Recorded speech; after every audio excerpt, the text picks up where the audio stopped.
The story begins with an extremely gloomy scene. Dark clouds and lightning gather, heralding that a genius is about to be born from adversity. Down the slope are muscular young men, using all their strength to pull a wooden cart. Looking closer, inside is a group of children crying incessantly out of fear. The gloomy scene becomes even more horrifying as an old witch walks ahead. She is constantly scattering gold coins, her mouth muttering. Those who live on this path, rejected by death. Death is brought to this mountain region. You must take responsibility for your own lives if you resist it. Those gold coins fall through the air and strangely, gradually vanish. A little girl sees this scene and becomes even more frightened, her whole body trembling. Our main character, named Nam Hai, immediately hugs his younger sister to reassure her. Don't be afraid, I'm here. The other children don't have anyone to protect them like that, and hearing the old woman's muttering voice makes them even more terrified. The only brave one is Nam Hai. He slowly observes the situation. The deeper they go into the forest, the gloomier the scene becomes. Dark clouds cover the sky, and the wind howls continuously. A moment later, the group of young men suddenly stops. They have arrived at a temple. Looking closely at the outside, the supporting stone statues have fallen over, as if it hasn't been looked after for a long time. Suddenly, a strong gust of wind blows straight in, causing the main door to open. The old woman squints, realizing something. She turns her head to remind the resting young men. Hurry up, bring the sacrificial offerings in here. If you waste any more time, it will be dark. Without hesitating for another second, everyone immediately musters their strength to push again. The children are calmer now, silently observing their surroundings. Namhai's arms are still holding his sister tightly, reassuring her. 3 young men exert themselves, using their remaining strength despite being very tired, to pull the cart inside the temple. A while later, the dark clouds in the sky also gradually dissipate, and the moon slowly reveals itself, casting its natural light. Inside the temple now, the cart has been pulled neatly into a corner. Everything inside is unusually quiet. Because the children were exhausted after a long day of crying and being afraid, they have fallen asleep on their own. Only Nam Hai remains awake to ensure his sister's utmost safety. Suddenly, a cold draft makes him notice the doorway. A figure outside is approaching. His heart feels like it's about to leap out of his chest, thumping. It is a woman entering the temple. Right after, an old man who is that young lady's butler also steps inside. Following behind are guards. Although Nam Hai doesn't know who they are, knowing they are human, he breathes a sigh of relief. The butler orders the guards to search the area around the temple. The young lady tries to lift a statue to look, but unexpectedly coughs from the dust. This place is too dilapidated. The butler says, "Young miss, please bear with it for a bit. There's no better place to rest around here. It's fortunate that we found this temple dedicated to deities to take temporary shelter." She sighs. "I suppose it can't be helped." The captain of the guards gathers 3 men and gives an order. "Everyone go around and find some firewood. Don't go too far." Without hesitation, the 3 men immediately leave the temple to search. One person stays behind, carrying out the task of sweeping. He is startled when he sees the cart placed in a strange position. Curiously, he approaches and lifts the curtain. The 2 people on the other side are talking when they suddenly hear the man exclaim, "Over here, quickly, there's something." Everyone immediately approaches to assess the situation. The cart's curtain is lifted. It's the group of children still sleeping soundly inside. The emotions of the group at this moment are varied. One guard exclaims, "Wait, it could be." The young lady, startled, turns her head and asks in a hurried voice, "Could be what?" The guard recounts, "In my hometown, there's a legend that if monsters that even deities cannot suppress appear in the forest, the local people must bring children as offerings to them to beg them not to destroy their lives." Before he can finish, the young miss suddenly reacts harshly. The Chao Tang dynasty court issued a ban on using live human sacrifices hundreds of years ago. Why would people still dare to do such a thing? The guard who was telling the story hears this and freezes up, not daring to make sound. In contrast, beside them, the butler's face is stern and he says nothing. He turns his head and glances at the captain of the guards. One man turns and asks, "Young miss, what should we do with the children in the cage now? Let them out or leave them here?" Meanwhile, the captain of the guards, understanding the old butler's intention, immediately goes outside to stand guard. The young miss, hearing the question, doesn't know how to decide yet. A few seconds later, while looking at the children, she decides, "Leave them here. We are just passers-by. There's no reason to interfere in their private affairs." The children in the cart are still sleeping soundly, oblivious to the world. Only Nam Hai just closes his eyes, pretending to be asleep to observe the situation. A while later, the guards also return from outside. In their hands, each person has logs and straw. As a sign, they begin to start a fire. As for the old butler, He lights 3 incense sticks and places them in the incense burner, steps back to his original spot,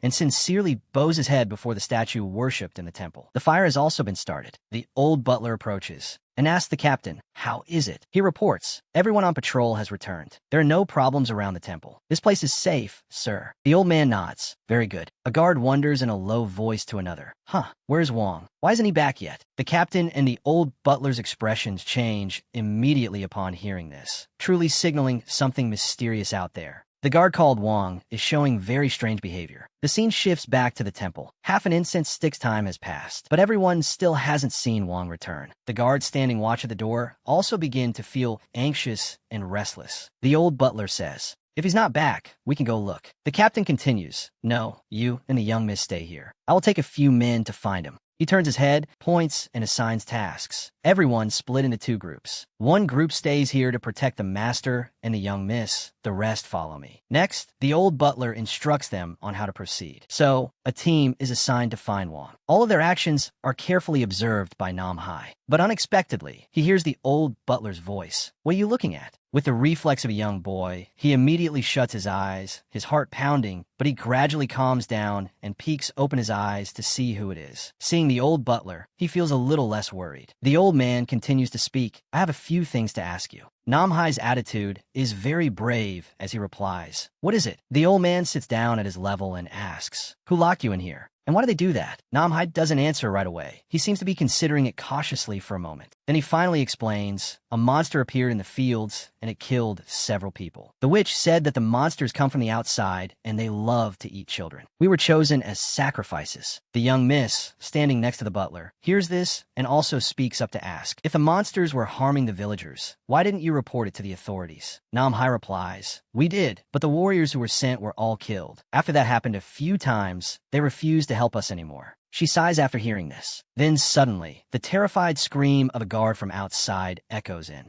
Everyone turns their eyes toward the exit. The butler says urgently, "Quickly, something's happened." Everyone steps out in a state of extreme fear. Seeing this, Nam Hai also looks, feeling in his gut that something bad is about to happen. The scene shifts to Wong. He has officially logged out, his posture strangely bizarre. Everyone has arrived, but it's too late. The butler assesses, this was definitely caused by a monster. The young miss doesn't dare to look at the corpse for too long and turns her head away, coughing dryly a few times. The captain, extremely panicked inside, asks, "Should we leave this mountain?" The butler turns and shakes his head. "We can't. We'll alert the monsters if we leave immediately. It's better to take turns guarding the temple and wait until dawn to leave." Everyone follows his arrangement and returns to the temple. Everyone is now in a state of anxiety, as if death is lurking, ready to come for them at any moment. Only the butler remains calm. He begins to assign tasks. Barricade the main doors and windows tightly. 3 people per watch shift, and sound the alarm if anything goes wrong. The captain understands and shouts loudly, "What are you all still standing there for?" Only then do the people begin to disperse according to the assignments the butler gave. Talismans of unknown effect are also pasted onto the doorway. Ink is poured on the windows to avoid attracting attention. Next, the doorway is also firmly reinforced with wooden planks, the sound of hammering nails not too loud. All of their actions since returning have been observed by Nam Hai. A few minutes later, the old butler and the young miss approach him, their gazes still extremely resolute, without a trace of fear. The old man asks, "The monsters that attacked your village, what kind are they?" Nam Hai makes a demand. "I can tell you, but first, you have to let me and my sister out of here." The young miss standing beside him hears this and snaps. "Are you kidding me? I haven't even determined if you're human or some kind of demon. How can I possibly trust you?" Nam Hai reveals a smug expression. "Then I have nothing more to say." After a moment of exchanging glances, the old butler makes a decision. "I can let the 2 of you out, but not the other children." Nam Hai also looks over at the still sleeping children and nods. "All right." The old butler turns to order the captain, "Open the cage." He approaches, and with one swing of his sword, shatters the chain. Although there was a rather loud noise, the children seem not to have heard a thing. The young miss is quite surprised. "The children?" Nam Hai says as he carries his sister out. "They've been drugged. They won't be waking up anytime soon." And so, the 2 of them successfully join the group. His little sister is confirmed to be still sleeping soundly. The butler asks, "Well now, will you tell me?" Namhai is also polite. Yes, it started when a hunter was the first to discover something unusual. They couldn't find any animals to hunt. Trees in the forest were toppled haphazardly, as if trampled by something enormous, with no signs of being cut down by human tools. And then there were the strange footprints. The elders thought that perhaps a tiger from deep in the forest had come out to cause destruction. They gathered the village's young men to hunt and kill the tiger. And in the end, they found it.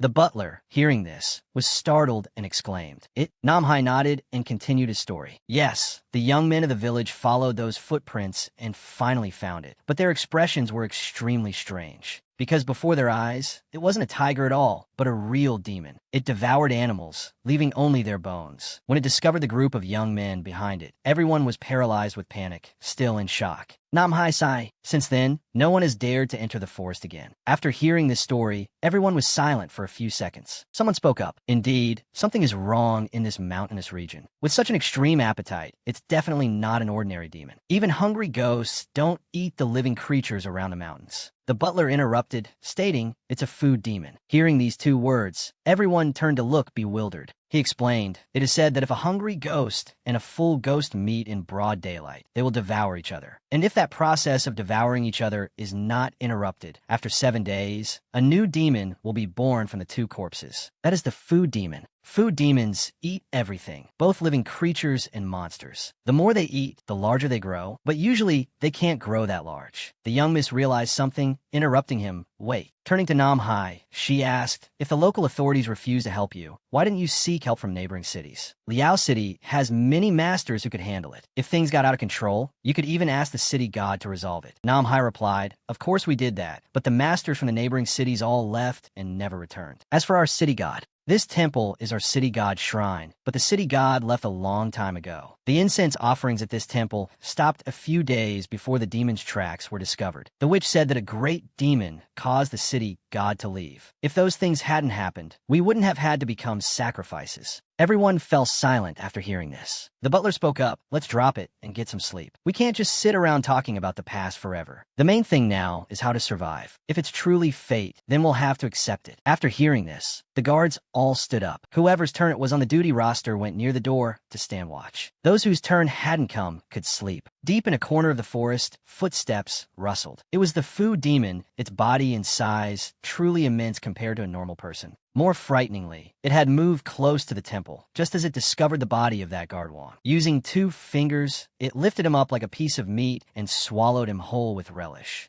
Meanwhile, inside the temple, the 2 guards on watch still hadn't noticed any movement or sound. Suddenly, seeing the flame go out, they opened their eyes with a start. At that moment, a scent from the food demon's body seeped through every crack in the door and wafted inside. Noticing the fire was out, Namhai opened his eyes with a start. He saw the silhouette of something outside the window. It turned out the food demon had approached the temple door. Namhai immediately covered his sister's mouth, signaling for silence. He pointed to the other side, then slowly carried her to hide behind the statue of the city god. Just then, the food demon, using one hand, lightly grabbed the main door and tossed it straight behind it. But it seemed everyone had been knocked unconscious by its scent as the giant hand reached inside. The 2 siblings, Namhai and his sister, hid anxiously behind the city god statue, not daring to breathe loudly. Outside, the food demon kept reaching its hand inside, probing for any living creatures within. The others were still deep in sleep due to the scent emanating from its body. Even the 2 guards on watch had fallen asleep while standing. With a sweep of its hand to the right, the food demon detected a living creature and immediately snatched its prey, then threw it straight into its mouth, chewing it like a cracker. Before it had even finished digesting the person, it reached its hand inside again, fumbling towards the right. Somehow, it was startled to discover the wooden cart and immediately pulled it out with a light tug. It stared intently inside. The terrifying thing was the small children were still in there. Its demeanor changed instantly, veins bulging in anger. It let out a huge roar, waking the entire quiet, dark forest. The guards were no exception. They woke up with their heads still aching, not understanding what was happening. Someone asked, "An earthquake?" Namhai and his sister couldn't bear the roar and had to cover their ears. Everyone looked up at the temple roof upon hearing a strange noise. Before they could recover, they saw the food demon grab the wall with one hand, using it as leverage to flip the entire roof off with the other. Everyone stood bewildered, rooted to the spot, stammering,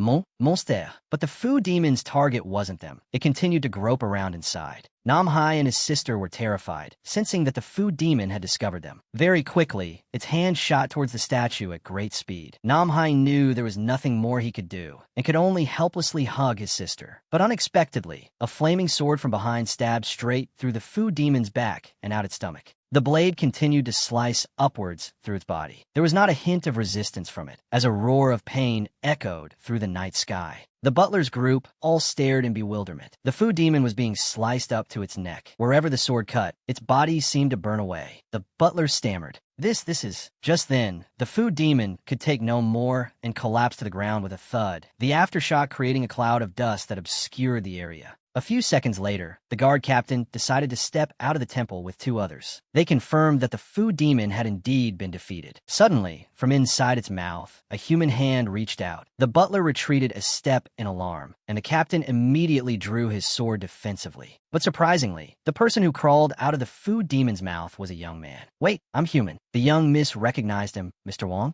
The dust settled, revealing the food demon and the ruins of the temple. Mr. Wong sensed something, glanced to his left, frowning, and looked towards the forest. The air was unusually silent. He said, I have completed the demon-slaying mission. Please verify. As he finished speaking, the sound of wind suddenly whistled through the forest. Everyone still didn't understand who Mr. Wong was talking to. Then suddenly, a masked person appeared in the darkness. Looking closely, there was a blue insignia on his belt. He slowly approached the food demon, observed it closely, and confirmed that it was dead. Mr. Wong replied, Thank you. After confirming, the person headed back towards the forest and quickly vanished into the night as if they were never there. The butler muttered, Could it be? The young miss turned and asked, Butler Liu, do you know who he is? He nodded, Yes, I have a rough idea. He looked towards Mr. Wong and continued, If I'm not mistaken, he is a martial master with a position and authority granted by the imperial court. The government assigned him to deal with the monsters around this area. The reason he joined our group was simply because he wanted to, so the demon wouldn't be suspicious, allowing him to approach it at the most perfect moment to kill it. The captain asked in confusion, Granted, a martial master can also be granted a position?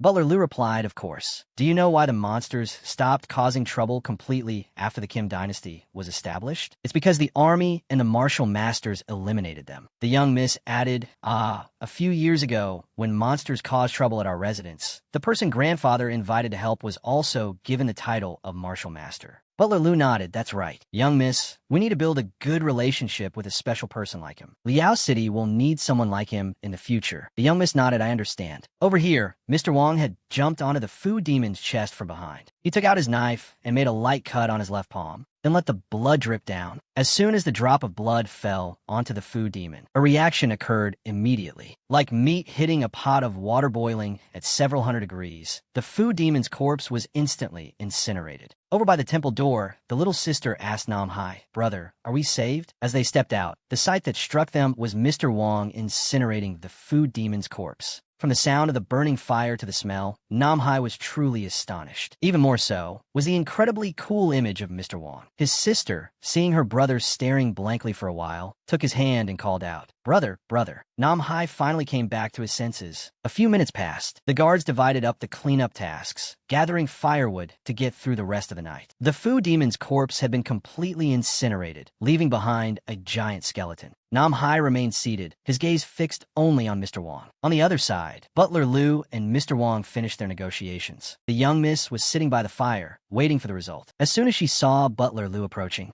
she immediately stood up and asked, How did it go? He nodded, he agreed. She breathed a sigh of relief upon hearing that. Butler Liu continued, We will need to rely on them in Liao City. Many more things will happen. I just hope he will keep his promise and help us 3 more times. The young miss recalled an old matter with a hint of sadness. If only grandfather hadn't bought that thing a few years ago. At the doorway, the little sister suddenly hugged Nam Hai's arm and called out, Brother, can't we go home anymore? He replied, We can't. Meanwhile, the group over there was doing adult things, having found some wine from somewhere and celebrating together. Brother Wong, thank you for saving our lives. If you need us to do anything, please let us know. Over here, Nam Hai explained to his little sister, All the children who came with us have been killed. The adults won't dare to let us return to the village. She asked, Even Mom and Dad? Nam Hai sighed. Tai. On the other side, Mr. Wong, who was celebrating with everyone, suddenly glanced towards the temple door and saw Nam Hai and his sister. His expression changed slightly. Time shifted to the break of dawn. A guard who had just put out the fire saw Mr. Wong stand up and take a few steps towards the temple. He asked Mr. Wong, Is something wrong? He turned his head, smiled, and replied, "It's nothing." Then the whole group quickly prepared the horses and palanquins to continue on their way. A night passed, leaving only a desolate temple, now even more dilapidated. The entire forest was silent, with only the sound of the horse-drawn carriages. Inside the palanquin, it was also quiet, with no one saying a word to each other, when suddenly, the voice of a guard came rushing over, calling out, "Young miss." Butler Liu immediately ordered the palanquin to stop. He lifted the curtain and asked what's wrong. The guard pointed behind them and said, "The two children from yesterday are following us." The young miss and Butler Liu were a bit surprised upon hearing this. What? He got out of the palanquin, first to confirm. Indeed, it was the two siblings, Nam Hai, running to keep up with the palanquin, still breathing heavily from exhaustion. Butler Liu looked at the two of them without saying a word. The two children did the same. The young miss asked, "The food demon was killed by Mr. Wong. Why aren't you two going home instead of following us?" A guard added, "I know why. Children who have encountered demons will have an aura on them and will easily attract the attention of other demons. These children were taken as sacrifices and are considered dead, and the villagers will never let them return to the village." After hearing this, the young miss's attitude changed. No wonder they. The guard asked, "Young miss, what should we do with these two children?" She replied as she walked back to the palanquin, "Give them some food and drink. If they want to follow us, let them." A few hours passed, and the sky grew brighter. The two horse-drawn carriages continued through the forest. The two siblings, Nam Hai, still followed. Their faces clearly showed exhaustion, their steps heavy. The little sister started to be unable to bear it anymore and collapsed from exhaustion. Without wasting any time, Nam Hai immediately hoisted her onto his shoulders and continued the journey, even though he was already very tired. In the other palanquin, Mr. Wong also noticed Nam Hai's determination. After a few dozen more steps, Nam Hai couldn't take it anymore, and his whole body fell forward. But like a star, Mr. Wong appeared and caught both siblings in his arms, then slowly walked towards his own palanquin, placing the two children inside. A guard asked in confusion, "Mr. Wong, you?" He looked at the two siblings and said, "It would be a shame if we were to abandon these two poor children." So another guard went to report Old Master Liu, the two of them. After hearing this, he lifted the curtain and said, "If Mr. Wong is willing to take them, then there's no problem." He shouted loudly, "Continue on our way." And so, the two siblings successfully joined the group. A few minutes passed, and Nam Hai groggily woke up. He turned to see his sister still asleep, her hand tightly gripping his. Mustering all his strength, Nam Hai sat up, and the first thing he saw was Mr. Wong.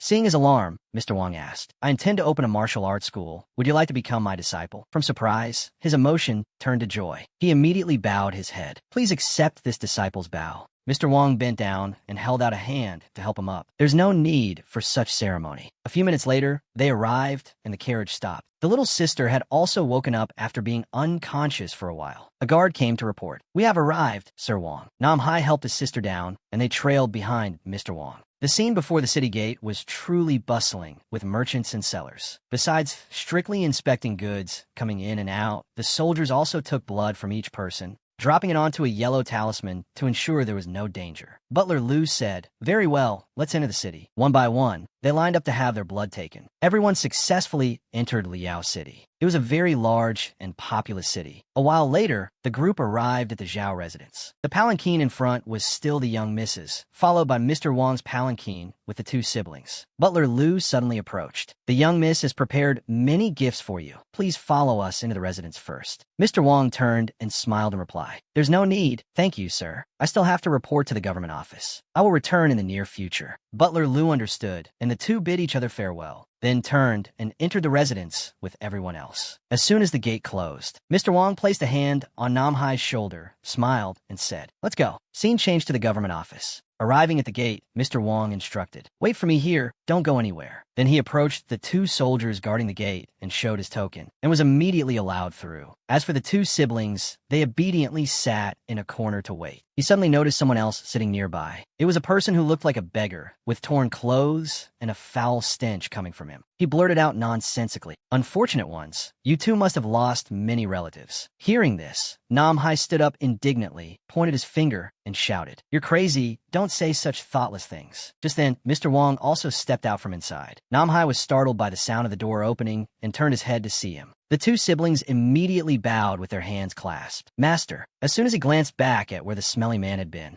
he was surprised to find that the man had vanished. Scene change. The two siblings followed Mr. Wong to a small courtyard. The agent smiled and introduced. No one has lived in this area for half a year. The owner urgently needed money for business, so they wanted to sell this house since the beginning of the year. Please take a look. If you're not satisfied, I'll take you to see another place. Mr. Wong suddenly noticed something and glanced to the right, toward the small room. After a few seconds of observation, he turned and asked, "What is the price of this house?" She held up 3 fingers and replied with a smile, "For a long-term stay, it's this much." During the transaction, the two siblings noticed something unusual. Nam-hai was observing something very strange at the base of the tree, right in front of him. His expression was skeptical, but he didn't say anything. The transaction was completed. The agent approached the door, bowed one last time, then smiled and left. Nam-hai immediately turned and called out, "Master, this place." Mr. Wong continued, "You want to say there's something wrong with this house, don't you?" He nodded yes. Meanwhile, his little sister was attracted by a white butterfly. Mr. Wong didn't notice and bent down to say to Nam-hai, "This house has an aura. Ordinary people living here for a while would be affected. However, we are not ordinary people." Just as he finished speaking, the little sister had caught up to the butterfly, just as she was delighted to have caught it. When she opened her hand, she found there was nothing in it. Mr. Wong saw her looking dazed and called out loudly, "TDM, come here, let Master introduce you to Kung Fu." Her face still dazed, she looked at her hand and replied, "Yes, sir." Then she quickly came to her senses and ran towards Mr. Wong. As soon as she turned her head, the butterfly mysteriously reappeared in midair. Scene changed to the living room. Mr. Wong sat down on a chair and said, "Before I introduce you to Kung Fu, I want to say a few things." The two siblings politely knelt down to listen, their eyes extremely focused. Mr. Wong introduced himself. "My surname is Tran, and my name is Tran Hung. I come from the Central Prefecture for reasons I cannot disclose. I came to the north to work for the government office in Liao City. I often go to exterminate monsters that the local army cannot handle on their own. The Imperial Court will send me a martial transmission order after some time." It was the first time Nam-hai had heard this phrase. A martial transmission order? Jan Hung et Lai. That's right, to prevent evil forces from destroying the lives of the people. The Imperial Court forbids teaching martial arts to non-relatives. Therefore, by law, if one wants to teach martial arts to someone, one must start by accepting them as a disciple. And this token that the government has given me is also a martial transmission order. If it weren't for that food demon, I probably would have had to work for a few more years before I could receive a martial transmission order. After talking for so long and seeing Nam-hai's blank, uncomprehending face, Tran Hung felt a bit awkward. He cleared his throat and continued, "Anyway, we will live here while waiting for the Imperial Court to send the official martial transmission order. In the meantime, I will take the opportunity to teach you Kung Fu. You can gradually comprehend it. Don't slack off." The two siblings said in unison, "Yes, sir." A moment later, in a posture of extreme concentration, they listened to Tran Hung's lecture. "The basic training method I use is the Heaven and Earth Qi method. It focuses on cultivating Qi. When the Qi in the chest is no longer scattered, one's strength will also increase. That is the purpose of the Qi cultivation method." Hearing this, the two siblings were extremely excited and curious. But Tran Hung continued, "Of course, this is not a method you can learn right now. You must learn from something more basic, calming the mind." Hearing this, the two kids' spirits sank. Seeing their attitude, Tran Hung smiled and said, "Calming the mind may not sound related, but it is truly the starting point for all methods. Only with a solid foundation can you approach the higher techniques of Kung Fu." He successfully rekindled the two disciples' enthusiasm. Calming the mind is very easy to learn. It consists of 4 steps: stillness, visualization, association, and enlightenment. Stillness means sitting in meditation for a period of time until the mind is free from all thoughts. Meditation itself is a long process, but it is still chosen by various sects as the first step to train their disciples' willpower and eliminate distracting thoughts. Only when you have passed the first step of meditation can you truly enter the realm of real exercises. TDM raised her hand and asked, "Master, what is the criterion for passing the first step?" Tran Hung replied, "When your mind can be as still as a lake's surface while sitting in a pit of snakes." Hearing about snakes, the two kids' faces fell. And yet, scene changed to the next morning. TDM's voice echoed through the house, calling, "Master, master." Tran Hung, just groggily waking up, still yawning, opened the door to the room and asked, "What is it?" TDM pointed towards Nam-hai, who was sitting in a tub full of snakes. "Master, look." Tran Hung, who was sleepy, saw this, and his eyes immediately widened in disbelief. TDM asked again, "So, has he met the criterion?" He nodded. "He has." TDM was thrilled. Wait for me a moment. As she climbed onto the edge of the tub, she said, Brother, get out, it's my turn. Nam Hai switched places with her. In Tran Hung's mind, he was quite surprised. Even genius children would take several months to pass this step. Glancing at Nam Hai, his face showed not the slightest hint of fear. Tran Hung smiled and asked, How did you two do it? Nam Hai held out the snake and replied, Master, are you talking about the snake? My sister and I went out to catch them together yesterday. Tran Hung pointed. No, what I mean is, aren't you afraid of them? Nam Hai's face was nonchalant as he replied, Of course we were, but my little sister said they wouldn't bite if we did exactly as you told us. So now we're not scared anymore. Hearing the answer, Tran Hung's face fell. Seriously? Good heavens. The two focused on TDM, who was sitting in the basin of snakes without a trace of fear, just like her brother. She asked excitedly, Did I pass? Tran Hung smiled with satisfaction. All right, both of you have passed. TDM asked excitedly again. So does that mean we move on to the next step, Master? Tran Hung shook his head. Not yet. You need another 3 months of practice to become completely proficient. Scene change. Day after day, Nam Hai focused on his meditation practice under a tree when he suddenly heard a knock on the door. He opened his eyes, turned, and thought to himself, Is someone knocking? That's strange. We just moved here not long ago, and we don't interact with the neighbors. So who could be visiting? Inside the house. Tran Hung also heard it and stepped out to check. Nam Hai replied, Yes, sir. He approached the entrance door. While unlatching the door, he said, Coming, stop knocking. As soon as the door opened, right before his eyes were people from the Zhao residence. Is that you? The guard ruffled his hair while smiling. Is your master home? I'm here to deliver a thank you gift from the young Miss Dam. Nam Hai frowned and said loudly, Don't ruffle my hair. I hate it when people touch my head. While he was sulking, Tran Hung stepped out from inside. I'm here. The guard politely bowed and greeted him.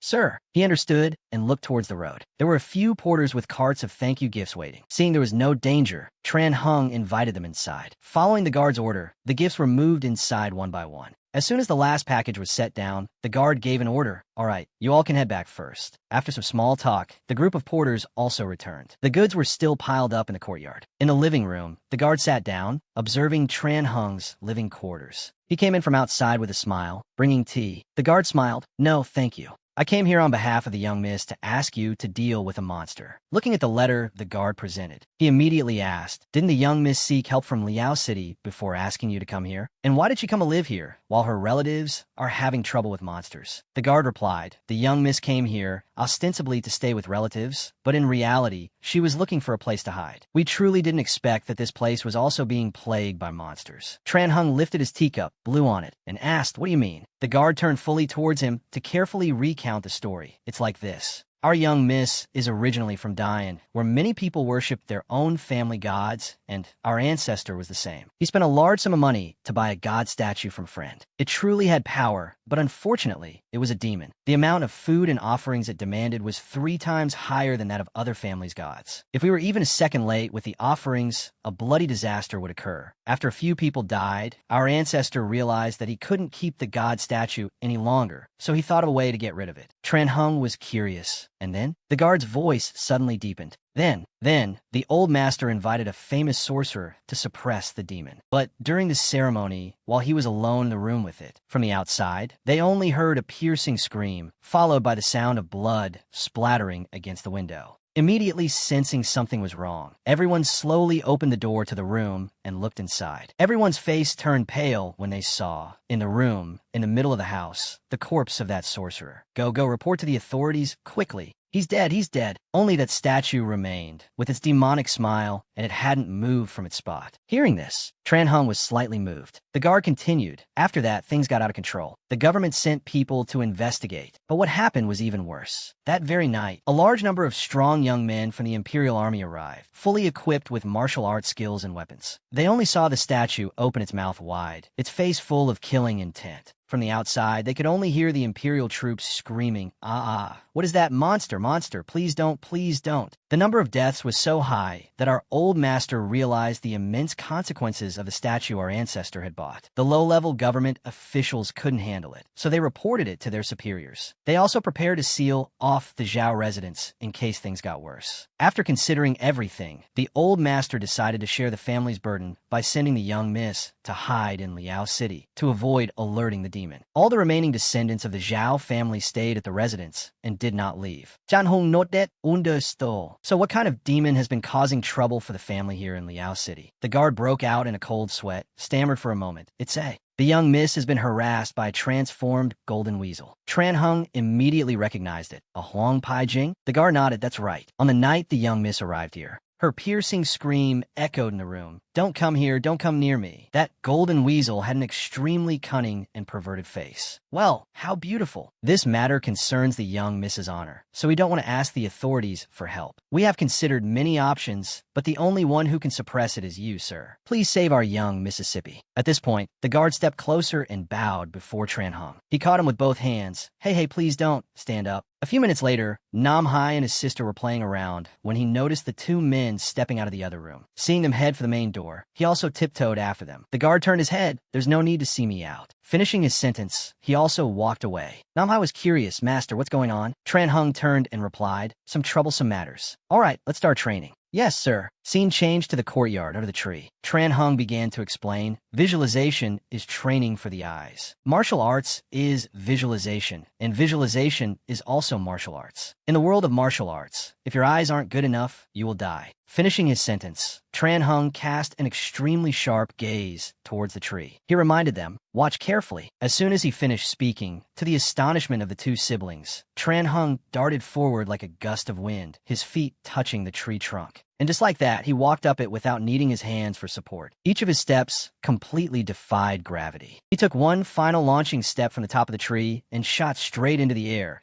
to the astonishment of the two siblings, Nam Hai and TDM. Tran Hung just spread his arms to balance himself, landing as gently as if stepping on flowers. He bent down and held out his hand. Look, the motion of plucking the leaf was too fast. The two siblings couldn't see when he did it. Tran Hung asked, have you memorized it? Nam Hai replied with a determined look, yes. Tran Hung thrust his fist forward forcefully and said, all right. As soon as he finished, he unexpectedly darted off again. He repeated the same move once more before the astonished siblings. But this time, more leaves fell, and his landing was still extremely gentle. He held out both hands and asked, how about this time? Nam Hai stared blankly at the pile of leaves before him, full of admiration. Tran Hung was feeling smug. You don't know, do you? As in reality, visualization. Then suddenly, TDM whipped her hand out, snatched a leaf, and asked with a smile, it's this one, right? Nam Hai and Tran Hung were stunned by the little girl's action just now. Oof, how did you know it was that one? TDM teased with a smile, because you're a real idiot. The two siblings started joking around again in front of Tran Hung. These two kids, if they were trained more perhaps.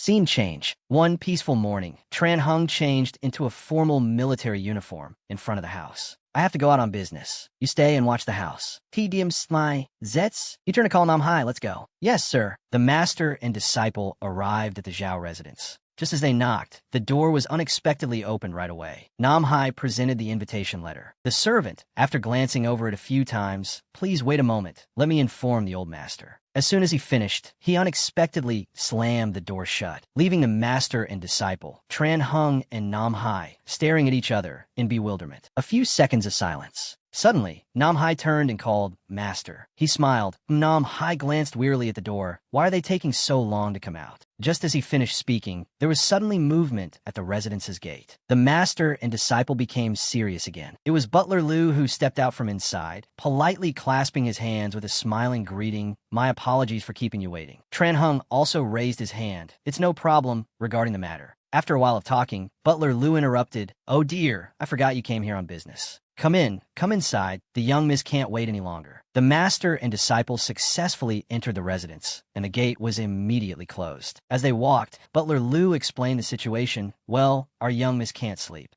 Nam Hai sensed eyes watching him. Indeed, behind a large rock, two women were giggling, covering their mouths, and whispering something. Nam Hai gave a confused look, as if to say, I'm just a kid. I don't know anything about flirting. Scene changed to the reception room. At the table were the master and disciple, along with Butler Liu and the young Mississippi. Her expression was extremely gloomy. Furthermore, Tran Hung could also see a heavy Yin energy clinging to her. Before returning from the temple to the city, she didn't have this much Yin energy. It's only been a few days. He spoke up and asked, Young miss, can you tell me how it first appeared? The young miss flinched and glanced towards Butler Liu. Although very embarrassed, she gritted her teeth and recounted, yes, it It was the night we arrived here. That night, I woke with a start to see a transformed squirrel before my eyes. I screamed in fear, "Don't come here, don't come near me." It could even laugh and speak human language. Haha, it's been a long time since I've seen a woman this beautiful. The women in this residence have no looks at all. I don't like any of them. I could only cry for help helplessly. Is anyone there? Help! Butler Liu and the guard were also awakened by my screams. That Huang Pai Jing realized people were approaching the room and said with a laugh, "Today is just a visit. You'll be my woman sooner or later." Finishing its sentence, it transformed into a whirlwind and shot away. From that day on,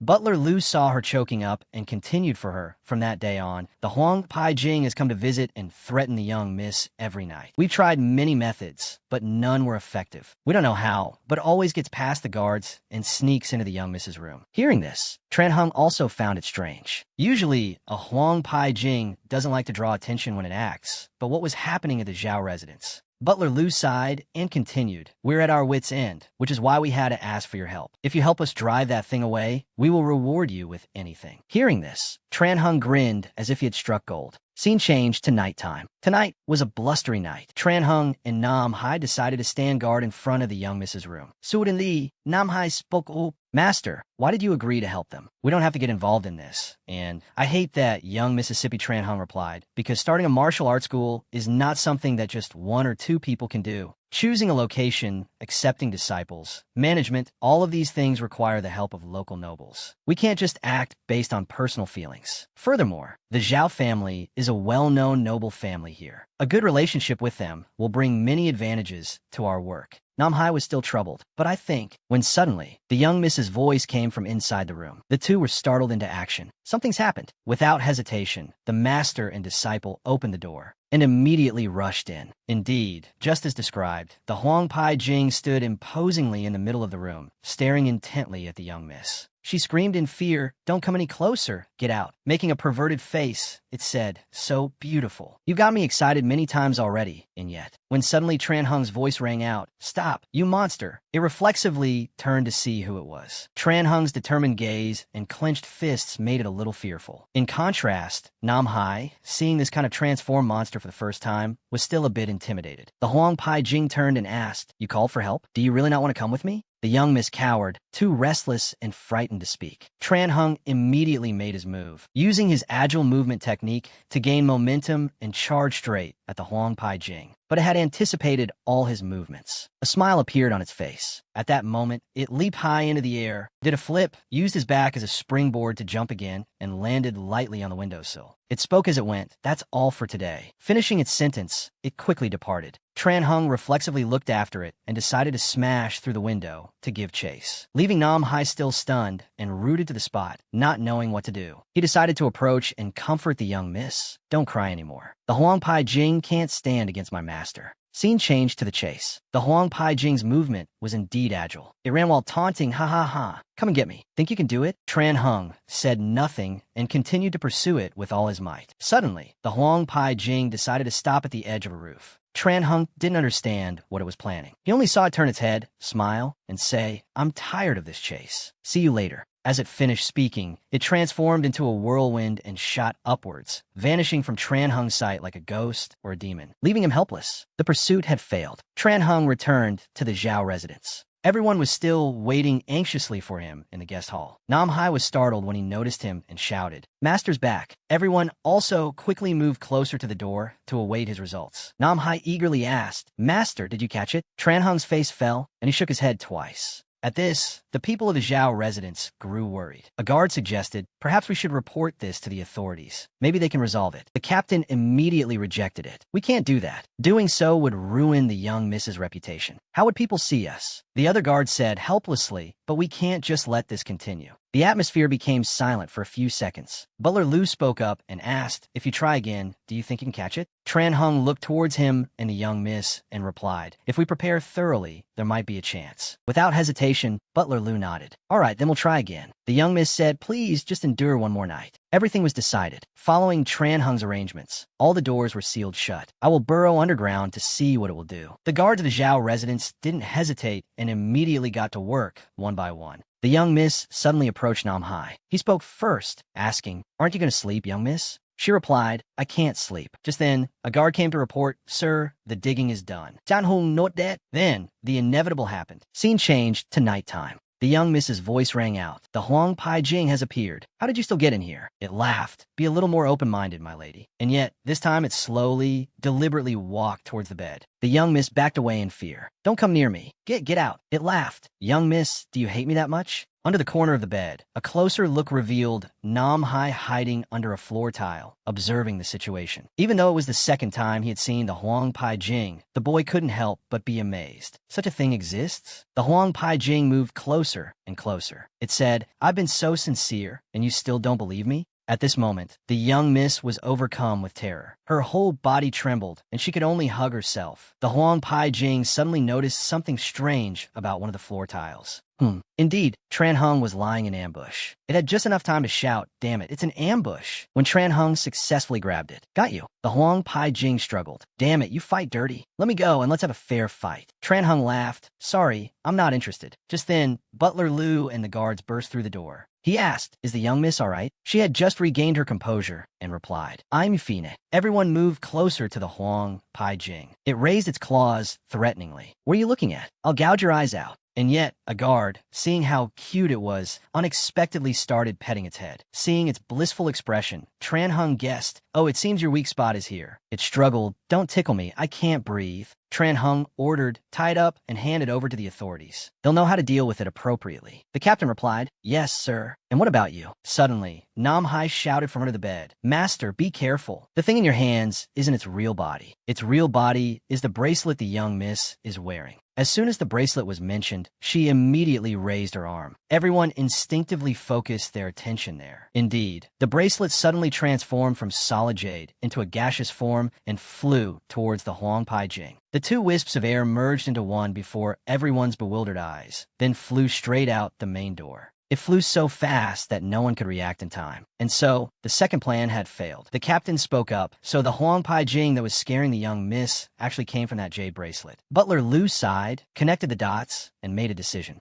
Hurry, find all the jewelry that the third young miss gave to our young miss. Without hesitation, the guards immediately got to work. Finally, everything was gathered into a box. Butler Liu pointed, please check if any of the others contain monsters. Zhan Hong not dead? All right. He moved closer and observed them all. And indeed, while most of the items were still and normal, a hairpin and a bracelet began to shake as if they were alive, trying to escape. But they were no match for Tran Hung's speed. He quickly restrained the two items in his hands. His voice was cold. There are no more. At that moment, he crushed them. The people from the Zhao residence looked on, almost wetting themselves in shock. Two more. Why would the third young miss give gifts containing monsters like this? We're close relatives. The young miss, now angry, snapped. Say no more. She approached, bowed her head, and said softly, thank you, master, for helping us. Tran Hung smiled. It was nothing. Scene changed to the escape bracelet. The Huang Pai Jing's voice emerged. It's all that kid's fault. Now I have no spiritual energy to absorb. Damn it, damn it.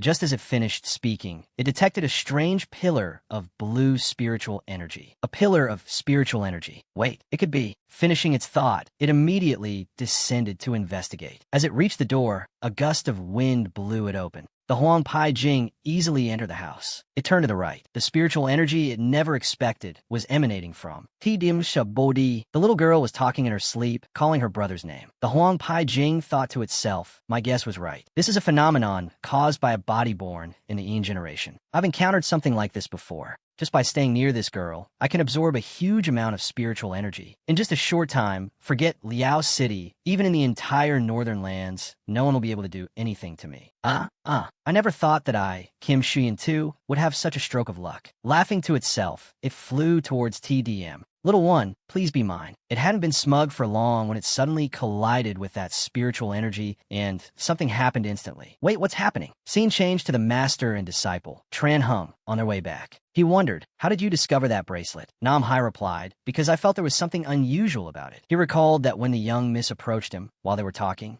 he happened to glance at her bracelet and suddenly saw blue spiritual energy emanating from it. And even when Master caught the Huang Pai Jing, the bracelet also reacted, showing a strong connection between it and the bracelet. After listening, Tran Hung patted the boy's head and said, if I'm not mistaken, you have a pair of eyes that can see through to the truth. I've heard that it rarely appears, and only in boys born in the Yang generation. It's called the heavenly eye, and it's very, very rare. As soon as Nam Hai heard these two words, he exclaimed in surprise. Heavenly eye, Jan Hong et Lai. To put it simply, someone with the heavenly eye has a great advantage in practicing yang attribute techniques. You have done very well. Try to practice more. Remember to put in more effort. You even have more aptitude for practicing the heaven and earth chi method than I do. When I'm old, I will entrust you with important tasks. Nam Hai, happy to be praised, replied. Yes. The scene changes to the next day. A morning like any other, the two siblings were diligently practicing, focusing on a meditation without paying attention to their surroundings. Tran Hung spoke up. That's enough. Only then did the two siblings open their eyes, relaxing their bodies after the long period constrained by the meditation posture. Nam Hai called out, Master.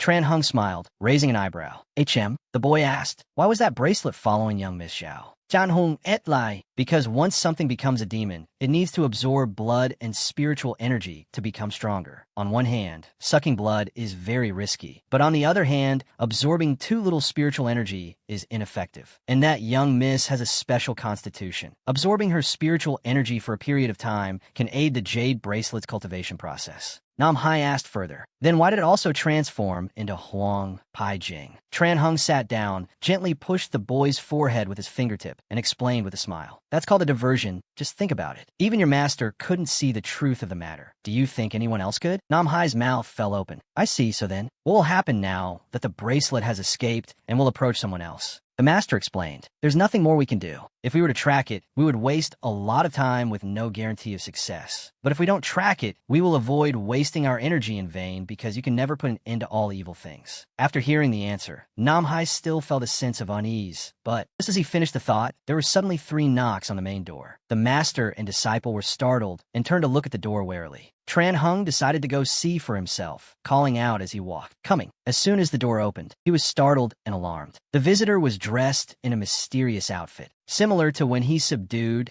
the prison ghost talisman in the forest. The person presented a martial order. His hat arrived. The two siblings, Nam Hai, still stood bewildered in the courtyard, unable to hear their conversation clearly. The mysterious person raised his hand. That's enough. You can give that information to the authorities. I'm leaving. After saying that, he left without another word. Nam Hai, curious, quickly ran to the door wondering, Master, who is that stranger? Tran Hung replied, that was someone from Tan La Tu. It was the first time Nam Hai had heard this term. Tan La Tu? To elaborate on Tan La Tu, it is a secret organization under the direct command of the Great Jin Imperial Court. It is responsible for managing all martial artists in the country. They're the ones responsible for issuing martial orders. Nam Hai teased with a smile. So who's stronger, you or him? Tran Hung replied, we'd have to fight to find that out. I have to go to the authorities, you, and TDM stay here and watch the house. Nam Hai note that? Yes. Scene change. Tran Hung went alone to the government office. After a few words, he easily passed through. Just as he stepped inside, the gate closed. Then the two wives also yawned, their mouths sore. A moment later, Tran Hung left, holding some kind of book in his hand. Scene changed to the Zhao residence. He met privately with Uncle Lu to talk things over. The old man was seen giving an order to a servant, then went to do something. Then the servant returned with a red-covered book in his hand, bringing it to Uncle Lu, who then personally handed it to Tran Hung.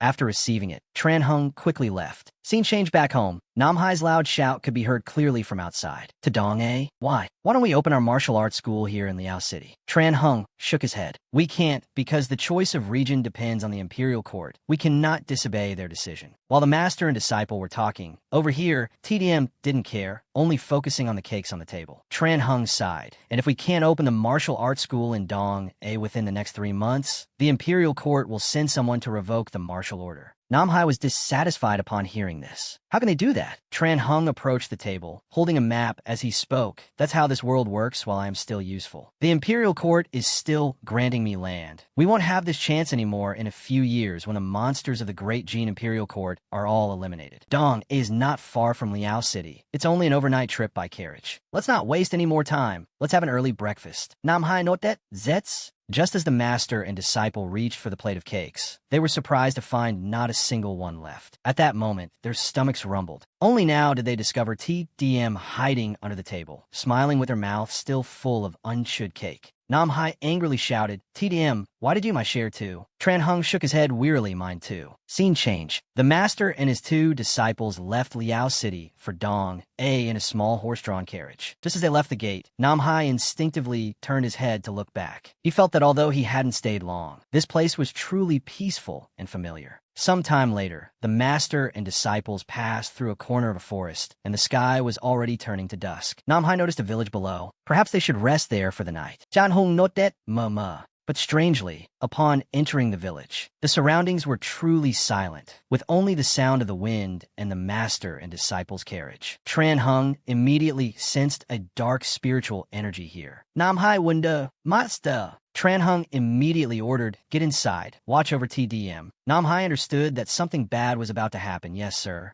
He didn't delay and turned back into the carriage. TDM was still fast asleep after a long, tiring day. Tran Hung whipped the horse's reins. Continuing deeper into the village, he didn't forget to observe the changes around him. He could feel that inside the houses, there seemed to be faint noises. Looking closer, the windows of every house were the same, tightly shut from the inside. Tran Hung called out loudly, we are passing through and need a place to rest. Would anyone be willing to help us? As soon as he finished speaking, only a cold wind blew past. Tran Hung, dissatisfied, shouted again, is anyone there? Surprisingly, a person's voice replied, go away. There's a temple to the east. You can rest there for the night. Tran Hung politely turned towards that house and clasped his hands. Thank you. Without hesitation, he whipped the horse's reins again, directing the carriage towards the east. Indeed, there were still people living in the house. A while later, Tran Hung followed the eastern direction and finally arrived at the temple. After tying the horse to a sturdy tree nearby, he called, Nam Hai, get down. As the boy got down, his face showed some astonishment at the silent scene of the temple. Master, are we going to rest here?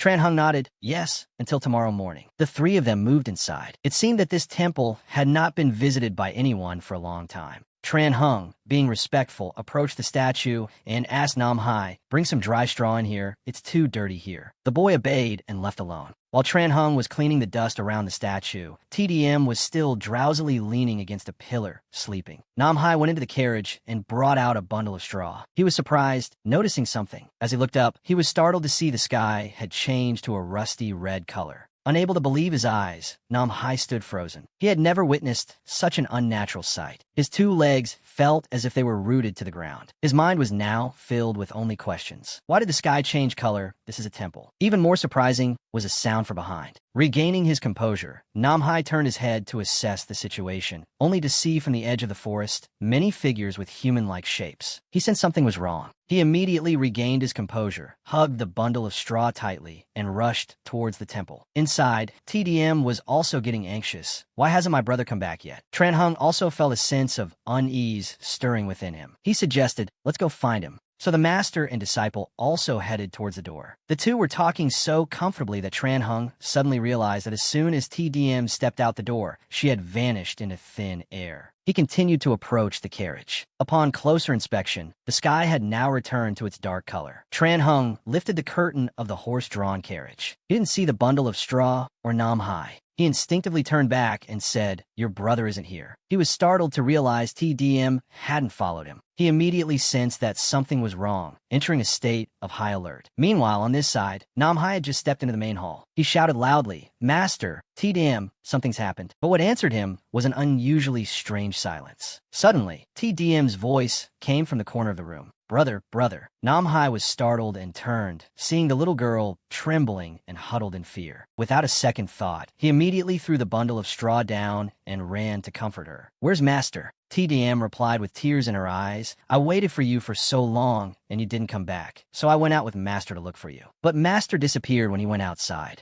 I was so scared, so I ran back in here to wait for you two to return. After hearing this, Nam Hai hugged her tightly. It's okay. I'm here now. It's okay. It's okay. Scene change to the village. Tran Hung smashed half the door with one punch and followed up with a kick that shattered it. From outside, only the terrified scream of a man could be heard. Stop, don't, wait. It was Tran Hung who gave him a kick that sent him straight to the ground. He asked in a cold voice, the children have disappeared. What happened? The young man frowned and replied, what does your children's disappearance have to do with me? As soon as he finished speaking, Tran Hung grabbed his collar tightly. lifting him up with ease. The wimp, scared out of his wits, cried, What are you planning to do?" Tran Hung shouted, "The children disappeared right after I arrived at the temple, and now you say it's unrelated? Who would believe that?" The young man was dissatisfied. "I told you about the temple out of kindness, and now that your children are missing, you repay me like this?" Tran Hung frowned. "It seems you don't want to talk." He was about to raise his hand to give him a punch when a voice called from outside, "Wait." Saving the young man's life, Tran Hung instinctively turned his head to see who it was, only to see an old man approaching with the village's young man. The wife inside, as if seeing a savior, called out, "Third uncle." Tran Hung noticed that besides the group with that third uncle, other villagers had also opened their doors, holding weapons, looking extremely united. "That third uncle spoke up, sir, based on your skills. You are no ordinary person, are you?" Hearing this, Tran Hung also let go of the young man. He turned his head and introduced himself. "I'm a martial master under the imperial court. I have orders from the government in Liao City to establish a martial arts school in Dong'e. Right now, my disciples have gone missing in the area of this village. I need an explanation." The young men turned to look at third uncle at the same time. Then they began to discuss in hushed tones. A few seconds later, third uncle turned his head and said, "Your disciple's disappearance has nothing to do with us." Tran Hung was not satisfied with this, frowning as he asked, "What do you mean?" Third uncle lowered his voice, "But I might know where they are." Calm down, calm down." Tran Hung had no other choice. "All right, I'll trust you this time. Lead the way." And so, he followed third uncle's group, with other young men from the village trailing behind. Everyone was holding a weapon, all heading straight for the forest. The scene shifts to Namhai. The sky in his dimension was still shrouded in that terrifying red color. Even more horrifying, the shadows of many figures he saw behind the forest were getting closer and closer to the temple. They were a horde of mummified monsters. They moved in a massive swarm, their mouths wailing ceaselessly. Inside the temple, TDM heard them and hugged Namhai tightly. "Brother, I'm scared." He reassured her, "It's okay. Master will be back soon."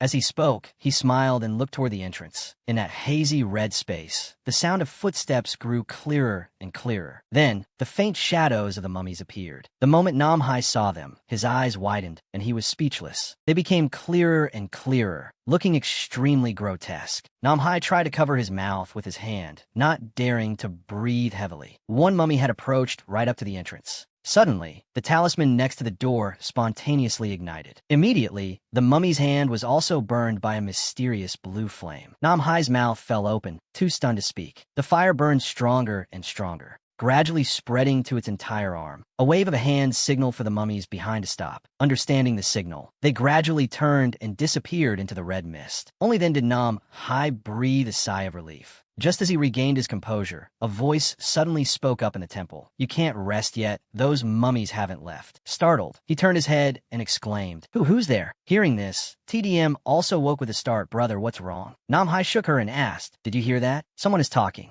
TDM looked blank. "No, there's no one." This made Namhai even more frightened. He stood up, muttering, "No? How can that be? I heard it clearly." Just as he finished, the voice spoke again, "Stop making noise." Namhai realized the sound was coming from behind him and turned to look. It was a talking statue. "That little girl can't hear me. Only you can." TDM was still bewildered, not understanding what was wrong with her brother. "Huh? What's going on?" Namhai, his face pale, looked at the figure. He pointed and asked, "Do you see that statue?" Indeed, TDM couldn't see anything as statue. There's nothing there. The statue's voice spoke again. "Only you can see me." Namhai was now scared enough to wet his pants. Looking more closely, the statue did indeed resemble the one worshipped in the temple. "My name is Fong Tan, and you?" While hugging his sister tightly, he replied, "Namhai." "Fong Tang Pais, Namhai, nice and him." Then he turned his head towards the entrance. Indeed, outside in the courtyard, many mummies were still waiting in the mist. If anyone were to enter or exit, they would immediately tear them apart without mercy. Fong Tan said, "Those mummies will be able to get in here in half an incense stick's time. There isn't much time left. I want to make a deal with you." Namhai asked, "What deal?" Fong Tan said, "This world is about to end. I don't want to die, and I think you don't either. Take me to your world, and in return, I will grant you one wish." Namhai found this absurd, clenching his fists and shouting, "What nonsense are you talking about? Who knows what would happen if I brought something as mysterious and strange as you to the human world?" Fong Tan threatened, "If not, your sister will die too."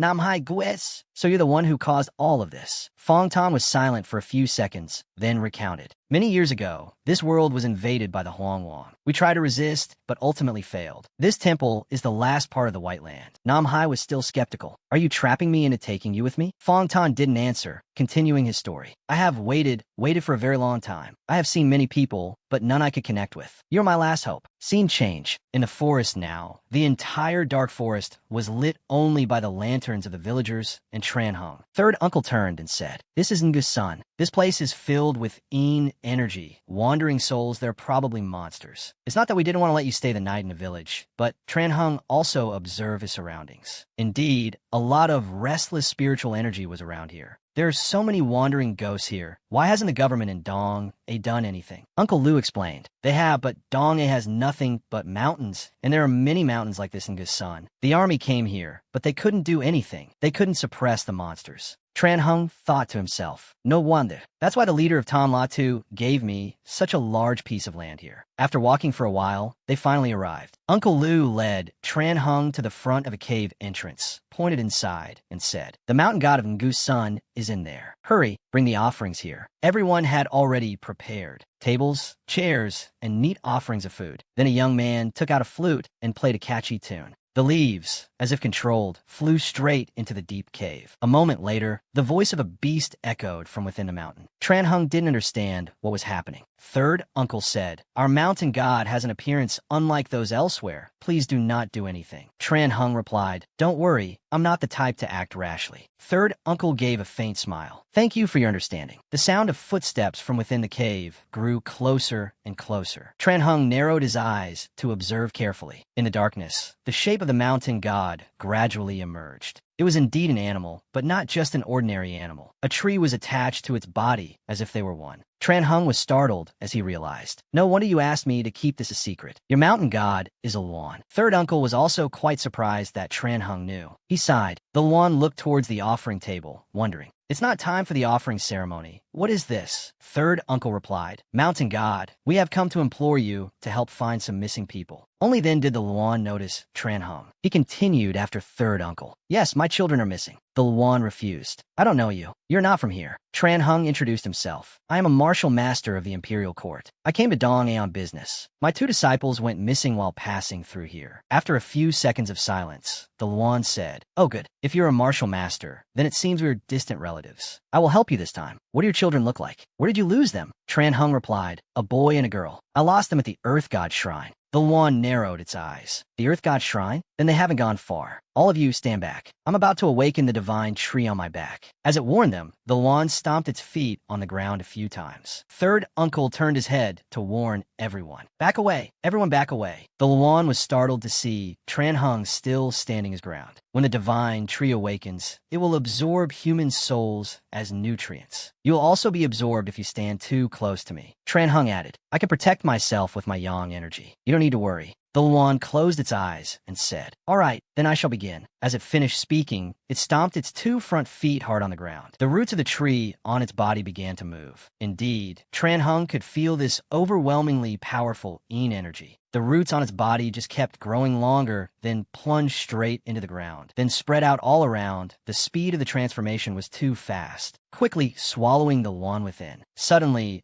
the root shot out forcefully from the ground, attacking towards Tran Hung. He quickly used his momentum to dodge the attack, leaping towards the villagers. "Hurry and back away. This place isn't safe." And yet, the roots stopped moving. A giant tree was officially formed. Looking from the outside, the Luan was indeed no longer visible. Tran Hung spoke up. It stopped growing. The ground then suddenly cracked as if in a drought. The leaves of the tree suddenly glowed brightly, shaking ceaselessly. The sight was truly too beautiful. Everyone who saw it was surprised. "The tree is glowing?" Seeing everyone's reaction, Tran Hung asked, "Has the mountain god ever been like this before, transforming into a divine tree?" Third uncle replied, "This is the first time we've seen the mountain god in this form. In all the nooks and crannies of the village, to the forest, the deep ravines, or the tombstones, lingering resentful souls appeared. They all sensed it and flew towards the divine tree, to the bewilderment of the villagers. They seemed to be mysteriously absorbed into it. The villagers were terrified by this sight, ceaselessly clasping their hands in prayer. Tran Hung watched the situation with a stone-cold expression. It's attracting all the monsters on this mountain. That must be it. They were surely stirred by the great movements. The middle of the tree trunk suddenly began to open, revealing the Wan's head. Looking more closely, a blue dot had appeared on its forehead. Scenes of Tran Hung's past upon arriving at the village began to appear in its mind. Meanwhile, the glowing leaves were also falling ceaselessly. The light also gradually faded, then vanished into thin air instantly. Tran Hung observed. Is it over? The leaves gradually disappeared. The tree trunk also gradually shrank back. This process was much faster than when it began. Gradually returning to Wan's shape, its two eyes opened. Control had returned. Tran Hung asked, "Have you seen something?" Wan nodded. "Yes, I have found them. The children are not missing. They're just being held by the monsters." Tran Hung still didn't understand after hearing this. Wan continued, "It's quite difficult to explain. It all started when the Chao Tang court gathered princes from various regions to protect the throne. At that time, two people came to Ngusun to search for treasure. They drew out all the Yin energy from within the earth. The reason this area never runs out of monsters is because the Yin energy has been depleted. The barren land is left with only Yang energy running rampant." What does it have to do with my disciples' disappearance? Wan replied, "Let me continue. With Ngusun's Yin energy depleted, whenever the Vu Lan festival arrives, the connection between this area and the underworld is stronger than anywhere else. Your children arrived at that exact moment." At this point, Tran Hung began to understand. "So that means," Wan reassured, "don't worry, it's not over yet. Usually, the Vulan festival is still a few days away. The connection between Gu Sun and the underworld isn't very strong yet. After a while, they will return to this world, just go back to where they disappeared and wait." Indeed, after a long, tiring night, Nam Hai, just groggily waking up, detected the sound of footsteps. It was Tran Hung and the villagers returning to the temple. He exclaimed joyfully, "Master!" Tran Hung was just as happy, rushing forward to embrace him. As for TDM, she was still sleeping like a log. The sky had waited for dawn, returning peace to the village. Tran Hung did not forget to say thank you to third uncle and everyone. Then he smiled and said, "Let's go, Nam Hai. We'll continue on our way." Nam Hai, now curious, couldn't help but call out, "Master!" Last night, Tran Hung noticed his hesitant attitude and asked again, "What about last night?" Just as he finished speaking, Fong Tan appeared and reminded him, "We have an agreement. You are not to speak of me to anyone." Nam Hai turned and gave a faint smile. "No, it's nothing."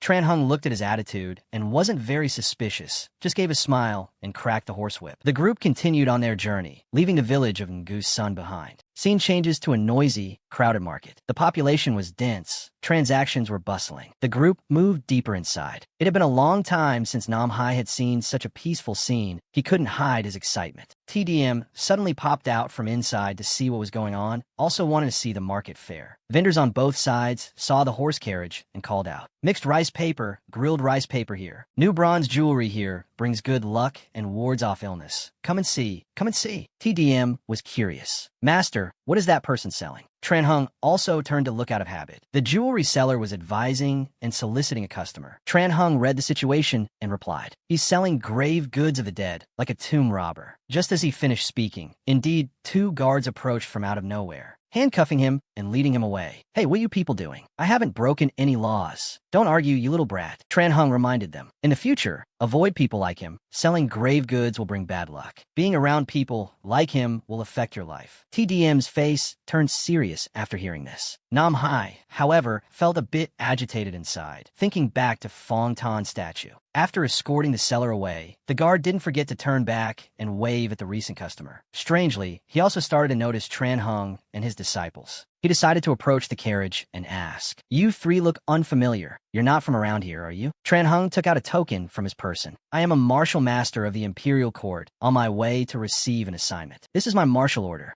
The other person observed the token. "My superior said that a profound martial master would be coming from Liao City, so it turns out you are the one he mentioned. Follow me. He has been waiting for you at the prefecture for quite some time." Tran Hung happily put the token away. "All right." The young man led the way, shouting to the surroundings, "Make way, make way." The people in the market, not wanting to get involved, all dispersed. Everyone quickly moved to the district prefecture, and were warmly received in the guest hall. After a round of greetings and introductions, the district magistrate called out, "Lu Feng, take them to the post house and arrange lodging for them. It's getting dark." "Yes, sir." The scene changes as the sky has already darkened. At the post house, Lu Feng led everyone to a room. This room is in the middle of the 3rd floor and is the best room here. It's clean and has a good view. Tran Hung carefully observed his surroundings, then approached the window. He habitually looked outside through a crack in the door. The evening scene at this post house was truly chilling, heralding that something terrible was about to happen. Returning to the table, Lu Feng said, "You can rest here for one night. Tomorrow I will find a place to recommend for you to buy a new house." Jan Hong ziplit politili.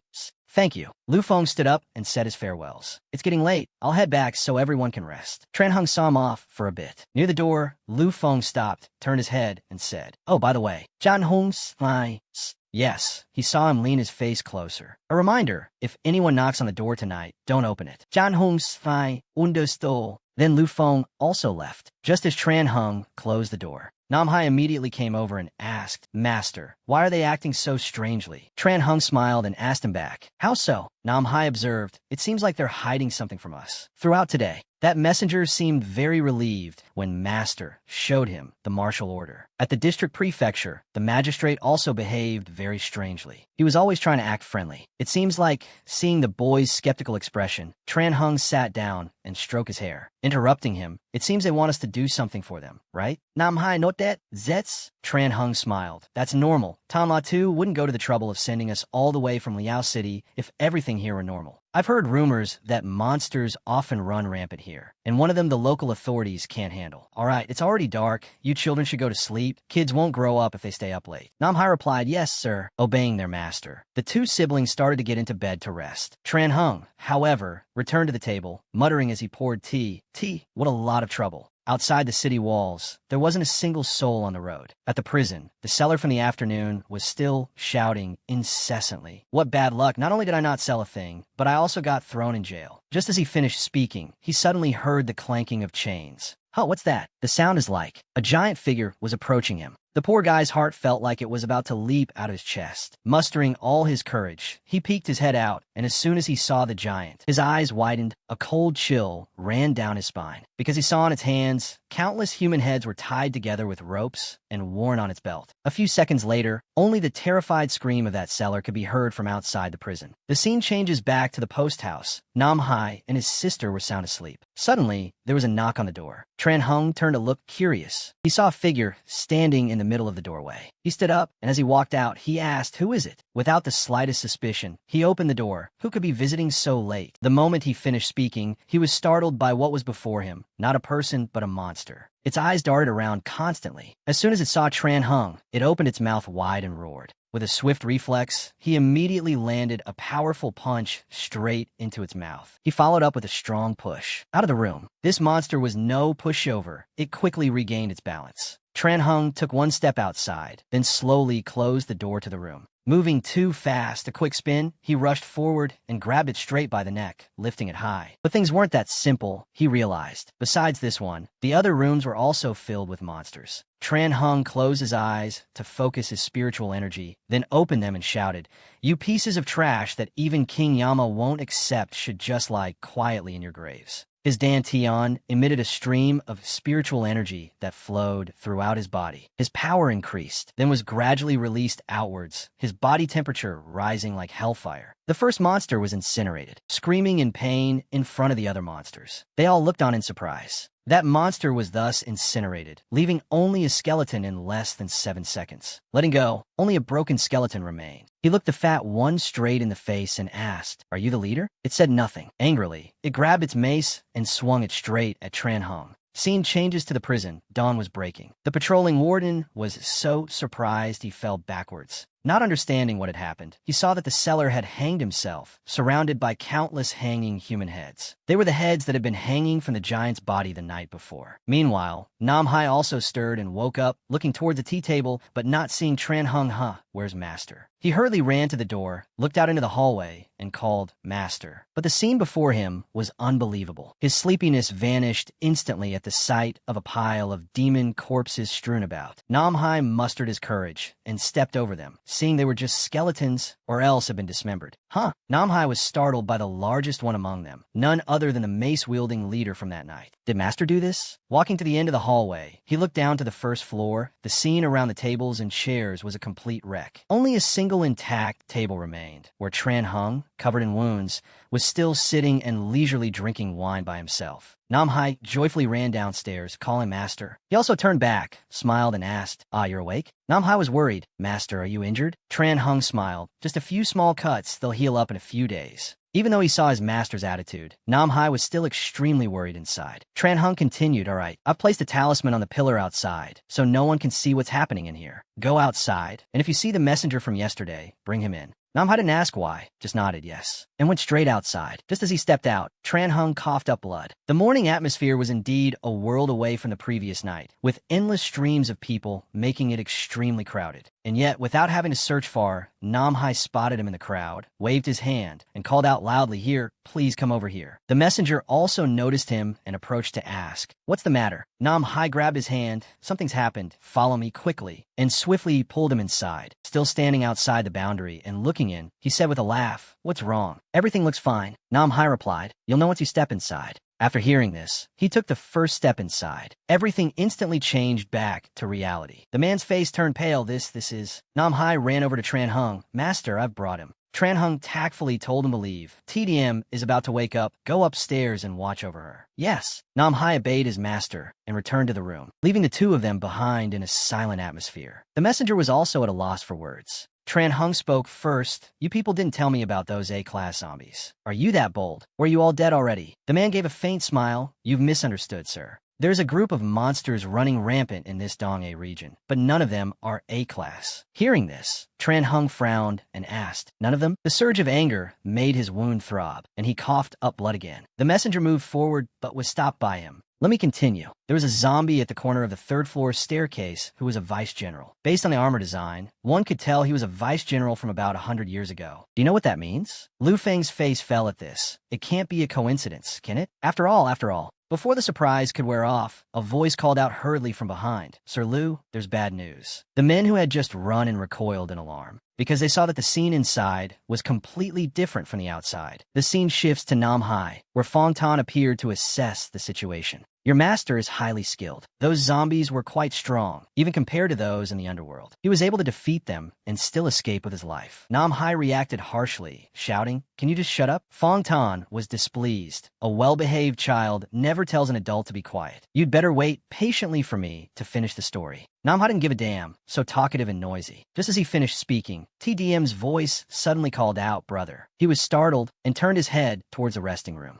TDM had woken up and was standing by herself at the door, peeking out. She looked very frightened. "Brother, where has everyone gone? And what are these corpses on the floor?" "I'm so scared." Namhai no longer cared about the corpses and immediately ran over. Hugging his sister, "It's okay. Master has defeated all the zombies. He's talking downstairs. We'll see him later." The scene shifts back to Tran Hung after he had calmed down for a while. Lu Feng asked, "What is it?" One of the men stepped forward to report, "The guy we imprisoned yesterday is dead." Hearing this, Lu Feng's face showed utter shock. "Dead?" The soldiers slowly recounted the event. "Yes." A moment later, 4 people returned to the prison. Tran Hung was also there in a soldier's uniform, making a total of 5. They arrived at the very cell of that cellar. He looked to have died a very tragic death, hanging from a rope. After observing for a moment, Tran Hung turned his head and ordered, "Investigate who those heads belong to. Do it quickly." Scene change, also on that same morning. At the bustling market, Tran Hung was taking Namhai and TDM to eat when Lu Feng's voice was suddenly heard rushing through the crowd. "Move aside. Hurry up. Make way." He quickly approached their table and shouted, "Shopkeeper, 1 bowl of Hue beef noodle soup." Tran Hung turned to ask, "Did you find anything?" Lu Feng nodded, "Yes, we did."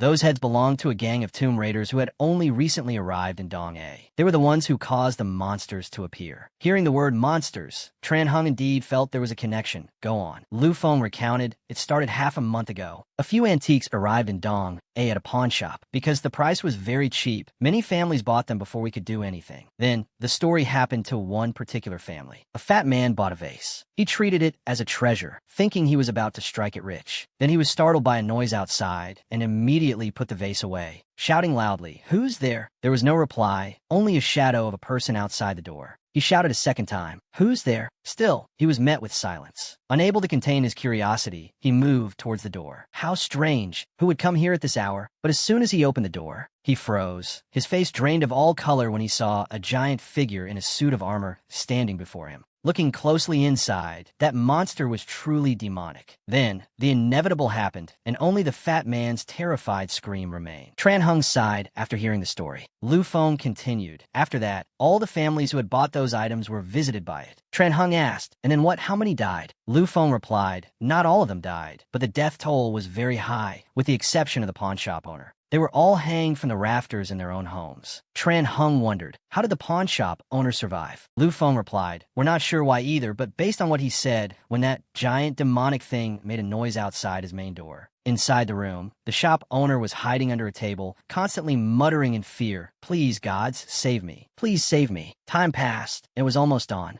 Tran Hung was curious, and that thing just stood there all night? Lu Feng replied, "Yes." We were also very baffled. It just stood by the door all night until the rooster crowed at dawn. Hearing this, Tran Hung found it interesting and chuckled. It doesn't seem like a zombie. They only enter when the homeowner opens the door for them. If the door isn't opened, they'll just stand outside like a statue. Lu Feng praised, "You are truly knowledgeable, sir." But the pawn shop owner wasn't. He even wet his pants that night. After it left, he had his servants prepare gifts and personally went to the magistrate's office. And that's how they got through that heated time. Tran Hung smiled. He's a sharp one. Lu Feng nodded. Yes, he's very smart. In the end, he was able to sleep soundly, but then it was our turn to be unlucky. And on the night we were holding that antique, it came. Luckily, thanks to the pawn shop owner's warning, we didn't open the door and nothing happened. Tran Hung wondered, but there's one thing I don't understand. If it only comes when someone is holding the antiques, why did they come to us last night? Lu Feng replied, because the attacks from those demons are spreading. Tran Hung's face turned cold. What do you mean? Lu Feng explained, the truth is it's not just Liao, Cheng, and Dong-A, but the entire Hunan territory is like this. The monsters will just keep spreading if we don't do anything. That's about the demon attacks. As for the origin of the ancient corpse, it's still a mystery. We only know that it was dug up from a nearby cemetery, but we don't know which exact tomb. And when we investigated the tombs, the demon attacks started to spread. It's not just you, sir. Many people have fallen into such accidents here in Dong-A. At this rate, in less than 2 months, Dong-A will be wiped out. Tran Hung was silent for a few seconds. Now, have you found a rob tomb? Lu Feng nodded. Yes, we have. But to be honest, I wish we had never found it. Hearing this, Nam Hai had to hold TDM's hand tightly to reassure her, worried about the terrible thing that was about to be revealed. Tran Hung asked, whose tomb is it? Lu Feng recounted, 100 years ago, this world was in utter chaos. The armies of the warlords fought each other for control of the dragon veins.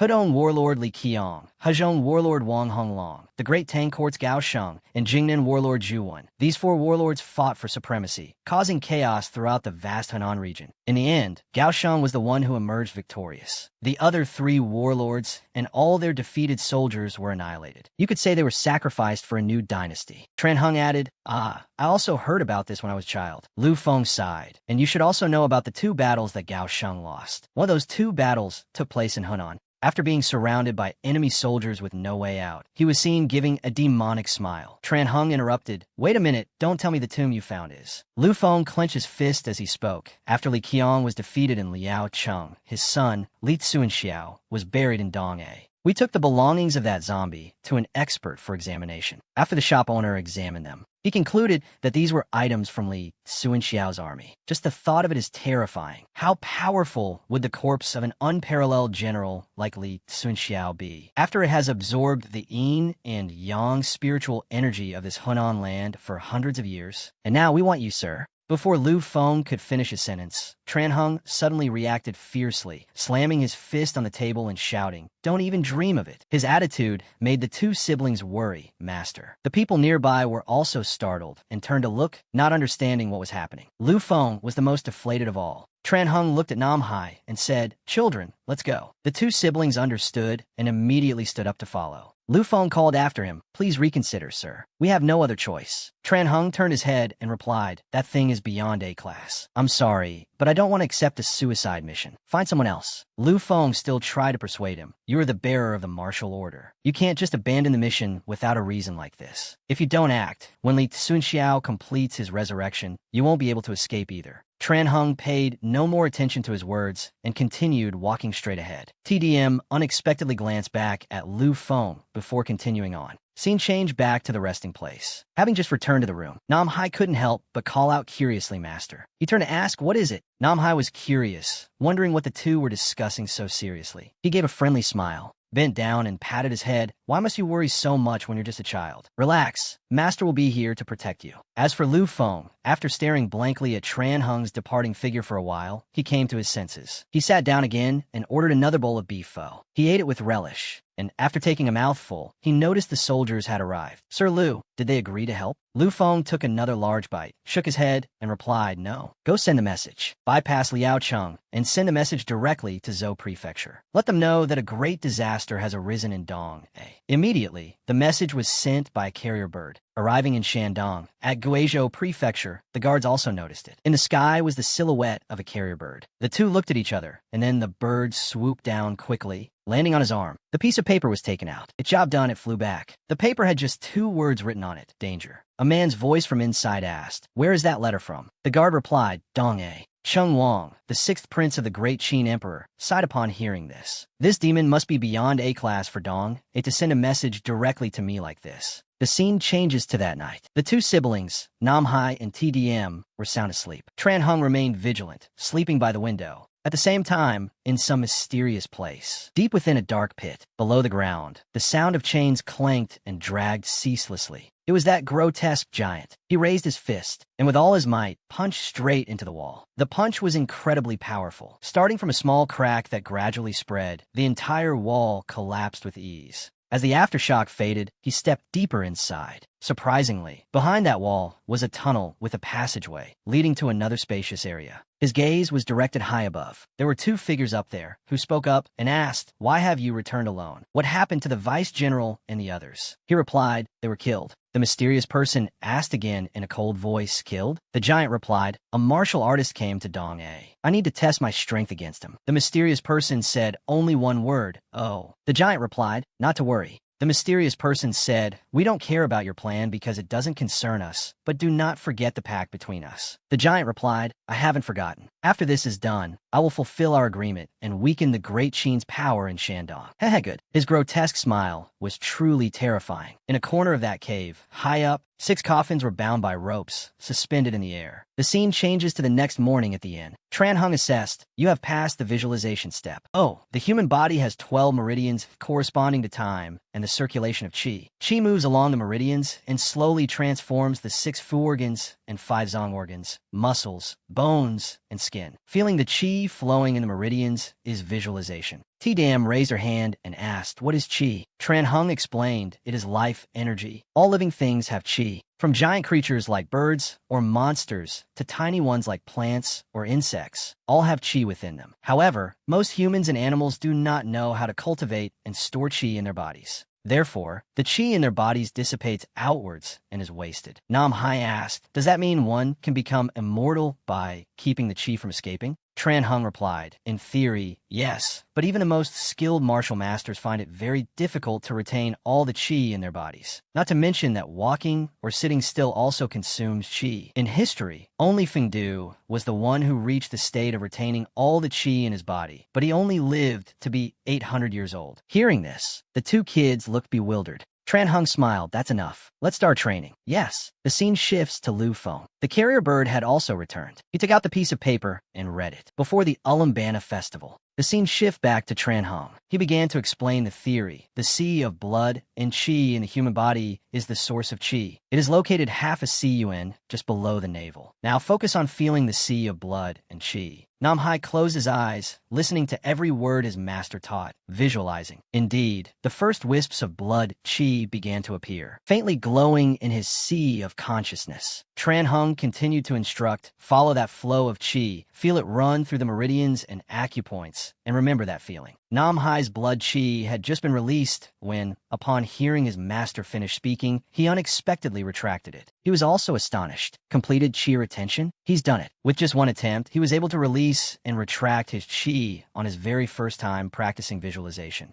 his talent. While surprised by Nam Hai's ability, TDM's voice suddenly called out, "Master." He turned his head to look at the little girl. "What is it?" TDM said, dissatisfied. "I can't feel any chi at all." He reassured her, "It's all right. It even took your master 3 days to be able to feel it." After hearing that, she felt somewhat comforted, but there was still a bit of frustration in her heart. Unnoticed, beneath the cushion she was sitting on, the ground had cracked at some point. A day passed. TDM practiced all through the night and finally managed to feel her chi. Tran Hung nodded. "You can both feel your chi now." Next is, humans have discovered over 700 acupoints on the body, and chi also exits the body through these acupoints. Our task is to comprehend and reverse this. It is essentially finding suitable acupoints in the body through visualization, then controlling the life energy through that specific acupoint by sealing and strengthening it. After a few long-winded theoretical sentences, the two kids' faces were a picture of what the fuck confusion. Tran Hung understood and gave a strained smile. "You don't get it, huh? Let me show you." Finishing his sentence, his face turned serious again. He walked towards the table, staring intently at his right hand. Nam Hai and his sister also watched his every move. A few seconds later, chi suddenly emanated from Tran Hung's hand. He placed his hand gently, not too forcefully, on the table's surface. His fingers immediately spread wide. Feeling that he could now channel the chi outward, he shouted, "Ha!" With a powerful force concentrated down through his entire palm. There was only a loud thud as the chi erupted violently. The two kids, standing nearby, were agape. Tran Hung lifted his right hand. Nam Hai rushed over to look, unable to believe his eyes. A perfect imprint of his master's entire palm was pressed into the tabletop. Tran Hung explained, "Simply put, with that energy, even simple movements can cause immense destruction. This is why the imperial court strictly prohibits the spread of the martial order. If someone with a martial order were to disseminate it among the common people, the whole world would fall into chaos and hinder the Great Gene Court. And what I just did was just a bit of basic power without any technique at all.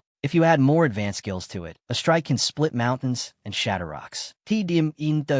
But master, if you use life energy as a weapon, won't it shorten your lifespan? Isn't that a disadvantage? Tran Hung smiled and replied, "It's not like that. Normally, people lose a certain amount of chi every day because they don't know how to retain it. Let's say that amount is 100, and in their daily activities, they consume about 10 more chi." Hearing this, the two siblings' mouths fell open as they began to understand. "Oh." Tran Hung continued, "And we martial artists, through training our bodies, retain 30 to 40 chi each day. That amount of chi that isn't consumed is stored in the body, and it can be used when needed. First-class martial artists can control the amount of chi lost in a fight to a minimum." Nam Hai note that I understand. Tran Hung continued explaining, "So it doesn't affect life or death at all. For survival, a martial artist can tap into the potential of their chi to create an intense burst of energy without worrying about shortening their own lifespan." Enough talk. Let's continue training. You must practice opening and closing at least 2 acupoints before the Ulambana festival arrives. The two siblings nodded, yes. Then they entered a meditative state to feel their acupoints. Tran Hung sensed someone entering, and Lu Feng arrived. Tran Hung wondered, what is it? From his person, Lu Feng tossed a command token over and said, "Guizhou Prefecture has just issued an order to all martial artists in the Shandong area. Go to Dong A and eliminate the demons before the Ulambana festival." Tran Hung caught the command token, observing its features to see if it was real. Confirming it was authentic, he returned it to Lu Feng while asking, "When do we start, and who will be in charge of this?" He replied, "If everything goes according to plan, it will be the Vice Master of the South Mountain Martial Arts Hall. To accompany us, they will also send 100 more guards. As for the start time, that depends on the masters from the 5 Elements sect." Hearing these numbers, Tran Hung felt a bit more at ease and nodded. "In that case, I agree." Upon hearing this, Lu Feng immediately turned around, said a farewell, and left. Nam Hai called out, "Master, can you not go?" Tran Hung smiled and replied, "No. No martial artist in Shandong can defy an order from Guizhou Prefecture. But don't worry, Shandong is full of experts. If everything goes well, we'll be able to eliminate all the monsters before the Ulambana festival." Although Nam Hai heard this, his heart was still a little worried for his master. "Yes." Tran Hung stood up and smiled, breaking the atmosphere. "All right, I want to go out and buy a few things. You two go back to your room first." "Yes, sir." After returning to the room,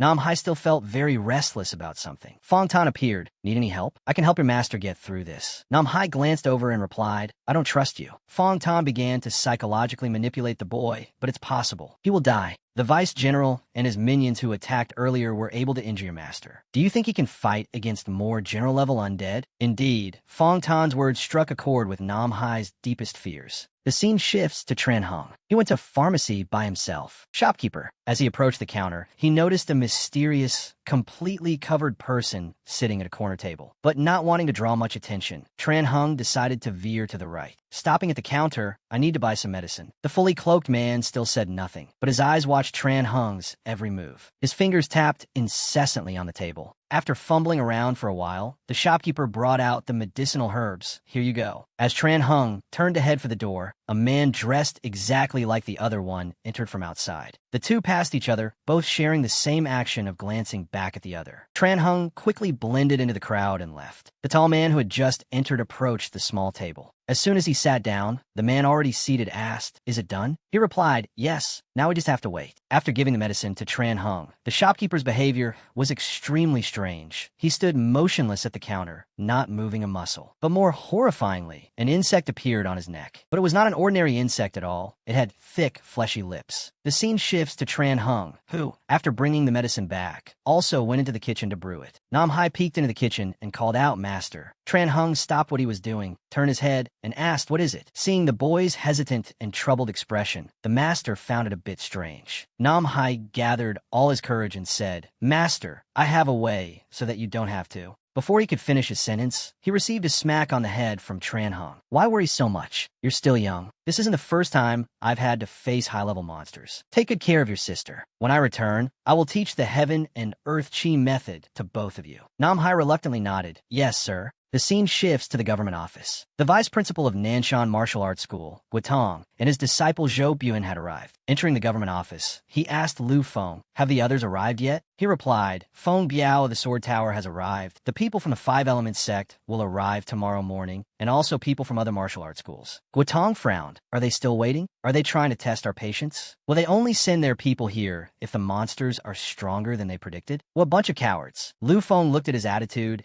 and could only manage a faint smile. Ha ha. The scene shifts to the inner city, where the people from the Sword Tower had also arrived. A female disciple observed for a moment and commented, "It seems the monsters in Dong aren't as strong as rumored. It doesn't look like many people have died here." "Senior sister, don't say that. Is there a problem?" No, there isn't." While the two were chattering, as the group passed the mysterious people Tran Hung had met at the medicine shop, Feng Biao immediately sensed something strange. Glancing back, the two people with him also noticed Feng Biao's reaction and looked to see who was behind them, but the person in red had vanished at some point. He asked, puzzled, "What's wrong?" Feng Biao thought he must have imagined it and replied, "It's nothing." The scene shifts. The two men in red moved towards the deep forest. The short man detected something. The tall one asked, "What is it?" The short one replied quietly, "The rats are tailing us." "Me, or is it you?" Indeed, it was Feng Biao, who couldn't help but be curious about these two mysterious people and had followed them. Seeing them stop, he grew worried. "Have I been discovered?" So he stepped out on his own. "There was something strange when we met on the road. You two, are you human?" As he spoke, he scanned the blood chi on their bodies. The short man laughed. Hee, the kid says you're not human." The tall man was silent for a few seconds, then decided to take off his hood. His voice filled with killing intent. He asked, "Am I human?" Half of his face was terrifyingly disfigured, and the aura he emitted made Feng Biao's body want to kneel. The large man declared, "Confirm it with your life." The scene shifts. 1 hour later, the two Sword Tower disciples were searching for their senior brother. They finally found him, but only his corpse, dead at the base of a tree. The two couldn't believe their eyes. Even senior brother Feng.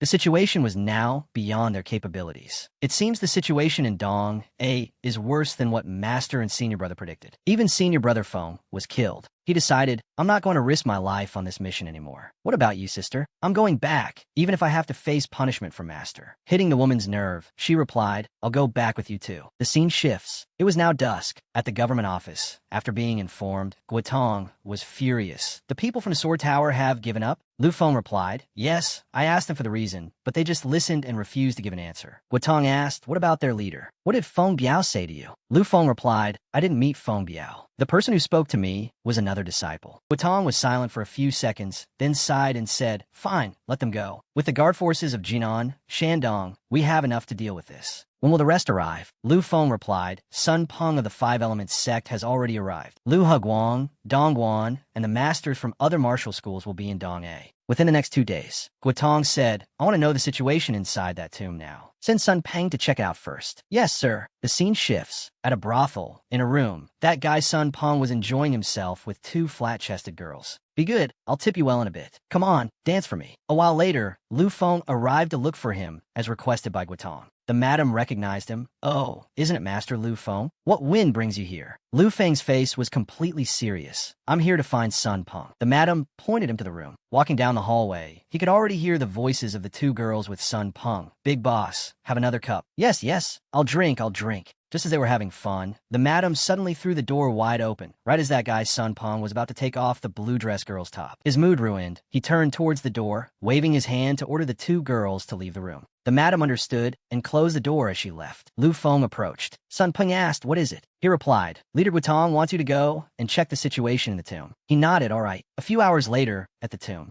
Not to mention the small burial chambers. Even this main chamber is incredibly easy to infiltrate. Is this supposed to be the tomb of a great general? Or it's very likely that the great general's tomb has been moved to another location. That last thought was Sun Peng's observation as he used his earth-burrowing technique to get underneath the tomb. He located the coffin. He tried to open the lid, but to his surprise, it wasn't a corpse, but a mysterious tunnel hidden inside. The guy's face changed drastically. Impossible, this place is. The scene shifts back to the government office. The 3 of them were anxiously waiting for news from Sun Peng when a scroll was transmitted to them. Lu Feng wondered, what is it? Guotong immediately picked it up, unfurling it to read. He answered, Sun Peng's death notice. Lu Feng's face turned pale. He's dead? How is that possible? Guotong handed over the scroll, a great general whose reputation is well-deserved even in death. Look at this. Lu Feng held the scroll in his hands for a few seconds, then opened it. It was a rough map of the tomb's structure. Lu Feng mumbled, this is... Guotong continued, I assume you don't know. This is a natural cave beneath Li Xuanxiao's mausoleum. Corpses suspended in midair, nurturing spiritual energy for hundreds of years. It's a costly design. Who did it, or why they did it, the more you think about it, the more terrifying it becomes. Hearing this, Lu Feng felt the danger and his lips trembled as he mumbled. No, I have to. Guotong cut him off, forget it. You don't have enough time to report back to Guizhou Prefecture. By the time they send more people, it will be too late. We have to take the risk with our current personnel. If we're lucky, we'll stop Li Xuanxiao's resurrection before the Ulambana festival. If we're unlucky, you'll have to gather the people from all over the region and evacuate them as quickly as possible. The people from Guizhou Prefecture should have been here by now, shouldn't they? Did something happen to them? But he had no idea that the people from Guizhou Prefecture had been assassinated by those 2 mysterious figures, down to the last man. Despite their pleas for mercy, the cruelty within them did not allow them to show mercy to anyone. The short man wondered, why have these kids been throwing themselves at us to die for the past 2 days? This is the 3rd time. The tall one guessed that he had been exposed. The government here wants to stop everything before the Ulambana festival. They might have learned something about him already. Even if they know when he will be resurrected, they're not strong enough to stop it. If there is someone strong enough to seal it at the last minute, the power of Great Jin in Shandong will reduce its chances. In addition, with the arrangements of our comrades in other prefectures, Shandong will be isolated, making it easy for us to control. I hope so. The scene shifts to the 2 people from a 6-crane stronghold. Xiao Taifu saw Wang Sun Feilong's expression and asked, puzzled, what's wrong? He turned towards the inn. There's something strange inside. Xiao Taifu also began to sense the strangeness.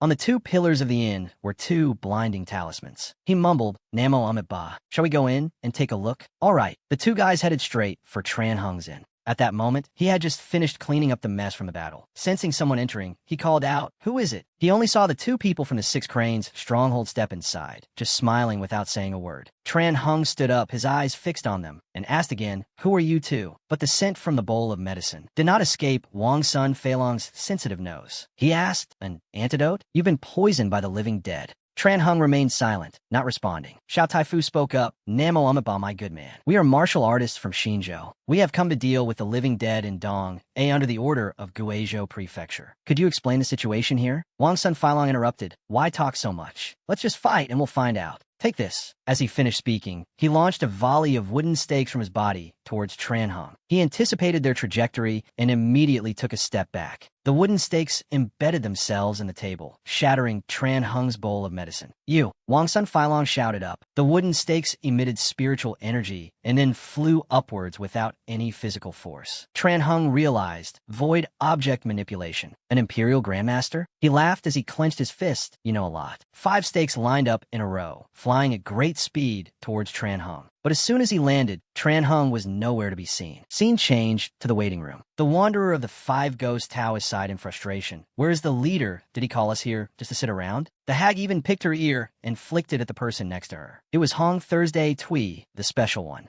The hag thought to herself, damn it, I have to sit next to this weirdo. I should probably find an excuse to go outside. Yet, as if reading her mind, Hong Thursday, Tui said, go ahead if you want. Hearing this, the hag jumped, looking awkward. She turned and gave a faint smile. Aha, please don't mind anything I might have said. As soon as she finished, she suddenly realized, hey, how can you read my thoughts? I haven't said anything. Hong Thursday, Tui just mumbled a little I know a little. Scene changed to the battle. Wang Sun Failong continued to control the wooden stakes to attack Tran Hung. He was constantly on the defensive without a chance to counterattack. He kept striking, but the wooden stakes would just return. Tran Hung lost his patience and said, hey, at this rate, when will this ever end? This stalemate with a master like this is such a waste of time. I have to fight for real. Yet Wang Sun Failong still wanted to continue the fight. Tran Hung frowned. I'll have my say at the very end if you don't stop. Wang Sun Failong, seeing his opponent seem to hesitate, taunted, what, are you scared? The short old man, Xiao Taifu, just mumbled, Ba, just do as you wish. Tran Hung's eyes lit up. Fine, you're the ones who said it. At that moment, he focused the blood chi from his dantian, flowing throughout his body. Xiao Taifu warned, be careful, he's got more serious. I know. As soon as he finished speaking, Tran Hung on the other side also crouched, his feet turning 90 degrees. In a flash, the ground where he stood shattered, and he was gone. But these movements were already in Xiao Taifu's calculations. He used his right hand to grab one of Wang Sun Failong's arms, and with great momentum, pulled him towards himself. The doorstep below was seen shattering into 2 equal lines. Wang Sun Failong still didn't understand what was happening. Why did you do that? Xiao Taifu laughed while looking at the main door. If I hadn't thrown you out, you might have been done for. A burst of speed so terrifying, everyone outside was stunned to see Tran Hung appear on the platform outside the door. Xiao Taifu smiled and asked, isn't that right, benefactor? He turned his head to look inside, then disappeared again to the surprise of everyone around. But this time it wasn't just a simple dodge. Xiao Taifu took a stance and threw a powerful punch forward, blocking Tran Hung's attack. His fingers were seen, unable to bear it, and recoiled, and he immediately retreated a step. Tran Hung retracted his blood chi and asked, is this enough? Xiao Taifu gave a forced smile. It's enough. He was startled as he observed Tran Hung, his gaze falling on his shoes. Pure yang chi. Impossible. Why would a master like him be in this small place? Scene changed to Guitong. He led the government's men deep into the forest to find the people. But the masters were all frozen dead, and on the ground were insects left by those 2 mysterious figures in red. Guitong stroked his beard. Their souls have dispersed. They have been dead for at least 2 days. Zhou Buhan looked at their cruel methods and was terrified. Guitong asked, is there any response from the other sects? Lu Feng replied, they said they will arrive on the last day. I urged them, but to no avail. After hearing this, he sighed, hopefully they will arrive in time. Forget them, it's too late. We will infiltrate the tomb chamber tonight. Scene changed to the inn. Xiao Taifu wanted to show Tran Hung something. He placed his entire recoiled hand from before on the table. Suddenly, it recovered unexpectedly. The broken finger healed itself, truly a strange technique. He spoke up, my body cultivates the lotus method. It can heal its own wounds. In other words, your punch did no harm to me at all. Tran Hung nodded, I see. Besides Xiao Taifu, there was also Wang Sun Failong. He also automatically healed his hand. Tell us about what happened in Dong.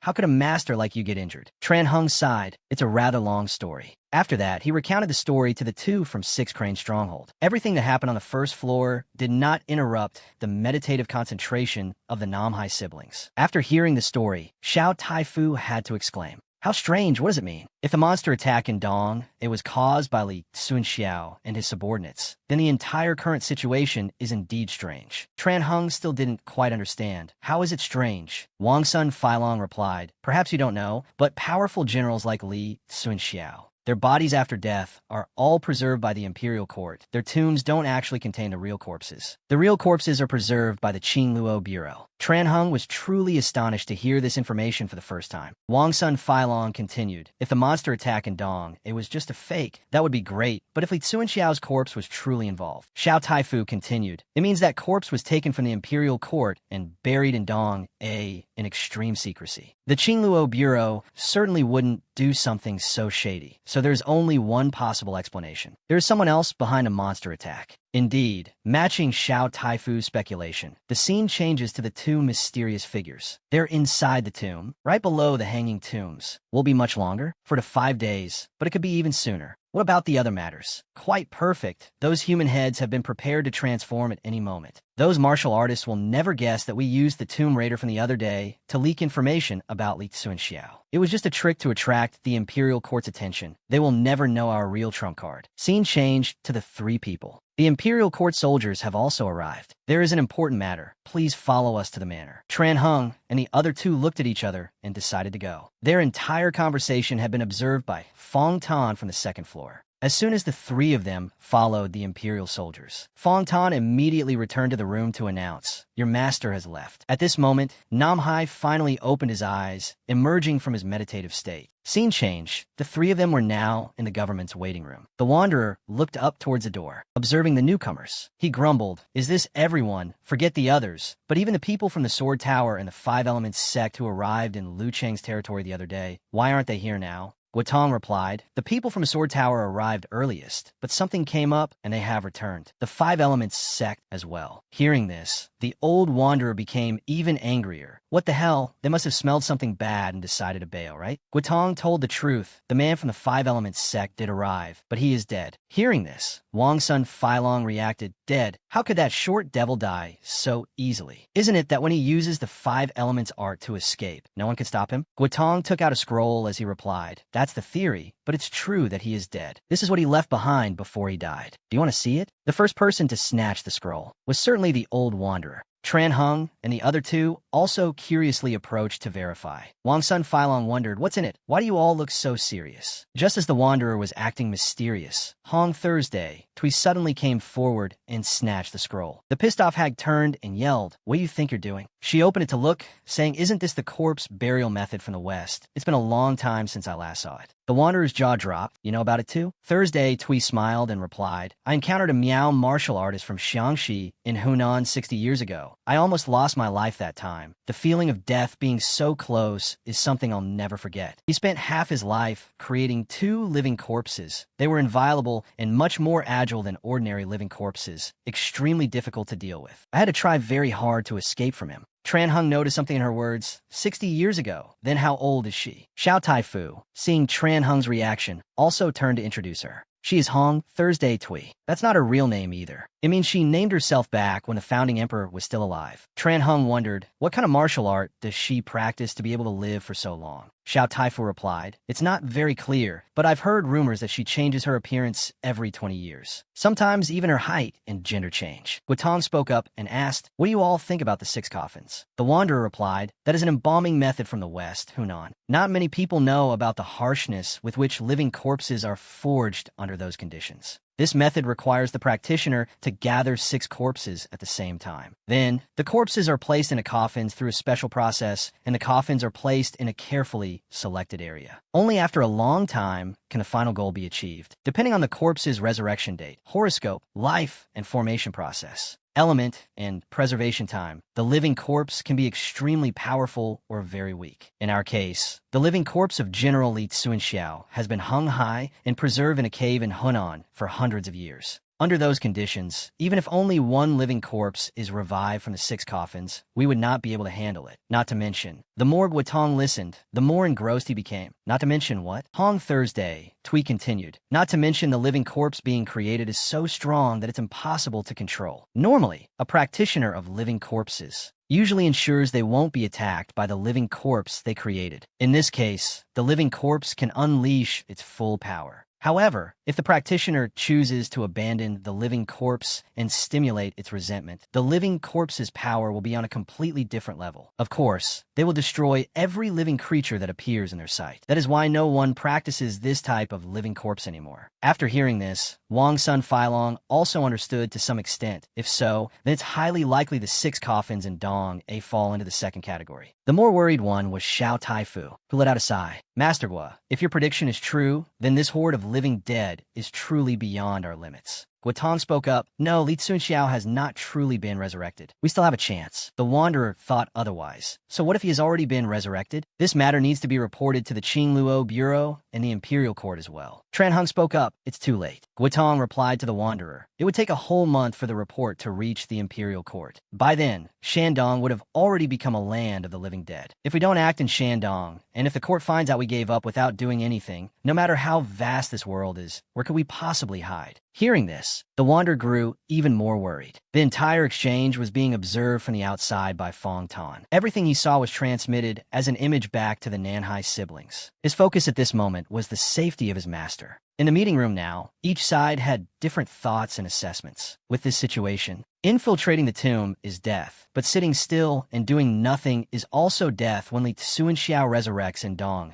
Abandoning my post while carrying the martial order is a grave crime. I have no other choice, but what will happen to my 2 disciples after I die? Seeing everyone silent for a long time, Guotong spoke up. This won't do. The longer we wait, the higher the chance Li Tsunxiao will be resurrected. Without further delay, we will infiltrate the tomb tonight. Wang Sunti reacted harshly. I follow the order of the Guizhou Prefecture to suppress the monsters in Dong-A, but I cannot obey a suicide mission. Guotong frowned. You dare to defy an order? Lu Feng, seeing the atmosphere become tense, said, come on, everyone, come on. Maybe the situation isn't as bad as you think. Wang Sunti turned and shouted, of course it's not bad for you. You're not the one who has to go in there and die. The wife heard this and gave a faint smile. Scene cuts to Nanhai. He curiously asked Fong Tan, what is that? He replied, your master's face is covered in an aura of death. I'm afraid he won't make it through tonight. Hearing this, Nanhai's heart grew even more anxious. Fong Tan asked, but you can save him, right? Scene cuts to Lu Feng. I've already told the county magistrate. If you combine your forces and still can't defeat them, the destruction of Dong-A is inevitable. So, the Wanderer frowned. So what? Lu Feng emphasized. So we've decided to let you take our city god with you. The masters in the room were all surprised to hear the 2 words, city god. Tran Hung asked, what will you do without the city god's protection? Lu Feng smiled. Just for one night, it will be fine. But with the protection of the city god, I believe you will have a higher chance of taking down Li Tsunxiao. The 6 cranes, stronghold side, looked at each other, still a bit hesitant. Guotong assessed, if we have the city god support, the danger level of this mission will be reduced by about 30. Lu Feng continued, so it's decided I will send someone to bring the city god over. Immediately, Lu Feng led the master and disciple from the Nanshan Martial Arts School to the temple to bring the city god.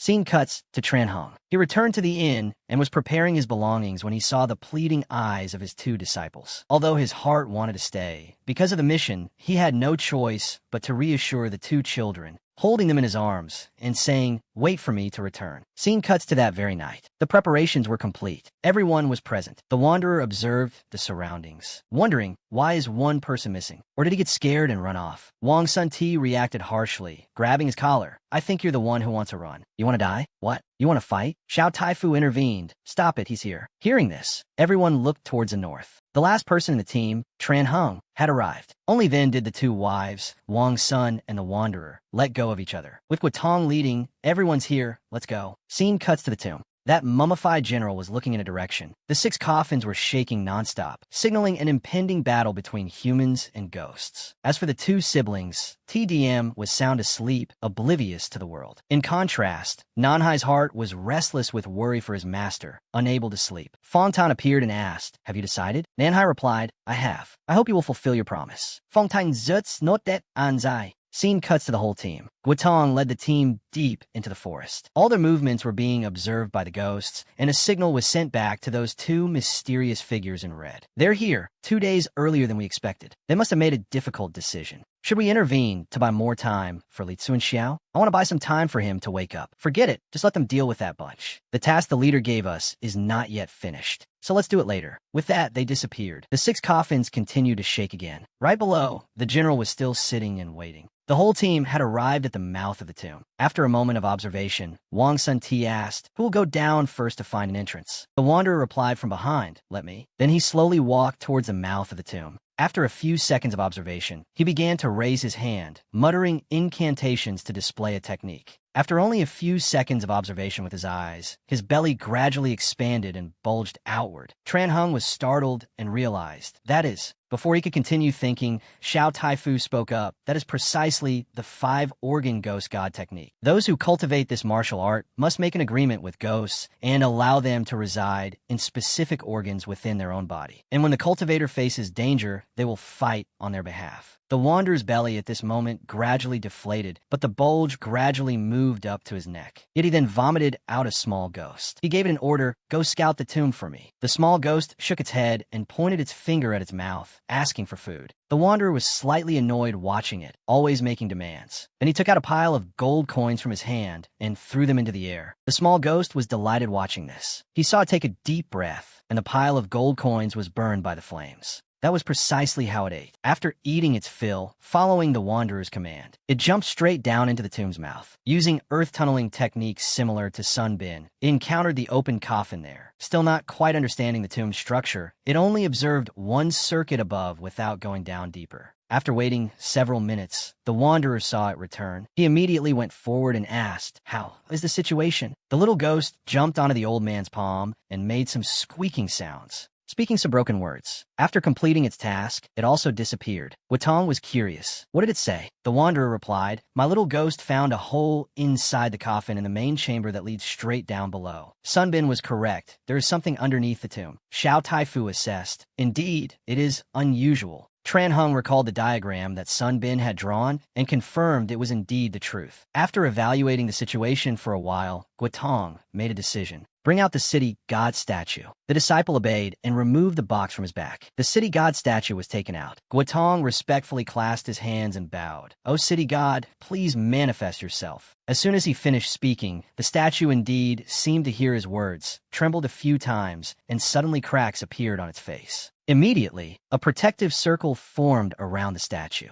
Guotong extended his hand to test this protective layer. It was gradually expanding outward, quickly encompassing everyone around them. Guotong said, "We can enter now." As soon as he finished speaking, he went down first, and the rest of the team followed suit. Finally, Guotong did not forget to wrap the city god statue back into the box and carry it with him. The entire team quickly approached the coffin. Guotong said, "This is indeed it. Let me go down first." Immediately following was Guotong. The entire team ventured deep into the dark cave. On the other side, the general also sensed their presence. He opened his eyes and with a wave of his hand, gave orders to the ghosts emerging from the earth below. They moved like an army toward the entrance. Guotong was in charge of checking the map that Sun Bin left behind and turned left at the second door. Throughout the entire journey, the Wanderer and Huang Shui said nothing. The two Six Cranes stronghold members reminded each other, "We must coordinate well if we have to fight." The entire team quickly reached the end of the cave. But it was unbelievable. Before their eyes stood an entire army of living dead waiting in ambush. Their murderous, hunger-filled gazes. The moment they saw the team, they immediately rushed in like immolated bodies. Guotong only then came to his senses and shouted, "Prepare for battle." The scene shifts to the two figures in red. They were now appearing in the city. It truly feels comfortable not having the city god backing them. I really want to find someone to kill. Forget it. Don't forget our mission. The two of them arrived at the mortuary. At this moment, the night guard was still sleeping. Then suddenly a centipede emerged from somewhere and bit into his vital acupuncture points, taking his life. The two of them easily passed through the gate. After advancing deep inside for a while, they came before a corpse container. The shorter one asked, "How much longer?" 2 hours left. The scene shifts back to the team. The living dead continued to emerge from the ground in increasing numbers. Although the quantity was large, it was still nothing compared to the team's overall power. Only that the large numbers were gradually depleting everyone's strength. Guotong assessed the situation and made a decision. "We cannot hold out much longer. Bring out the city god." Guotong heard this and immediately brought out the box and, like before, took out the city god statue. He respectfully clasped his hands. "City god, please manifest your true form." Indeed, the statue's face continued to crack along the original line and spread outward. The circle of power continued to be reinforced, gradually expanding outward. The effect was clear. The death aura on these living dead notably decreased. Everyone continued fighting and pushing back the enemy. Tran Hung was quite surprised. These living dead are much weaker than the ones from before. Is it because the city god is here? Even after fighting for a long time, that general still only controlled the living dead to be the vanguard. He hasn't even bothered to stand up, but seeing the city god here, he also started to make a move. Xiao Taifu easily used the Arhut Divine Palm to take down several in a row, coordinating extremely smoothly, striking left and right with Wang Sun Failong. The loudmouth crowed. These living dead aren't as strong as we imagined. Wang Sun Failong was also excited. In fact, they're so weak I'm getting bored. Just as he finished his sentence, a chain suddenly shot out from afar and wrapped around his neck. And just like that, the loudmouth was dragged away. Xiao Taifu shouted, Failong, reacting instinctively. Tran Hung also turned to see the situation. Over here, the wanderer who summons ghosts to kill ghosts also noticed. Damn it, there's another one behind us. Guotong made a decision. That's enough. Saving him is more important. Hong Thursday, Tui spoke up. Just leave that to me and the 5 ghost Taoist. The wanderer heard this and snapped. Don't you dare make decisions for me, you.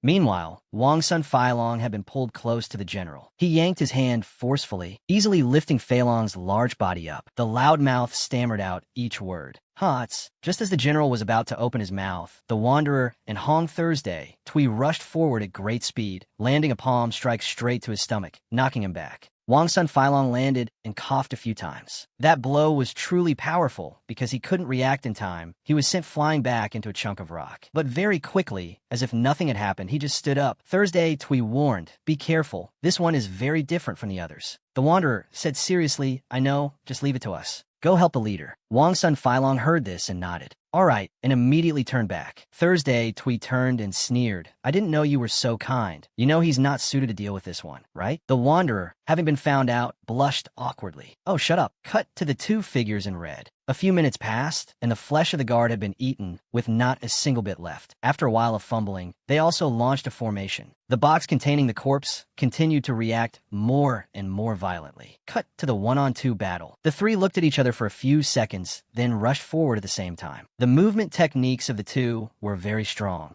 But this time he was clearly prepared, so the general easily landed a punch straight to the wanderer's stomach. He was sent flying. Seeing the danger, Thursday, Tui immediately used instant teleportation to retreat a step. As soon as she landed where the wanderer was, she asked, what do you think? The wanderer, his whole body still in pain, this guy is at least A-class. Thursday, Tui thought differently. It's not that bad. The wanderer yelled, are you crazy? Not that bad? What's next? Thursday, Tui assessed, if this captain is A-class, then obviously the great general will have to be at the disaster level. Got now? The wanderer stood up while shaking his hands. All right, say whatever you want, but I have to let you know that my ghosts are only the support type. I'm not good at fighting this kind of monster. Thursday, Tui said confidently, no problem. I'll just bring out a few supporters while I fight. The wanderer rolled up his sleeves. Fine, be careful. Just don't die before the great general shows up. Thursday, Tui retorted, you talk too much. As she finished speaking, she immediately used instant teleportation, rushing towards the general at great speed with spiritual energy gathered in her hands. The wanderer muttered, too impatient, at least wait for me to summon them. Then he also focused on chanting. His stomach swelled up, gradually reaching his neck. This time he spat out a few support ghosts. He ordered, go help her. The small ghosts, which didn't require feeding, flew straight towards Thursday Tui. At this moment, with agile movements, the 2 sides were continuing to fight in close combat. While they were evenly matched, the bat ghost rushed forward and shouted, get out of the way. Thursday, Tui was startled and understood, and immediately retreated a step. Immediately, a yellow light shot out from the bat ghost's staff, suppressing the general. The wanderer assessed, the situation doesn't seem suitable for the ghost to use blades. Whatever, I'll use it myself. After thinking, he immediately bit his fingertip. Using his own blood, he drew a few lines on his face. 5 ghost divine art, open intermediate demonic power. Special power, he my command. The connection between his body and the ghosts was pushed to its limit. His face gradually turned purple. As he shouted the 2 words begone, his body transformed. Over here, thanks to that control move, Thursday, Tui managed to land a punch on the general. As the 4 were fighting, a terrifying power was felt approaching. The general sensed it and turned his head to look back. While he was distracted, Thursday, Tui saw her chance and immediately used a technique, unleashing a series of palm strikes. Just as the general reacted and brought his hands up to defend, that terrifying power arrived. It was none other than the transformed wanderer, who was seen pressing his fingertips together, his neck bent back, gathering all his strength. A great deal of fire blew out from his mouth. The dark space in the cave was brilliantly illuminated by his flames. It's true that demons fear fire. The general was burned by the hellfire. Damn it. The wanderer returned to his normal body and said, although I don't know who you are, you have endured hundreds of years to face this five-ghost Taoist. I truly appreciate that. May you rest in peace. This samadhi true fire burns very strongly, but it also dissipates very quickly. The general died standing, his hands still clenched. Seeing this, the wanderer completely released his spiritual energy. But a harsh and unexpected thing was that Hong Thursday, Tui was also burned to death. How strange. My Samadhi true fire is only supposed to burn demons and monsters. Why was Hong Thursday, Tui also affected? Behind them, the rest of the team had also finished dealing with the zombie minions. Luckily, we summoned the city god just in time. Otherwise, my longevity art couldn't have held out against such a large number of enemies. Be very careful with the remaining living dead. Don't let any of them survive. Zhou Buan nodded. Yes, sir. After speaking, Guotong also slowly walked towards the Wanderer. How's the situation? The Wanderer replied, this captain's strength is at least A-class, but besides strength, he has no other skills. Taking him down was easier than I thought. Out of habit, Guotong looked down. He suddenly saw a charred corpse that looked very familiar. Startled, he realized, Hong Thursday Tui is dead? The Wanderer said awkwardly, I don't understand either. Logically speaking, my Samadhi true fire shouldn't have been able to affect her, so I don't understand why it burned her death. Guotong's face was extremely serious. Are you kidding me? The Wanderer was awkward for a second time. Anyway, if she couldn't withstand my technique, she should have known to stand aside. It's not like I intentionally hit her, so you can't blame me, right? In the back, a strange green-skinned living dead was bound by Guotong's technique, struggling, but was finished off by a sword strike from Zhou Buan. He continued his task of going around to see if any were still alive and finish them off. Over here, Xiao Taifu and Tran Hung were talking. Xiao Taifu stammered, how strange. Tran Hung was curious. What is it? He replied, these living dead are very strong, but their attacks are very weak. Yuren Feilong's Kung Fu doesn't deal extra damage to them, so you might not have noticed. The city god's protection, my Arhut Palm, Guotong's longevity art, and the five ghost Taoist special techniques. These attacks usually have increased effectiveness when dealing with the living dead, but in this battle, that wasn't the case. Tran Hung guessed, could it be because these living dead were revived before they were fully mature? They're only half-finished products and thus have many flaws. Xiao Taifu nodded. Perhaps so. On the other side, Guotong and the Wanderer were looking up high. This thing sends a chill down my spine. The Wanderer added, me too. The wind was howling louder and louder, even though this was clearly deep underground. Cut to the surface, still in the dark of night. The short man had also sat down. They were about to finish activating their formation. The box was shaking nonstop, more and more violently. The tall man just opened his eyes, and those boxes opened in unison. Something was seen whizzing past the two of them. They were grotesque heads, their mouths constantly muttering, so hungry, I'm so hungry. Eat them all. Don't let any of them survive. Just after escaping the mortuary, each head went in a different direction, easily whizzing through the walls. The tall man said, from tonight, Dong, it will be the capital of death. What a pity for those martial artists. Supreme command, O wandering souls, impermanent ghosts and demons from all four corners and 8 directions, kneel before me, stand on the Qian trigram, light up the Bagua, and rise up everywhere. They will never suspect that all my calculations were just to make them take the city god away from here tonight. Cut to the tomb. The whole team had gathered in one place. Demonic energy began to pour out from the 6 coffins. Feilong asked, what do we do with these coffins? Should we destroy them? The Wanderer turned back and reacted harshly. We don't know what the thing inside that coffin is like. Destroy it? You'll just startle it and make it wake up sooner. Feilong shouted back. So do you have any better ideas? Who isn't worried? Huh? Xiao Taifu had to step in to stop the two of them. Stop bickering. Tran Hung was standing there peacefully when he suddenly felt a bad omen. His whole body throbbed once. That worry did not escape Guotong's eyes. He asked, what is it? Tran Hung looked up and asked back, can you hear that? He also looked up out of habit. Hear what? The shaking of the coffin above matched the heartbeat Tran Hung had just felt. A constant thumping. The feeling grew worse and worse. The demonic energy grew thicker. Guotong exclaimed, this is bad. At the same time in the city, the heads gathered together. The city god isn't here,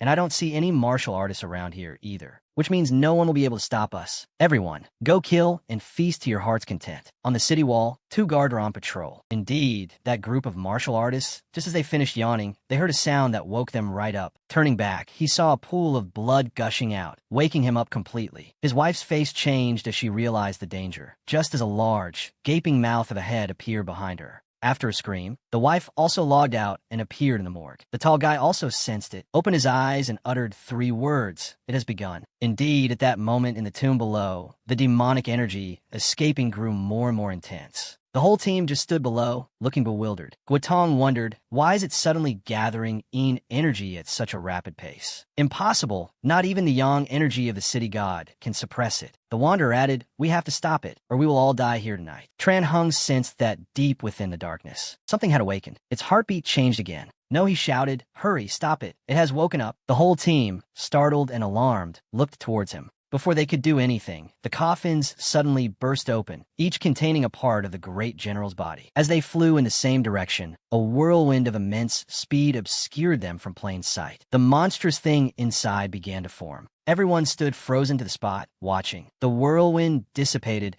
and a great general appeared, his body missing its right arm. His soulless eyes stared, chilling them to the bone. The energy he emitted was overwhelmingly dense. Li Zuanxiao, he stared straight at the team. Below, Guotong muttered, it really is Li Zuanxiao. He has been resurrected. Reacting instinctively after observing the team, he glanced to his right and saw 2 charred living corpses, confirming they were his generals, burnt black in an upright posture. At this moment, sweat was pouring down Xiao Taifu's face. He has awakened earlier than expected. If we fight, do we even stand a chance? While lost in thought, Li Zuanxiao suddenly vanished from sight. The entire team was startled and went on high alert, muttering, he's gone, impossible. Just then, Li Zuanxiao suddenly appeared right behind the team. He opened his mouth. First question. Everyone reflexively whipped their heads around, startled. So fast, since when? Damn it, I knew from the start I shouldn't have gotten involved in this mess. Huh? Li Zuanxiao continued asking, how many years have passed since Huang Chao's rebellion? Guotong calculated the time and replied, 180 years. After hearing this, Li Zuanxiao muttered, it's been a long time indeed. Second question, who took control of the country after the death of my stepfather, Li Qiong? Everyone was silent. He suddenly raised his hand. You don't want to say? I understand. It was Gao Sheng, wasn't it? As his rage erupted, his entire body darkened. His body turned into a gaseous form and shot past. Guotong shouted, prepare for battle. From his gaseous form, Li Zuanxiao transformed back into human shape, muttering, stepfather, this unworthy son failed to help you complete your eternal imperial legacy. Guotong was intimidated but still had to encourage the team. Don't retreat. There's only one enemy. Give it your all. This is Li Zuanxiao, the one who single-handedly annihilated 10,000 enemy troops. If we don't fight with all our strength, we will all lose our lives here tonight. In Li Zuanxiao's mind now, there was only hatred. But your son has been fortunate enough to be given a chance to return to this world once more. I will use the cruelest methods to directly punish Gao Sheng's descendants and this entire world. The country of our Li family is not for you to rule. He opened his mouth. Final question. Did Gao Sheng treat my stepfather's family kindly? As he finished speaking, darkness fell over the sky of Dongye. In the night, even the beasts could sense the killing intent, losing their direction and running about in chaos. Dark clouds gathered with roaring thunder and lightning. The entire city of Dongye on that fateful night was relentlessly massacred by giant heads. Namhai was safe in the inn, but was fully aware of the situation on the streets. The short guy at the morgue also opened the window and looked up at the sky. Li Zuanxiao has been resurrected. After hearing this, the tall guy also stood up from the formation. The short one asked, have you finished the spell? He nodded, yes, let's move on to the next step. As soon as he finished, he took out a statue of a woman from his clothes and placed it right in the middle of the formation. The short guy laughed, including the little demon of Tyne County. We now have 3 evil god statues that have been blood sacrificed. On the streets, the heads relentlessly smashed buildings and houses, killing anyone they saw inside. Namhai was still safe. Those monsters, where did they come from? While he was muttering, Fong Tan appeared. Oh, those flying heads. He turned back in surprise and asked, you know them? He replied, of course. They are created by turning the heads of the dead into demons. They like to eat human flesh, usually move in groups, and attack places unprotected by a city god. I was wondering why so much demonic energy had gathered in the West these past few days. Turns out someone was cultivating this thing. Namhai interrupted, wait, you're saying this thing is man-made? Fong Tan replied, that's right, they were just recently created around the 2nd day after you guys arrived here. Namhai frowned. Why didn't you warn us about this? Fong Tan asked quizzically, why should I do that? Our deal doesn't say I have to help you unconditionally. Besides, even if I told you, you couldn't have done anything. The one behind this is not someone your master and that bunch of half-baked martial artists can stop. That demon in the tomb is already enough to keep them busy. Are you planning to drag them into this too, so they can die sooner? Namhai Thawen, do. Fong Tan looked towards TDM and continued, and instead of being angry with me, why don't you worry about your sister and yourself? How do you think you'll escape those flying heads? Anyway, you've already had your wish, so now you can only rely on yourself.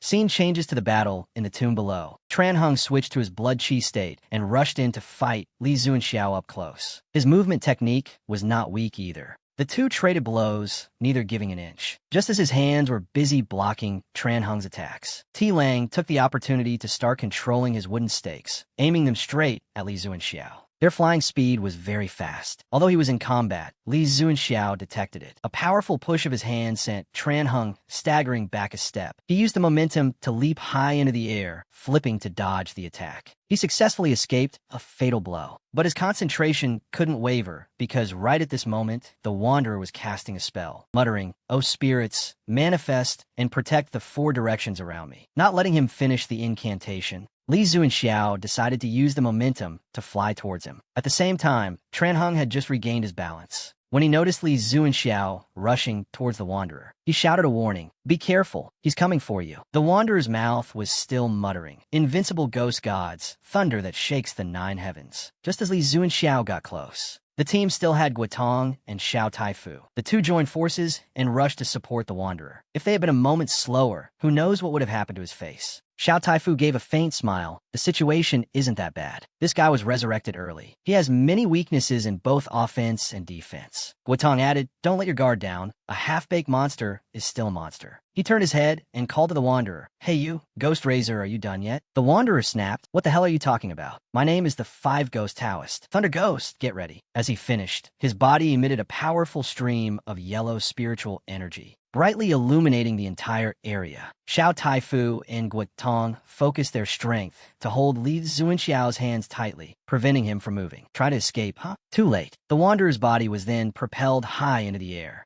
His mouth uttered 2 words, 5 thunders, as he raised his hand high. That yellow energy gradually accumulated. Looking at him now, he was no different from a half-baked god. Xiao Taifu and Guotong knew the technique was charged and immediately let go, using the momentum to fly off in 2 directions. By the time Li Zuanxiao could react, it was already too late. An immensely powerful attack struck straight towards him, shattering a huge chunk of the ground. After casting the ultimate move, he landed on the ground. Guotong said, "The amount of energy in the pit is decreasing significantly. Maybe we've taken him down." Xiao Taifu added, "It's a good thing he was only half complete. Not only that, he was also missing an arm. Otherwise, we would have been dead." But the team had not yet noticed that there was still one coffin above that had not been opened, and the energy within it was still very dense. Scene changes to Donghae City. Everything was in chaos and out of control, with dead bodies lying everywhere. At the inn at this time, Nam Hai shook TDM, calling, wake up now, sis, don't sleep anymore." The little girl groggily opened her eyes. "What's wrong, brother?" Nam Hai hurriedly pulled her by the hand. "I'll explain later. We have to get out of here first." Just as they took a few steps towards the door, he was startled to notice a head approaching. He had just turned his head to the right. Nam Hai reacted with a start. He pulled TDM inside to hide, covering her mouth. The little girl still didn't understand a thing. "Brother, what is it?" Nam Hai just made a small shushing sound. "The whole town is full of those man-eating things. Be quiet so they don't see us." After hearing this, the color began to drain from TDM's face. Scene changes back to the cave. The Wanderer had noticed something. "Strange, Li Zuanxiao is dead. So why is my right eye still twitching like this?" Just as he looked up, he was startled to see intense energy emitting from the last coffin. "Oh no, we've been tricked." He turned his head and shouted loudly, "Be careful, Li Zuanxiao is still alive." Just then, the coffin lid opened. A purple, gaseous entity shot down quickly. But instead of attacking everyone, it rushed straight towards Li Zuanxiao's location. Xiao Taifu watched, thinking, I was wondering why this guy was so weak. Turns out it was just a stalling tactic. He was waiting for his right arm to complete the resurrection process. Guotong shouted, "Get ready to fight now. This time it's for real." Just then, down below, Li Zuanxiao shot up into a sitting position. His right arm had merged to form a complete body. He mumbled too late. As he finished speaking, a stream of energy shot up from below like a volcanic eruption. While everyone stared blankly, waiting for something to emerge, something unbelievable happened.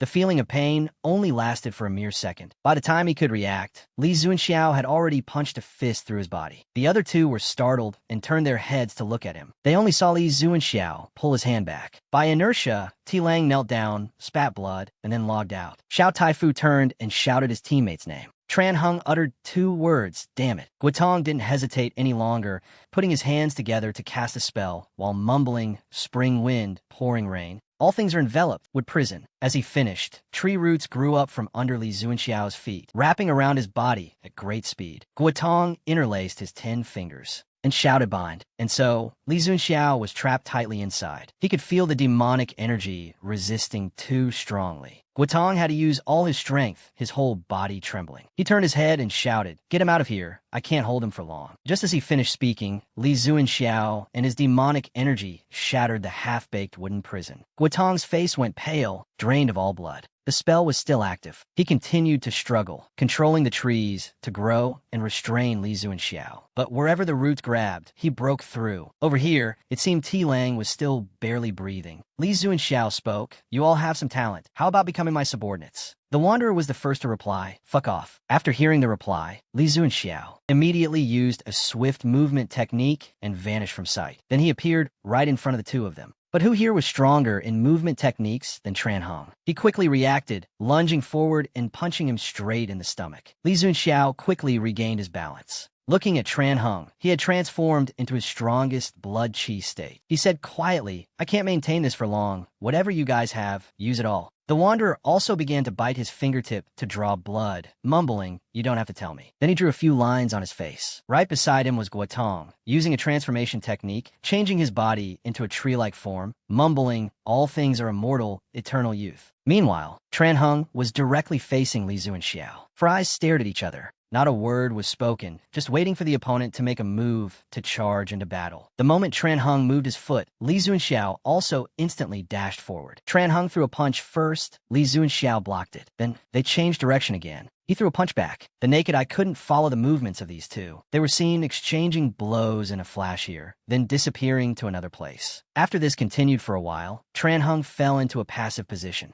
Li Zuanxiao seized an opening, raising his fist to deliver a knockout blow, when Xiao Taifu's voice rang out, "Let me help." Li Zuanxiao reflexively stopped his hand and turned his head to look. Just then, a palm strike descended straight towards him from above. Boom. It was Xiao Taifu who had just used a technique. Arhut Illusion, the joyful Arhut Kanaka Vuts. Tran Hung quickly retreated towards him, not forgetting to say thanks. Where Li Zuanxiao had just stood, a huge handprint was imprinted from the technique Xiao Taifu had just used. And yet, he still managed to escape and fly up. Xiao Taifu had to exclaim, "This monster, he's really strong." Tran Hung said, "Leave taking him down to the leader and the 5 ghost Taoist. We just need to hold him off." Xiao Taifu nodded. That's the only way. As they finished speaking, the 2 of them charged forward simultaneously, charging into close combat to stall for time. Scene changed to Nam Hai's side. The other head was constantly peeking into the adjacent rooms. Nam Hai only dared to peek out, ready to run immediately if the situation turned bad. As soon as he saw the head leave, he was overjoyed. "It's gone. How could it be that easy?" A savage laugh came from somewhere. Hee hee. Nam Hai's heart skipped a beat as he turned to look. It was that huge head that had discovered the 2 of them. "Look what I found." It just charged straight ahead, smashing through the door and surrounding walls. Nam Hai's face was now pale. It's over. In his most helpless moment, facing death, he raised his hands. But after a few seconds of no movement, he slowly opened his eyes. The head was standing still, as if it were locked in place. Nam Hai etli min gon fusin, hiu. Turning to look at TDM, he saw the little girl was also exactly like the head, frozen and unmoving. Fong Tan Appa. Nam Hai asked, "You did this, didn't you?" He replied, "That's right." Only then did Nam Hai breathe a sigh of relief. Fong Tan said, "But in return,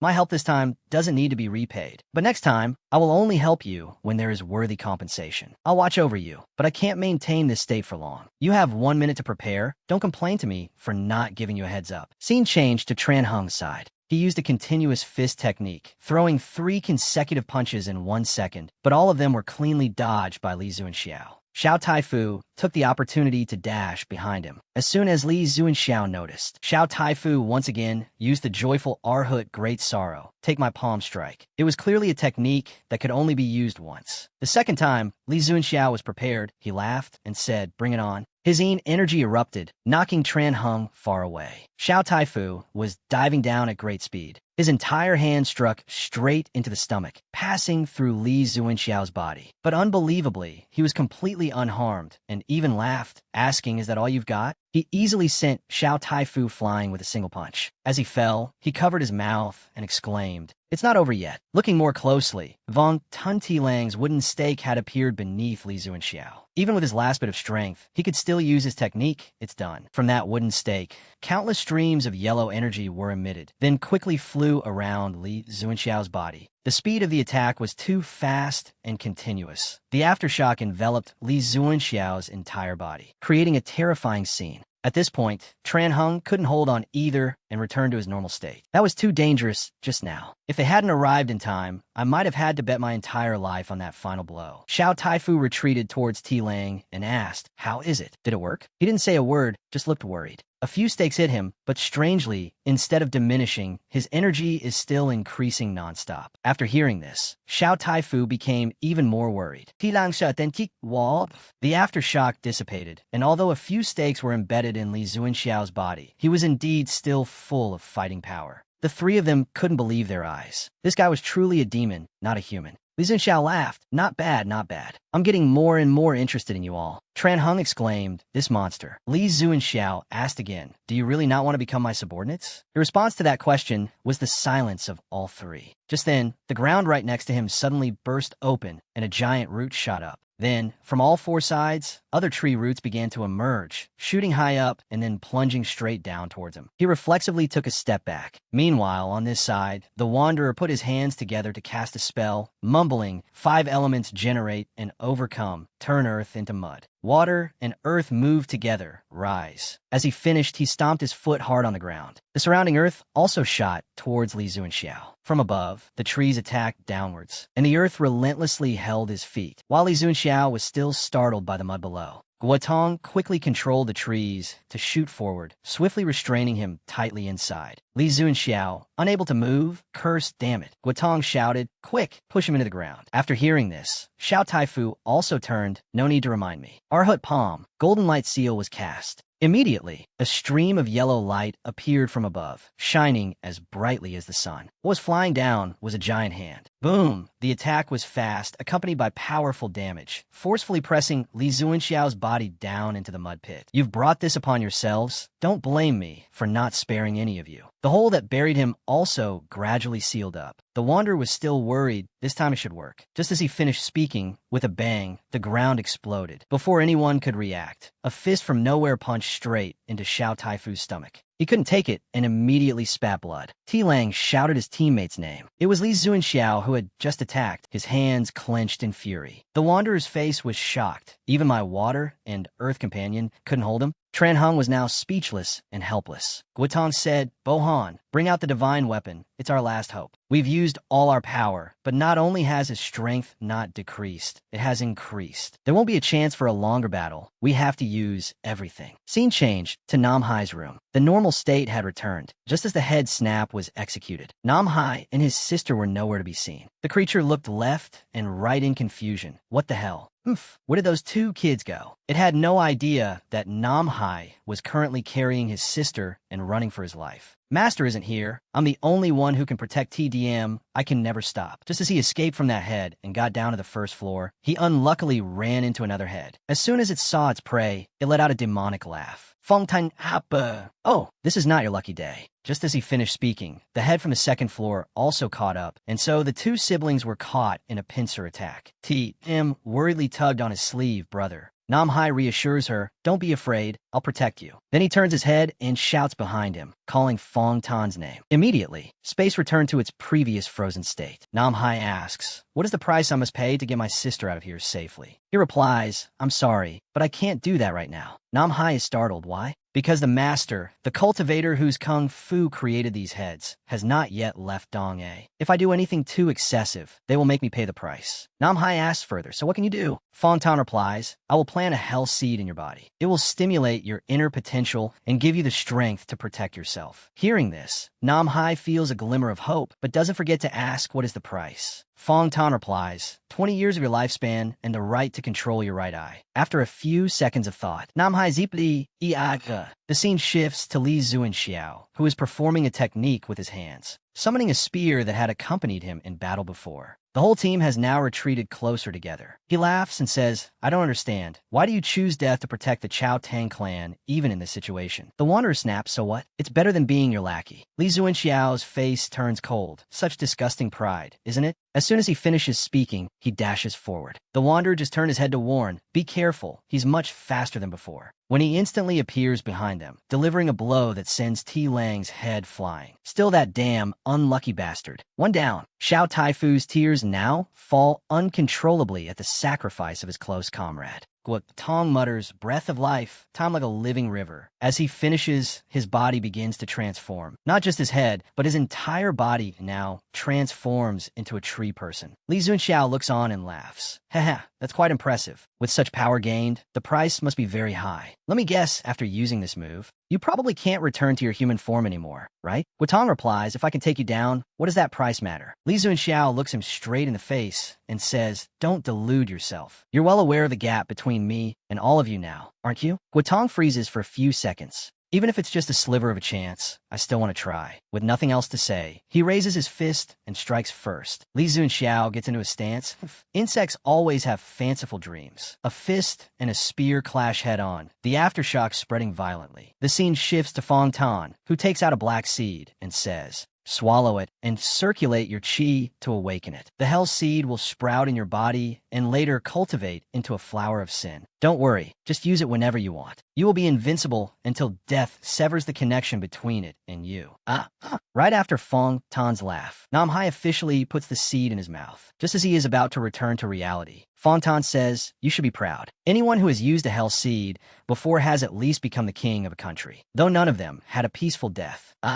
Fong Tan's savage smile is directed at our young Nam Hai. But in this life or death situation, how could he decide otherwise? As soon as the seed dissolves in Nam Hai, he begins to transform. Just in time, the head from the second floor swoops down, its mouth smiling as it says, "The big guy is mine." After returning to reality, Nam Hai stands with his back to it. He can clearly feel that the blood chi in his body has erupted powerfully. The moment the head's bite comes down, Nam Hai disappears from sight. When he reappears, he has already punched it straight in its left eye. A searing blow sends the head into a free fall to the first floor. Nam Hai returns to his spot, to his sister's astonishment. TDM stammers, her eyes still full of worry as she calls for her brother. Nam Hai smiles, pats her head reassuringly. "Don't think about anything. Close your eyes until I tell you to open them again, okay?" The little girl doesn't overthink it and closes her eyes as her brother told her. The head on the first floor is still waiting. It mutters, "A martial artist? And his speed can take me down. It's too risky to take him on. I have to attack from a distance and wait for an opportunity." From within its mouth, a stream of green energy begins to form, condensing in just 3 seconds. The sound wave attack is shot straight towards the two siblings. "Take this." But Nam Hai's speed is now terrifyingly fast. He easily picks up TDM and jumps straight down to dodge the attack. Before he can land, the head from the second floor sees an opportunity and lunges forward with its mouth wide open. Nam Hai reflexively turns his head. Unable to react in time, he can only scream Fong Tan's name. Space instantly freezes. He continues to state the price for this time, the right to control the little finger of her left hand. As soon as Nam Hai successfully lands, he shouts, "Shut up. How long can you maintain this state?" He replies, 10 breaths. The scene shifts back to the team's battle. After that spear strike, Li Zunxiao quickly dashes and jumps back. Xiao Taifu turns and asks, "How much chi do you have left in reserve?" Tran Hung replies, "None left, but I can trade 20 years of my life first." Xiao Taifu sighs, "That should work. I will seal his movements. You only have one chance, don't forget." Hearing this, Tran Hung is stunned for a few seconds. With a determined look, he says, "Understood." Just as Li Zunxiao finds an opening to counterattack and rushes forward, laughing confidently.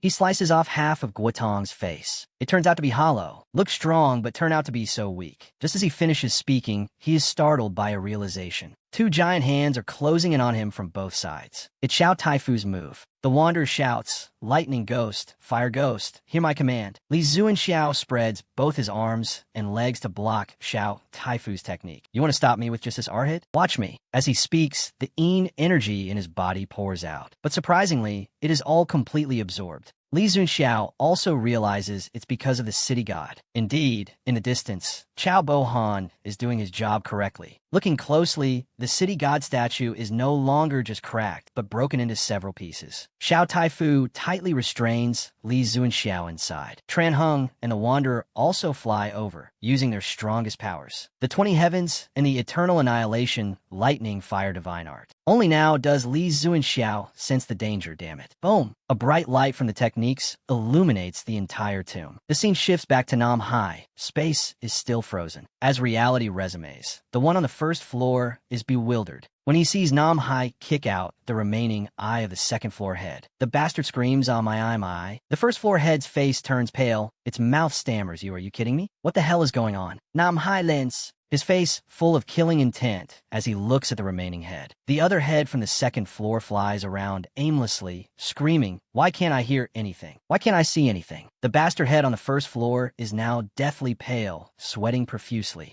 Nam Hai's hands are covered in blood, but his face is still full of killing intent. One down, next one. "It'll be you." His demonic smile scares the bastard witless. The decision now is to flee. Just as it escapes outside, it screams, "Monster! That kid is a monster. A normal martial artist can't possibly be that strong. Even the two masters didn't give me such a terrifying feeling." As soon as it finishes, Nam Hai's voice sounds in its ear. "You think you can escape?" As it turns its head to look, it sees Nam Hai's figure rushing towards it very quickly, with a charged fist. He finishes it off with just one move. At that moment, the tall one also senses something. Juan immediately asks, "What is it?" He replies, "I didn't expect the martial artists to be so careful. They left one person in Donghae. Do I need to go there? Forget it. That guy, although strong, is alone. The flying heads will take him down quickly. He's not a threat. Even if he escapes, only a few heads will be taken down. That's all." The scene shifts back to the team's battle. After a while of fighting, Guitong is seen dead with his face and hands severed. Xiao Taifu is reduced to a skeleton. The Wanderer is cut in half. Chao Bohan is also impaled with his own sword. Only Tran Heng and Li Zuanxiao remain. His body is heavily injured. He asks, still not giving up. Tran Heng just breathes, not saying a word. "You guys are quite similar to me." Tran Heng's body also begins to crack and then dissolves into the air. Li Zuanxiao says, "All my subordinates are dead. You all refused to join me, and were all killed by me. And I can't destroy the descendants of the Chao family alone." Despite winning, he is extremely dissatisfied. "Whatever. I'll gather some of his descendants as hostages first, then negotiate with the rest later." As he finishes, he leaves. But surprisingly, the blackened body of Hong Thursday, Tui at this moment, suddenly moves. The bastard sits bolt upright. Phew, he's gone.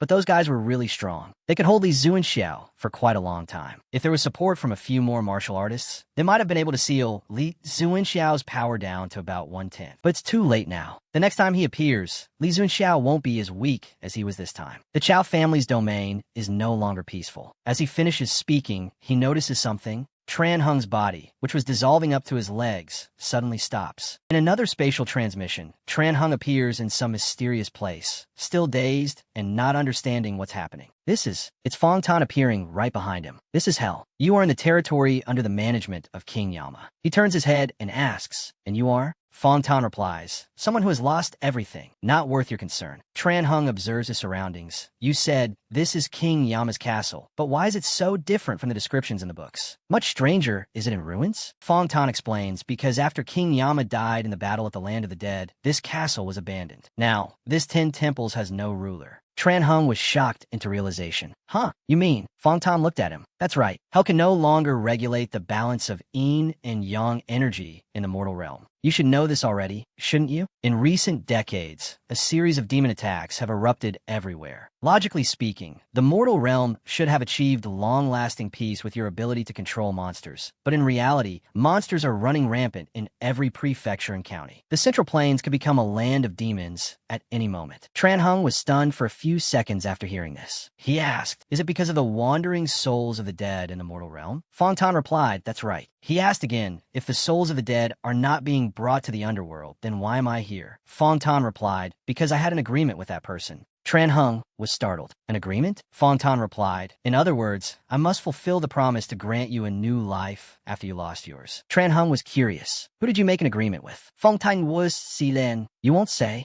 "No." Fong Tan spoke up. "I believe you don't want to die, nor do you want to live here alone. If you want to return to your life in the mortal realm, pick up the book on the table. That is Yama's Book of the Dead. Open it, find your name, and cross it out. By doing so, you will gain an additional 10 years of life, no more, no less. The scene shifts to Dong-ae, where Nam-hai has defeated all the remaining flying heads. His face was full of killing intent, but he had also expended too much energy. Meanwhile, in the tomb, Hong Thursday Tui was frozen in place as he saw Tran Hung's body gradually reforming. What the hell is this? Even the one being reborn was bewildered. Is this real? Startled to see the blackened Hong Thursday Tui in front of him, he asked, "You're still alive?" I should be the one asking that question. He glanced from side to side and asked, "Is Li Zunxiao gone?" Thursday, Tui replied, "Yes. Thanks to you all, he had to use up all the energy stored in the coffins. He's extremely weak now. I'm sure he won't reappear until he has recovered at least half of his strength. What's your plan next?" John Hong's, me? Of course, I'll stay in Dong-ae. My disciples are still too young. It's best not to let them face more trouble. Thursday, Tui reminded him, "Then you must be careful of the people from the Tanla department. You're the only one from the team who returned from the battle with Li Zunxiao without a single wound. That is an anomaly." John Hong's, I'll just let things take their natural course. Besides, I'm as surprised as anyone that I'm still alive. Tu Tui Juka. Not willing to talk, huh? Fair enough. Everyone has their own secrets. I'll play along with you. Speaking of which, I remember you were very curious about how I've lived so long, right? Tran Hung replied, "I don't deny it." Thursday, Tui confessed, "I'll show you how it's done. Be sure to watch carefully." With that, he slowly approached Chao Bohan's corpse. This body is of average quality, but it has a very solid foundation. It should be usable for a while. He moved closer to Chao Bohan's corpse and took a deep breath. The soul left the body, and the fake vessel was revived. Tran Hung was startled when he saw the guy mutter a few words and then collapse. "Is that resurrection art?" Suddenly, Chao Bohan's voice spoke up, "Yes. Pull me out of here. I can't pull the sword out myself." Suddenly, Chao Bohan's voice spoke up, "Yes. Pull me out of here. I can't pull the sword out myself." Tran Hung let out a long sigh. That annoying guy. He then walked towards the two bodies. As he pulled the sword from the body, Hong Thursday Tui sat up. "Too bad. This body's heart has been destroyed. I'll have to find another corpse soon." Tran Hung wondered, why not use the five ghost Taoist body? He replied, "That bearded fellow is too old. Besides, it's better to leave the entire team's bodies intact." A few seconds later, he was fully and neatly dressed again. Thursday, Tui asked, "You still want to stay here?" The city god has shattered into pieces. It's completely useless now. Without the protection of the city god, the monsters on the mountain will swarm down here and cause a lot of trouble. Staying in Dong-ae to fight them will get you killed soon. Tran Hung smiled upon hearing this. "Just let things happen. I'll manage to fix everything myself." Thursday, Tui turned his head. "Suit yourself. Oh, and don't tell anyone about my resurrection art. I'm sure you understand how much trouble it would be if everyone wanted to learn this forbidden art." Tran Hung's face was expressionless. "Come on, I'm not the type to go around gossiping about other people's business." Thursday, Tui waved his hand. "Good, I'm leaving first." Just as Tran Hung finished his farewell, "All right, we'll meet again if fate allows." Thursday, Tui vanished. Tran Hung's mood then changed. He glanced back one last time at the fierce battle of the previous night. He wondered when all of this would ever end. The scene shifts to TDM. The little girl was huddled, crying alone in a corner of the house when she heard noise. It was Nam-hai, who had returned after the battle with the flying heads. Overjoyed, she immediately ran towards the door, calling out, "Brother!" She threw herself into Nam-hai's arms, sobbing uncontrollably. Tears also fell from his eyes. "It's okay. I've taken care of all the bad guys." Meanwhile, with the two mysterious figures, after a few minutes of performing a formation with the statue, the short one asked, "Is it done yet?" The tall one, picking up the statue, replied, "Yes, it's pretty much done. Next is to wait for the situation in Dai Tan to worsen." Their work finished, they also left the morgue. On that very night of the massacre in downtown Dong-ae, on the outskirts, the monsters began to sense that the city god's protection was gone. What better opportunity than now? They swarmed towards the base in droves. Deep inside a dark and misty cave, there was a place emitting a glowing blue light where the demons ran to. They all gathered in one place, bowing their heads before their queen. After hearing the report, the queen of the demons laughed with delight. Dong-ae's city god is gone. If their city god were still there, the flying heads certainly wouldn't have been able to attack the commoners. So it must be gone. So, who took Dong-ae's city god away? A wise-looking toad demon spoke up, "Your Majesty. The ones who took the Dong-ae city god were the local martial masters." The queen was quite surprised. "Zhao, why would they do that?" The toad recounted, "Because the Dong-ae authorities discovered signs of a zombie's rebirth in the tomb of a general on the outskirts of Dong-ae. They wanted to suppress the zombie before it revived, so they took the city god into the tomb with them." The queen asked, "And then what? Did they win?" The toad began to detail the incident. The scene shifts at the same time to a deep forest. It was Li Zuanxiao. He detected the blood qi of humans using camouflage. Yang Zhen said again, I know. The descendants of Chao Tang would never send just one group of martial masters and expect to defeat me. So this is the rest of you. Show yourselves. As soon as he finished speaking, indeed, masters began to reveal themselves from all directions. Li Zuanxiao, far from being afraid, pointed them out one by one, the 5 beauties, the 11 heavenly stems, the 21 earthly branches. Do you think you can kill me with just this many people? A master spoke up. If it were to face you at the peak of your power, of course not. But now that you've just been through a grueling battle and have only 10 to 20% of your strength left, it will be quick. Upon hearing this, Li Zuanxiao's attitude shifted to one of concern. The scene shifts to Tranhong. He had just returned to the city, not understanding what had happened. The scenery all around was devastated, with bodies lying everywhere. The only thing he cared about right now was the safety of his 2 disciples. He ran straight to the inn. Tdium, Namhai, Weadu, Geet, where are you? Entering the first floor, he looked left and right. His mouth never stopped calling their names. TDM peeked her head out from a corner and spotted her master. She immediately rushed to hug him. I thought I would never see you again. Sob sob. Tran Hung smiled reassuringly. Don't cry, don't cry. It's all right. Haven't I returned safely? Fong Tan's voice transmitted. Your master has returned safely. We're even. Nam Hai, with a sorrowful gaze filled with sacrifice, replied, yes, we're even. At Kaifeng Prefecture, the capital, the general manager of the Tanla department, Lu Chet, was arriving to report. Emperor Kan, the emperor of Daitan, asked again, is Li Zuanxiao dead? Lu Chet replied, yes. He asked further, how many people did we lose? Lu Chet listed 3 of the beauties, 7 of the heavenly stems, 12 of the earthly branches. Emperor can let out a sigh. Did anyone from the group that entered the tomb survive? Lu Chet replied, only one. Emperor Kim was quite surprised to hear this. Who? From which sect? Lu Chet revealed. His real name is Tran Hung from Trung Chao, the successor to his master from Taitan Island. Emperor Kim was also quite surprised to hear the 3 words Taitan Island. The scene shifts to the 2 mysterious figures in red. They had followed the trail to the deep forest where Li Zuanxiao had fought the court's men the night before. The tall one examined what was left. He assessed the 5 beauties, the 10 heavenly stems, the 20 earthly branches. There's no trace of the group that Dai Tan sent to eliminate Li Zuanxiao. The short one was puzzled. What does that mean? He looked up and said, it means the Dai Tan court was willing to take a risk, even if it meant failure, to the point of sending the 4 symbols into battle. They can no longer set aside the matter of dealing with a new disaster. The scene shifts back to Kaifeng Prefecture. Emperor Kan said, we remember now, Taitan Island, a sect in Trung Chao. This sect was destroyed by a rather formidable monster. Yes, that is correct. So Tran Hung is the direct disciple of Taitan Island? Why not invite him to join the 28 mansions? Lu Chet replied, from what your servant knows, Tran Hung is not the heir to everything from Taitan Island. He only possesses the heaven and earth chi method. So,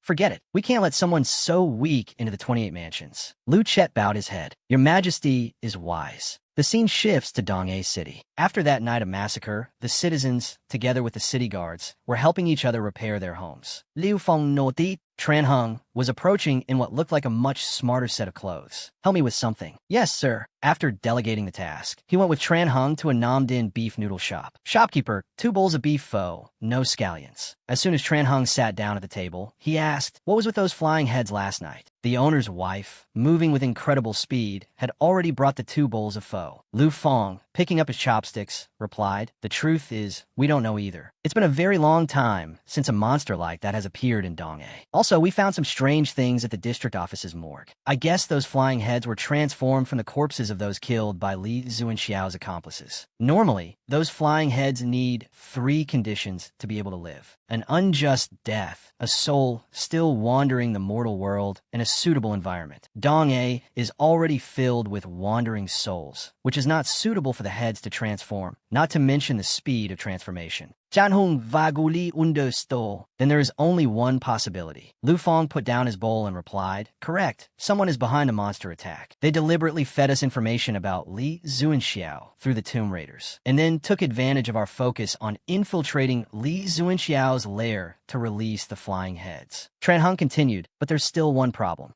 Why would they do that? Lu Fong shook his head. I don't know either, but I have sent reports about these suspicions to the Guizhou prefecture, asking them to pay attention to this matter. At the same time, deep inside the tomb, the demons, led by the toad, went to investigate the matter thoroughly. As for the siblings Nam Hai and TDM, after their master left, he reminded his sister, remember to keep the fact that I defeated the flying heads a secret from master, okay? TDM nodded and smiled. Yes, I know. Nam Hai breathed a sigh of relief upon hearing that. Just then, Tran Hung returned with food. As he reached the door, he asked, what are you two talking about? TDM immediately jumped off her chair and rushed over. Master. Tran Hung smiled as he placed the food on the table. Is there some secret? TDM rushed over, only interested in the food. Nam Hai awkwardly stammered, no, we weren't talking about anything. Tran Hung understood, smiled, and then jerked his head towards the door, signaling to go outside. Seeing this, Nam Hai grew even more anxious. The two went out to the second-floor corridor. Tran Hung immediately asked, was it you who destroyed the flying heads yesterday, wasn't it? Seeing Nam Hai's awkward expression and how he just lowered his head, Tran Hung sighed. He patted the boy's head and said, it's all right. If you don't want to talk about it, then don't. Nam Hai looked up and stammered just 2 words, master. Tran Hung cut him off, teaching him, everyone has a secret. I have one, you have one, and TDM will have one in the future too.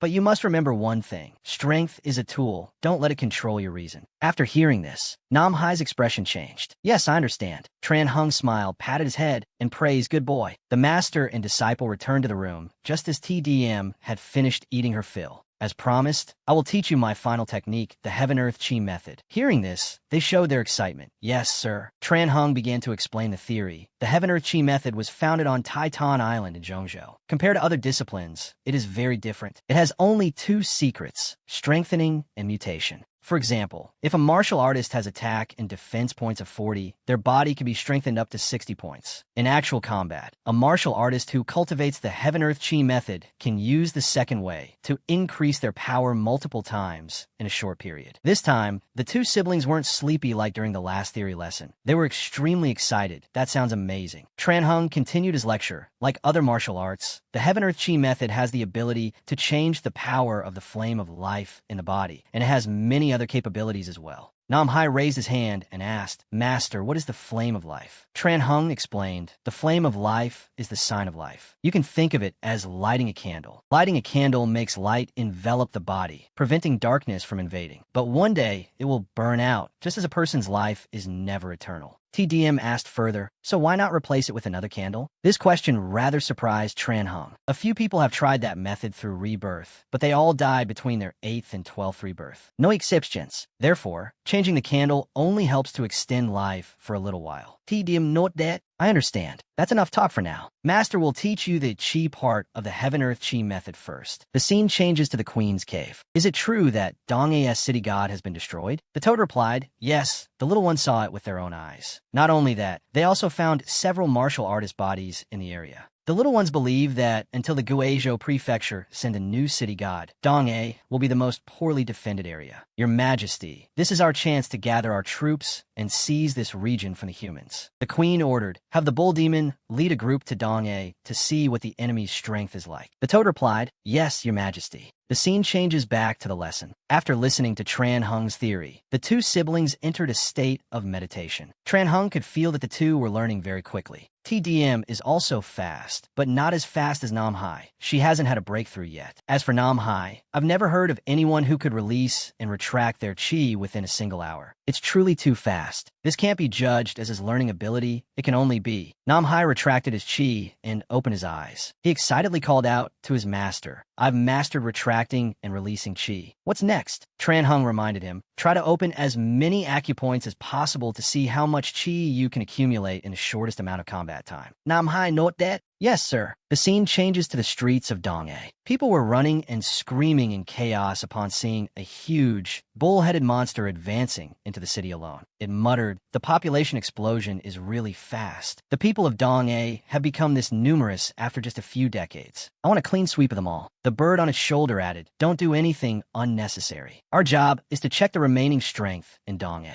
The bull demon replied, I know, what a pain. The city guards quickly arrived to assess the situation. The one leading them was Lu Fong. The bull demon laughed contemptuously. A bunch of insects? Nam Hai, who was cultivating, was startled because he also sensed a demon in the city. The bull demon had already slaughtered the first guard. It laughed with delight. Is this it? Where have all the martial artists in Dong-A gone? Nam Hai took a step, looking in the exact direction the monster appeared, and blurted out, "It's so strong." Fong Tan's voice transmitted, "That's right, it's even stronger than the flying heads you took down before." Tran Hung, seeing Nam Hai suddenly stand up, asked with confusion, "What's wrong?" The boy said awkwardly, "Oh, it's nothing, it's just..." Before he could finish his sentence, a guard ran up and announced, "Something terrible has happened. There's a demon." The master and disciple were startled, but Nam Hai was not. Tran Hung stepped forward and asked, "What's going on?" "Calm down," the guard panted, slowly catching his breath. "Right now, a monster with a human body and a bull's head is wreaking havoc in the market area. Sir Lu sent me to find you. They can't hold on any longer." Tran Hung narrowed his eyes. "A bull's head and a human body? Take me there." "Yes." He instructed, "You two stay at home, don't go out." "Yes, sir." Then he followed the guard and left. Fong Tan appeared. "Aren't you going to follow them? You could observe and learn from their battle." Nam Hai turned his head and asked, "What's your plan?" TDM, standing beside him, also wore a confident smile. Tran Hung and the guard rushed to the battle. He inquired, "How many of them are in the market?" The guard replied, "Two, a bull and a three-eyed crow." As soon as the two arrived, the bull demon also stopped his attack. He sensed that a martial artist had arrived. "But is there only one? You are the protector of Dong-A? You don't look very strong." Tran Hung said nothing, merely observing to assess this monster's level. He made a request to the bull demon. "Let's not fight here. Innocent people will get hurt. Let's change locations." Surprisingly, the bullhead agreed. "Humph, anywhere is fine." A moment later, they led each other to the forest. The bullhead stopped. "Let's fight here." Tran Hung also stopped. All right. Neither side made a move. They began to observe their opponent. Based on its physique and personality, it leans towards strength. "This is quite troublesome because I don't want to face this type. I don't have much life left, so I shouldn't waste too much chi on this fight.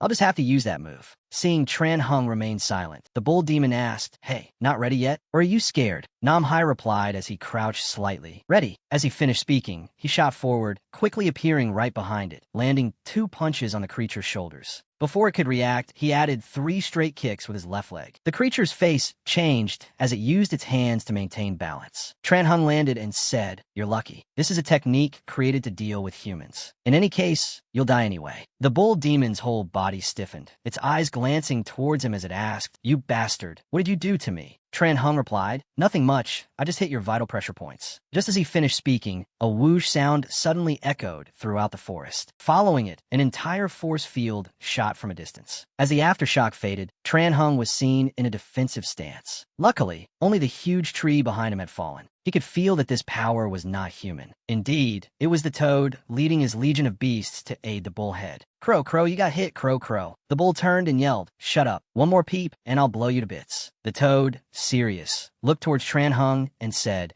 "To be able to participate in and escape safely from the battle with Li Zhu and Xiao, you are truly something." He asked, "Who are you?" The toad replied, "We are the subordinates of the great, powerful, and noble queen." Tran Hung heard this for the first time. "The Great Queen?" The crow cackled. "The Great Queen is the Great Queen, the Queen of Dong-A, the most beautiful being in this world." Before the crow could finish, the toad waved its hand, "Shushu. Our queen wishes to take over Dong-A. She has no desire to be relatives with you noisy humans." Lu Fong and the other guards arrived just in time. The crow spoke up. "The queen only wants to settle things peacefully. She doesn't want to take your lives. You have 3 days to leave Dong-A. Don't say we didn't warn you." As they issued the warning, they turned and left. Tran Hung just watched them go without taking any action. Lu Fong asked, "How is it?" He replied, "They're very strong. It's impossible to judge who is superior after just a brief encounter. If they bring a large army, our only choice is to abandon Dong-A." Hearing this, Lu Fong couldn't help but exclaim, "They're that strong?" Tran Hung asked, "When will the new city god arrive?" Lu Fong replied, "At least half a month." Upon hearing this, he sighed, "Then it's definitely not enough time. The situation is really bad."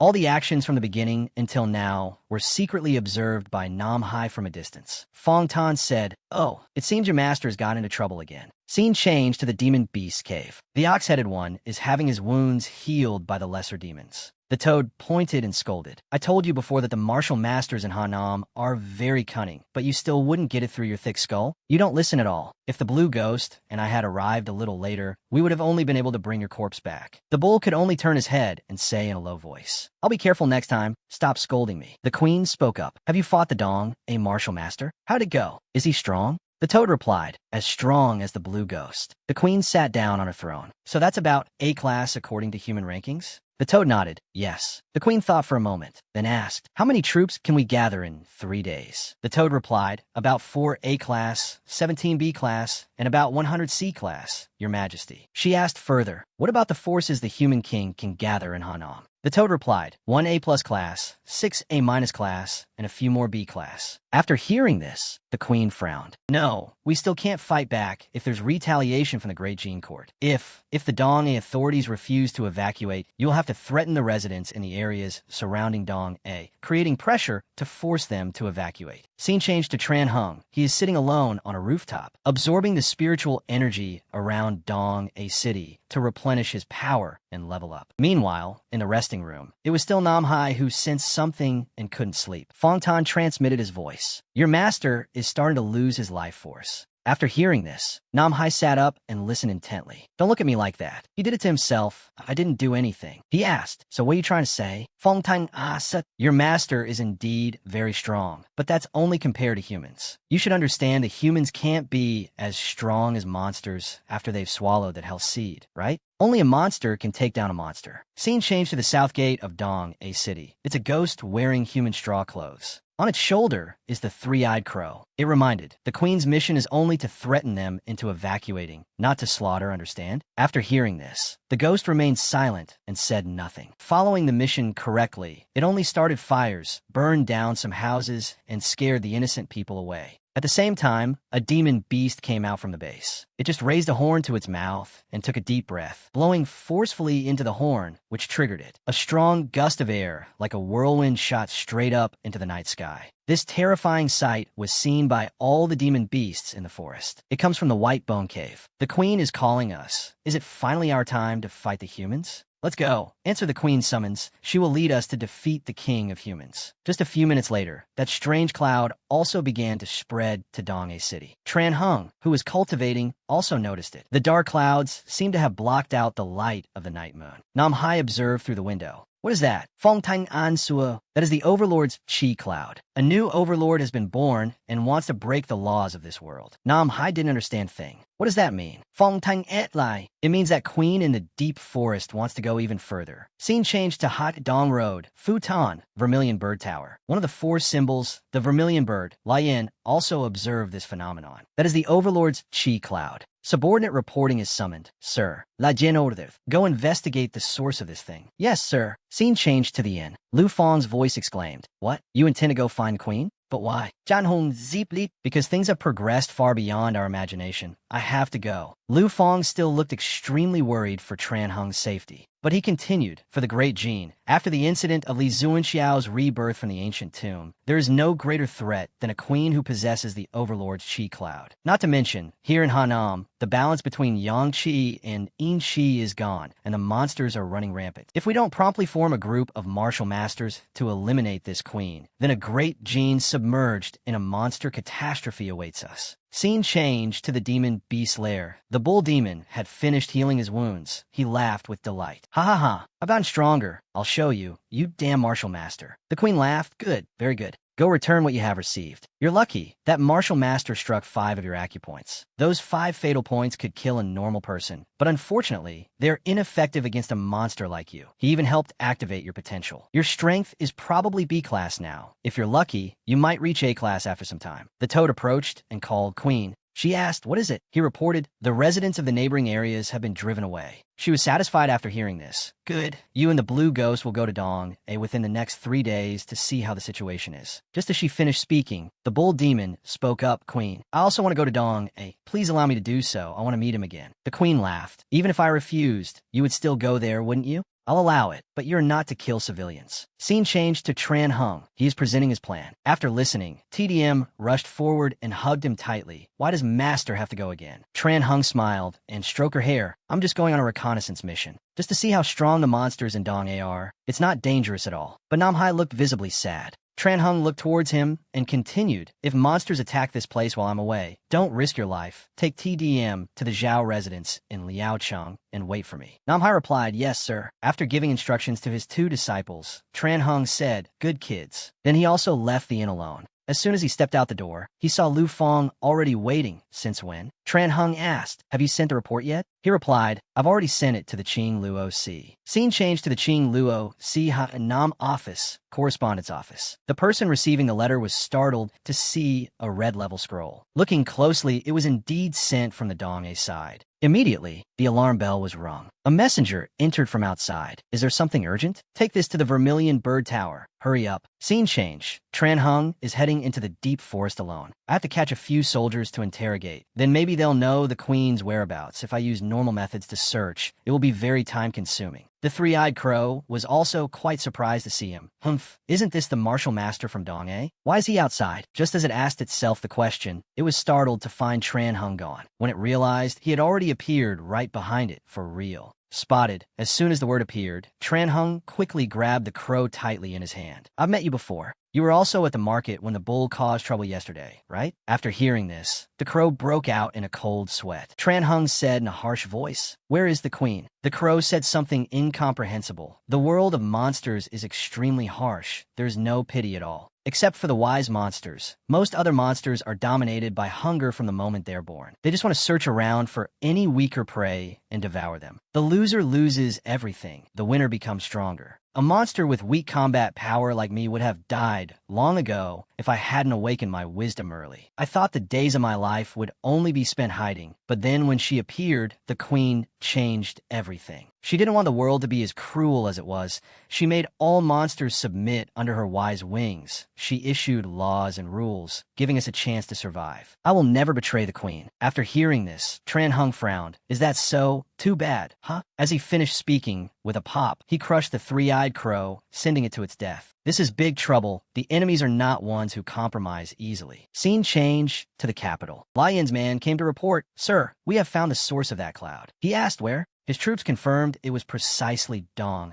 Scene change to the Nam Dinh Beef Pho restaurant. TDM could always eat, but Nam Hai was the opposite. He was visibly worried. Fong Tan transmitted his voice. What are you worried about? Nam Hai turned to look, but didn't answer. Fong Tan continued. Let's be blunt. While your master is away, you should spend time converting the Hell Seed back to its combat state. There's not much time left. If stronger monsters appear next time, who will protect your sister? Meanwhile, deep in the forest, a slave demon beast was on patrol when suddenly something shot straight through its brain, killing it instantly. The one who acted was none other than Tran Hung. He was perched in a tree, just using stones to wait for the enemy, and he's already gotten 6 of them. He continued moving along the path the demon beast had just taken. This news quickly reached the toad. It asked, the little one patrolling the mountain is dead? The wolf reported, exactly, sir. The toad asked, how many have been killed? The wolf listed. In the east, 6 are dead. There's a powerful individual watching us from the shadows. At this moment in the forest, Tran Hung was quite surprised, because this time the number had increased to 5 traveling together. It seems they've realized my existence. I'll kill a few more to misdirect them, and create an opportunity to meet the queen alone. At this moment at the base, the demon beasts actually had advanced technology like in 4 movies, able to monitor the situation of the entire forest. Although Tran Hung had tried to hide his tracks, he still couldn't escape this satellite-like image. The toad was startled and realized it's really him. The wolf asked, should we inform the queen? The toad shook its head. No need. We'll handle this ourselves. Old Man Shan, I want you to send out 2 small teams to capture this guy and bring him here. Old Man Shan nodded.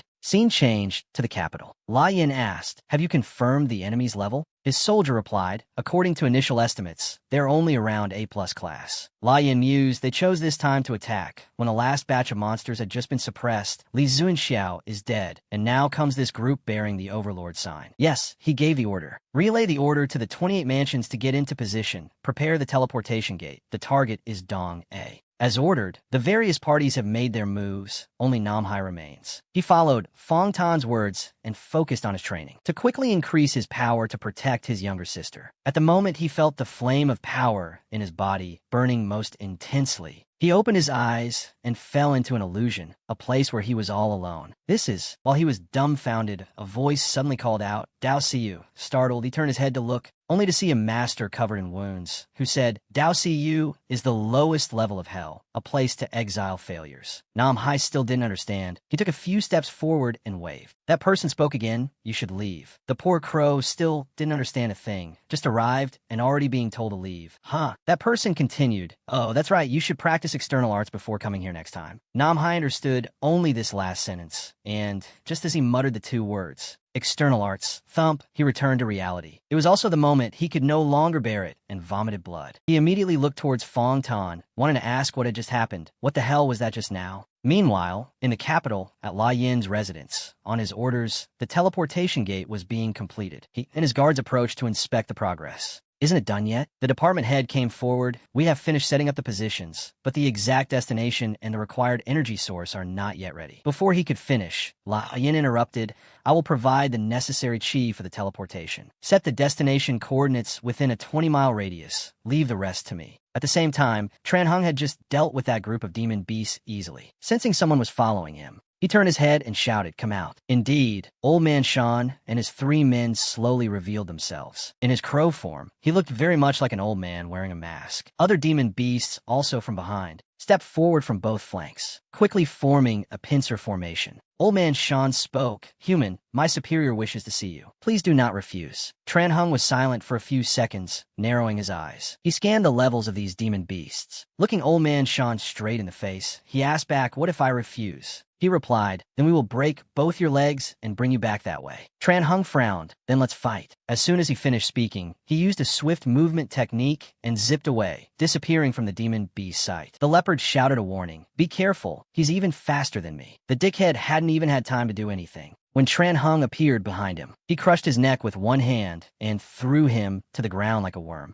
Old Man Shan seemed very chill, having just taken a hit from his water pipe. The leopard was startled. Damn it, taking one down before the fight even started. How unlucky. The beetle also immediately entered its highest defensive stance. Tran Hung assessed, among this whole group, I probably only need to keep an eye on this beetle. But the smoke Old Man Shan exhaled was not so simple. His mouth muttered, Bone Vein 6th form, annoying mist cloud, activate. Just then, Tran Hung inhaled that gas. He turned and ordered the leopard go. It understood, raising its sharp fangs and claws with a grin. All right, everyone attack. Don't give him a chance to fight back. And yet, with its swift speed, the leopard threw a punch, but it passed right through Tran Hung's body. The beast was startled and regained its balance, turning its head back, quite surprised and illusion. Indeed, Tran Hung was observing the situation from above. There are too many cannon fodder rushing forward. I'll get injured if I fight them head on. Guerrilla tactics it is. The scene shifts back to Nam Hai. He asked, what was that just now? Fong Tan replied, I don't know what you mean. Nam Hai frowned. Don't joke around. You're the one who gave me the hell seed to eat. You were the one who told me that eating it would help me increase my power and open my acupoints. And now you're saying you know nothing after I've been eating that seed for a week. Fong Tan cut him off. I think you're mistaken. Paying a price to gain power. That is the premise. No one can break this premise. Not me. Not you. Are you now asking me why I didn't warn you about the hidden dangers behind this power? Is that right? Hey, voice set Nam Hai Shot House. But at least you have to tell me what happens next, so I can prepare. Fong Tan said seriously, I repeat, the relationship between you and me is limited. I'm not a babysitter.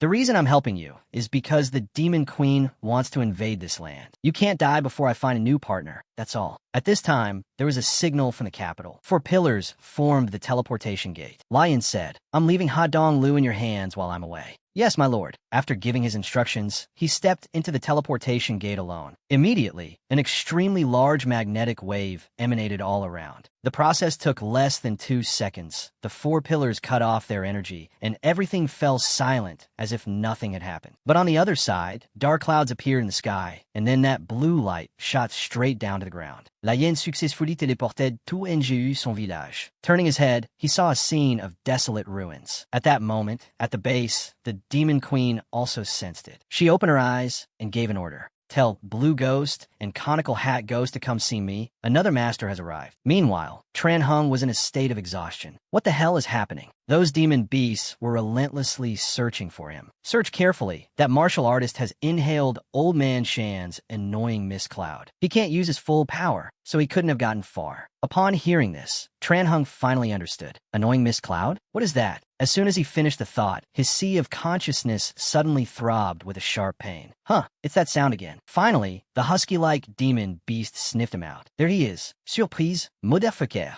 The bitch shrieked. I see him. He's here. He's really injured and much weaker. You guys get over here. Hurry up. The beetle and a leopard sneered. So weak. And yet, the worm that Tran Hung had killed at the beginning was slowly showing signs of recovery. Old Man Shan remained cold-faced. Capture him quickly. Back at the base, the Demon Queen now gave an order. Another martial artist has arrived. Based on his life flame, he must be A+ class. Take the ceiling gate, call Old Man Shan to go with you, and bring his head back here. The toad accepted the order. Yes, Your Majesty. At this time, Lai Yin went inside alone to assess the situation. Strange, the village has been burned to the ground, but not a single human corpse was left behind. Did the local authorities manage to evacuate them in time? In the sky, the toad was riding a bat and flying away. He held something that looked like an iPhone 1 and called out, Old Man Shan, I'm right above you. Answer me now. The Demon Queen wants you to come with us to attack the martial artist in Gusan. Old Man Shan received the order and replied, Understood. Meanwhile, Lai Yin sensed the breaths of many demon beasts. With a powerful stomp of his foot, a Bagua light circle suddenly appeared, quickly expanding in 8 directions. All sounds and images were reflected by his keen senses. Tran Hung was on the defensive due to his severe injuries. That leopard led the group of demon beasts, attacking relentlessly. Lion pinpointed it. Southwest, 40 miles, a martial artist is fighting a horde of Dong-aim monsters. His life flame is abnormal. Is he poisoned? Tran Hung fought while retreating. Luckily, he got near a fast-flowing river, and without much thought, he dove straight in. Only then did the group of demon beasts cautiously pursue him to the edge. Where is he? Looking at the swift current, they were also skeptical. It's not certain he escaped this way. I invite all you viewers to pause for a few seconds to look at the situation map. The Toads group and Old Man Shan are heading straight for Ngusun village where Lai Yin is. Tran Hung is underwater trying to hold his breath, but damn it, this sound keeps ringing. At this rate, indeed, his worries were justified. The leopard noticed air bubbles rising to the surface. It immediately ordered the crocodile, You dive down and check. The bitch pointed at herself and asked, Me? The leopard snapped. Who else? You're the best swimming monster here. Who else could it be? Before she could finish, she got a kick from the leopard. Stop whining and get down there for me. The bitch fell into the water with a splash, grumbling as she swam. Son of a bitch, they order me around for everything, as if I'm the only one who can swim. After swimming around for a bit, she noticed bubbles rising near a rock. Ah, there you are, you dog. Where can you hide? Where is Pikachu? I'm coming. Just as she was getting excited, she suddenly looked and saw it was just a bag tied to the rock.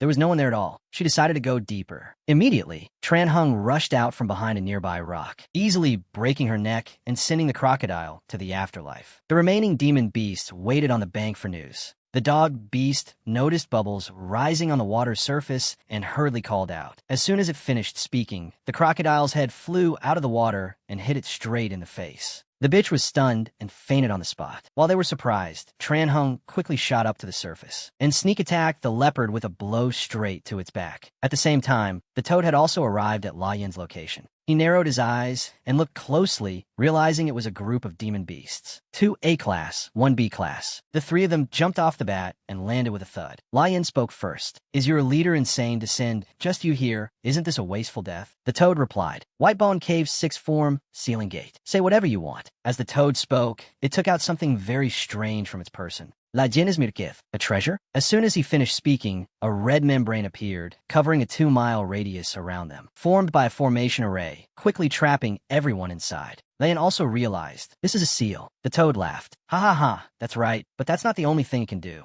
Lai Yin's face showed not the slightest hint of fear. These things usually have abilities. Let me guess, your treasure is similar to a divine domain. Inside it, it can increase your team's strength while simultaneously weakening the enemy's strength, right? Toad was startled that Lai Yin had read his treasure. This must be your trump card, which is why you're so confident. It turns out to be just a common support-type treasure. Toad immediately shouted, Blue Ghost, Conical Hat Ghost. They understood the signal. It was time to fight. Lai Yin smiled and took off his outer cloak. It's been a while since I've gotten any exercise anyway. Let me play with you for a bit. The moment he finished speaking, he instantly appeared in front of Blue Ghost and gave him a punch. Conical Hat Ghost took the opportunity to infiltrate. Its body was in a gaseous form, creeping close to Lai Yin's ear. But all of its recent movements were completely within Lai Yin's sight. His eyes glared upwards. Boom! Fire erupted from nowhere, burning Conical Hat Ghost. The creature was burnt to a crisp. Luckily, its conical hat remained. Toad stood watching, frozen by this power. Blue Ghost's head was also gradually regenerating. Toad said, You're not A-class. You are. Against Maïv. That's right, eh? Before he could finish, a beetle suddenly burst up from the ground. Toad had successfully created a diversion. By the time Lai Yin reacted, he was already held fast by the beetle. Right beside him, Old Man Shan's smoke began to invade his body. He muttered, White Bone Cave 6 form, annoying mist cloud, activate. Unlike Tran Hung, Lai Yin just curled his lip in a disdainful smile. Just B-class, but so loudmouthed. The creature still felt that sound inside it, its heart throbbing with a sharp pain. Toad pointed. He's been hit by the annoying mist cloud. He can't fight us anymore. Advance. At this point, Blue Ghost's head had also almost completely regenerated. Conical Hat Ghost also began to stir again. Scene changed to Tran Hung. He had quickly dealt with the steel-clad demon beasts. When the leopard demon returned, it saw its comrades had been completely defeated. It didn't dare to come out. Did he really get hit by Old Man Shan's annoying mist cloud? How does he still have so much energy to fight? Huh? Don't tell me I can't face him one-on-one without the help of the annoying mist cloud. Should I back down? But running away also means death. I'll be done for if the demon queen finds out. I have to keep fighting, but that's also a deadly choice. While the foolish leopard demon was indecisively pacing, Tran Hung had finished off all the demon beasts. Have they hidden, or are they waiting for me to enter the forest? Seeing Tran Hung standing still, the leopard demon also began to speculate. Why hasn't he attacked yet? Is he hesitating? Or is he afraid I'll ambush him in this forest? That's very possible. Having lost his hearing, he can't possibly locate me using only his sight. In other words, I can use a strategy that exploits his weakness of lacking hearing. After figuring it out, it raised a hand to its mouth and let out a loud whistle. The sound traveled directly to where the foolish worm was lying. It immediately awakened and recovered. Tran Hung looked towards the deep forest. I can't waste time here. So, Tran Hung decided to venture deeper inside. The leopard demon also observed. He's moving. Back to Lai Yin's fight. After being tightly restrained by the beetle, Blue Ghost and Conical Hat Ghost charged forward in unison. La Dins Chauti, Fide. The entire village was seen enveloped in a crimson blaze that shot straight up to the heavens. The aftershock gradually dissipated. The beetle was no longer on Lai Yin. Old Man Shan assessed this power. He must be on par with Lai Tun Hu. Toad added, the demon queen misjudged. This guy must be one of the strongest warriors of the great Jin dynasty. But Lai Yin understood that even a Nam Fuang Lai Hoa couldn't neutralize this sound. Now, this is the problem. Even if I lose control and someone weaker than me hears this, these monsters are too dangerous. I must kill them all, leaving none behind. The Nam Fuang Lai Hoa was gradually withdrawn back by Lai Yin. I'll use half my power to suppress that sound first, then quickly take them down. Something black began to sprout from both sides of Lai Yin's spine. Old Man Shan realized with a start, are those the wings of Nam Fuang Lai Hoa? He hurriedly shouted, hurry, turn the ceiling gate right away. On his side, Lai Yin was gathering power.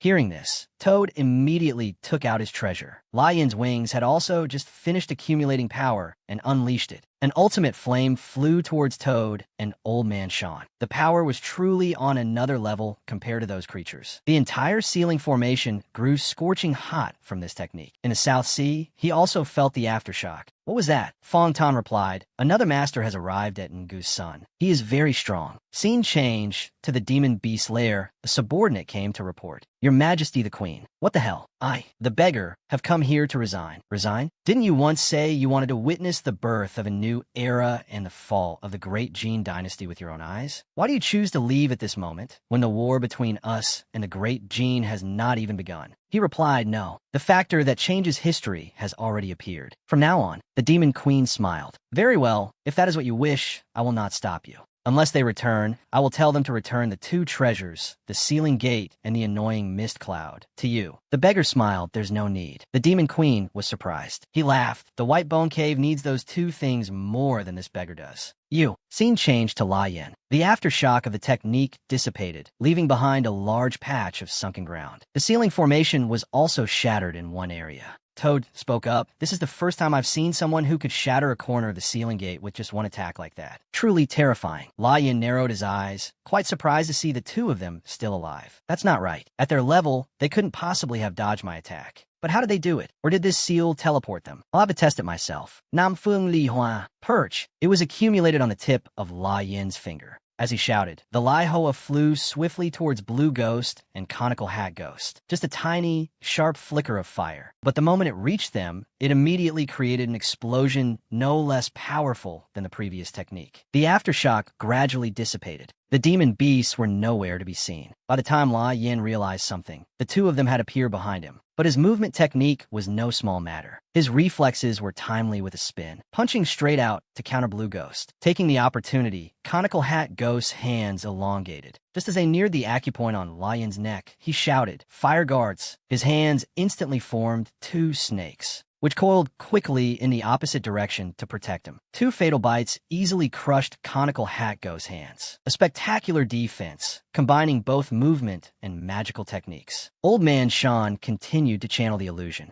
Li Hua Wing, let's see how you dodge a close-range attack from the Nam Phuong Lai Hoa. D. As he shouted, his eyes flared brightly. But before he could strike, the two demons had vanished. Everything was immediately withdrawn by La Yin. This time, they switched my position. It really is because of that toad's treasure. Luckily, I acted just in time. Scene changed to Tran Hung. He advanced deep into the forest. It's been quite a while. I don't understand why those two don't dare to follow me anymore. Or did they run into some other trouble? But no, it turns out the foolish leopard demon was still stalking, stealthily following. The worm demon also emerged from the ground. The leopard demon pointed to its own ear and said, "That martial artist is deaf. You will attack him first." The plan was set. The worm demon began to use its skill of moving lightly underground, quickly closing in on Tran Hung, then launched itself straight up. At the same time, La Yin observed and assessed. Now I can be absolutely certain that his treasure can teleport my position and theirs. It ignores all characteristics of the target, the power level difference between the user and the target, and can still swap their positions. Such a powerful treasure must have some limitations. As long as I figure out its capabilities and mechanics, these two won't be able to do anything to me anymore. Old Man Shan said quietly, "This guy is too strong. Blue Ghost and Conical Hat Ghost can't take him down. Let's use it." Toad nodded in agreement. Old Man Shan took out his treasure, raising it to his mouth as he moved forward. La Yin still didn't understand what he intended to do. Old Man Shan was seen taking a deep breath and then exhaling a large amount of smoke. Toad also began to turn the treasure in his hand, teleporting Blue Ghost and Conical Hat Ghost directly in front of La Yin. Although he could react, it was all just part of Old Man Shan's plan to lure him in. The smoke spread wider and wider. He turned to Toad and said, "All right," while La Yin was still busy defending. Toad turned his treasure and shouted, "Swap." Surprisingly, La Yin was teleported, and appearing in his place was Old Man Shan. A perfect battle strategy from the demon beasts. La Yin was still bewildered, not understanding what had happened. Old Man Shan immediately unleashed the annoying mist cloud. The moment La Yin inhaled the smoke, Toad teleported Conical Hat Ghost over to tightly restrain his body, and Blue Ghost powered up, attacking continuously without any resistance. A decisive, fatal punch was thrown, sending La Yin flying 100 meters away. The ape was completely helpless or knocked unconscious instantly. His life flame was also weakening, and then it flickered out. Scene changed to Tran Hung. The worm demon had stretched out its body and successfully suppressed him. The leopard demon charged straight out of the bushes, laughing gleefully. "Ha, you're dead for sure." But Tran Hung's eyes just lit up, and he smiled. "I've been waiting for you two for too long." The blood chi in his body was pushed to its limit. His body began to shift into a combat state, easily sending the worm flying with a push. He quickly grabbed the leopard demon midair with one hand. Slam! A painful press straight down onto the ground. "You little brats, did you think I was unprepared?" That blow from above was so terrifying, the ground 500 to 600 meters away cracked open. The leopard was shown in a headless state. The scene shifts to the lair. The queen is startled. The four symbols? Why has one of the four symbols come to East Asia? I haven't even accomplished anything yet. The beggar laughed and replied, "The vermilion bird, guardian of East Ha Dong Road, has a treasure that can move powerful experts to very distant locations within the vermilion bird's domain. When Changla SA learned of your existence, it was obvious they would dispatch the vermilion bird here." The queen still didn't quite understand, but the one I sensed earlier was only A+ class. The beggar replied, "That treasure must require a lot of chi to activate. To get here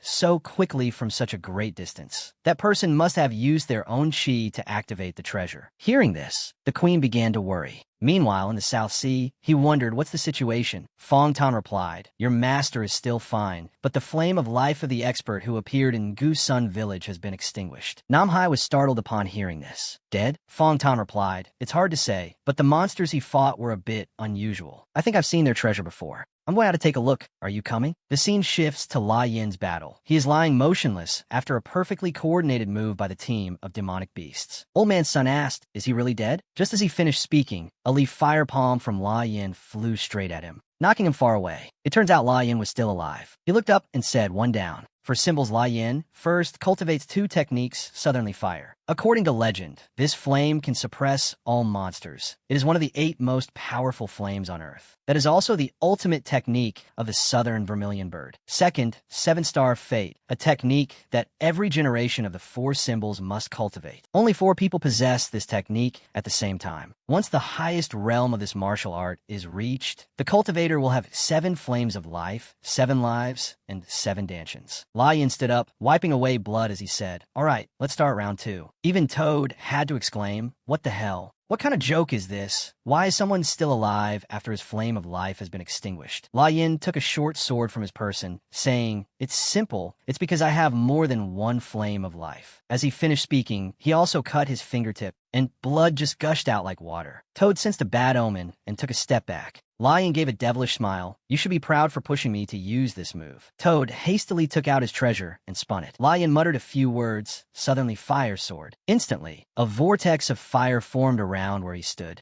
creating a palm strike that shot towards the 3 demonic beasts. At the most crucial moment, Toad had successfully used the treasure to teleport only himself away. But he was in Lai Yin's sights. "You can't escape, son." As soon as that flame reached the location of the blue ghost and the conical hat ghost, they instantly vaporized without a single piece of clothing left behind. Then the flame continued to spread even further. Toad was anxious. Hurry up, release the treasure now." Lai Yin spoke, "I don't know much about your treasure and its abilities and limits. But for something so powerful, the conditions to activate and release it must be more complex than ever." On the other side, Toad was seen screaming helplessly, no. Then he too was incinerated by Lai Yin's fire. Its range of spread was terrifying. It felt as if the inside of the seal was submerged in a sea of fire. Over here, after making mincemeat of 2 demonic beasts, Tranhung thought to himself, "At this rate, I can still control my body despite being deaf. Using only my sight and chi sense, I can fight against B-class monsters. But it seems the queen is at least A+ class. I can't possibly face her one-on-one. Should I retreat and recover, or..." As he was lost in thought, trying to make a decision, he felt the ground suddenly shake violently. A giant snake appeared out of nowhere in front of him.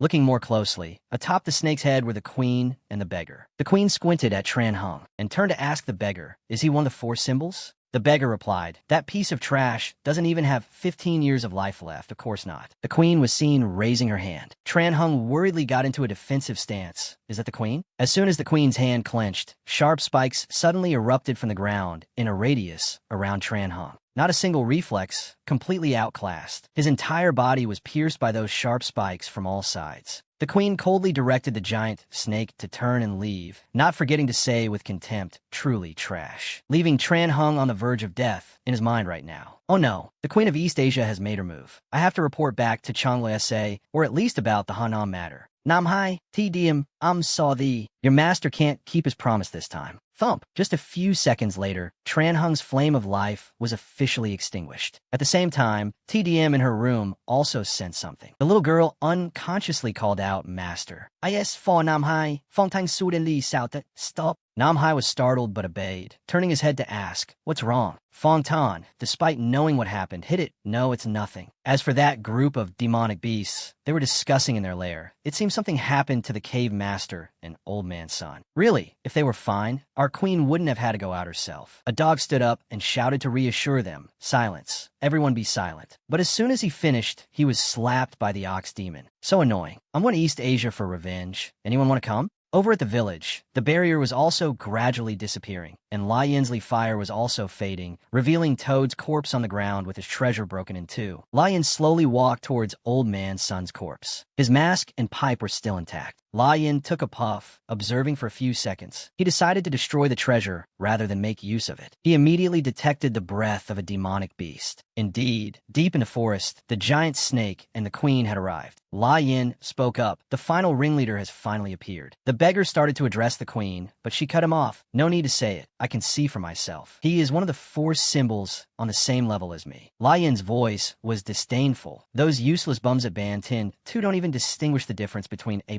class and disaster class. Both sides smiled, simultaneously shouting the two words, hello. It looked friendly, but the queen also raised her hand, preparing to fight. Down below, Lion also unfurled his southernly fire wings. The queen smiled in praise, well, quite strong. The highest level of southernly fire was released by Lion. The leaf fire flew at great speed straight towards the queen. But surprisingly, she seemed to have no reaction at all, uttering the two words, white bone. From the outside, it looked like the giant snake's entire head was hit by the leaf fire. The fire burned quickly, creating a shockwave. Lion was rather puzzled. She didn't even try to dodge. Is she that confident? The queen uttered the remaining two words from within the smoke, demon prison. At the same time, the ground where Lion stood began to form holes. Just as he was startled and noticed, a great number of sharp bones sprouted up. The quantity was far more terrifying than the time Tran Hung was killed, quickly forming a cage that trapped La Yin tightly inside. Are these bones? Looking closely again, as the shock wave of the leaf fire dissipated, it turned out the queen had a defense. She had erected a layer of bone to block the recent attack. Even more horrifying, that layer of bone retracted back into the giant snake's head. The beggar smiled and said, he's very confident. Even though he had a chance to escape, he didn't do it. The queen raised her hand and smiled. He'll regret it. As she finished speaking, many more sharp bones were released from La Yin's position. This time, those bones flew straight up high and then stopped hovering. As soon as the queen's hand clenched, that mass of bones, like sharp swords, plunged straight into the cage. Atudi orifayin technique. Meanwhile, Fong Tan spoke up. I could sense a few monsters up ahead in East Asia. Nam Hai suddenly stopped upon hearing this. What did you say? Fong Tan replied. The leader is the ox demon that your master defeated the other day. Nam Hai thought for a few seconds, then decided to ask, were they? Take me there. Following the ox demon's lead, a few other demons were also determined to take up arms to avenge Toad and Old Man Sun. A sound came from behind them, but something flashed past at great speed, and one of them disappeared without a trace. The ox demon noticed, turned his head, and asked, why are we missing one person? Hearing this, they also reflexively turned their heads to look back. Indeed, one person was missing. The one who had just acted was Nam Hai. Fong Tan warned, they've realized someone is around. The ox demon ordered his underlings, check over there. Fong Tan asked, they know someone is around. Hide or stay here? Nam Hai thought for a few seconds. He decided to stay. Before Fong Tan could finish his sentence, a demon spotted Nam Hai. It screamed loudly, found him. The ox demon and his gang immediately turned. Over there, as that one-eyed creature finished speaking, Nam Hai quickly rushed over, grabbed its throat, and lifted it up. The ox demon frowned and ordered, get him. All the rest immediately rushed towards the one-eyed one's position. Nam Hai decided to turn and run back the other way. And so it became a chaotic scene of dogs, cats, pigs, and chickens chasing a person. A fish-headed demon said, whoever's fast, circle around and surround him from both sides. He's just a kid, not very strong. As Nam Hai ran, he asked Fong Tan, is that bull following me? He looked back exactly now. Nam Hai smike on feet in. Good. Immediately, the blood chi in his body glowed a brilliant red. The transformation state, similar to Tran Hung's, was activated. He sped up and spun around, using a tree as a springboard to turn back and counterattack. First, the kangaroo from his side, with just one punch straight to the brain, quickly sent the creature to its death. Nam Hai didn't hesitate and quickly left. He decided to leap straight up into a tall tree, trying not to reveal his presence, to observe the situation. The remaining demon beasts also caught up, seeing the kangaroo's corpse lying face down on the ground. The dickhead screamed, no, Boy Mindung is dead? After applying this transformation state for the first time, Nam Hai felt that he still couldn't skillfully control the chi throughout his body like his master, so it would be much easier to focus the energy into his index and middle fingers. At least he wouldn't have to worry about running out of chi until he confronted that ox. The ox demon from behind also urged them on, what's taking so long? You're all struggling this much with just one kid? Cutting back to La Yin's battle. After that technique, blood could be seen flowing ceaselessly from within the bone cage. The beggar said, I've seen it many times, but it still gets me very excited. The queen laughed, is that all? The top master of Dai Tan is only at this level? That's too weak. Seeing her confidence, the beggar had to think to himself, if the queen had a little more time to mature, she would be a significant threat to Dai Tan in the Central Plains. But this has gone too far. From the moment she decided to reveal herself and Dai Tan discovered her, being surrounded by the court's masters would be unavoidable. I need to complete my goal. It's time to get out of here. He spoke up, Your Majesty the Queen. She turned her head to look. This battle is not a place a beggar like me can interfere in. Please allow me to retreat to the rear. The queen nodded, fine. The beggar said his final words, Thank you, Your Majesty. Please take care. Then he vanished. But Lion below wouldn't die so easily. The leaf fire grew hotter, and smoke began to rise from within. The queen laughed. "Oh, you want to burn my bones?" Just as she finished speaking, a blast of leaf fire was released from within, shattering the cage. Lion, covered in injuries, stepped out, looked the queen straight in the face, and said, "You can control bones. Too dangerous." Hearing this, she burst out laughing. "Control? I think you're a little mistaken. My power isn't about controlling or manipulating." Just as she finished, two giant hands appeared behind Lai Yin, shooting up from the ground, and then clapped straight towards Lai Yin, swatting him like a mosquito. The queen continued with a cold face, its domination. The two hands then continued to roll Lai Yin up like a rice ball. A few seconds later, his voice was suddenly heard. Domination? Following that, leaf fire was released, incinerating the two hands. The queen was quite surprised by his power. The fire quickly overwhelmed them, and Lai Yin slowly walked out. Everything in this world belongs to the Emperor of Daitan. A filthy monster like you dares to open your mouth and claim it? You're insane. You will pay a heavy price for that delusion. From the beggar's position, he could see the terrifying power Lai Yin subsequently created. This guy really knows his place. He smiled and muttered, "Now the whole world will know of the southern vermilion bird of Lohanam." The aftershock of Lai Yin's attack made the surrounding ground shake violently. Is the queen fighting? On the other side, Namhai had just finished off the last of the minions. He released his power and returned to his normal state. He wondered, "What's wrong? You're acting very strange." Fong Tan replied in a serious tone, "The master Ngu Sun is stronger than I thought. He has reached the supreme realm of humanity." The aftershock caused all of Dong to shake violently. The people all ran around in a panic. Lu Fong looked towards the deep forest, wondering what was happening on the other side of the mountain. Dark clouds gathered, and lightning struck relentlessly. Lai Yin, with his leaf fire wings, was flying through the air, nimbly dodging the hands that rose from the ground from the queen. The target he was heading for was none other than the queen and that giant snake. This flight path was not easy at all. Hundreds, thousands of hands were trying to grab him. In that moment, as both were concentrating their entire beings on the battle, the queen of the White Bone Cave and one of the four symbols, the vermilion bird, they did not realize that Lai Yin's southern leaf fire and the queen's white bone had altered the terrain. They were like bright shooting stars in the night sky. With just the naked eye, the entire Hanam region could see them. And there were those harboring deep, sinister plots who were realizing that the absolute rule of Daitan in the Central Plains was being shaken once again. In a corner of Dong,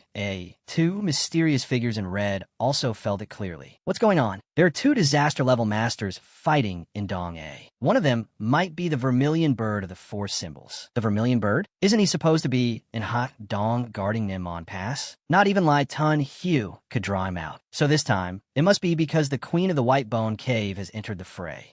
It seems someone is plotting something mysterious behind the curtain. How interesting. If not, that queen wouldn't have needed to reveal herself so early. Looking closer, the two of them were standing right inside the mansion containing the murderous statue from the beginning of the story. The ground tilted and the temperature rose rapidly. The ox demon felt all of it. He knew the queen was facing an extremely powerful master on the other side of this mountain. For the White Bone Cave, this was truly a bad omen. Could the queen be facing one of the four symbols sent by the court? No, it could be something else, but whatever it was, the queen had been forced to reveal her power to the next disaster level. The White Bone Cave would surely have to face the court's military forces head-on. Could the queen have to face two of the four symbols at the same time? 3 seconds. No, 5 seconds. That was how long the ox demon wondered if the White Bone Cave had reached its end. Without a shred of hesitation, the ox demon made a smart decision to protect himself. He was not like the three-eyed crow. He felt no regret in abandoning the White Bone Cave. Like other powerful and wise monsters, the ox demon joined the White Bone Cave for the simple reason that the queen could protect him from the pursuit of the Daitan court. And the ox demon decided not to pursue Namhai anymore. I shouldn't waste my time on someone who doesn't even dare to show his face. That's what the ox demon thought. Fong Tan sent a telepathic message. He's gone. Namhai window. Why? He guessed. Perhaps the battle at Ngusun has revealed the truth that the queen's level is at a disastrous scale, and there's no way the Daitan court can ignore this important fact. It's probably just a matter of time. At this rate, the queen of Dong will soon be surrounded, isolated, and eliminated, unless she can defeat that master sooner, leave Dong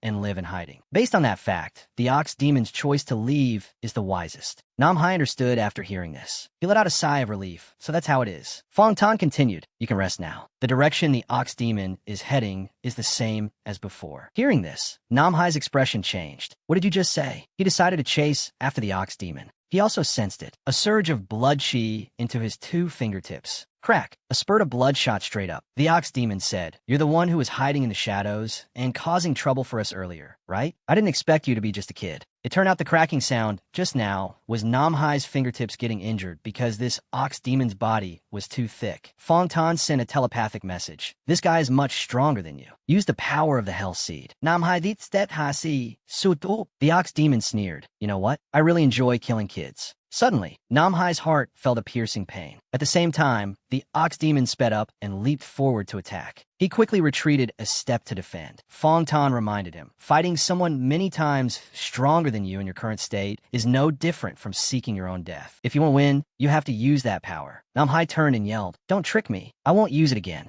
The ox demon stood opposite, watching the kid's monologue, not understanding a damn thing. Has his will to kill me been broken? How boring. Namhai refocused, assessing the situation. Damn it, does Master always have to fight monsters of this level? Never mind having enough courage to fight. Right now, I can't even stand steady. Do it, Namhai, do something. While he was still lost in thought, unable to decide, the ox demon lunged forward. Crash. His punch shattered the spot where Namhai was standing. As the dust settled, he looked around in confusion, not seeing the boy anywhere. Did I miss?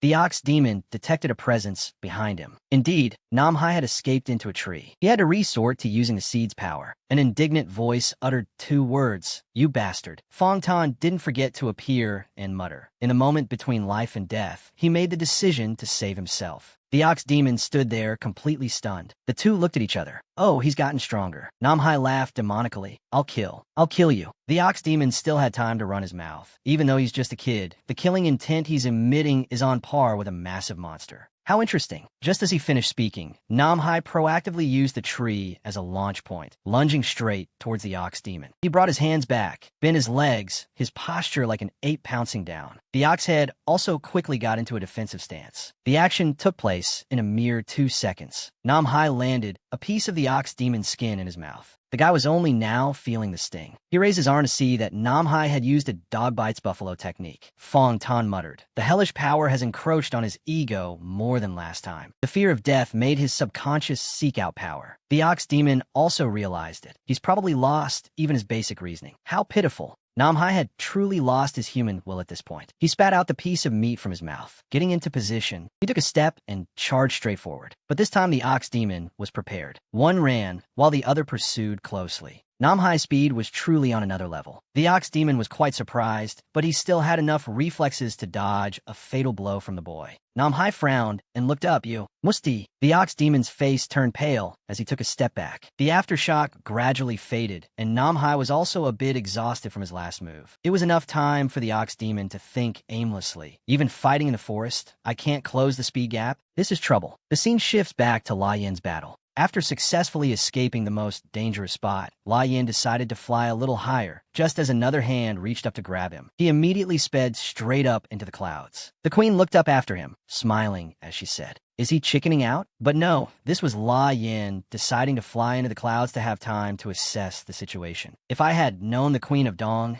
could evolve to the disaster level, I would have brought those 2 treasures. Anyway, it's too late for regrets. I'll just have to use that move. Finishing his thought, Lai Yin looked straight towards the burning sun. The scene shifts to Kaifeng Prefecture. A unit called out. Urgent report. The leader of the Qingluo division, Lu Che, requests an audience. Permission granted, Lu Che entered and reported. "Your Majesty." Emperor Jing asked, "Have you verified that it is the Vermilion Bird?" He replied, "Yes, Your Majesty. The Vermilion Bird Terrace just sent us a report. Lai Yin has used a space gate to go to Dong-A." Emperor Jing snapped. Still making excuses, why did he dare to leave his post? Lu Che replied. "They said that the martial artists have discovered the queen, the leader of the monsters in Dong-A, a being who carries the aura of a sovereign. Lai Yin believes that the queen has the potential to advance in power even further. So, after hearing this, Emperor Jing began to pay attention. The aura of a sovereign? Summon the Azure Dragon quickly. I want him at the battle in 2 hours. Lu Che reported. "Your Majesty, the Azure Dragon just lost a few lives while suppressing monsters in the Yellow Sea and has not yet recovered. Instead, the White Tiger." Emperor Jing slammed his hand on the chair. "There's no time to wait for the White Tiger. If the Vermilion Bird goes into battle without his treasures, he won't be able to hold out until the White Tiger gets there. It seems there is more than one disaster-level monster hiding in Henan. Hearing this judgment, Lu Che was quite surprised. More than one disaster? Impossible. When we eliminated Li Xiao, the leader of the constellations checked and found no trace of a second disaster-level threat in Dong.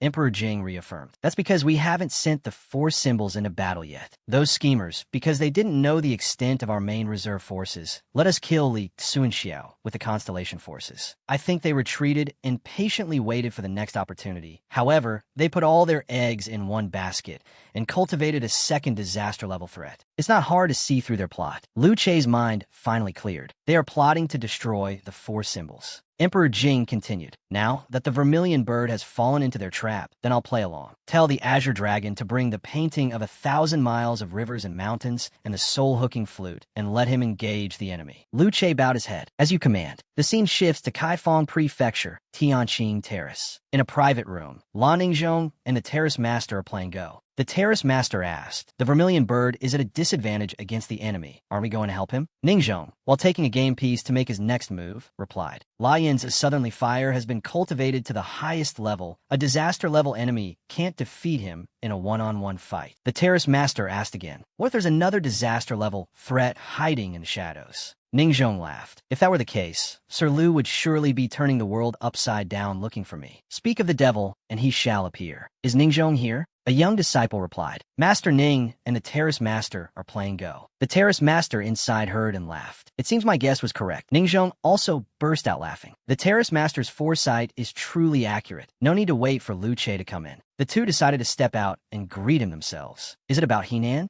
Lu Che replied, yes, His Majesty wants you in Dong within the next 2 hours. Ningzhong assessed. Lian can't possibly fight 2 enemies for 2 hours. Terrace Master, may I borrow the terrace guarding treasure of Tianqing Terrace? The scene shifts back to Lian's battle. He has had to resort to using the southerly fire, black sun technique. The bright sky had now turned pitch black. The queen also seemed to sense the distinct change in the sky. There's something in the clouds. Lian's eyes were filled with killing intent. The power was fully gathered. The sphere was large enough. Below, a deafening thunderclap was heard. From the center of the clouds, Lian's giant black sphere began to descend. Only then did the queen realize the imminent danger. At the same time, in Nam Hai's battle, with his agile movement, he continuously attacked the ox demon. It could only remain in a defensive state, unable to counterattack even once. The kid's too fast. I can only wait for him to unleash his strongest blow to end this in a flash. The awaited moment arrived. Nam Hai gathered his strength, aiming his strike right at the center of the ox demon's chest. This is my chance. Just as Nam Hai's 5 fingertips pierced its chest, the ox demon's left hand suddenly grabbed his arm tightly, while his leg was restrained by its right hand. It grinned. Got you. Nam Hai was now startled and worried. The ox demon roared 2 words. D. At that moment, La Yin's giant black sphere reached its impact point and the queen. The aftershock of the technique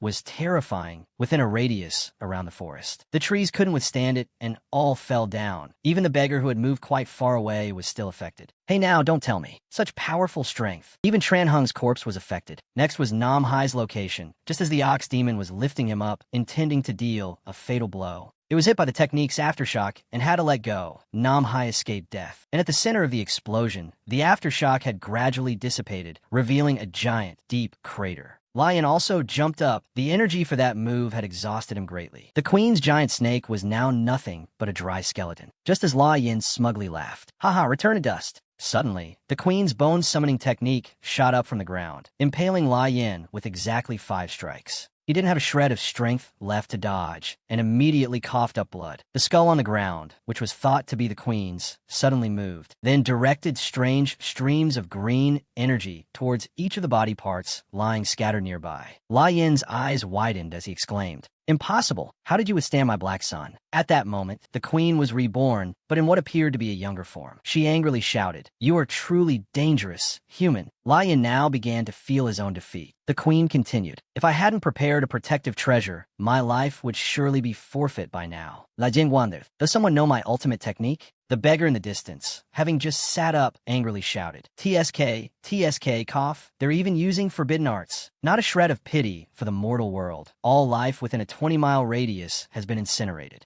The beggar was startled as he realized something. It was Tran Hung's corpse lying still on the ground. On the other side, both Nam Hai and the ox demon had fainted from the recent aftershock. But the one who woke up first was the ox head. It turned and saw Nam Hai. Is he dead? It decided, and slowly advanced towards him. This troublesome kid, still not dead. Then let me send you on your way. As it spoke, it stomped down hard on Nam Hai's position. But it wasn't that easy. Nam Hai had woken up a few seconds earlier. He reacted in time to escape a fatal blow. He spoke truly incomprehensible words, as if he were no longer Nam Hai. "Oh, I had forgotten this mortal world. Why is it so warm and comfortable?" The ox demon frowned and asked, "Who are you?" Nam Hai looked at him and replied, "Me? I am just a failure, not worth mentioning." As soon as he finished speaking, a red power was drawn down from the heavens, empowering Nam Hai. It brought forth a pair of huge maces for him to fight the ox demon. "Here, take all of this." At the same time in hell, Nam Hai was lying motionless before the mysterious person he had previously met in his sea of consciousness. That person raised their head. Before them seemed to be an entire army. It was unclear if they were demons or humans. The person was seen slowly using their spear as a point of contact to stand up. The surrounding crowd drew closer and closer. They were precisely a horde of demons. The scene shifts to the beggar. He approached Tran Hung's corpse to check the situation. The next successor to the mission of changing history is too young. There will be many complex developments if the protector dies now. I have to do something. But hell has collapsed, and Lord Fengdu and the judges are nowhere to be found. I don't want to use my own power to relight this guy's life flame. Doing so would be too much trouble for me. Wait, if I don't reveal myself, it might be possible. The scene shifts to the forbidden prison. It was the three of them, Ningzhong with the terrace master walking behind, looking around. So this is the forbidden prison of the Qingluo division in Kaifeng Prefecture? Ningzhong turned his head, smiled and asked, "What, disappointed?" The old man replied, "It's not that serious. It's just that, from what I know, this place can only hold A-class prisoners. As for disaster-level ones, that sentence just happened to reach the ears of a prisoner, who laughed and spoke up. That's because your perspective is too narrow." The terrace master also stopped and turned his head to ask, "Could you enlighten me then?" The person inside replied, "Enlightening you is a bit much. I just want to warn you about this. The reason I'm here and not out fighting is out of respect for Kaifeng Prefecture." Ningzhong turned and shouted, "You talk too much, Wu Daozi." Hearing this, he was also bitter. "Just you wait." The three continued to the end of the path, stopping before a door. Liu Kim moved to closer.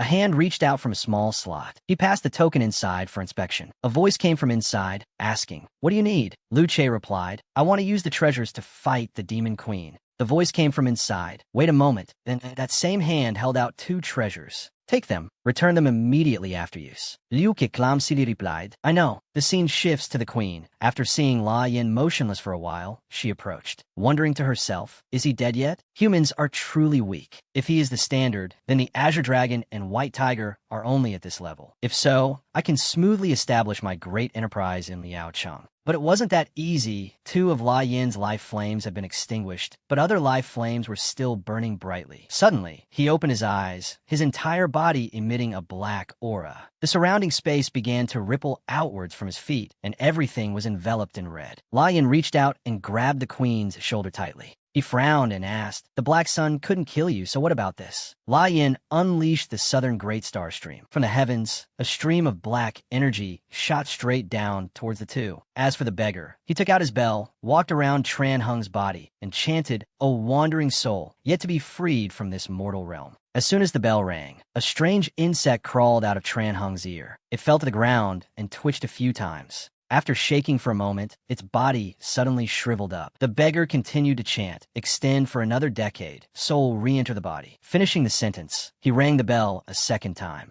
The bone fragments on Tran Hung's body gradually retracted. He moved towards the head, muttering the 2 words, "Get up," and Tran Hung's flame of life in hell suddenly flared brightly again. Cutting to the scene in the sky, the Terrace Master and Nin Trung were riding the divine beast, the Tianqing Terrace Cloud Dragon, moving towards La Yin's location. Both were anxious, praying they would arrive in time. At the same time, Nam Hai, taking the initiative, rushed forward with his mace. "Take this." Clang. Enga Kui raised his left hand to block the attack. Using his bare hand, his bones also fractured slightly. "Don't get ahead of yourself, kid." As he finished speaking, he used his right hand to tightly grip Nam Hai's leg. By the time the boy was startled and could react, he had already shifted into a stance and slammed the boy's entire body backwards. While being thrown forward, he quickly used his spiritual energy to control his other mace and strike Engo Kui directly on the back of the neck. A sarcastic smile appeared on Namhai's face. We'll see who's the kid. As Engo Kui spat out blood, the boy quickly used his spiritual energy to pull the mace back. In pain, Engo Kui had to drop to his knees. Damn this bastard, impossible. How's this kid get stronger every time his personality changes? Is it because of the martial art he cultivates? Or is he a martial arts genius? Namhai called out, "Hey, are you done resting? If not, feel free to rest a little longer." Wiping his mouth, Ngukui thought, "Whatever, I'll stop thinking about it. I just have to fight first." He replied, "No need." Hearing this, Namhai smirked. "You said it yourself." He told himself not to think, but Ngukui couldn't help it. This kid's strength must be somewhere between A-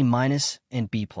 Overall, he's stronger than me. I'll need to sacrifice something to beat him. Meanwhile, Tran Hung had also woken up. He opened his eyes and was startled to see the beggar. "Is that you?" Seeing his harsh reaction, the beggar raised a hand. "Hold on, we need to talk." Tran Hung frowned. "We have nothing to talk about, especially with a subordinate of the queen like you." The beggar asked, "Even after I saved you?" Hearing this, Tran Hung was stunned into silence. He watched the beggar sit down. "You're not wrong to say I'm a subordinate of the queen, but I have my own concerns." Tran Hung started to become curious about him. "Concerns?" "Exactly. I think you've also realized that something has happened in the underworld. The monsters have been stirring up too much lately. It seems the underworld has lost its ability to maintain the balance between life and death. The four symbols are still alive, and the imperial court will soon get the current situation under control. But will that still be the case in 20 years? Tran Hung then sat down as well. "What are you really trying to say?" He replied, "What I want to say is, if we can no longer rely on the King of Hell, we can only rely on ourselves." At this moment, Nam Hai, in the illusion, also groggily woke up. The surrounding scene was truly horrific, with the corpses of demons lying scattered everywhere. He mumbled, "Where is this place?" He was startled to see several heads flying towards him, his face filled with shock. Looking in the other direction, he saw the mysterious person in warrior armor single-handedly taking on everyone.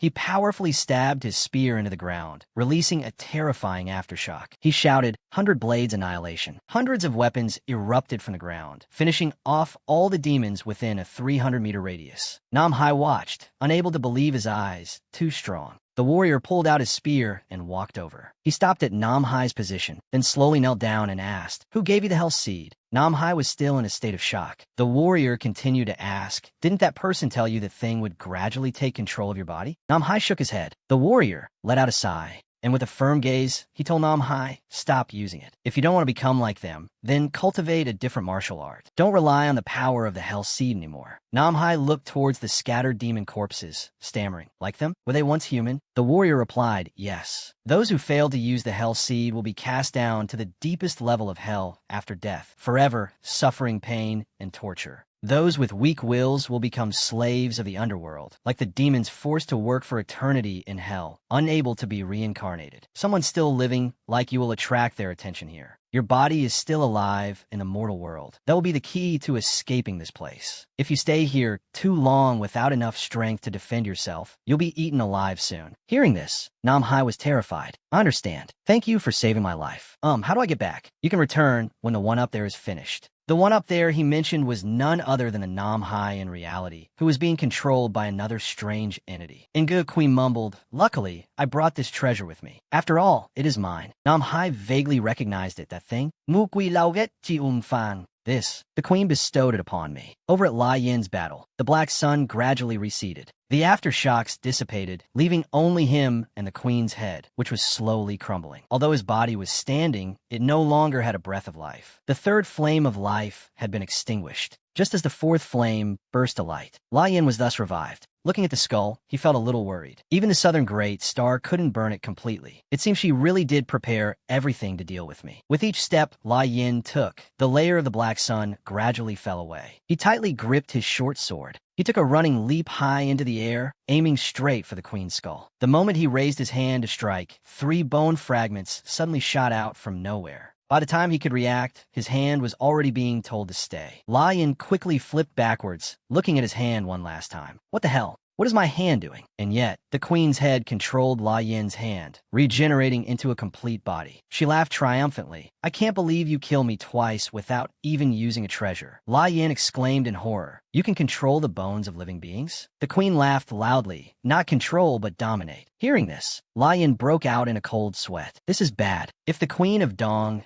can control the bones of living creatures without any conditions, then no, I'm sure that ability must have a limit. Not to mention whether I can even defeat her. I don't even know if I can hold out until reinforcements from the Imperial Court arrive. Calm down, Lian, calm down. You still have 3 chances, at least before you die. You have enough time to discover the enemy's limits and weaknesses. At the same time, Engu Kui began his counterattack. Now, take his head for me. As he finished speaking, he forcefully swung the spinning ring towards Nam Hai. The boy smirked, his feet beginning to move. With that thing, although he ran at a 90-degree angle to dodge the attack, the ring surprisingly seemed to have a sensor and followed him. Nam Hai was also quite surprised, finding it interesting. A chakram.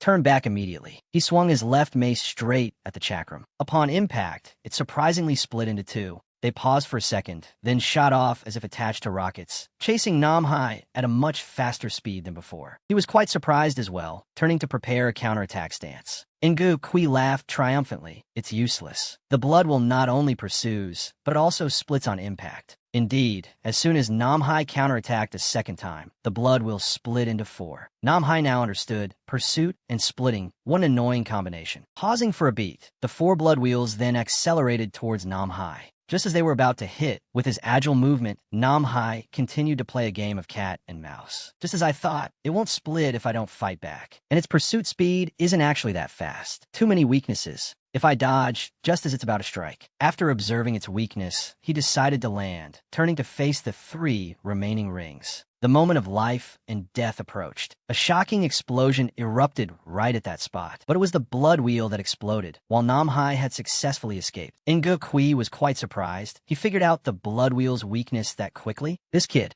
Nam Hai turned and laughed triumphantly. Your treasure is too weak, you big oaf. It looks scary, but in reality. Engu Kui replied, you should worry about yourself. Nam Hai had just exclaimed what? When from beneath the ground, those 3 blood wheels emerged again, quickly gaining momentum. They continued to launch towards Nam Hai. This type of treasure was really annoying. He only had time to react and raise his mace to block. The power had truly increased. While defending against the 3 in front, one from before suddenly flew in from behind. Nam Hai had just noticed it when he was struck on his left hip. The lightning-fast attack left him instantly immobilized, and the other 3 blood wheels gradually faded away. Engu Kui flicked his hand. The blood wheel from Nam Hai's body was immediately pulled back, although he had succeeded with his treasure. It seemed Engu Kui was also breaking out in a cold sweat. Luckily, he got careless at the last moment. He couldn't have expected that besides pursuing and splitting, the blood wheel could also restart itself. If he had deliberately dragged out the fight, I might not have had enough blood to keep the blood wheel active. That was too close. Just as Engu Kui turned to leave, a strange red aura emanated from Nam Hai's body. It seemed Engu Kui also sensed it. When he turned back to look, he couldn't believe his eyes. Nam Hai had gotten up at some point, and behind him was the silhouette of a giant warrior. The kid's body had amazing endurance. Such a fatal blow only made him dizzy for a moment. The sight made Engu Kui want to piss his pants. Upon seeing Nam Hai's sharp gaze fixed on him, he immediately decided to turn and run. Although he ran with all his might, with just a raise of his hand, Nam Hai commanded the warrior to rush forward and snatch the foolish ox in its hand. Its last word before death was no. Then it was crushed by the warrior like an ant. In hell, the warrior was seen exclaiming, "Huh?" Nam Hai wondered, "What is it?" He replied, "You can return now. The problem has been solved." Nam Hai asked blankly, "Right now?" He nodded yes. In reality, the giant warrior also vanished. The color of Nam Hai's eyes gradually returned to white. Nam Hai had regained control of his body, still in hell. The warrior turned and asked the person who had just arrived, "How did it go?" He replied, "It was SOSO, but I discovered a few more interesting things." The scene shifts to Tran Hung. He wondered, "But that's still not enough reason for you to join them." The beggar replied, "Let me explain it simply. If you knew that 20 years ago, the Great Gene had deployed its full forces in Hunan province, and as a result,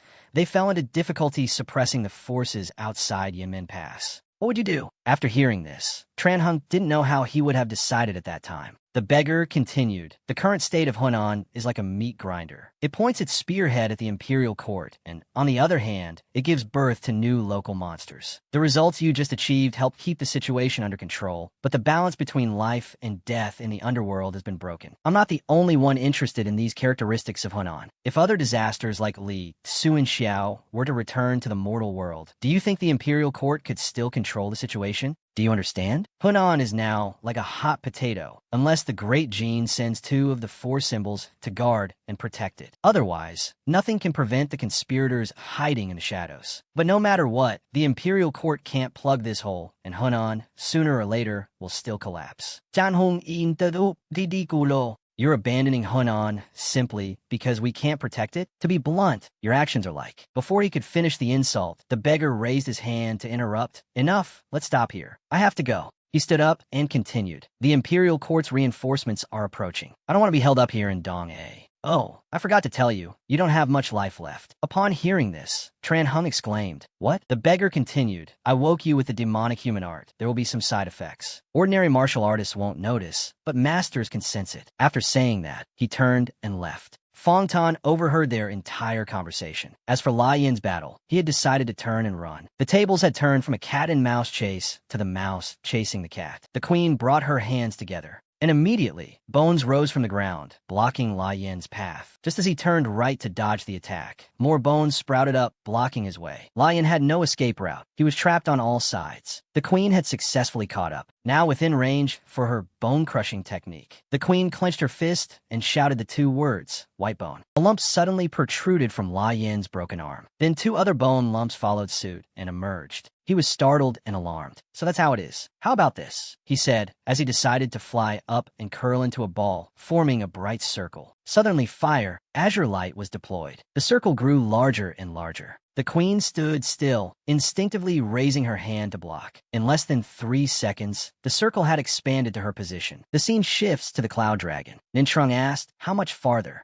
The terrace master replied, about 1 more shurchen. The aftershock of the technique dissipated, and not a single one of the queen's bones remained in the surroundings. Lai Yin looked at his arm, where the growth had stopped, and said, just as I thought, your ability has a limit. 5 meters. You can only control my bones within 5 meters. The queen was quite surprised by his acuity. Lai Yin continued to read her. Furthermore, your ability isn't as strong as you claimed before. You almost had the chance to make my head explode, but you couldn't do it. Let me guess, it's because you haven't met certain conditions, right? The queen was startled, very accurate. As expected of a 4 symbols, you can still see through your opponent's weakness even in a disadvantageous situation. At this moment, Lai Yin also felt her aura change. Is she starting to get serious? A mysterious green layer gradually appeared on the queen's hands. Now I need to be more careful. White bone emerald, divine gauntlets. Lai Yin felt worried, that thing. The queen smiled and introduced my treasure. You've already had a taste of its ability once. After hearing that, Lai Yin recalled, was that what countered my flames? The queen smiled. Now I'll show you its second ability. Establish the white bone labyrinth right here. 2 green lights flared up, and the queen shouted, Fire Palace, appear. Following that, from the ground, walls began to simultaneously and uniformly rise very high. But what was most terrifying was that within that labyrinth, the queen could move freely through the walls at will. The queen's voice echoed, making it impossible for Lai Yin to determine its direction. You were right when you said, I needed to satisfy a few conditions to control the bones in your body. Lai Yin shouted, where are you? His eyes darted back and forth, assessing the situation. She's nearby, but the sound keeps echoing, making it hard to pinpoint her location. The queen's voice rang out, I'm right here. Just as Lai Yin was startled and turned to his right, the queen suddenly phased out from the wall behind him and pulled him back. She even teased, whispering in his ear, the conditions have now been met. At that same moment, 5 sharp bones sprouted from behind and swiftly pierced through Lai Yin's body. On Nam Hai's side, he had just come back to his senses and was observing his surroundings. He wondered to himself, there was a forest here just a moment ago. What happened? Fong Tan, come here. He's not here. That means he doesn't know what I saw when I went to hell. While he was lost in thought, Fong Tan suddenly appeared and asked, what do you need? Nam Hai wondered, where did you just go? He replied, just confirming a few things. Nam Hai scratched his head and asked, where is Engo Kui? I lost control of my memory while fighting him. I don't remember what happened after that. Is he dead? Fong Tan confirmed, he's dead. Nam Hai turned his head and said, but I don't see his body anywhere. Fong Tan looked towards the pool of blood. It's right there. Nam Hai breathed a sigh of relief. So it's over. Based on his reaction, he really doesn't know what I saw in the underworld. He probably also doesn't know that Engo Kui was killed by another form of me. This means I still have a chance to get out of this. I'll try to dig up more information the next time I go to hell. On the queen's side, right after La Yin fell, she placed her hand on his chest to check if his heart was still beating. I don't care how many lives you have left. Everything has its limits, whether it's treasures or cultivation techniques. No one is immortal. Even if you have many lives, if I just watch over your corpse, you won't have a chance to turn the tables. At this same time, the Cloud Dragon had reached the outermost edge of the area affected by La Yin's technique. The Terrace Master was quite surprised. Oh, all living creatures within a 20-mile radius have been annihilated. This generation of the four symbols cannot be underestimated. Nintrong added, but he's also done for. Let's go down. All right. With that, both of them landed on the ground from the Cloud Dragon. The queen was continuously retracting and growing bones, aiming to kill La Yin the moment he revived, when she sensed something and looked up. It was the Terrace Master and Nintrong flying straight towards her. Is that the Great Jin's reinforcements? The Terrace Master asked, is that the Queen of Dong, eh? She doesn't look much like her. Nintrong added, if she was hit by La Yin's Black Sun, even I would lose half my life force. So there's no way the queen could take that hit without any damage. This form must be the result of losing her aura and power. The Terrace Master nodded. Makes sense. With that, the two of them plunged down into the labyrinth. At this point, the queen retracted the technique on La Yin's body and phased directly into the space that she controlled. The Terrace Master approached a wall to observe it. Is this a labyrinth made of bone? Nintrong added, a domain-type treasure. It can enhance abilities within a specific area. Of course, its owner can move at will between the walls and appear behind us. The Terrace Master determined. So the Queen of Dong A's attribute is bone. The two decided to proceed by instinct when the queen suddenly emerged from a wall, intending to sneak attack Nintrong with her sharp claws. Their reflexes were fast, and both immediately turned around. The queen, playing cat and mouse, quickly retreated back into the wall. Nintrong asked, are you the Queen of Dong, eh? She said nothing, only watched. The Terrace Master added, you guessed correctly. The Queen of Dong A is too weak now. Otherwise, she wouldn't have let us detect her so easily. The queen said nothing and vanished from their sight. The Terrace Master said, she's hiding. Nintrong, beside him, was seen raising a hand to his left eye. When he opened it, his pupil had changed color. You can't escape. Everything in his vision became clearer, a three-dimensional space opening up. This time, the queen decided to attack from below. Just as she was about to raise her hand, Nintrong detected her and shouted, get out of my way. The Terrace Master immediately jumped to one side upon hearing him. Nintrong also stomped hard on the ground, channeling all his strength into his left arm. Punched the ground hard. The queen underground was accordingly dealt a painful blow. But unexpectedly, Nintrong was also counterattacked by the queen, who controlled his own bones to retaliate. The Terrace Master realized she can control an opponent's bones through contact to inflict damage. Just as Nintrong was about to pull the bones out of his hand, the Terrace Master stopped him. Don't pull. He immediately stopped and turned to look puzzled. The Terrace Master approached. Let me. I believe I can save your hand. Finishing his sentence, he pulled a talisman from his clothes, his mouth muttering an incantation,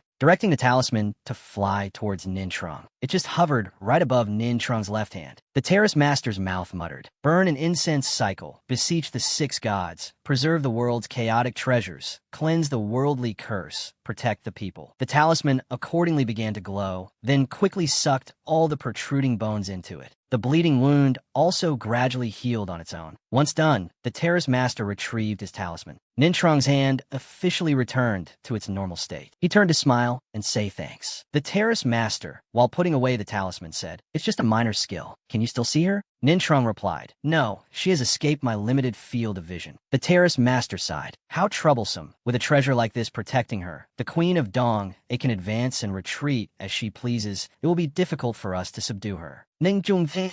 Don't worry, His Majesty has already foreseen this. The soul-hooking flute of Kaifeng Prefecture is the key to resolving this matter. Finishing his sentence, he also took out the soul-hooking flute from his clothes. It is much more formidable than personal treasures, because it is a national treasure, the soul-hooking flute. At this moment, La Yin also revived. As soon as he opened his eyes, his first reflex was to jump up immediately, looking around, wondering to himself, where's the White Bone Queen? When his body returned to normal, he noticed the soul-hooking flute. Indeed, on the other side, Nintrong was raising the flute, using it as a center to start emitting sound frequencies. Closing his eyes to sense, to see how La Yin was doing. This kid, he lost 5 lives in Dong, eh? I wonder what happened. But anyway, let's put that aside for now. It's more important to find the queen and those behind her.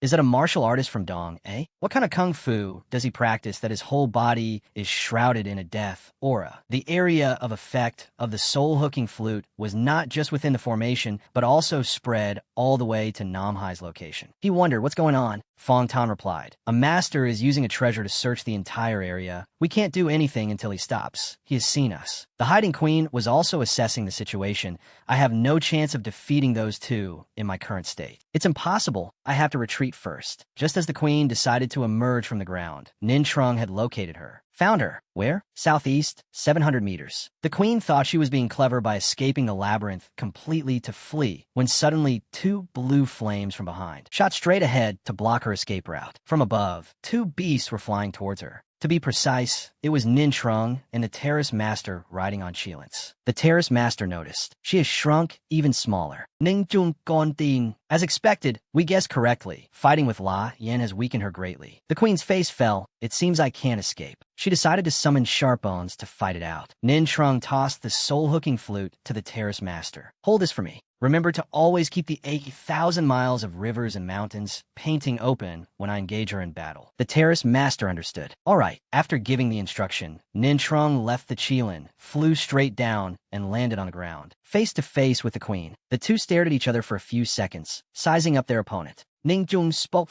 tell me, who or what force is backing you from the shadows, and perhaps I will grant you a peaceful death. The queen sneered. You think I will be afraid? White Bones, kill him. As soon as the queen shouted, countless bones from behind, already waiting, shot towards Nin Trung at great speed, converging into 3 even sharper giant bones. Nin Trung stomped hard on the ground, easily forming a defensive layer to block the attack. The queen's move dissipated, leaving Nin Trung without a single scratch. The queen assessed, not revealing a single opening. This man has far more combat experience than the Vermilion Bird. Nin Trung took off his outer cloak. So you don't want to talk? In that case, I'll have to take action. Under his outer cloak was Nin Trung's muscular body with an intricate tattoo that covered his entire back. Drought Demon, Water Dragon Demon, both of you, get out here for me now. The 2 tattoos on his back seemed to hear and immediately emerged in the forms of the Water Dragon Demon and the Drought Demon. Having lived for so many years, the queen had never witnessed such an insane tattoo. What the hell is this? Both of these demons were at the disaster level. Nin Trung said, my cultivation technique is different from the Vermilion Bird's southerly fire. Mine is a growth type. At the beginning, it's almost useless, but after they have fully matured, ordinary disaster levels are no match for them. So far, the number of disaster levels I have defeated is 4, and you'll be the 5th. The queen, her ego seemingly bruised, shouted loudly. Delusional. 2 bone wings spread out from her back. But with just a roar from the Drought Demon, those sharp bones simply shattered into pieces. Ning Jung order. Capture her from me. Remember to keep her alive. The Water Dragon Demon nodded, and the 2 immediately rushed towards the queen. She wasn't about to stand still and wait for death. Casting a technique from underground, 2 giant hands rose up, grabbing the Water Dragon Demon and the Drought Demon tightly. The Terrace Master, watching the show from afar. So this is the ultimate technique of the Eastern Azure Dragon, the Heavenly Demon Rampage? This trip was truly not a waste. I've been able to broaden my horizons. I've heard that those who cultivate the Heavenly Demon Rampage need to suppress the demons on their own bodies. That Water Dragon Demon is the one that caused the floods in the Yellow River and was captured alive by Nin Trung. And that Drought Demon, wasn't it the one that attacked Taiching Island, the #1 martial hall in the Central Continent? Not just one pair of hands, the queen had to summon several more to be able to restrain these 2 beasts. Does this monster have limitless power? It can only last for a few seconds. After a sky-shaking roar, the Drought Demon shattered the pile of bones. It sped straight towards the queen. Nin Trung wondered to himself, strange, why hasn't the mastermind shown himself yet? If he doesn't appear, the White Bone Queen will soon be killed by my 2 dragons. Far away, Tran Hung also sensed it. This aura, has a first-class master from the Imperial Court arrived? Should I go and help? No, if what the beggar said is true, going there would only bring trouble upon myself. He stood there for a while, hesitating whether he should or not. He let out a sigh, then turned his head, deciding to leave. At the same time, on Nam Hai's side, the domain has been released by Fong Tan. He announced, your master has returned. We should go back too, if you don't want him to find out we went out. Nam Hai not dead? Okay, back to the battle. Nin Trung noticed someone approaching. It was La Yin who had caught up. How's the situation? Nin Trung turned and smiled. Under control. By the way, why didn't you bring a treasure? How did you let her kill you 5 times? La Yin replied. It was an oversight from the Star-Gazing Division's reconnaissance information. I didn't know the Queen of Dong could break through to the disaster level. If I had known beforehand, I would have brought the wind-gathering funnel. Ning Trung Gong Ding. The wind-gathering funnel? Ah, but have you noticed anything strange after coming here? After hearing that, La Yin pondered. Strange? Actually, yes. The Queen of Dong had prepared treasures that counter my southerly fire. It seems she knows us very well. Moreover, her subordinates also had 2 treasures that could cause a lot of trouble, affecting my combat strength. It's truly unusual for several top-grade treasures to appear in the same place at the same time like this. Furthermore, confidential information about us 4 symbols has been leaked. Nin Trung asked further, what do you think? La Jengist, someone or some organization is manipulating things. The Queen of Dong, activating the Qi of the Lord of Qi, is just the first step. We will have to face many more disaster levels in the future. On the opposite side, the Queen, after fighting the 2 monsters for a while, was overcome with a sense of helplessness. Damn it all. The Terrace Master shouted from afar. National treasure, 1,000 miles of rivers and mountains painting, activate. While she was busy blocking the Water Dragon Demon's attack, the painting in the Terrace Master's hand grew large and began to wrap around, not waiting for the Queen to react. He immediately performed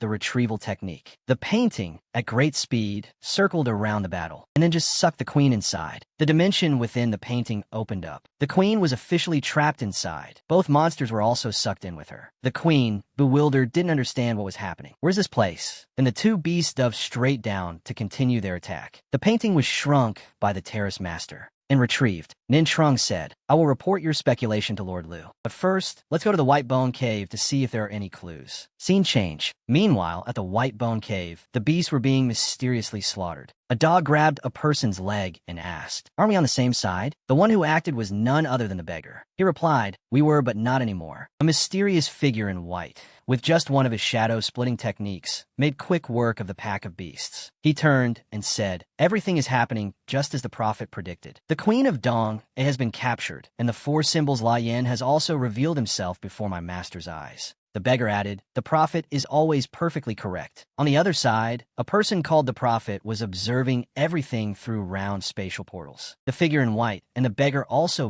bowed politely, my lord. He announced, change of plans. Qin Weong of Shanin and the centipede-controlling general will summon the evil gods during the Ulambana festival in 3 years. They will help us deplete the power of the great gene in the Central Plains. The 2 replied, we will follow your instructions. Scene change. Tran Hung returns to Dong, finds the city desolate, not a soul in sight. Has everyone gone into hiding? While he was bewildered, TDM's voice called out, Master, we're up here. He was relieved to see his 2 disciples. I'm coming right up. As for Lan Ningzhong's group, they stepped into the entrance of the White Bone Cave. Why is it so quiet? The Terrace Master added, don't tell me they've all fled. After passing the entrance, the 3 of them were anxious at the sight before them. All those demons and monsters were slaughtered. Not a single one was spared. Lan Ningzhong checked. They haven't been dead for long, just a moment ago. La Yin wondered who did this. The Terrace Master said, if they just died, I can use a soul tracking spell to see if I can get any information. Lan Ningzhong nodded, I'll have to trouble you. The old Terrace Master took a talisman from his person, clasped his hands, and performed the technique, muttering under his breath. Moonlight from above, illuminate the sky, pierce the dark clouds and shadows, cover the mortal world. Rise for me. The talisman then automatically drew a strange shape and grew larger. He was seen closing his eyes tightly, seeing through something. Lan Ningzhong asked impatiently, how is it? The Terrace Master replied, the perpetrator of this incident has erased all traces. I couldn't find anything useful. After finishing, he also retrieved his talisman. Over on La Yin's side, he didn't know that inside his ear was an insect very similar to the one that crawled out of Tran Hung's ear when that beggar cast a spell. Meanwhile, Tran Hung returned to the inn room. TM joyfully rushed to hug him tightly, Master. He patted the little girl's head, then turned to ask, did anything happen while I was away? Nam Hai smiled and replied no. He didn't suspect much good. Back to the 2 figures in red. They were in the room containing the statue that caused so much trouble at the beginning of the story. The newly born calamity-level disaster has already been suppressed, one in Dong-A. How shameful. In any case, it's good news. Assuming this generation's vermilion bird is killed in Dong-A, the Imperial Court will obviously send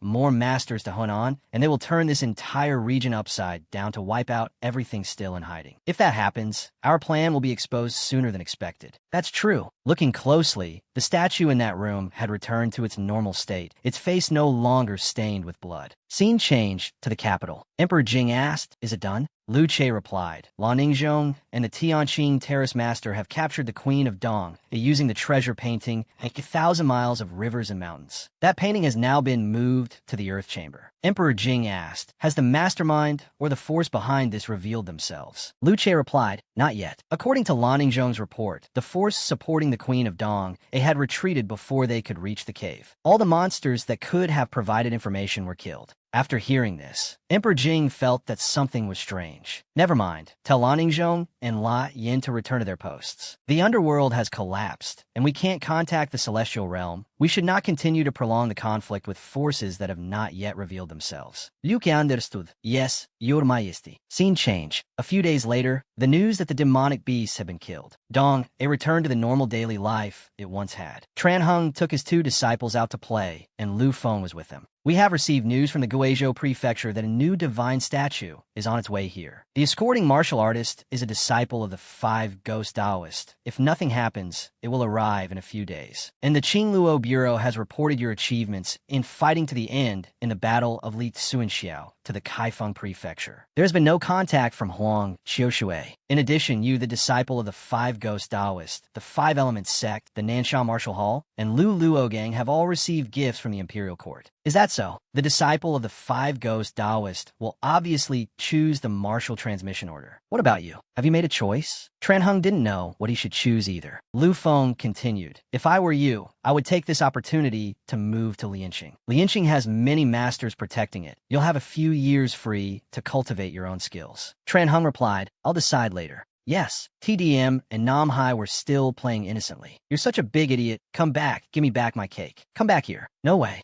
Tran Hung grabbed each of them by one hand. "That's enough. You've played enough. Listen to me. Now that you've finished eating, it's time to go back and continue your training. You haven't even practiced the basics yet. When Master is old, who will protect Dong in my place?" The 2 siblings obeyed their master's words and returned to the room, entering a meditative state. Nam Hai thought to himself, "Right now, I have no chance of winning if I encounter a monster like the Ox Demon from the other day, when my strength, resistance, will, and chi are all at a disadvantage. If I don't use the power of the Hell Seed, I must decisively defeat the enemy with a single blow. Next time, I must try next time." While the 2 were cultivating in the room, Tran Hung went out to the hallway. He tried to circulate the chi in his body, but only demonic chi came out. "It's true, I really am dead." Scene change. The escort carriage for the divine statue has arrived in Dong A. Leading the way was a blonde-haired master. He ordered, "We're almost there. I don't need an escort anymore. You take it to the Dong A authorities yourselves." Yes. So the carriage went one way, and he turned in another. He happened to pass by where the siblings Nam Hai and TDM were eating noodles.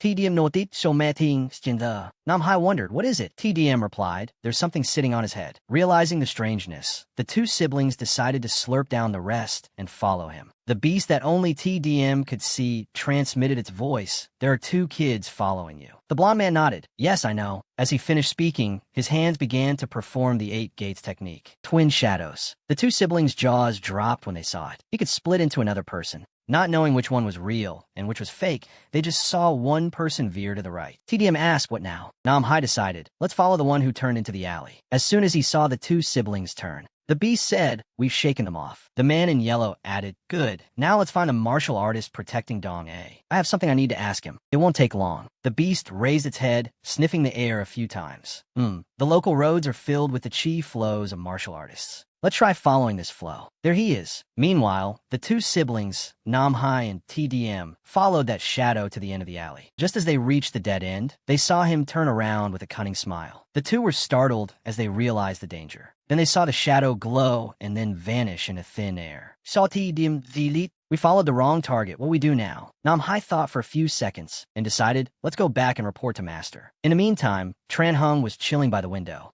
Then he suddenly saw someone on the street below staring at him, who then entered the first floor. He immediately felt a chill. As soon as he stepped onto the first floor, the beast had read the location. There's a talisman attached to the outside of this and to prevent strangers from entering, so there's no need to worry about injuring civilians during the fight. Tran Hung's voice called out, "Hey, you there? You were able to get in here. That proves you're also a martial artist. What are you doing in Dong A?" The blond man accumulated a stream of green chi in his hand and shouted, "Why don't you go ask the people you harassed to death in the underworld? Take this." As he finished speaking, the 3 streams of chi he had accumulated were complete and shot straight towards Tran Hung. But with his agile movement technique, he quickly leaped high into the air to dodge the attack. Yet, just as he reached his landing point, that stream of chi vanished into thin air. Tran Hung was quite surprised. The walls and stairs are unaffected. What kind of attack is this? While he was lost in thought, the blonde man continued to channel his technique and unleash a continuous barrage. There's more. It's not over yet. Tran Hung continued to dodge to the right to avoid the attack. A spin. Looking towards his opponent, Tran Hung calculated about 20 paces. Heaven and Earth Chi method. Fortify. Activate. As soon as he shouted, Tran Hung's speed seemed to double. By the time the blonde man realized it, Tran Hung had already closed in right in front of him. The blonde man muttered a few words. 5 Ghost Guardian, Poison Strike. Release. Over on Tran Hung's side, he was also surprised as his heart skipped a beat. But he still managed to put power into a punch, grazing the blonde man's body. He landed successfully. This guy's reaction speed is not simple.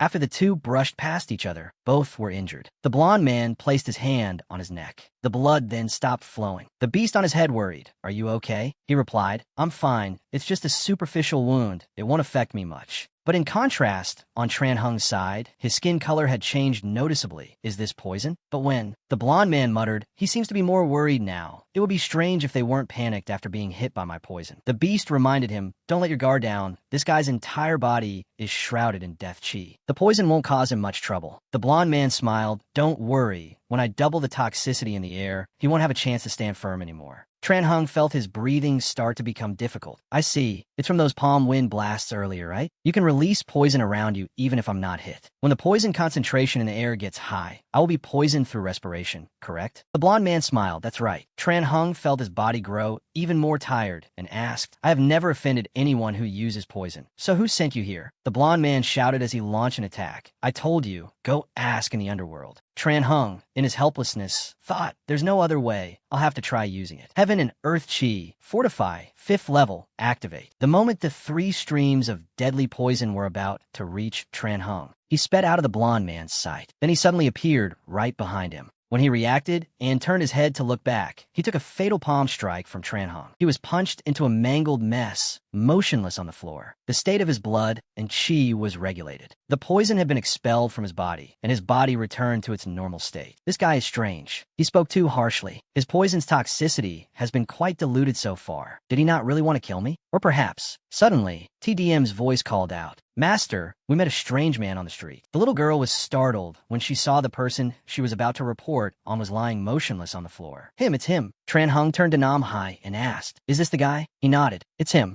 A few minutes later, Tran Hung was holding the monster from the blonde-haired guy's head in his hand. It struggled. Let me go. Do you hear me? Oh, you seem quite feisty. Nam Hai and TDM approached the blonde-haired guy. Master, he's awake. Tran Hung smiled. All right, I'm coming. He tossed the beast towards TDM, then walked over to the blonde-haired guy. The Great Gene Imperial Court has a regulation. A martial artist not recognized by the court who attacks a court-recognized martial artist can be sentenced to death. You only have 2 choices. Either I hand you over to the authorities, and you can explain to them why you attacked me, or the second option. The blonde-haired guy, scared out of his wits, immediately interrupted. I choose the second one. Tran Hung nodded. Good. Then from within his gauntlet, he pulled out a needle containing death chi, walked around behind him, and said, now I'm going to ask a few questions. He pressed the needle against the back of his neck and threatened, if you lie, this silver needle will be activated and pierce the feng chi point on the back of your neck. I will channel death chi through the acupoints into your body. Rest assured, it's not a pleasant feeling at all. The guy started to break out in a cold sweat. Go ahead and ask. Tran Hung stepped forward,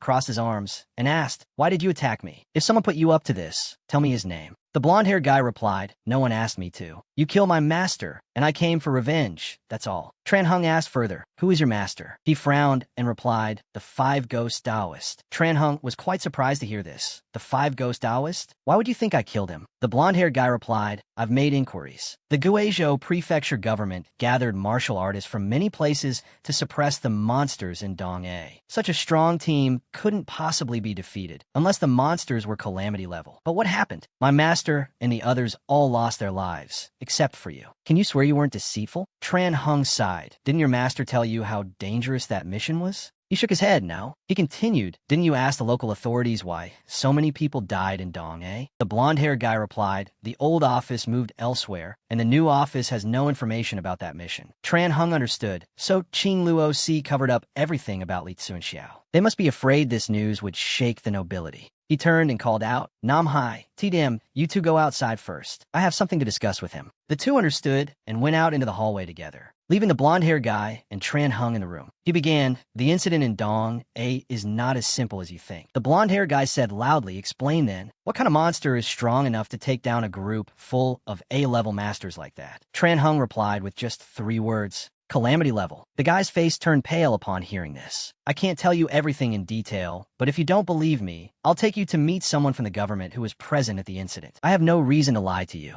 Besides, if your master really died because of me, Qing Luo Si would have already taken me back to the imperial court to be punished for this failure. After hearing this, the blonde-haired guy started to see the logic. Take me to that person, the one in the government. Since he wanted to verify, Tran Hung led him to Lu Feng's place. So, the speculation is that someone is standing in the shadows and helping the Queen of Dong-A. This is a mysterious force. It can operate right under Qing Luo Si's nose without anyone knowing. Anyway, their purpose is still a mystery. Obviously, the monsters in Dong-A are just the beginning. There will be more similar monsters appearing in Hunan until they achieve their goal. Tran Hung said, if you want to avenge your master, you need to practice a lot more. Our enemy is a mysterious organization with a history of at least hundreds of years. A novice like you can't possibly protect yourself against them. With your current abilities, if you get involved, you will die. The blonde-haired guy gritted his teeth and frowned. I know, but it's hard to just sit back and do nothing. Please take me to my master's remains. I want to bring him back to be buried in his hometown. Lu Feng glanced at Tran Hung for his opinion. He nodded in agreement. All right, then follow me. A moment later, following his lead, Lu Feng led the blonde-haired guy to the morgue. He personally opened the body container. As soon as he saw his master, the blonde-haired guy couldn't hold back his tears. He burst into tears, sobbing like a child. A few seconds later, he regained his composure, reached into his clothes, and took out a golden bowl. He mumbled an incantation, all ghosts, hear my command, reveal yourselves. And indeed, his master's stomach suddenly swelled up, just like when he performed the technique. Following that, moving towards the mouth, a green old ghost crawled out first. Next was a purple female ghost. The blonde-haired guy sighed. Only the old Taoist ghost and the cunning ghost are left. Have the other 4 ghosts all starved to death? But at least the old Taoist ghost survived. The 2 ghosts that had just emerged immediately approached the golden bowl and ate as if they were starving. The blonde-haired guy put the lid back on the bowl and tucked it away. Everything was done. He said his thanks and then left the city. Tran Hung said, I guess he'll investigate further once he reaches a level. Lu Feng nodded, I think so too. Oh, about that matter. It's been quite a while. Why haven't Lu Haxiang and Nanshan Sect come to collect their corpses yet? Lu Feng replied, I don't know about Lu Haxiang, but Nanshan Sect is currently dealing with a clan that just appeared in their jurisdiction. The Time Prefecture requested them to inspect it immediately in case it was caused by demons. Since no one is responsible here, the collection of corpses is still being delayed. Tran Hung asked, what clan left their territory? It's the Zhao clan. The scene shifts to the Zhao residence. Several leaders from Nanshan Sect, including Feng Tu and Feng Run with his disciples, have arrived. Feng Tu ordered, proceed to remove the sealing talismans. Yes, Feng Ren commanded the other disciples.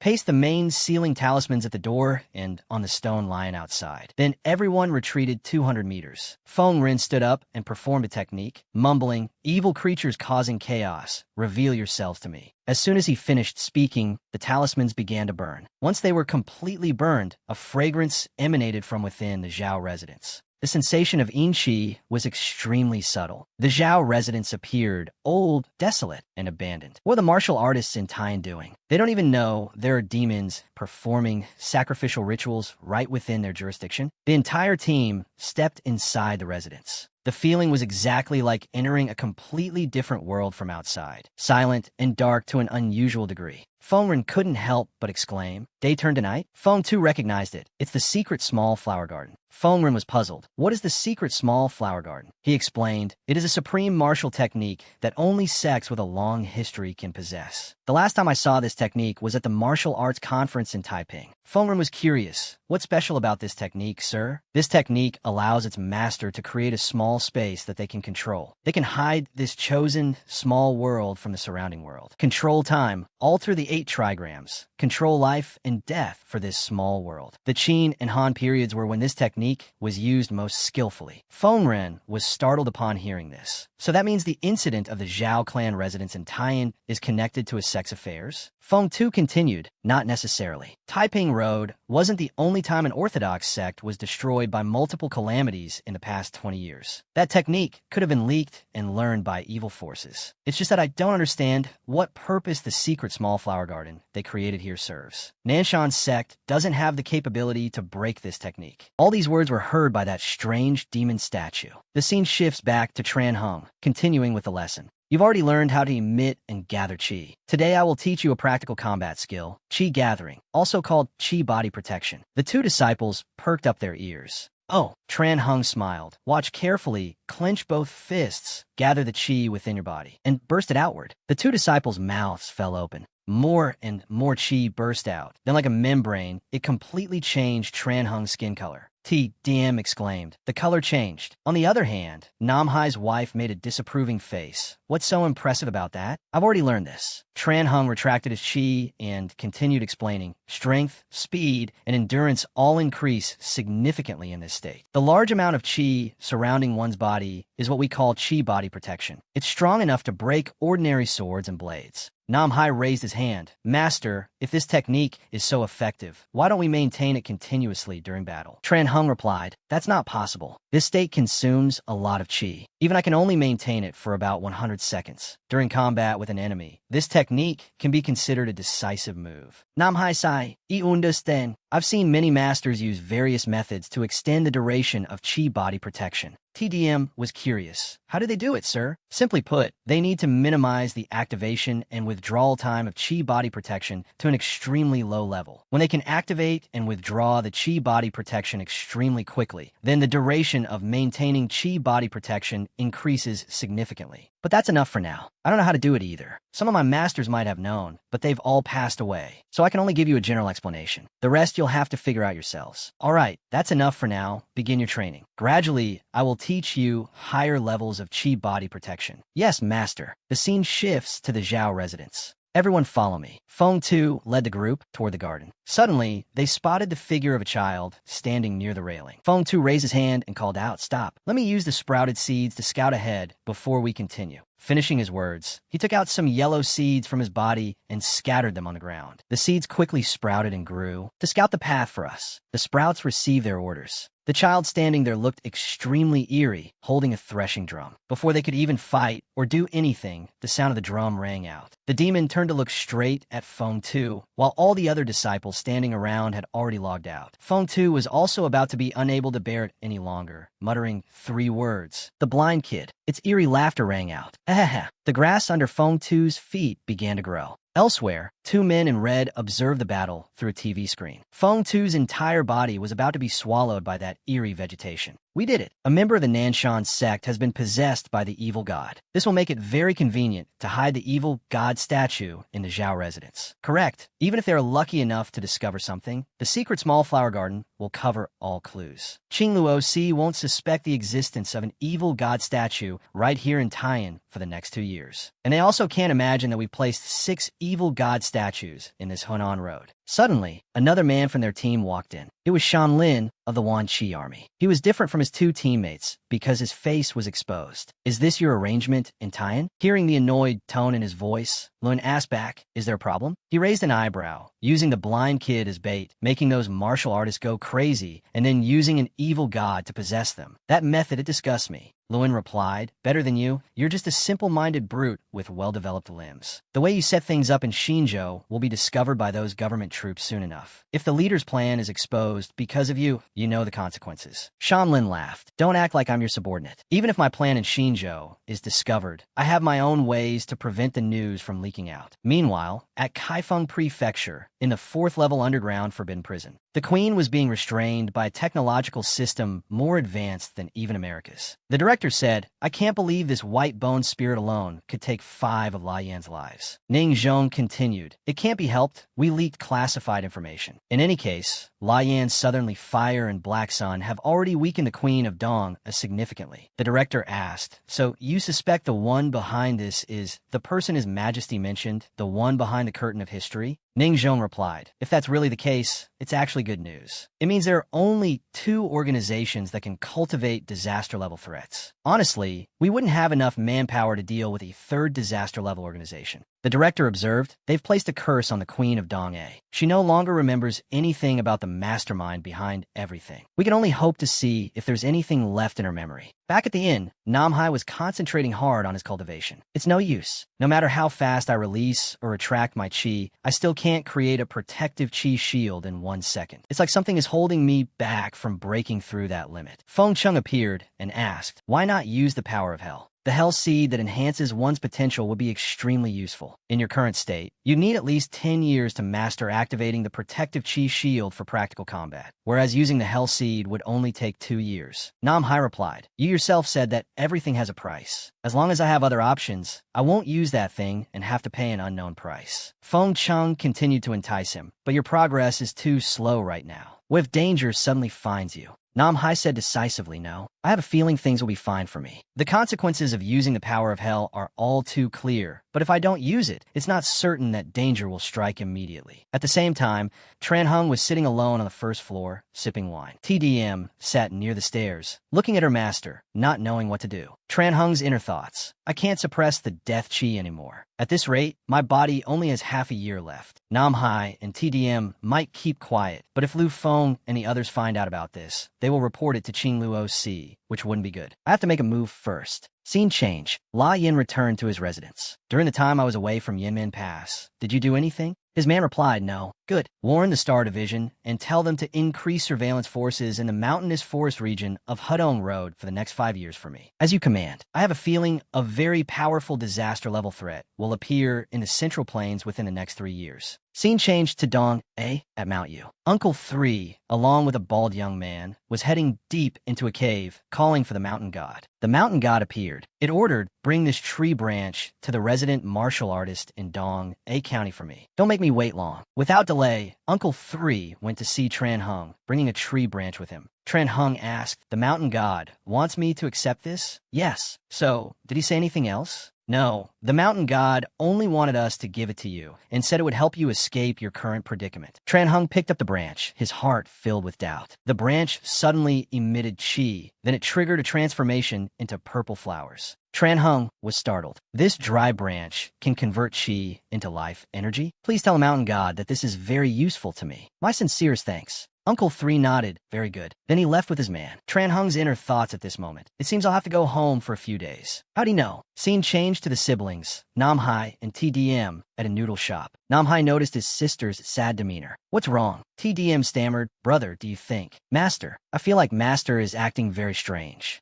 Nam Hai asked seriously, "You feel that way?" She nodded yes. He reassured her, "Don't forget that Master just fought with those monsters. It's obvious he was injured too. He doesn't want us to worry. If something was wrong, he would have told us. When we grow up, we'll help him share the burden." Yes. After hearing her brother's reassurance, TDM felt less worried. Nam Hai thought to himself, "Even my sister has noticed something strange about Master." "What are you hesitating about, Fengdu?" "My master has been a bit strange since his recent return. Do you know anything?" Scene change to the capital. Lu Che came to report, "Your Majesty, the White-Bone Queen's delusions have been shattered. We have also identified a member of the organization behind the secret curtain, the liaison between that organization and the Queen of Dong-A. And, currently, his portrait has been sent to the Astronomical Observatory. I believe they will find the enemy's location soon." At this time in the Astronomical Observatory, a martial artist was deploying a formation, trying to pinpoint the enemy's location. The beggar was exactly the person the capital was looking for. He was wandering on the street.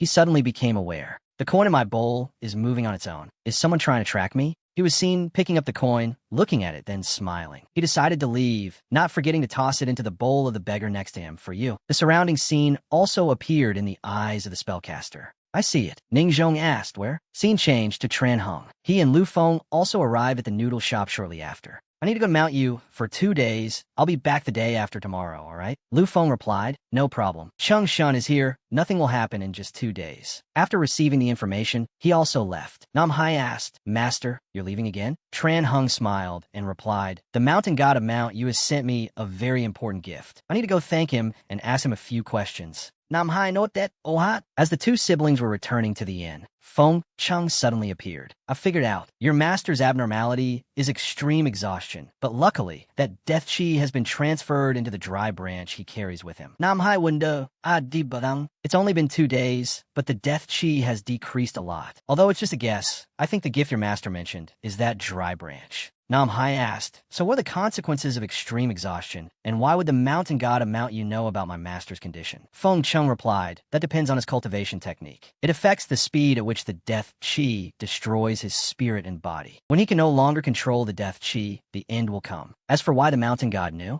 your master's condition is too simple. There's no shortage of masters in this world who are skilled at sensing chi. If the mountain god is one of them, it wouldn't be difficult to know about your master's condition. What you should be worried about is why he's helping your master. Hearing this, Nam Hai became even more worried. If that's the case, then you should follow my master and see what the mountain god wants from him. Feng Chung agreed. All right. Then he also left. Nam Hai's in her thoughts at this moment. I can't trust him completely, but I have no other choice. Or maybe I should ask that person. He immediately returned to his room and entered a state of cultivation, trying to enter his sea of consciousness, successfully appearing before that warrior. You've come again. Nam Hai said, my master is in a very bad state. I don't know what's happening, so I want to ask you. Speak. What does it mean for a person to be surrounded by death chi? It means that person is very close to death. Nam Hai was shocked upon hearing this. Death chi is the opposite of life chi. The stronger the death chi, the weaker the life chi. For any living thing, being unable to suppress death chi means they are nearing the limit of their life. It also doesn't rule out the possibility that the person has come into contact with something that can lead to death. Nam Hai said loudly, but my master still looks healthy, with no signs of being about to die. The warrior explained that could be due to his training method. There are countless paths in life, so it's normal for there to be different ways to control the invasion of death.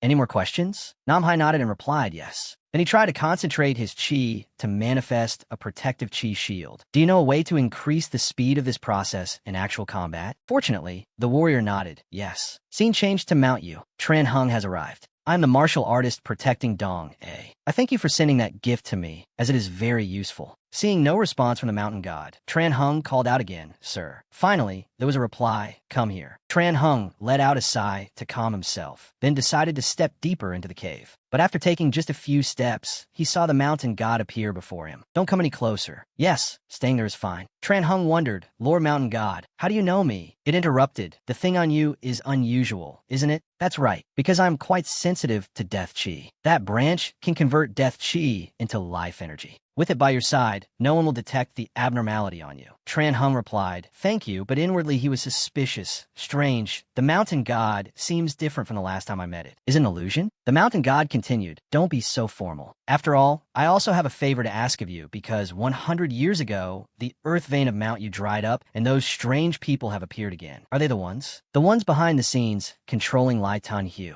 Tran Hung added, no wonder, that makes it clear. Without the dragon vein, the balance between life and death in Hunan province will quickly be lost. The rampaging ghouls of Dong, A will further accelerate Lai Tan Hu's transformation into a living corpse. The garrison soldiers and the yamen, they're exhausted by the countless demons, so basically they have no chance and no ability to intervene. In Dong, A disaster-level corpse king has already appeared. Not only that, the birth of Lai Tun Hu has drawn all of your attention, as well as that of the constellations of the Qingluo Bureau. This has opened a door, facilitating their future actions. That night, the bloody scene of flying heads in Dong, it reminded me of some things. I suspect their ultimate goal is related to the evil god out there. If my judgment is correct, then they have probably already begun preparing for the next phase. I cannot leave Mount Yu for certain reasons, so I can only stand by and watch as things get worse. But I have seen the thread of fate wrapped around you, and perhaps in the future, you will have the chance to prevent the tragedy from happening. Therefore, I will give you essential help, so that you have the best chance to prevent the tragedy in the coming turmoil. Tran Hung pondered for a few seconds, then looked up and asked, "You have helped me so much. How can I repay you?" The mountain god replied, "It's simple. When the time comes, you or your disciple come and help me with one thing. Trust me, I won't make it difficult for you."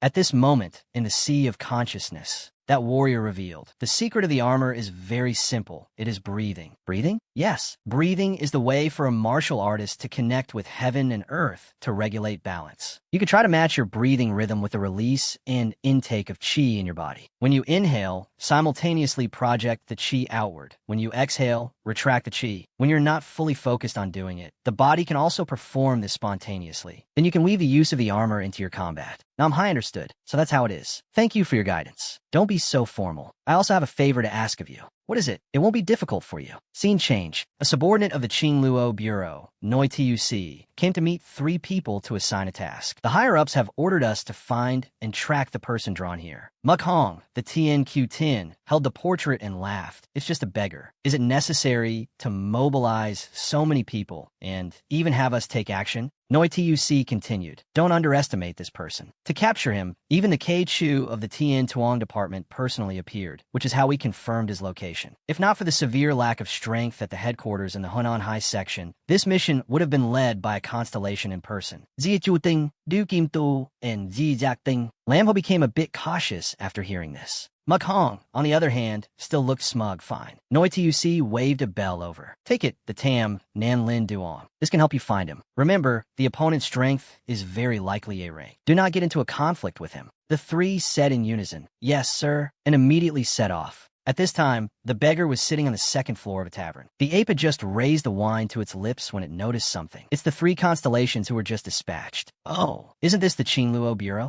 The Tamnan Lin Duong in Muk Huang's hand was ringing incessantly. He must be nearby. The first warning sign appeared. Strangely, the 3 just walked past where the beggar was before. The coin in the bowl also reacted just like that bell. Scene change to the Zhao residence. Everything around was empty. Fong then opened his eyes. He immediately shot up, his head still dizzy. Turning to see Fong Tu, he shouted loudly, second uncle. The old man was in a state of healing. He opened his eyes and said, call me Sect Master. Fong Nan asked, Sect Master, what about that child? The old man replied, I've dealt with it. However, the death qi in this house is too heavy. No one will be able to live here for the next few years. Fong Nan sighed in relief after hearing this. It's good that it's dealt with. Fong Tu ordered, all right, go wake the others up. It's time to go back. Fong Nan obeyed, waking the other disciples one by one. But strangely, at this moment, contrary to what Fong Tu had said, those 2 statues were still alive and well, and even wore a demonic smile. After leaving the gate, night turned back into day. You guys go to the inn and wait for me first. I have to go to the Yamen to report the details of this mission. Yes. And so, Fong Tu went off in a different direction by himself. In his room, Namhai emerged from the illusion in his sea of consciousness. He took a long breath, then groggily opened his eyes. I've grasped the secret to using the armor. Next, I have to find a chance to reveal this method to Master. As for Tran Hung, he had just left the inner cave while recalling the mountain god's words. The lost technique I taught you is called the Sin Tu Chuyen Wan Kong. It can help you concentrate death chi during the process of killing. Combined with the death chi conversion ability of that branch, you will have an endless supply of yang chi. After leaving here, I must find a chance to ask Lu Feng to go deal with the ghouls out there. If this method combined with the branch can really be as miraculous as that hornhead said, then the next morning, TDM saw Tran Hung return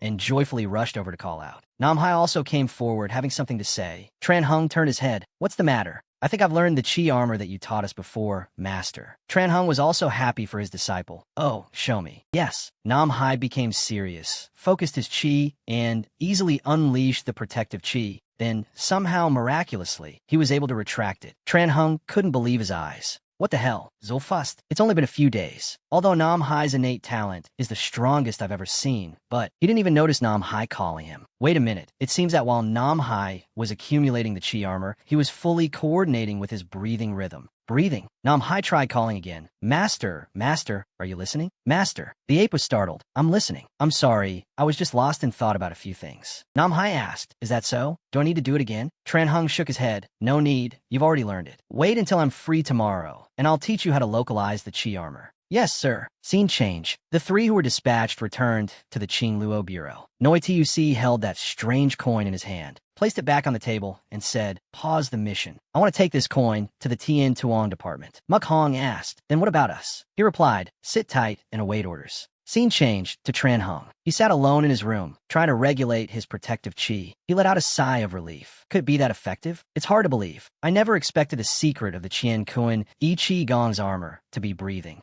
All of this was observed by Feng Cheng. As for Nam Hai's room, he was wondering. Strange. When we first started learning, little sister's progress was similar to mine. So why is she so far behind me after learning the Qian Kuan I Qigong? Is it because this technique isn't suitable for her? Feng Cheng suddenly reappeared in Nam Hai's room. He turned his head in confusion. Master, you have taken the first step in grasping the breathing method. Very good. As expected, this bastard actually already knew the secret. He didn't say it because he wants me to further provoke the Nether Palace. TDM was startled and asked curiously, Big brother, who are you talking to? Nam Hai was... Dun. No one. Your brother was just, haha. Really? It's true. If you don't believe me, look. There's no one in this room besides the two of us. Who else could I be talking to besides myself? All right. Nam Hai transmitted his voice. All right, what did my master talk about with the mountain god on Mount Yu? Feng Cheng replied. That mountain god is a bit special. I didn't dare get too close, so I only heard small fragments. It seems they think something big will happen in Hunan province in the next few years. Tran Hung instructed, I have to go to the Yamen to find Lu Feng to discuss the court's reward. I won't be back for lunch, so you two go out and eat. Yes, sir. Scene changed to the Yamen. Lu Feng asked, have you thought about what you want for a reward? Tran Hung smiled. I have. I want a magical weapon that suits me well. A magical weapon? I thought you'd ask for some farmland. I also have some land in Lucheng. As it happens, there are quite a few wealthy families in Dong, who want to move to Lucheng. I can make an exchange with them. That works too, right? What about the form and function of the magical weapon? Do you have any requirements? Its main function will be for killing to minimize casualties. As for the form, a preferred weapon type. All right, I'll report your request to the higher-ups later. If things go quickly, you could get it within this month. Thank you. Don't mention it. The towns near Dong, they have a number of ghouls that aren't too many, but still haven't been dealt with, right? I've had a few breakthroughs recently, so I want to find some targets to practice on. A rank would be best. I'll have to check the files before I can answer you on that. Sorry to trouble you. Scene changed to the Kaifeng Prefecture. Tian Kanquan, Nintrung, and the director were sitting, playing chess and discussing. I heard the lead on the Queen of Dong. Has gone cold? Yes, the opponent is a master of strange arts, and had long prepared a substitute coin for themselves. The Tian Tuong department could only grasp his approximate location, but as for anything else, even the current K Chu of the 64K couldn't find him, then he's truly formidable. That's right. It seems quite a few of the Qing Luo Bureau's unsolved mortal cases have had their heavenly secrets obscured by masters of strange arts. Just like how the Central Prefecture's #1 sect destroyed everything back then. Meanwhile, over with Noi Tuc, Muk Hong entered the room alone. You were looking for me? Yes, I have something here. I want your help to take it to Dong A. What is it? A pair of Jian. Scene changed to the document archive. Lu Feng is alone inside, searching for documents. Dong, it's around here. Unconsciously, a scroll juts out further than the rest. He notices it, pulls it down, and reads. Chao Trang Ghoul Affliction, over 20 meters tall, enjoys eating livestock, only appears after a foggy day. Preliminary estimate, a rank. Scene change. At this moment, it is precisely the Chao Trang Ghoul Affliction. It is advancing from the deep forest towards the village. In the dead of night, fog envelopes everything, and dogs bark incessantly. Its colossal body is truly terrifying. True to the description, its preference is to brutally devour livestock and poultry. Scene change to the inn. Lu Feng brings the scroll to Chen Xing. That tall and thin ghoul only appears on days with heavy fog? Yes, but Chao Trang often has fog. Basically, there will be a few days like that every month. If that's the case, the tall, thin ghoul at Chao Trang might not just appear on foggy days, but rather, when it appears, it must be accompanied by fog. Is the timing of the heavy fog fixed? Also, what is its combat strength level? Lu Feng replies, it's not fixed, but during the last week of each month, Chao Trang is certain to have heavy fog. As for the ghoul, based on eyewitness descriptions, we can deduce that its strength is around mid-rank. But for various reasons, we've never sent a team to handle this ghoul, so all strength assessments for the Chao Trang ghoul are merely speculation. Chen Xing size, mid-rank? When can the Imperial Court's reward be collected? The day after tomorrow, at the earliest. Scene change to the streets of Dong A. Two more figures from the Six Harmonies market appear. Chang Yi says, if we had known the ghoul plague in Dong, it was this vicious, we wouldn't have let Xiao Yin Fo and Zhang Sun Sherlang go there in the first place. Du Feng adds, that's right. It's one thing for that good-for-nothing Sherlang to die, but Xiao Yin Fo is different. His beloved Arhut in Hunan is quite useful. Without him, I'm afraid the ghoul plague in Xinzhou will be difficult to handle in the future. Let's drop this. We'll handle the matter the Hall Master assigned us first, then retrieve Xiao Yin Fo's Buddha Bones and Saraira. All right, if we can get the Dharma artifact this week, we might make it in time for the foggy days at the end of the month in Chao Trang. As Chen Xing was saying his goodbyes to Lu Feng, preparing to leave, he sensed someone arriving. Indeed, the two from the Six Harmonies market had found them. Du Feng asks, which one? Yi laughs. It seems to be the one on the right, but I'm not sure. Why don't you go test him out? All right. Lu Feng was still baffled, not understanding the purpose of their visit. Sirs, when he was surprised to see a sharp tail emerge from Du Feng's cloak. Chun Xing was startled, sensing danger. Just as the tail lunged forward, he quickly grabbed Lu Feng's collar, yanking him backward to dodge the attack. But unexpectedly, the tail's target was him. It stopped just as it reached his eye. Chun Xing broke out in a cold sweat. Du Feng then retracted it. Yi laughed and asked, how did it feel? Du Feng paused for a moment. Not a bad reaction, but too merciful. If it were a 2-on-1, he wouldn't choose to protect himself, but to save a useless good-for-nothing. To be honest, I'm a little disappointed. Chun Xing asks, who are you? He replies, us? Just like you, we're pitiful bugs pushed to the front lines by the imperial court, living side by side with death. Meanwhile, in Lucheng, at the very place where Chun Xing had let the Nanhai brothers stay, some mysterious figures in red are present here. This courtyard isn't bad, bright and warm. The dead here must be very comfortable. Furthermore, this courtyard has already begun to show the characteristics of a living being. From the moment we stepped inside, it has been secretly siphoning the luck and vital energy from you and me. Is that so? I didn't notice at all. That's because the amount of vital energy being siphoned is negligible for us. But at this rate, in a few more years, it might become a malevolent house that could devour even A-rank warriors. What a pity indeed. If it hadn't encountered you so soon, it would have had the chance to achieve that goal in the future. Never mind the years of hardship left to fate, but now it's being used by us as an altar to welcome the evil bodhisattva? How unlucky. Back at the inn, the four of them sit down at the table. Ye laughs. Ah, my apologies, my deepest apologies. My brother is truly blind. He failed to recognize you as a government official just now. I'm so sorry. Lu Feng's wife looks on with a bitter expression. The Nanhai brothers are also hiding on the stairs, listening to the conversation of those two. Chun Xing looks towards the tail, curious. This thing. Du Feng even lifts it up for him to see. You mean this? This is a weapon I acquired while hunting in the mountains many years ago. Thanks to its blessing, I've become what I am today, but it's also because of it that I entered your world. Nanhai curiously asks Feng Cheng, what is that thing that looks like a tail? That is a fruit of lingering resentment from the mountains and forests. Some beasts, when they reach the brink of death, are unwilling to die just like that. They transfer all their unique power and obsession into a certain organ of their body, entrusting it to a fated person they meet in their final moments. If the person is lucky, their body won't reject the organ, and thus both can continue to live. The man sitting down there must have been that lucky person.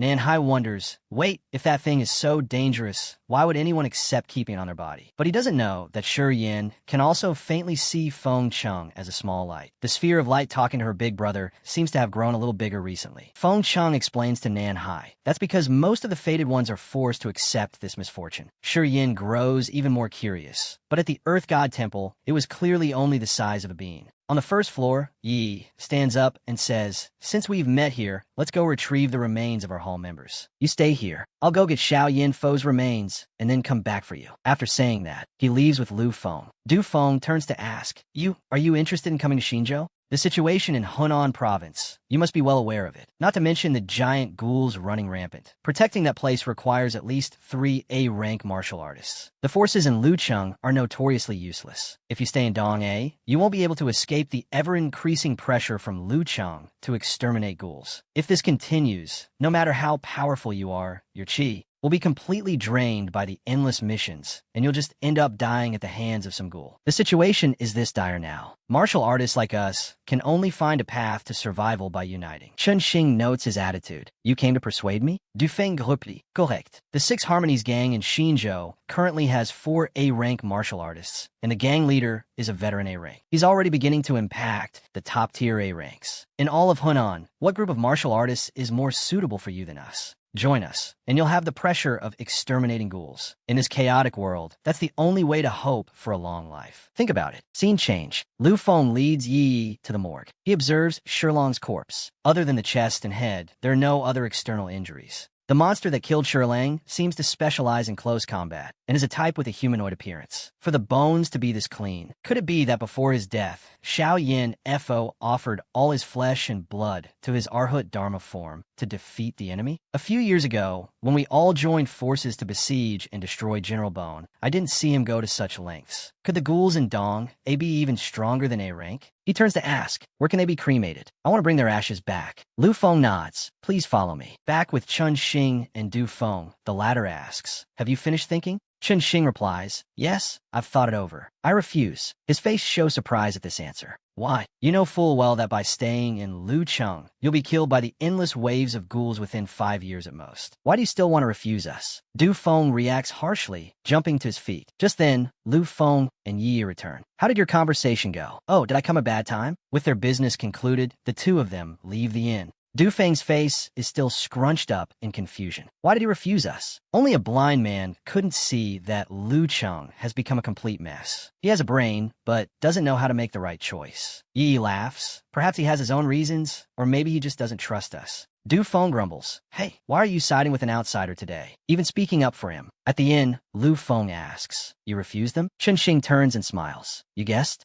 Given the unique situation in Hunan, martial artists trying to protect themselves are all attempting to band together. Before you arrived, Dong, they had 2 martial artists assigned to protect it. Because the pressure was too great, they fled to the Taiyan Association and Xining. Chun Xing just smiles and says, I previously made an agreement with the Zhao family in Liaocheng. I will help them 3 times over the next 10 years. Since I've already accepted their request, I can't really leave even if I wanted to. Right after, Mu Hong also arrives. He takes out the item and explains, the main ingredients for this pair of Thunder Jian are Thunder Iron and Mountain Essence, which primarily provide Yang Qi. Those with dark powers and martial artists who practice Thunderpath magic will gain an excessive amount of strength by possessing this. As for how to use it, it's like this. He finishes speaking and fires a bolt of lightning from the Thunder Jian straight out the door, blasting apart the tree opposite. Lu Feng smirks. The county magistrate is very fond of this general cypress tree. Hearing this, his wife gives a faint smile. Oh, my apologies. In short, the Thunder Jian has the property of converting Qi into something with characteristics similar to lightning. To use it, you just need to complete the process of channeling Qi in and then striking it out. It's very convenient. Chun Xing asks, are there any dangers? He replies, there are 2 things. First, the user of the Thunder Jian will be able to attract lightning, becoming extremely prone to being struck by it. A friendly reminder, don't use this weapon during a thunderstorm, or you'll die a very miserable death. Second, the lightning Jian will gradually paralyze the user's nerves with prolonged contact. Your senses will become extremely sluggish. Of course, everything has its pros and cons. The pro is that you will no longer feel pain. The con is, this will make it impossible for you to accurately control your own state during battle. Haha, those who have used it before were all injured beyond recovery after battle and died. Chun Xing felt a little intimidated after hearing this. Mu Hong continued, of course, if you don't want this pair of Jian, I can apply to my superiors, but the process will be very complicated and you'll have to wait a very long time. Yet Chun Xing decided, no need, I want this one. Then everyone dispersed to their own homes. The 2 Nanhai brothers looked at the pair of Jian on the table with great admiration. Chun Xing sat alone by the window, chirping. Speaking of which, Death Qi can also be considered a dark power. Combined with the branch's ability to convert life and death, I can use both Yang Qi and Dark Power, plus the Lightning Jian. I should be able to deal with the Chao Trang ghouls head-on, not as troublesome as dealing with the tent ghoul. Chun Xing turned and said, that's right, in a few days, Master has to make a trip to Chao Trang. You children stay and watch the house. Nanhai asked curiously, are there ghouls there? He replied, it's a long-standing ghoul infestation. Coincidentally, Master has recently had a breakthrough and needs to find a worthy opponent to test his strength. After much consideration, the tall, thin phantom in Chao Trang is the most suitable. Nanhai heard this excitedly. I want to go too. Chun Xing refused. No, that ghoul is too strong. If you go, I'll be distracted taking care of you. Maybe next time. Nanhai was disappointed. Why not? Chun Xing smiled. When Master returns, I will choose a suitable ghoul for you to practice on. How about that? Hearing this, Nanhai's spirits lifted. A gentleman's word is his bond. Scene changes to the day of departure. Chun Xing had finished packing his personal belongings, waiting for Lu Feng to arrive. He tossed a token towards him. The superiors have approved your ghoul extermination mission, but because the target is judged to be mid-rank, the accompanying recorder Guan Bacheng will be replaced by Xing Su. Chun Xing replied, got it. Then the 2 of them left the inn. On the 2nd floor, Feng Chung observed and announced, your master has left. Nanhai said, then let's set off too. As we agreed, you find some monsters on my level for me to practice with. All right, scene change, moving through a deep forest. Chun Xing sensed the aura of an expert here. Indeed, someone from the Qing Luo Sea stepped out from nowhere. Dosu Xuanwu, 6 stars of the 4th Dipper. He introduced himself. I am Do, the recorder for this mission. From now on, until you complete the mission, I will not appear. Understood. Scene changes to evening at the Stork Tower, Pucheng, Hedong Road. It's Liu Yin. He's sitting alone. He angrily slammed the table. Damn it again. A scene at the Gate of Prophecy, deep inside that mysterious door, are omens of the future that can be seen. Finally, Chun Xing arrived. Chun Xing moved alone deep into Chao Trang. The fog was thick, visibility was limited, and not a single villager was wandering outside. He introduced himself loudly. I am a martial artist sent by the authorities to deal with the Chao Trang ghoul. Is anyone here? Can anyone come out and speak with me? An old man's voice came from inside a room. It's not convenient to go out on a foggy day. Please make your way to the church in the east of the village first. Wait for the fog to clear, and we will have the village chief go there to find you. Is that acceptable to you? Chun Xing complied, all right. Then he headed east. Arriving at the village church, it had been abandoned for a long time. Moreover, from the traces of the scene, it was clear that a fierce battle had once taken place here. With the 2 sides of village guards and the Chao Trang ghoul, half an hour passed, and the fog had also dissipated. Chun Xing was still waiting at the church. He sensed someone approaching. Not just one, but many people, led by the old village chief. Chun Xing asked, "Are you the village chief of Chao Trang?" "That would be me. And you are, Your Excellency?" The martial artist guarding Dong, in charge of handling the Chao Trang ghoul infestation. The young man behind him seemed resentful upon hearing this. Why only come now? It's been so many years. That's right, it's too late to come now. The village chief asked, Your Excellency's personal token. May I have a look? Chun Xing nodded. You may. Then he showed the token to the old man. After squinting and observing for a moment, this is not a suitable place to talk. Please come to the fasting hall. All right, scene changes to the fasting hall. Only the 2 of them were talking in the room. All the villagers had to stay outside the door. The elder lit a cigarette, took a drag, and said, For the past few years, the authorities have consistently refused to send anyone here. We had no other choice but to hire outside martial artists to help. I understand. 3 times in total. The martial artists we hired were all soundly defeated. 6 died, and 1 was critically injured. The lucky survivor is now staying in the village, supported by the villagers' money. As soon as he finished speaking, someone pushed him forward for Chun Xing to see his condition. He was missing limbs on one side,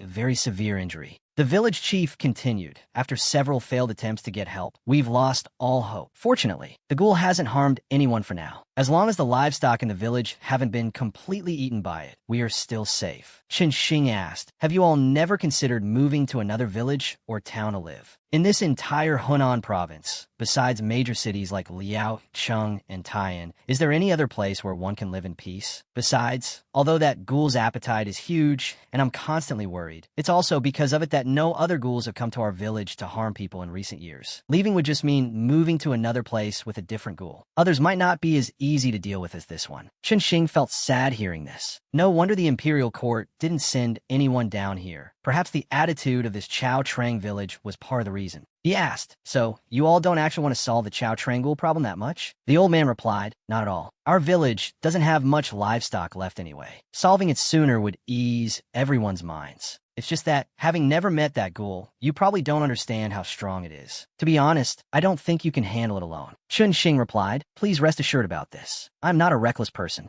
If its power exceeds what I can handle, I will know to retreat when things get difficult. Scene changes to Chun Xing, standing alone in the fog, waiting for the ghoul to arrive. Seen up close, this ghoul is much stronger than the tent ghoul I met at the Yi Chenghuang temple. This is supposed to be 20 meters? It looks more like 100 meters. Well, I'll go say hello first. Since I'm already here, I can't just leave dejectedly like this. The yin qi in Chun Xing's body began to emanate. In his hands was the pair of jian. The ghoul just stood still, staring. Chun Xing shouted the 2 words, Yin Thunder. Qi was channeled into the jian, then released as a stream of purple electricity, aiming straight for the ghoul's chest. Boom! As the aftershock dissipated, it could be seen reflexively taking a step back before stopping. No effect on Chun Xing's branch. A flower dissipated to replenish his yang qi. Then let's switch to Yang Thunder and see. As soon as he had gathered enough, he used a divine technique. He sped straight towards the ghoul. It reacted by raising its hand to block. He shouted loudly, Yang Thunder, strike. Then he stopped in midair, raised the lightning jian to the heavens, and summoned a bolt of yellow light that struck the ghoul. At the same time, following Fengcheng's directions, Nanhai had arrived at a field. Over here is Guguan Dun village. There are 3 ghouls. The first is a corn spirit contaminated by the death chi of this place. Its strength is mid-barang. Sounds weak. Is there a stronger one?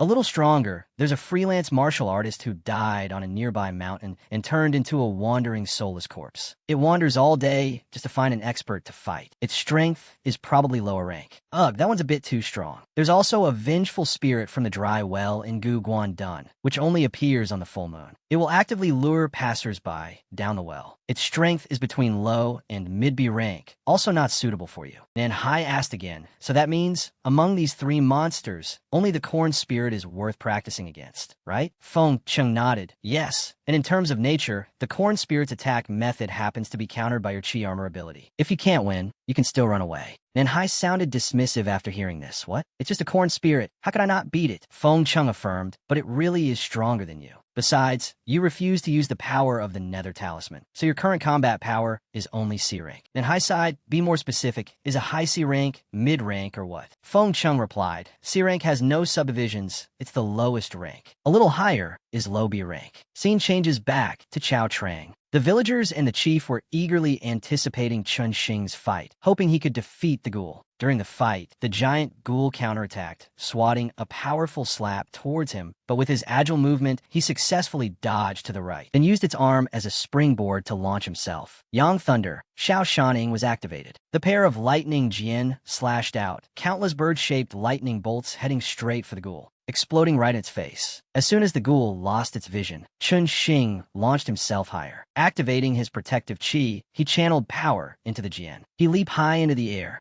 then used gravity to aim the Jian straight at the back of the ghoul's neck. But he successfully stabbed it, shifanglating it up as he finished. A bolt of lightning combined with Chun Xing's protective chi, forming a terrifying red color that struck down on the ghoul. A cold wind blew past. The ghoul was motionless. Chun Xing muttered, is it over? Just then, the giant ghoul began to fade away. He pulled out the pair of Jian, gathering momentum to jump down to a nearby roof. He turned his head to look back, quite surprised by what was happening before his eyes. The ghoul rapidly vanished into thin air, gradually revealing a strange sphere similar to the one the people from the Gate of Prophecy had seen. What is that? The scene shifts to the group of prophets. The four words, Eye of the Dimension, had just been uttered, when a blurry image of Nanha immediately appeared. Prophet, you called for me? I have seen it. The marker placed in Chao Trang has been discovered by a passing, ennobled martial artist. Nanha, this is not the best time for us to spread the glory of our master. Go to Chao Trang, bring that marker back here. Remember, do not reveal too much of our strength. Understood. The scene shifts back to reality, where Nanha is standing, surrounded by a horde of demons, continuously emerging from the ground. The wretch was startled upon returning to reality, but managed to use a technique in time, easily disappearing before hundreds of demons rushing towards him. The scene shifts to Tran Hung. He jumps down from the roof, staring intently at the spherical orb. This couldn't be the source of this demon's mutation, could it? Just as he finished speaking, a black hole suddenly appeared in the wall above. It was Nanha, stepping out unexpectedly. At this moment, the giant demon also completely vanished. Tran Hung asked, who are you?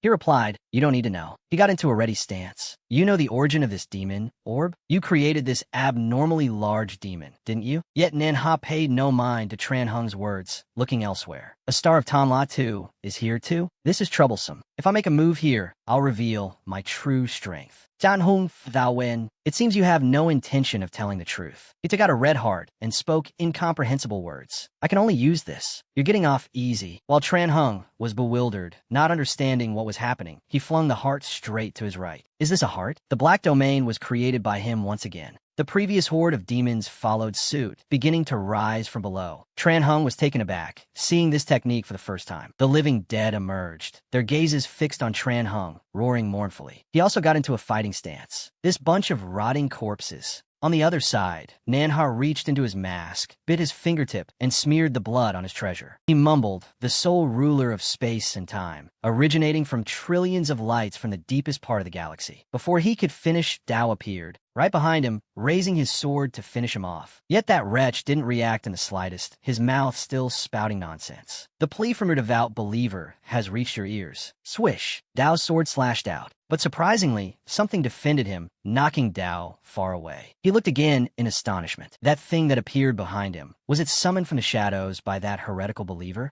The wretch, Nanha, was still mumbling, I vow to offer my body, to use it as a vessel. Dao decided to use his treasure. I'll have to use that. First, I must destroy the creature of darkness that exists through the shadow behind him. Swish! A stream of white light was released by Dao, dispelling the shadow behind Nanha. The wretch's mouth was still muttering, to commemorate your descent to this world on another day. The light gradually faded, and Nanha stood still without a single scratch. The spherical orb was silent, then suddenly shrank, and then expanded again. Tranhung was startled. Is this or alive? It's a success. Dao also asked himself, what did that heretical believer do? As he finished the thought, the orb also disappeared. A second later, it suddenly appeared right where Nanha was. To add to the surprise, the orb then entered Nanha's body. His body became motionless, standing still with his head bowed. Suddenly, a smile spread across his lips, and he uttered 2 words, Black Domain. The circle of darkness at his feet opened up again. Dao realized something and exclaimed, this is bad. Then he took a running start and charged with his sword. As Nanha sank into the black hole, he turned his head and said, you should have acted a little sooner.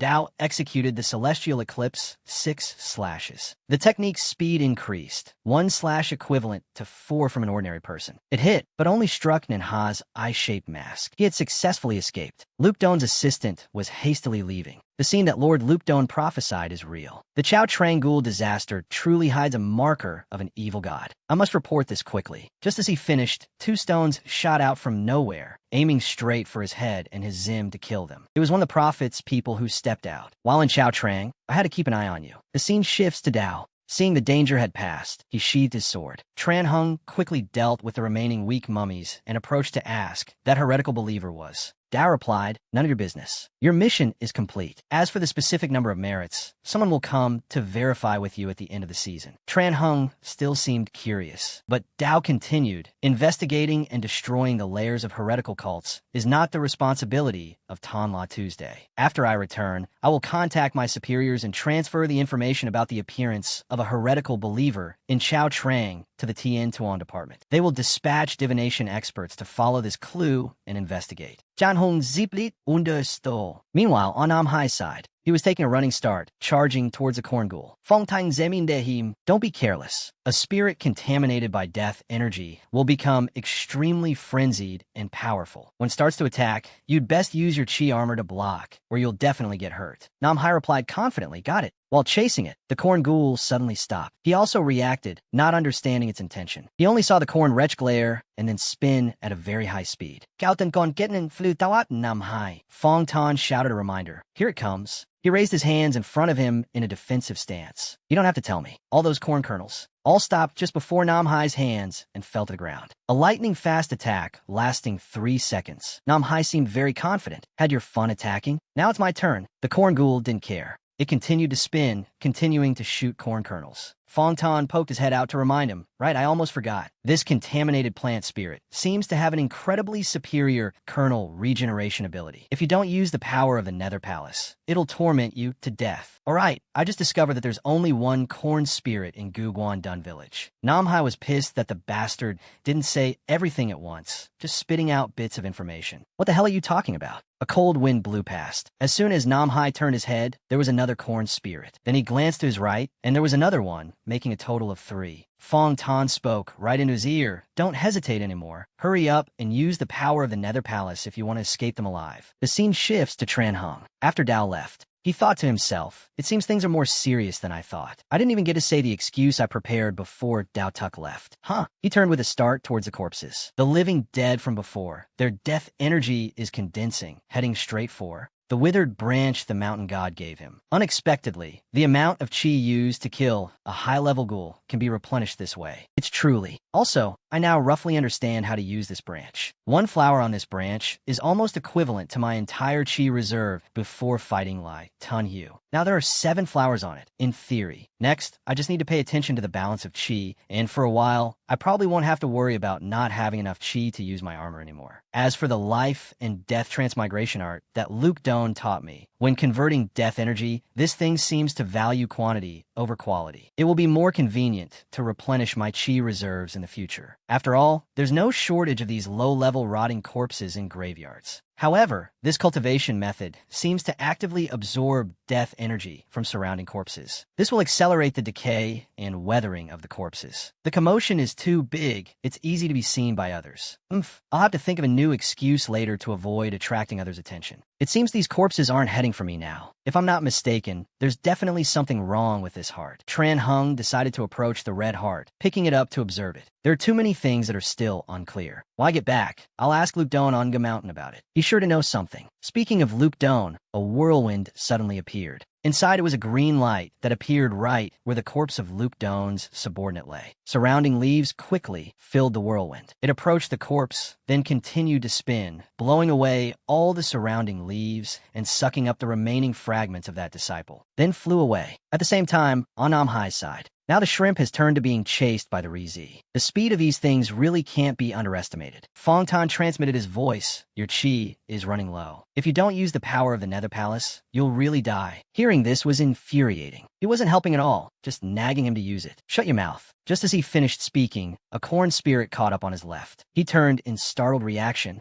and the corn spirit spun. Again, hundreds of corn kernels shot towards him. At this moment, in a nether palace within Nam Hai's sea of consciousness, the warrior was playing chess with a stranger. He vaguely saw Nam Hai approaching. He stopped his hand and turned to look. The poor wretch staggered forward, his steps dazed, his whole body covered in blood. After a few steps, he collapsed. The green-skinned person spoke up. He's here again. The warrior guessed. Perhaps it's because the outside world is too difficult. The green-skinned person asked, who's going this time? The warrior replied, I'll go. I happen to have something I want to try. Scene change. The whirlwind quickly returned to the cave of the Nga mountain god. The wretch was sleeping soundly. Sensing someone's arrival, it immediately opened its eyes. It recognized its subordinate. The disciple's corpse was also dropped out. It asked Luke, why are you dead? Fong replied, it was the work of the one being taught. The Chao Trang ghoul infestation indeed has a problem. Inside the tall, thin ghoul's body was a marker of an outer-worldly evil god. However, the stars supervising the battle, there also didn't recognize the origin of that thing. The mountain god asked, what about the martial artist I chose? Fong replied, it's clear he's getting stronger. His innate talent is very good. He can completely control the pair of lightning Jians and the world tree branch you gave him. The mountain god stroked his head. That's good then. No need to monitor the subsequent events. Great Gene will dispatch a divination master from the Celestial Phenomenon Department to investigate that heretic. Your one-leaf obscuring, I can fool a martial artist focused on combat, but it won't deceive the divination masters of the Celestial Phenomenon Department. Back in Nam Hai's reality, after that attack, he was completely unconscious, his body drenched in blood. Fong Tan transmitted his thoughts. Can't take it anymore? I thought this kid had a hope of going to the other side to meet the undefeated, one who hasn't been disturbed. Guess I'll have to switch to another one. Just as he turned to leave, he was startled to see Nam Hai jump up. The person standing before Fong Tan now was no longer Nam Hai. A corn spirit, upon seeing him awake, immediately used its old trick. Countless corn kernels flew rapidly from the left. Nam Hai stood motionless, but a red aura appeared from nowhere, enveloping and blocking all the corn kernels. The other two ghouls' mouths dropped open.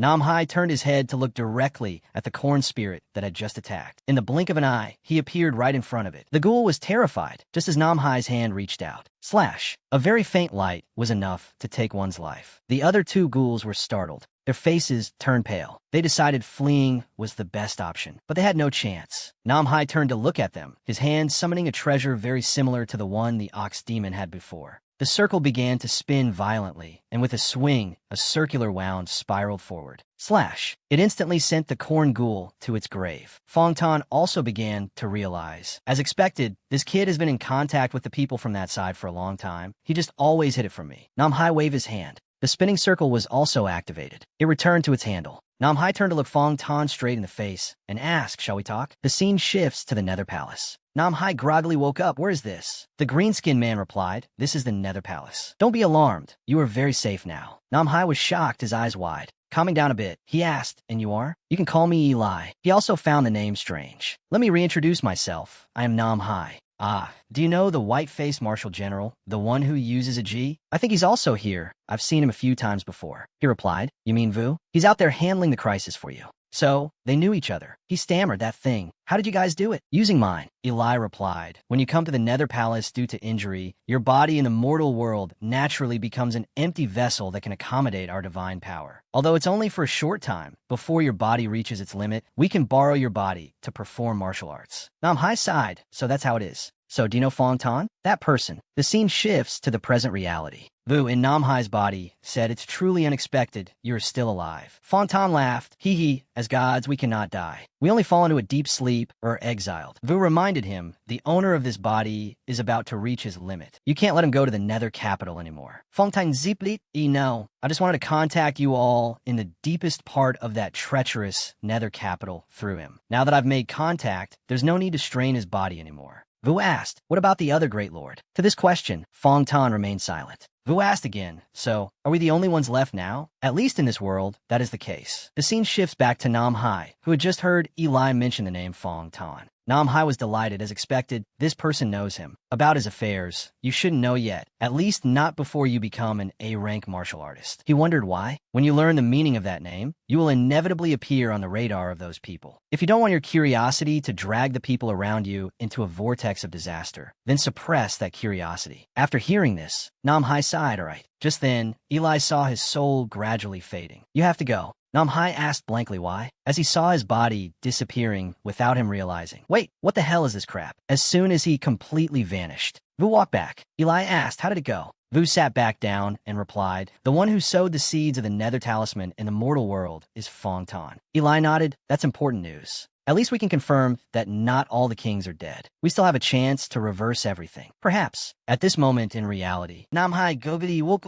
upon sang Fong Tan. He immediately shouted angrily, you tricked me again. He replied, you're mistaken. I just left out a few pieces of intel. That doesn't count as tricking you. Also, your mission is over. From now on, I won't force you to use the nether talisman seed anymore. Nam Hai was quite surprised to hear this, so... Wait, I get it now. So your real purpose was them, the people I met in the nether talisman. Fong Tan showed his true colors. Think whatever you want. Right? I have to leave Dong A for a while. If everything goes smoothly, our day-to-day friendship can finally come to an end the next time I return. The scene shifts to that heretical cult. The family of evil god, the Eye of Dimension, returned. The prophet asked, how did it go? He reported, everything went smoothly. I got there before Do Su and that martial artist and retrieved the marker. However, I detected a scout from a third party at the scene. The wood prophet suddenly changed color and grew longer. He said, that's normal. The native gods and immortals, the demons beyond Yin Men Pass. The pseudo-god believers are nothing to be proud of, and the unofficial forces waiting for an opportunity in the dark corners are not too many. As long as they don't intend to drag us down with them, we can ignore them. Just let them be. In Sun AM, those madmen are helping to wear down the forces of Great Gene, so we don't need to show our hand too early. At the same time, at Nga Mountain,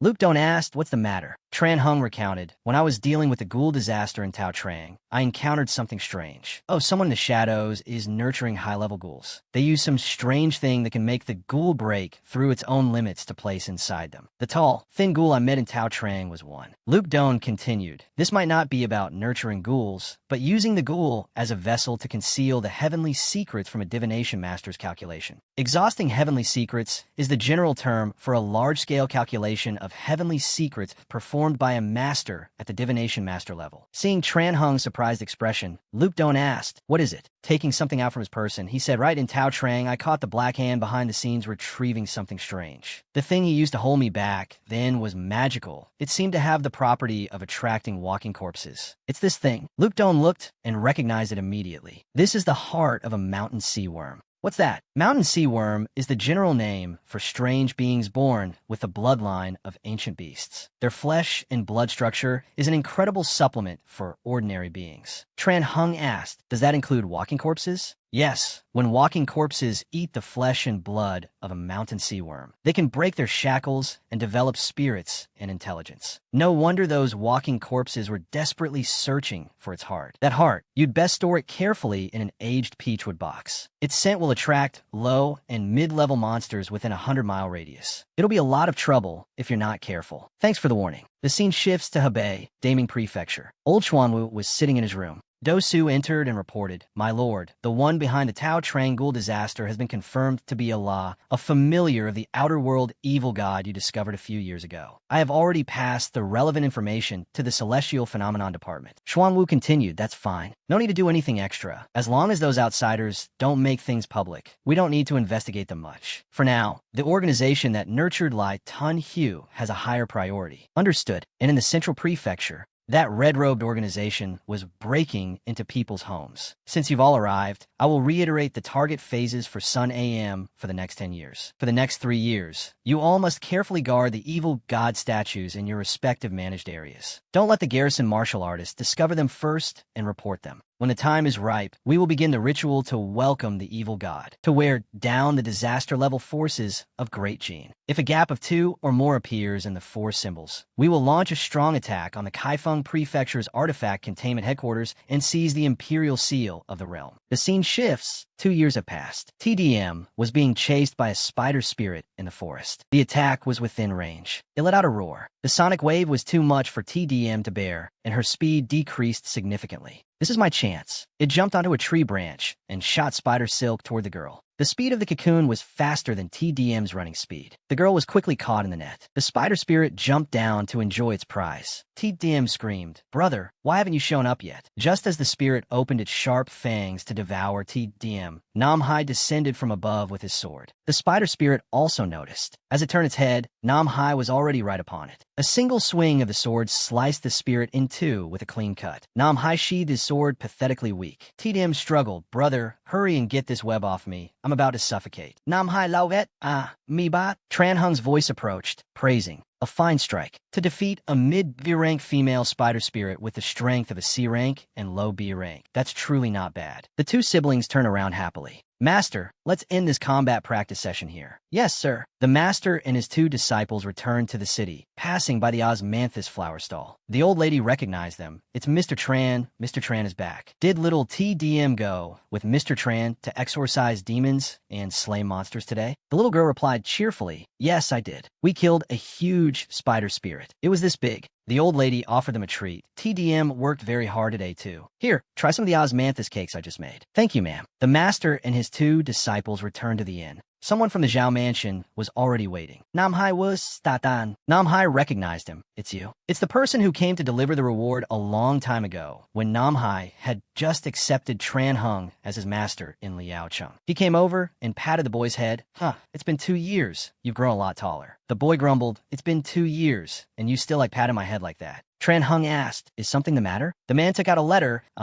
This is a letter our young miss wishes to give you." Tran Hung took it and began to read. "Mr. Tran, it has been 2 years. Have you been well? I did not wish to trouble you so soon. But the martial artists we hired have been continuously disappearing, and I truly have no other choice. For the past half year, my late father and elder brother have been appearing in my dreams, saying that the evil immortal they invited years ago refuses to leave. It lingers in the mansion, and because of it, my father and elder brother cannot rest in peace after death, suffering its torment every night. I am unfilial and cannot avenge my father. That will have to wait for another time. I implore you to go with the garrison martial artist of Taiyan Prefecture to investigate our ancestral home and drive that evil immortal away. This commission will use up 2 of your promised interventions." After reading, Tran Hung said, "Go back and tell your young miss that I will make a trip to Taiyan Prefecture. If there is no news from me within half a month, tell her to report it to the authorities." "Thank you." After he finished speaking, the soldier from the Zhao mansion also left. Namhai asked, "Master, why did you have to agree to their request?" Tran Hung smiled and replied, "Because before we came to Dong'e, the Zhao family in Liaocheng gave your master a lot of land. In exchange, your master must help them when they are in trouble. Now they need my help, so master cannot refuse. A person cannot go back on their word. But rest assured, in the past 2 years, your master's cultivation has had a major breakthrough. At this mid-rank stage, I already have few opponents. Moreover, with the Thunder Maces in that dry branch, I can even fight against a higher rank expert. The danger the Zhao family in Taiyan Prefecture is facing, no matter how unusual, cannot exceed the higher rank level. Master can definitely handle it. If Master does not return after 7 days, go to the Yamen and find Lu Feng. Tell him to contact the disciple of the 5 Ghost Taoist, one Darren.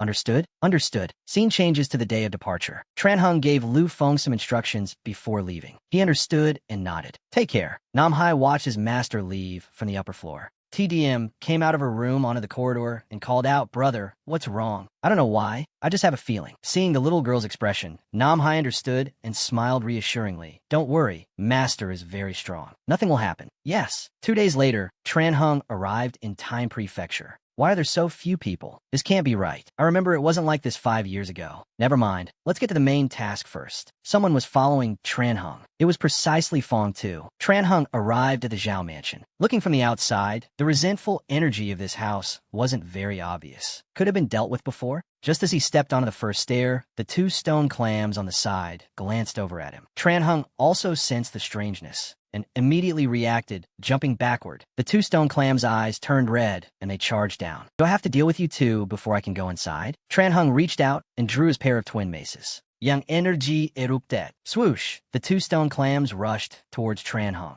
but he sensed someone approaching. It was Fong Tuesday. He revealed himself and shouted loudly, "Wretched beasts. You can't even tell the difference between a human and a ghost? What a disgrace. Scram back to your posts." Scolded, the two stone clams looked crestfallen and quickly returned to their places. Realizing the danger had passed, Tranhung put away his thunder maces. "And you are?" Fong Tu replied. "The garrison martial artist of Taiyan Prefecture, Fong Tu." Tranhung, "I am the garrison martial artist of Dongye." Fong Tu, "I remember the sect master of the Nanshan sect has a similar name. I haven't received any notice here of a martial artist coming from another place. May I ask who this is?" "I was commissioned by someone to retrieve something from the Zhao family home in Taiyan Prefecture. The Zhao family of Taiyan Prefecture was completely wiped out by ghosts 2 years ago. Who is the person who commissioned you to come here and retrieve something?" "I'm sorry, I cannot disclose that." Fong Tu narrowed his eyes. "To be frank with you, the Zhao mansion has become a haunted house. I wouldn't recommend you going alone." Tranhung smiled. "Please don't worry. I'm just retrieving something. It shouldn't be a big problem. I won't be staying overnight." Fong Tu tried to stop Tranhung, but to no avail. "It seems you've decided to enter that house."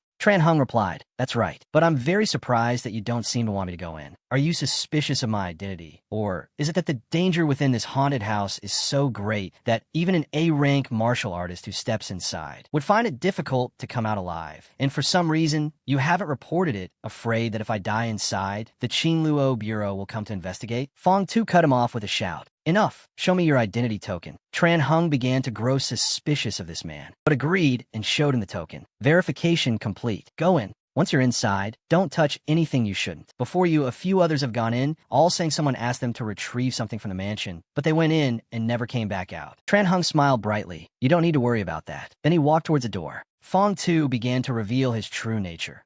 Tranhung stepped inside the Zhao mansion, and time immediately shifted to night. "Is this the immortal art, stealing the heavens and swapping the sun? Are you kidding me? Just this Zhao family home in Taiyan Prefecture. How could it be related to someone who possesses this immortal art? Moreover, this immortal art was lost 200 years ago. Logically, this shouldn't be possible." While he was muttering distractedly, the blades of grass behind him grew and gathered into a shape, approaching him silently without a sound. Tranhung was still muttering to himself. "Wait, there's another unclear point. Even if that bearded guy outside doesn't know the stealing the heavens and swapping the sun immortal art as the first sect of the Central Prefecture back then, he must have heard of the courtyard in the middle of the Taiching Road, right? After all, those two types of wondrous Taoist arts are very similar. And the people capable of setting up such things. Only when the bizarre plant creature got close to him did he startle and realize. He was also wrapped up by it. Damn it, it's plant-based Taoist arts. If I get caught by it, I'm dead. I have to be quick." Tranhung's entire body was then pulled down into the ground by the grass. It was a technique cast by Fong Tuesday Taoist art. Plants and trees become soldiers. The hint was so obvious, yet you refused to listen. "In that case, stay and serve as my attendant boy. A garrison martial artist of Dongye, like you, is more qualified to serve my master than that trash from years ago." Tranhung's entire body was completely submerged deep underground. Suddenly, his voice rang out. "Yang thunder, earth-coiling thunder." Fong Tu was startled. From beneath the ground, yellow thunder orbs shot up, then changed direction and flew rapidly towards him. He immediately retreated a step to defend. Tranhung, knowing the earth-burrowing technique, had escaped a fatal blow and assessed. He's moved. The direction is from north to south, 50 paces away from me. The thunder orbs suddenly stopped. Impossible.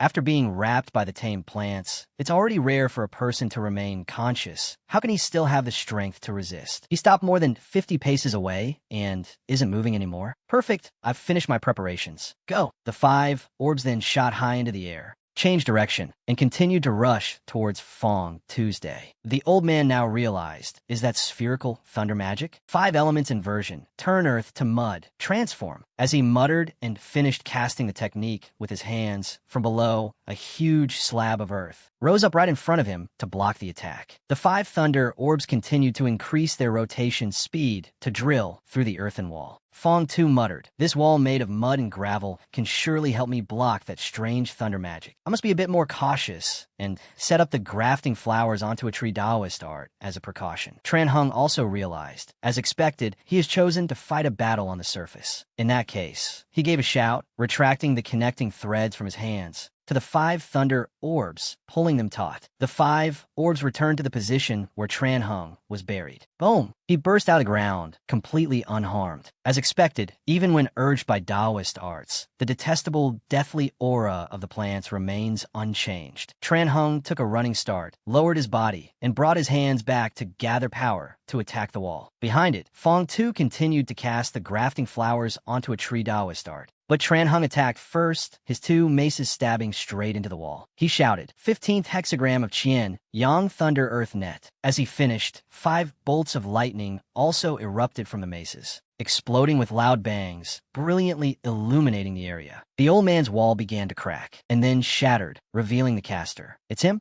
So it's clear now." Before, he tried his best to stop me from entering, but then he suddenly changed his mind. It turns out he intended to use the terrain to assassinate me here. The Zhao family home in Taiyan Prefecture really is problematic. But Tran Hung didn't know that the old Fong Tu had already cast a technique, swapping positions with the tree right after. His hands began to weave together to cast a Taoist art. Jade and stone burned together, while Tran Hung was stunned. Suddenly, that body of Fong Tu began to erupt. "This is bad." Boom! An explosion on the scale of a nuclear bomb went off. Scene changes to 2 men from Sun AM, who are in eatery. "How'd it go?" "Someone discovered us in Taiyan." "The Qing Luo Bureau?" "No, it's the garrison martial artist of Donghae." "Then I probably don't need to go over, right? After all, that Fong Tu guy you lured into the heretical path is, at the end of the day, the master of a sect. I have met the garrison martial artist of Donghae before. He is definitely not his match." "I hope so." Tran Hung lay on the ground in pain, stammering, "Impossible with Taiyan's current population." Fong Tu stepped out. "What a pity. If you hadn't resisted just now, you could have followed my master smoothly. Then you wouldn't have to die like this now." Tran Hung exclaimed, "It's impossible that they would assign a garrison martial artist as strong as you." "Who on earth are you?" He replied, "Since you're about to die anyway, I'll tell you everything. I am Sect Master Fong Tu of the Nam Sun Sect. At the request of a certain great lord, before the important day arrives, I must stay in Taiyan and deal with those who might attract the attention of the Tanla Tu." Tran Hung smiled. "So it's clear now." Then suddenly, death chi emanated from around his body. Fong Tu was shocked. The death chi formed a vortex, pulling Tran Hung's body inside. Fong Tu exclaimed, "This is death chi?" Tran Hung answered with 2 words. "That's right." Then the vortex gradually dissipated. A flower on a tree branch dissolved. Tran Hung reappeared as if completely unharmed. Fong Tu's face was filled with shock, unable to believe his eyes. "One last question, but never mind. I guess you wouldn't know anyway. The lost ultimate technique of Tai Tan Dao, Tan Nguyen Dao Gyu Chan manifestation." Fong Tu was stunned, his legs stiff, his mouth stammering. Wait, just as the Tan Nguyen Dao Gyu Chan slammed its giant hand down on him. Immediately, over on the side of the 2 Sun AM men, they suddenly realized Fong Tu is dead. The one who killed him is a remnant of Tai Tan Dao. On Tran Hung's side, the Tan Nguyen Dao Gyu Chan vanished, leaving Fong Tu flattened on the ground, half of his body beginning to turn into wood. He stammered as he turned to speak. "Just now, was that Tai Tan Dao?" Tran Hung corrected the full name. Tan Nguyen Dao Gyu Chan, June Dharma form. Cough, cough, how nostalgic. The last time I saw it was over 20 years ago. Tran Hung continued. "Anyway, ever since the divine statue of Tan Nguyen Dao Gyu Chan Jun was destroyed, no one else has been able to learn this cultivation method. If I'm right, then I must be the last successor of this technique." Fong Tu laughed in pain. "Haha, it's a good thing you could do it, yet you were willing to lower yourself to hide in this tiny land of Donghae, acting as a garrison martial artist. But things on my side are no better. After I die, the Nam Sun sect will probably wither away as well. Inside this mansion, there should be a child with no eyes. It can manipulate minds within this space. You must avoid fighting it for too long. Otherwise, even if you win, you will become someone like me." Tran Hung said 2 words. "Many thanks." And with that, Fong Tu closed his eyes and passed away. Tran Hung sighed. What a pity for the Nam Sun Martial Hall. Then he retrieved his twin maces and turned to walk away. As for the 2 Sun AM men, a remnant of Tai Tan Dao, You didn't mistake him for someone else, did you? That year, after we attacked Titan Dao, the boss led us to hunt down their key disciples for a long time. Tim, tormented by us like this, a 1,000-year-old sect born from a Hongshun immortal has finally had its lineage severed here. What a sin. Haha. Moreover, back then, Air Jillian also said that we had ended the karma with Titan Dao, even if a few fish slipped through the net. After the divine statue of Tan Nguyen Du Dao Chanjun was destroyed, it would be very difficult to reach the mid-A rank or a higher realm. But I wouldn't mistake the Dharma form of Tan Nguyen Du Dao Chanjun. The garrison martial artist of Dong-A is precisely the key disciple of Titan Dao that we let slip away. Perhaps back then, when we were hunting the successors of Titan Dao, that person's strength was still weak, which is why Air Jillian's heavenly secrets missed him. So, in a moment, you stand guard for me. I will awaken my centipede body to lay siege in Taiyan Prefecture. All right, he was seen closing his eyes, and Centipede from the direction of Taiyan crawled out from nowhere towards his doppelganger. As for Tran Hung at this moment, he walked deep into the garden of the Zhao mansion. He felt something on the other side of the bridge. The deeper I go into the mansion, the more severe the distorted and chaotic state of the mansion becomes. He decided to, alone, cross the bridge. The gill-bearing beasts were waiting below. Just as he reached the middle of the bridge, they all rushed up at once. The speed at which this group snaps at their prey is very fast. Tran Hung immediately drew his twin maces, thinking that being numerous would do you any good. Suddenly, his heart throbbed, and his whole body was suddenly paralyzed. The eyeless little demon on the other side of the bridge stepped out. It laughed while shaking the small drum in its hand. Tran Hung was being torn at by the water demons, helplessly asking, "Did you create these demons?"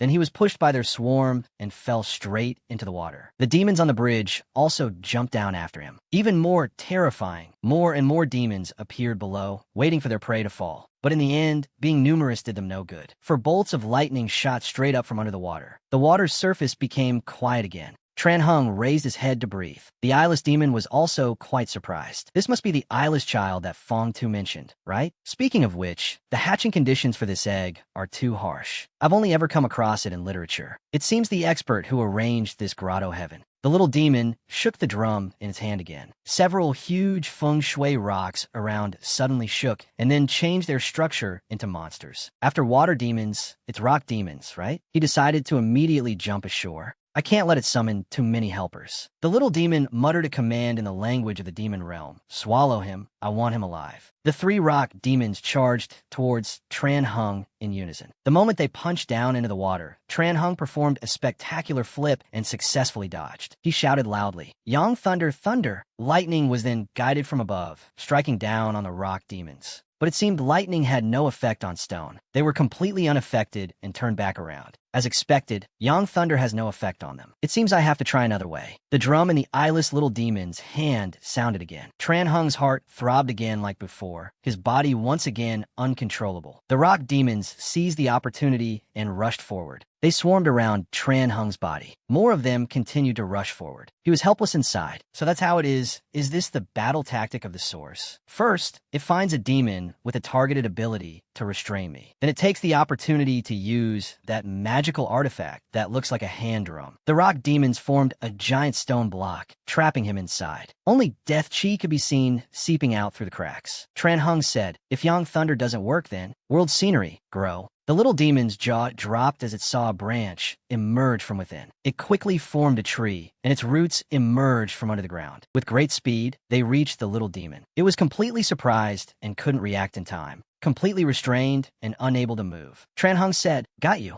Yang Thunder was then channeled through the roots, shooting straight towards the little demon. It screamed in pain. The scene changes. The dwarf's true body had also arrived at the Zhao mansion. He was quite surprised to see Fong Tu defeated so miserably. Over here, as the technique was unleashed, Tran Hung also escaped from the restraint of the rock demons. The little demon's entire body was charred black from the lightning. Tran Hung decided to finish it, taking a running start. He rushed straight forward, and just as he was about to strike, he suddenly sensed a yin chi from behind. He turned his gaze back. It was the dwarf standing on the other side of the bridge. He asked, "You're the one who killed Fong Tu, right?" Tran Hung replied, "So you finally appeared, the mastermind." The two of them looked at each other, sizing up the opponent. This person looks a bit familiar. Not simple, this martial artist. He has cultivated to the point of being full of death chi. If I didn't know his inside story beforehand, I would believe it if someone said he was a dead man. After a few seconds, the two of them decided to walk slowly to the middle of the bridge. Tran Hung stopped and asked, "You're the expert who arranged this grotto heaven, right?"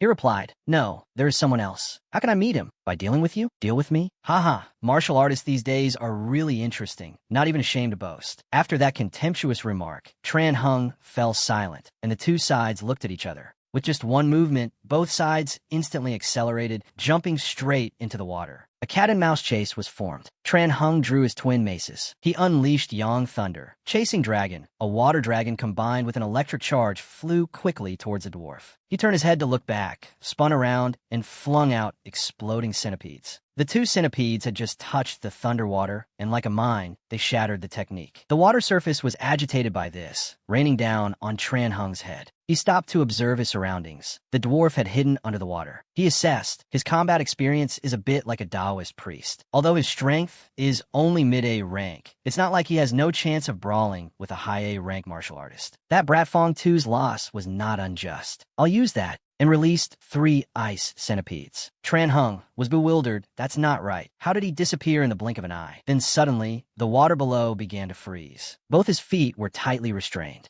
But very quick-wittedly, he leaped up, leaving his shoes behind, and escaped the attack. Was that an ice water-type Taoist art just now? It's indeed a bit interesting. While he was dazed, 3 more centipedes were guided out from under the water. They flew up right next to Tran Hung, and then ice shot out everywhere. This time, Tran Hung couldn't react in time. The dwarf surfaced on the water, saying, as expected, "This martial artist lacks experience in slaughtering top-tier combatants. His vigilance is insufficient." Finishing his sentence, he walked towards Tran Hung. As he got closer, he felt Tran Hung's death chi growing stronger. Just as he realized the danger and looked up, he saw the entire giant hand pressing him straight down onto the ice surface. His whole body was knocked down into the water. How is this possible? A martial artist frozen by my bone-devouring cold ice should be unable to mobilize their chi, even if he were 10 times stronger than he is now. It's impossible, simply impossible, unless he has ascended to the calamity level, or in other words, he's not human at all. Up there, the ice on Tran Hung's body is slowly cracking. That was dangerous. If it weren't for me, I would have died long ago. His chi is released without relying on acupuncture points. I've truly lost this round, but I've also got a rough idea of your background. If I'm not mistaken, you're probably an enlightened centipede spirit, with strength even greater than Fong 2's. The dwarf, beneath the water surface, also assesses his opponent. The remnant of the Titan Dao probably hasn't reached the calamity level yet. Eliminating that option, the answer is very clear. He died in the battle with Li Suanxiao. Now, he's a lingering corpse with consciousness. That would explain it. The acupuncture points of a lingering corpse are basically just for show. The way they channel chi is different from humans. It's normal that my bone-devouring frost has no effect on him. And a non-human creature, placed in Chun Wuyong's grotto heaven, wouldn't be targeted too strongly. That's why he was able to defeat Fong 2 and the blind child in relatively good condition. But your road ends here. From the dwarf's clone, many centipedes are summoned. More horrifyingly, they rush from all directions. Towards Tran Hung, they curl up their bodies and shoot out of the water. Underwater, the dwarf's clone shouts, "Exploding centipedes, for me." Instantly, Tran Hung's ice pillar is shattered. The true lord of pure origin and marvelous Tao is summoned. The centipedes, just as they leap towards him, are all blocked. They explode right on the manifestation of the true lord of pure origin and marvelous Tao. The dwarf mutters from below, "All things have their limits." Even if the manifestation of the true lord of pure origin and marvelous Tao supplies chi, your capacity will also have a limit. The consumption for the exploding centipedes is far less than the consumption to maintain the true lord's manifestation. If this drags on, your chances of winning are 0. Tran Hung looks up at the exploding centipedes. This is not good. If this continues, even with 300 years of chi reserves, I won't last long. I must change my fighting style. The true lord of pure origin and marvelous Tao bends its back, raising both hands straight towards the bridge, absorbing all the damage so Tran Hung can slowly step onto the bridge. A final wave of exploding centipedes attacks. Boom, boom, boom. The true lord of pure origin and marvelous Tao can't take it anymore and vanishes. The remaining centipedes unexpectedly return to the water, returning to the dwarf's true body. As expected, this guy's original form is a centipede spirit. It's truly rare. A lingering corpse like you, dead for 2 years, could actually hide from the Qingluo Bureau's inspection and continue to stay in Dong-A as a garrison martial artist. This is truly rare. Tran Hung is quite surprised after hearing this. They even know when I died. Wait a minute, that is to say, he asks in confusion, how do you know I died 2 years ago? The dwarf replies, isn't it obvious? Although you may have forgotten, the truth is 2 years ago, in Dong-A we met before. Tran Hung finally realizes, exclaiming,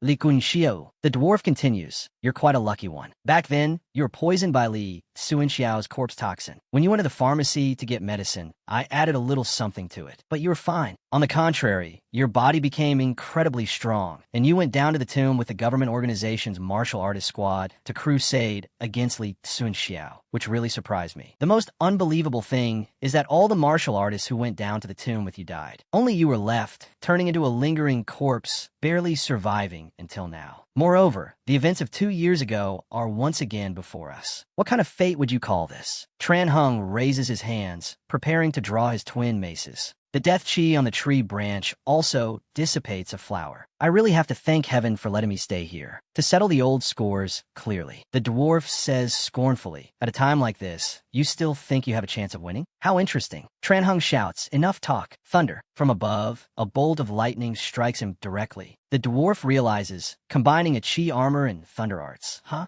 must be careful of his speed. The light gradually fades. Tran Hung activates his protective chi mode, electricity constantly emitting from his body. Let's end this quickly. The dwarf decides to take the initiative. He releases a swarm of centipedes from his body. Tran Hung also immediately speeds up and leaps away. They are successively blown up by Tran Hung's lightning. Hey, this speed is too. He reaches the final point near him. Tran Hung's figure flickers and appears behind him. Even though he was wary of his speed beforehand, he unexpectedly still couldn't keep him in his sights. Just as he uttered the words, hey, with a swish, Tran Hung's arm passes through, taking his head. I still underestimated his speed. Just as Tran Hung is celebrating his successful kill, the freshly severed head suddenly speaks. Not so simple. Tran Hung can't believe his eyes and turns to look. The dwarf continues. That was a technique you created yourself, wasn't it? A little interesting. He exclaims, how is that possible? You were clearly. The dwarf interrupts. You still haven't realized, have you? Right, I forgot. You don't have fiery eyes of the golden gaze, so you can't see through the nature of an insect body. An insect body? To explain it in terms you can understand, at this moment, the one standing before you is not my true self, but a second body formed by 987,650 centipedes. As he finishes, the centipedes forming his head begin to crawl away. Tran Hung is shocked. What the hell is this? They approach the old body and begin to reform the head, creating a complete body. Your fist techniques are very powerful, but they can only break my body apart. Until all the centipedes that form my body are dead, my body cannot die. Tran Hung's face turns grim. This is rare. The twin maces are drawn, and the death chi on his body begins to stir along with them. The dwarf is still talkative. It's useless. To compensate for the body's weaknesses of fearing fire and lightning, I have spent the last 200 years diligently cultivating many specialized centipedes. Your lightning isn't bad, but it's within the range I can handle. Stop struggling. You have absolutely no chance. Tran Hung interrupts. Stop your damn boasting. As he finishes, a massive bolt of lightning is suddenly drawn from the sky down to the Zhao Manor. The main gate is seen opening, and the dwarf centipedes pour out like rain. They flee in all directions. When not a single centipede is left in sight, the gate slowly closes shut. At this time, in Qingsheng, the dwarf's soul returns to his original body. His companion asks, is it settled? It's settled. The remnant of the Taitan Dao was tricked by my words into using the manifestation of the true Lord of pure origin and marvelous Dao, although he used another trump card afterwards.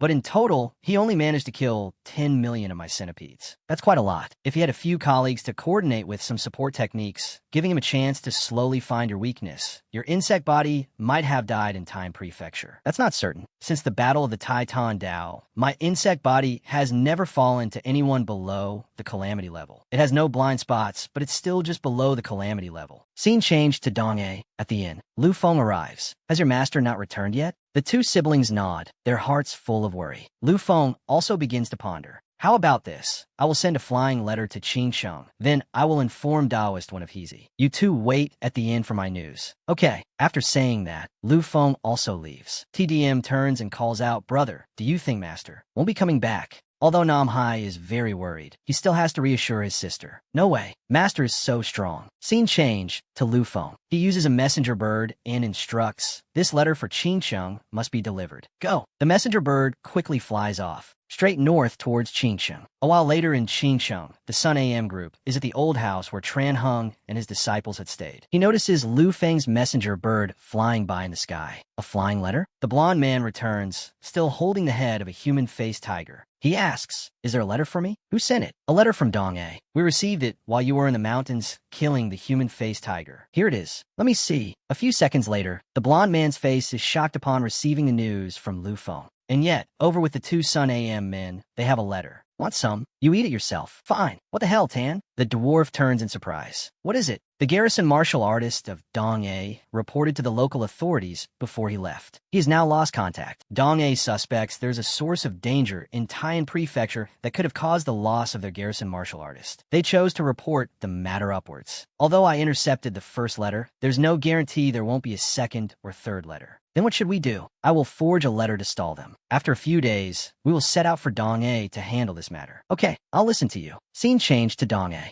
Lu Feng runs over happily to report. Good news. The two siblings, Nam Hai and TDM, don't understand what's happening. The Qing Luo Bureau sent a divination expert to divine Mr. Tran's life and death. The conclusion is that Mr. Tran is fine. He's just trapped somewhere in Taiyan Prefecture. They told us to prepare Mr. Tran's necessary items. Once they've assembled the Crusade Squad, they will stop by here to pick them up. Based on Mr. Tran's necessary items, the accompanying divination expert can pinpoint Mr. Tran's location and the location of the demonic scourge in Taiyan Prefecture. After hearing this, the two siblings finally breathe a sigh of relief. It's good that he's okay. Just as they finish, a man's voice suddenly asks, is everyone here? The three of them turn their heads in surprise. It's the blonde man. You? Haven't seen you in 2 years. You've grown quite a bit. Nam Hai gets his head rubbed again, annoyed. Why does everyone like to pat my head? The blonde man turns and asks, I saw the flying letter you sent. What are the specifics? Lu Feng replies, Mr. Tran accepted a commission from someone to go to the Zhao family Xiong Manor in Taiyan Prefecture to retrieve something. He said that if he didn't return after 7 days. The blonde man interrupts, I should be sent a flying letter telling me to go to Taiyan Prefecture to find him, right? Lu Feng replied, yes, but Qin Sheng just replied saying Mr. Tran's life is not in danger yet. He's just trapped in Taiyan Prefecture. They will organize a rescue party soon. The blonde man reacted, don't listen to the nonsense from those gluttons at the Celestial Master Bureau. If their strange arts were really that effective, our martial artists on the front lines wouldn't be withering away like this. This can't be delayed any longer. I'm also preparing to set off for Taiyan Prefecture. Suddenly, Nam Hai raised his hand. I want to go too. I'm a B-rank martial artist now. I can definitely help. The blonde man continued, no matter how strong a B rank is, it's still just a B rank. The matter of you sending me the flying letter, don't tell anyone else for now, including the Qingluo Bureau. Lu Feng wondered, what do you mean? A speculation, not a fact. After I advanced to A rank, it took me 10 years through other channels to report on the handling of a portion of the Ghost Plague in Hunan Dao. The Qingluo Bureau, no, perhaps it's the Celestial Master Bureau, they made a huge error in their representation of Hunan Dao. Based solely on the materials I collected, there were major errors in the assessment of over 10 Ghost Plague origins, leading to serious casualties in the ghost slaying squads. For this to happen, there are two possibilities. 1. The yin and yang of Hunan Dao are imbalanced. The mystery of heavenly secrets has deepened, and the margin of error in divinations has greatly increased. 2. Someone is secretly weakening the forces in Hunan Dao. Meanwhile, in Qinsheng, where the two Sun AM men are, it's time to set off. Lu Feng asked, so what's your plan? The blonde man replied, pretend to be a small merchant and go to Taiyan for a close observation. If the situation is truly dire, then I'll have to privately contact my liaison in the Qingluo Bureau to have their organization's experts take over the task of eradicating the ghost plague in Taiyan Prefecture. Lu Feng asked again, is there anything I can do to help? Yes. After I leave, if Qinsheng sends people over, remember not to mention me in front of them. If possible, it's best to also conceal the fact that Mr. Tran has a disciple. Lu Feng agreed. No problem. The time for departure has come. The blond man instructed, if I haven't returned in 7 days, you are to report this matter, bypassing the chain of command, to Prince Chi's mansion of Chizhou. Understood. TDM waved goodbye. Be careful, brother. All right, wait for my good news. Let's go. Lu Feng watched his carriage move further away and turned to ask, by the way, where is your older brother? Why didn't he come to see him off? TDM smiled and replied, I'm not telling you. What's more on the road? The blond man's cat turned to him and asked with a laugh. So in the end, you still secretly accepted that kid's actions. The blond man laughed. You saw through it? A living person. How could my sensitive nose not smell him? But at best, he's just a slightly weak mid-B rank. The risks lurking in Taiyan Prefecture are not something a B rank can handle. You let him come along with us. Aren't you afraid that if he dies in Taiyan Prefecture, you won't know how to explain it to Tranhong? The blond man replied, good advice is not repeated. I've already explained all the risks, but he refused to listen to my counsel. He insisted on following us to Taiyan Prefecture to find his master. It's not too much for me to kindly grant his wish, right? Besides, for this trip to Taiyan Prefecture, my original plan is just to observe. I don't intend to directly engage with the local ghost plague. Whether B rank or A rank, the difference isn't significant. Fine, but you'd better keep an eye on him. I feel that kid isn't the type to quietly follow orders. Don't worry, I've already taken that into account. Indeed, inside the carriage, specifically inside a jar, Nam Hai clumsily climbed out to catch his breath. As he was quietly and gently closing the lid, the blond man's voice called out, come out, no need to hide anymore. Nam Hai lifted the curtain and asked, when did you find out I was hiding in the carriage? The blond man laughed from the very beginning. Nam Hai sighed, came over, and sat next to him. All right then. This time, going to Taiyan, I don't know what we'll encounter. But beyond those possibilities, I haven't lived long enough, and I feel you probably haven't either. I agreed to help you guys because I owe your master a huge favor, but that doesn't mean I owe you anything. Fine, I won't force you. Tell me the reason your garrison martial artist left his jurisdiction to go to Taiyan Prefecture. Scene changes back to reality. The blond man turned and smiled. Very good. Scene changes to the 2 Sun AM men. Tell me, why didn't the boss choose Dong-A as the manifestation site for the evil bodhisattva? The layout here is clearly more suitable for an evil god's appearance. Dong-A has too few people. The conditions for the evil bodhisattva's appearance are the despair and desolation of living beings. With insufficient sacrifices, the bodhisattva's projection into the mortal world will also be limited, and it won't have a significant effect on draining combat power. But I feel placing 2 evil god statues in Qingsheng is too extravagant. Stop gossiping. The main task is more important. Fine. Suddenly, the 2 of them stopped. The scar-faced man began to cast an immortal art, Huan Liang Wood. 9-colored lotus. 5th grade lotus. Heavenly whale. Rise. As he finished, everyone around suddenly fainted. T-Dam, alone at the inn, looked outside and wondered. I wonder how brother is doing now. What's happening? A few people walked by and saw others lying unconscious on the street as if dead. Terrified, they also turned and ran away. This was also when she felt drowsy, and just like that, she collapsed. The dwarf looked on and couldn't help but exclaim, I really don't know where you get so many immortal arts. Counting from the day we met, I've already seen you use 6 different types of immortal arts. Your past, I'm truly getting more and more curious about it. It's just that my lifespan is a bit longer than a normal person's, so I've had more opportunities to come into contact with and obtain more immortal art inheritances. It's nothing to be surprised about. Now, all the living people in Dong-A have been pulled into a dream by me. Next, I will cast the Zhuang Zhou's dream of a butterfly art. I'll sneak into the dream of this flying letter's owner to ask a few things. You stand guard. No problem. As he finished, the scar-faced man continued to cast the immortal art, Zhuang Zhou's dream of a butterfly. The scene before his eyes began to appear. There are 2 people who have a karmic connection with this letter. The younger one is probably the disciple of the local garrison martial artist. The older one is probably a local yamen runner. So he decided to step into Lu Feng's dream, instantly shifting to another dimension. Lu Feng asked in alarm, who are you? Is this kid's beautiful dream about getting a promotion? Lu Feng angrily slammed the table. How audacious. You see this official and do not kneel? A punishment of 10 years of caning. The scar-faced man thought to himself. Then, conversely, what he fears most is probably. From beneath the scar-faced man's feet, a change was triggered, and the surrounding scenery changed accordingly, becoming a prison scene. He ordered the bailiff behind him, go, bring the person here. The prisoner locked in that cage was none other than Lu Feng. As he was feeling dejected, he saw a bailiff come to open the door. Get out, the Lord wants to see you. So Lu Feng was escorted out and knelt before the scar-faced man. The bailiff announced, my lord, the criminal Lu Feng has been brought. The scar-faced man replied, you may leave. So only he and the kneeling Lu Feng were left. Besides you, who else knows the contents of the letter? I cannot say. Why can't you say? Because I promised him not to reveal anything related to him. What is his name? My lord, don't force me. Are you a government official? Or a rogue martial artist? Or a fellow practitioner that your former garrison martial artist knew? Lu Feng shouted, stop asking. Fine, I won't force you. Tell me the reason your garrison martial artist left his jurisdiction to go to Tyne Prefecture. Scene changes back to reality. The soul returned to its place. The dwarf saw his companion wake up. Did you find out? Besides us, there's one other person who also received a letter from him. Who is it? Couldn't find out. The letter sender is very tight-lipped. I couldn't get any valuable intelligence in the dream, but I've figured out the source of this variable.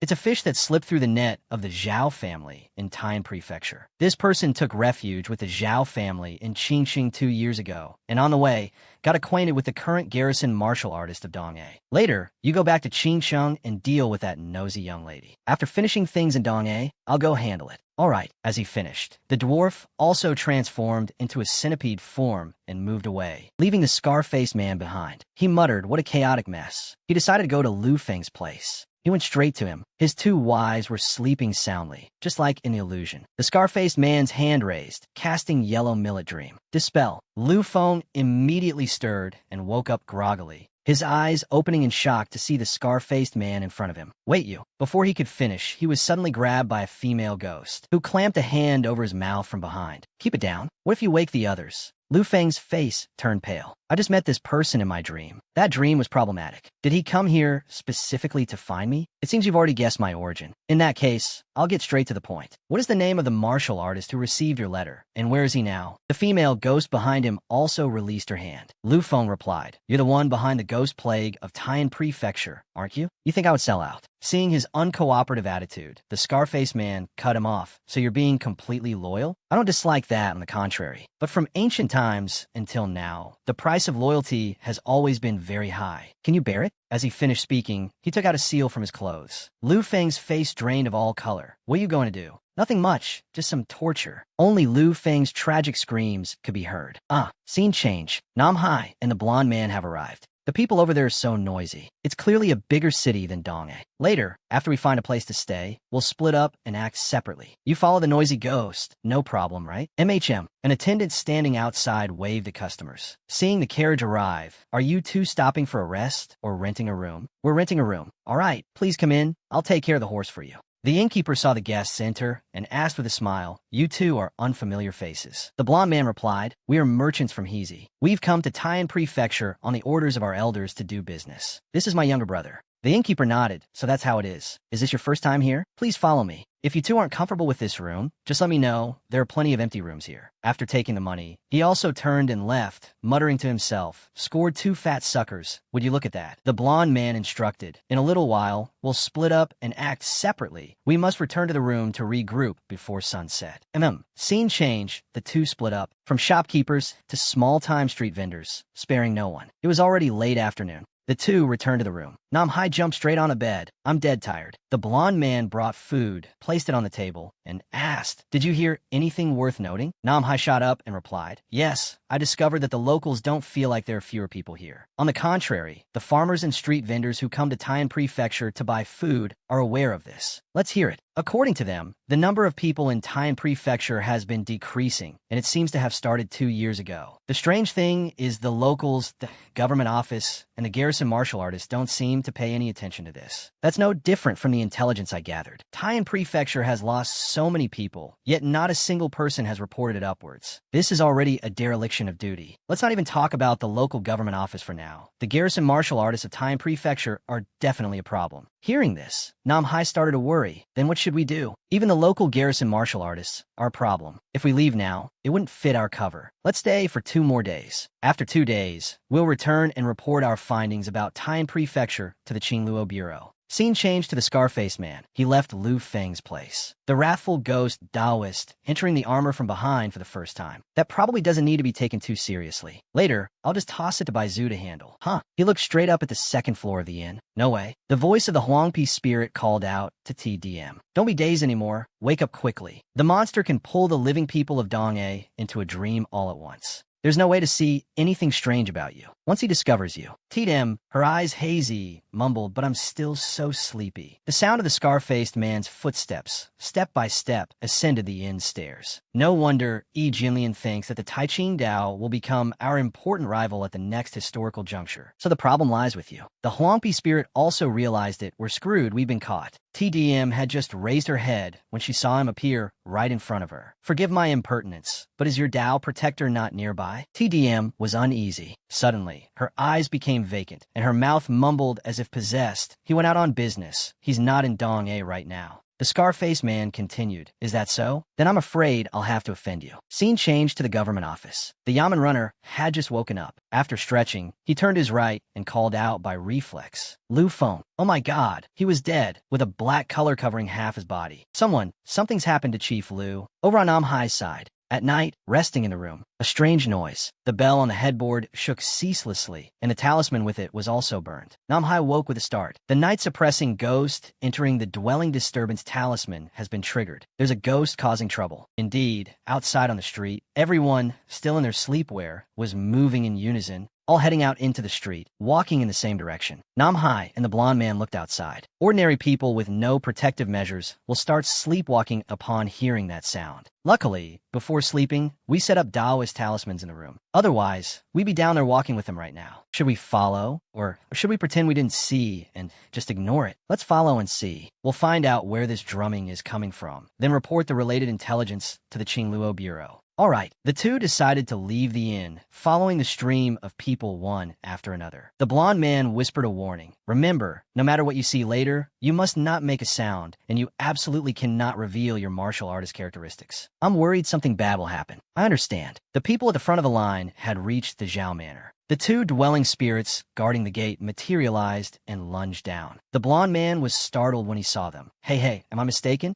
The reason for the decrease in Taiyan Prefecture's population is actually a malevolent dwelling. What the hell are the local government office and garrison martial artists being paid for to let it grow so strong? One by one, they were all herded into the Zhao Manor, all supervised by these two malevolent dwelling spirits. Nam Hai realized that's the Zhao family of Taiyan Prefecture mentioned in the letter my master received. The blonde man added, How audacious to dare open the main gates all night and herd the living into the manor. This could absolutely not happen without the tacit approval of the government authorities. The government office and the garrison martial artists have betrayed them together. No, that's not right. It's also possible they've been replaced. Nam Hai asked, So are we going in? My master is still in that house. No, let's stop here. We're going back. Just as he finished speaking, the two malevolent dwelling spirits unexpectedly went to observe. They detected the breaths of sober people. They saw the blonde man. Nam Hai whispered, Those two stone lions seem to have detected us. What do we do now? Calm down. We haven't been exposed yet. Open your pores, maintain the same breathing rhythm as the people around us, and see if we can fool them. If we can't hide, we split up and run. Life and death are fated. As he finished speaking, the two malevolent dwelling spirits approached and sniffed at Nam Hai. At the most critical moment, a strange noise suddenly came from inside the Zhao Manor, attracting the attention of the two malevolent dwelling spirits. They looked at each other, then decided to rush over to check the situation. Upon entering, they saw the eyeless ghost performing a combat technique against something. It turned its head and ordered, Close the gate, don't let it escape outside. And so, the gate of the Zhao Manor was immediately closed. Following that, all the townspeople dazedly turned around and returned home. Nam Hai wondered what happened. Perhaps some kind of strange transformation occurred inside the malevolent dwelling. Our luck isn't bad. We arrived just in time and saved our skins. Let's go back first.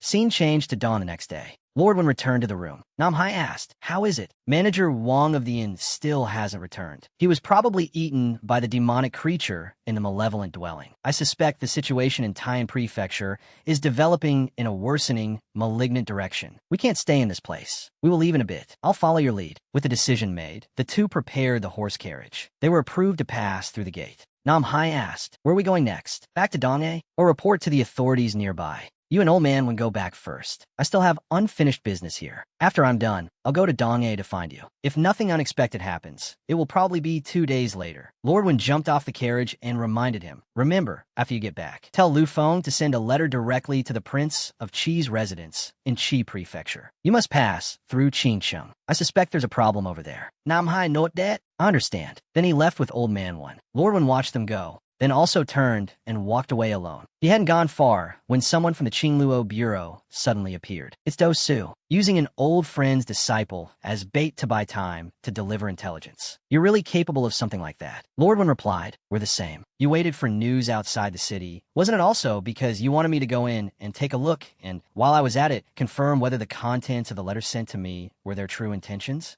Do Su, having been read so easily, was also flustered and jumped down to ask, what's the situation in the city now? Lord Wen replied, not good. The population has decreased by 60 to 70% compared to a few years ago. If all the missing people have gone into the belly of the demonic scourge in Time Prefecture, then this demonic scourge could be assessed as surpassing the chaos of the Ghost General in Shinjo 6 years ago. Do Su was silent for a few seconds, then continued to ask, did you use your lesser ghost to confirm the type and state of the demonic scourge in Time Prefecture? Lord Wen replied, no. My lesser ghosts refuse to go out. They seem to be very wary of something inside the Zhao family's house in Time Prefecture. Just as he finished speaking, a man's voice suddenly approached. It's just as Yi Jinlian's data predicted. Another martial artist and a constellation have discovered our setup in Time Prefecture. Do Su turned and asked, who might you be? Me? Wan Qiju and a Shanin. Just as he finished introducing himself, he realized that the blond man's ghost had appeared behind him. His entire body felt as if it were frozen, unable to move. Do Su asked, did it succeed? Lord Wen smiled. It succeeded. The hanged ghost has already wrapped its rope around his neck. This guy's a dead man for sure. Do Su reminded him, don't be careless. This man in red is 80 likely to be one of the masterminds behind the Hunan Dao chaos. He might be hiding a trump card that can break the situation. Be careful, don't be tricked. Lord Wen smiled, I know. You really nag as much as my master. Wan Qiju listened, feeling bitter. What did these two just do to me? Poison? Or words? Do Su said as he drew his sword. When we fight in a moment, remember to provide cover for me. Understood. As he finished speaking, he sped towards Qi Jun. Qi Jun regained control of his body. Forget it, I won't bother anymore. First, I have to deal with these two before me. If it really doesn't work out, I'll go to Weifang to find Yi Jinlian to eliminate the future trouble. The Heavenly Medicine's 6 slashes was unleashed by Do Su. Right on time. The two sides rushed into close combat. Lord Wen also began to bite his fingertip to draw blood. As he smeared it on his nose, he mumbled, I can't use the Dao Lao ghost right now. There's no other way. First, I'll use the new soul-hooking ghost to hold on for a bit. If I can't win, I'll risk my life and use the Dao Lao ghost. The soul-hooking ghost linked to his heart began to awaken. His eyes lit up brightly as he shouted loudly. Soul-hooking ghost. All of Do Su's attacks were easily parried by Wan Qijun. Qijun crowed. Is that all the strength you have? It seems the strength of your new constellations is nothing special. Do Su was quite surprised after hearing this. This man in red, he even has a grasp on the intelligence about the internal replacement of constellations in the Qingluo Bureau. This is troublesome. This matter might be even more serious than Lord Wen speculated. I must quickly report this matter. Qijun smirked. I'm about to get serious now. At that moment, the connecting rope of the hanged ghost began to tighten. He didn't understand what was happening, only feeling a sense of suffocation, exactly as if a rope were tightening around him. Do Su also realized it was Taoist Wen's hanged ghost. He decided to take a step back, leaving Qijun to put a hand to his neck and mutter, What are you doing? Do Su thought to himself, the records of the 100 ghosts of the 9 provinces state that a mortal possessed by a hanged ghost will be slowly strangled to death by a ghostly rope wrapped around their own neck. This man in red is having such a strong reaction. Has Taoist Wen accelerated the hanged ghost's killing process? Over here, Qijun couldn't bear it anymore and knelt down. Damn it, I can't breathe anymore. This feeling isn't like a Taoist art. It's more like a ghostly creature wreaking havoc. Do Su split his sword into two, not giving him a chance to breathe. Qijun was still helpless. He couldn't play around anymore. He had to end this quickly. Do Su's constellation, Heavenly Rooster, was cast, and a glowing golden rooster appeared. Qijun closed his right eye, and his left eye began to change from black back to white, but the iris had changed color. The divine human eye was officially activated. Do Su's golden rooster flew high up. He shouted loudly, Heavenly Rooster, Golden Crow descends. At that moment, the golden rooster descended at full speed straight towards Qijun. Damn it. This guy's constellation has already reached great completion. Boom! A massive explosion erupted with a radius of 1 mile. The trees and plants were all damaged. As the aftershock dissipated, only a huge, sunken crater was visible. Qijun had just managed to activate the Immortal Guardian earthenware figurine to escape death. Those sand soldiers couldn't withstand it and also vanished. Cough cough. This Do Su has actually cultivated a constellation. Damn it, such important intelligence. Even Air Jian Lian couldn't figure out. Just as he finished speaking, Daoist Wen's voice sounded. Who is Air Jian Lian? He turned around in shock, only to have his soul bound by Daoist Wen's rope. Using his foot to brace against his physical body, he then pulled his entire soul out. Come on, tell me a little. I'm very eager to hear. Chi Jun was shocked. A vengeful ghost on your body. You are a ghost-controlling Daoist. So what if I am? Do Su slowly walked over. Don't waste words on him. Find a box and seal his soul inside it. Then, escort his physical body and soul with me to the Prince of Cheese Manor, and let the strange arts experts there investigate the origins of these men in red. One Chi Jun could still laugh. Hey, do you really think you've got me for sure now? As soon as he finished speaking, Do Su stabbed his sword straight into his physical body. Now you're done for. Daoist Wen continued. Now your physical body is under control, and your soul form can't fight me. Well, you have to turn the tables. Seeing him still laughing, he angrily shouted, "What are you laughing at?" Chi Jun said loudly, "Haha, you two idiots, I just provoke you a little with my words, and you really attack my physical body? Now you're dead for sure, because he is about to come out." Do Su and Daoist Wen noticed something unusual about Chi Jun's physical body, and immediately dragged his soul behind a tree to observe the situation. What's happening? His soul is with me. How can his physical body still circulate chi? That's not chi, it's incense fire. Incense fire? Chi Jun's physical body's eyes shot open, his head lifted up, then his right eye closed. The iris of his left eye began to spin, then stopped, and the two characters for Dugu appeared. Then his body stood up as if it had a soul. Do Su and Daoist Wen were shocked. Be careful. The feeling he gives me has changed. It's very dangerous. I feel it. His main body spoke again. Min Chi, how did you lose to two weaklings? The soul laughed sheepishly. Ah, I was careless. How embarrassing.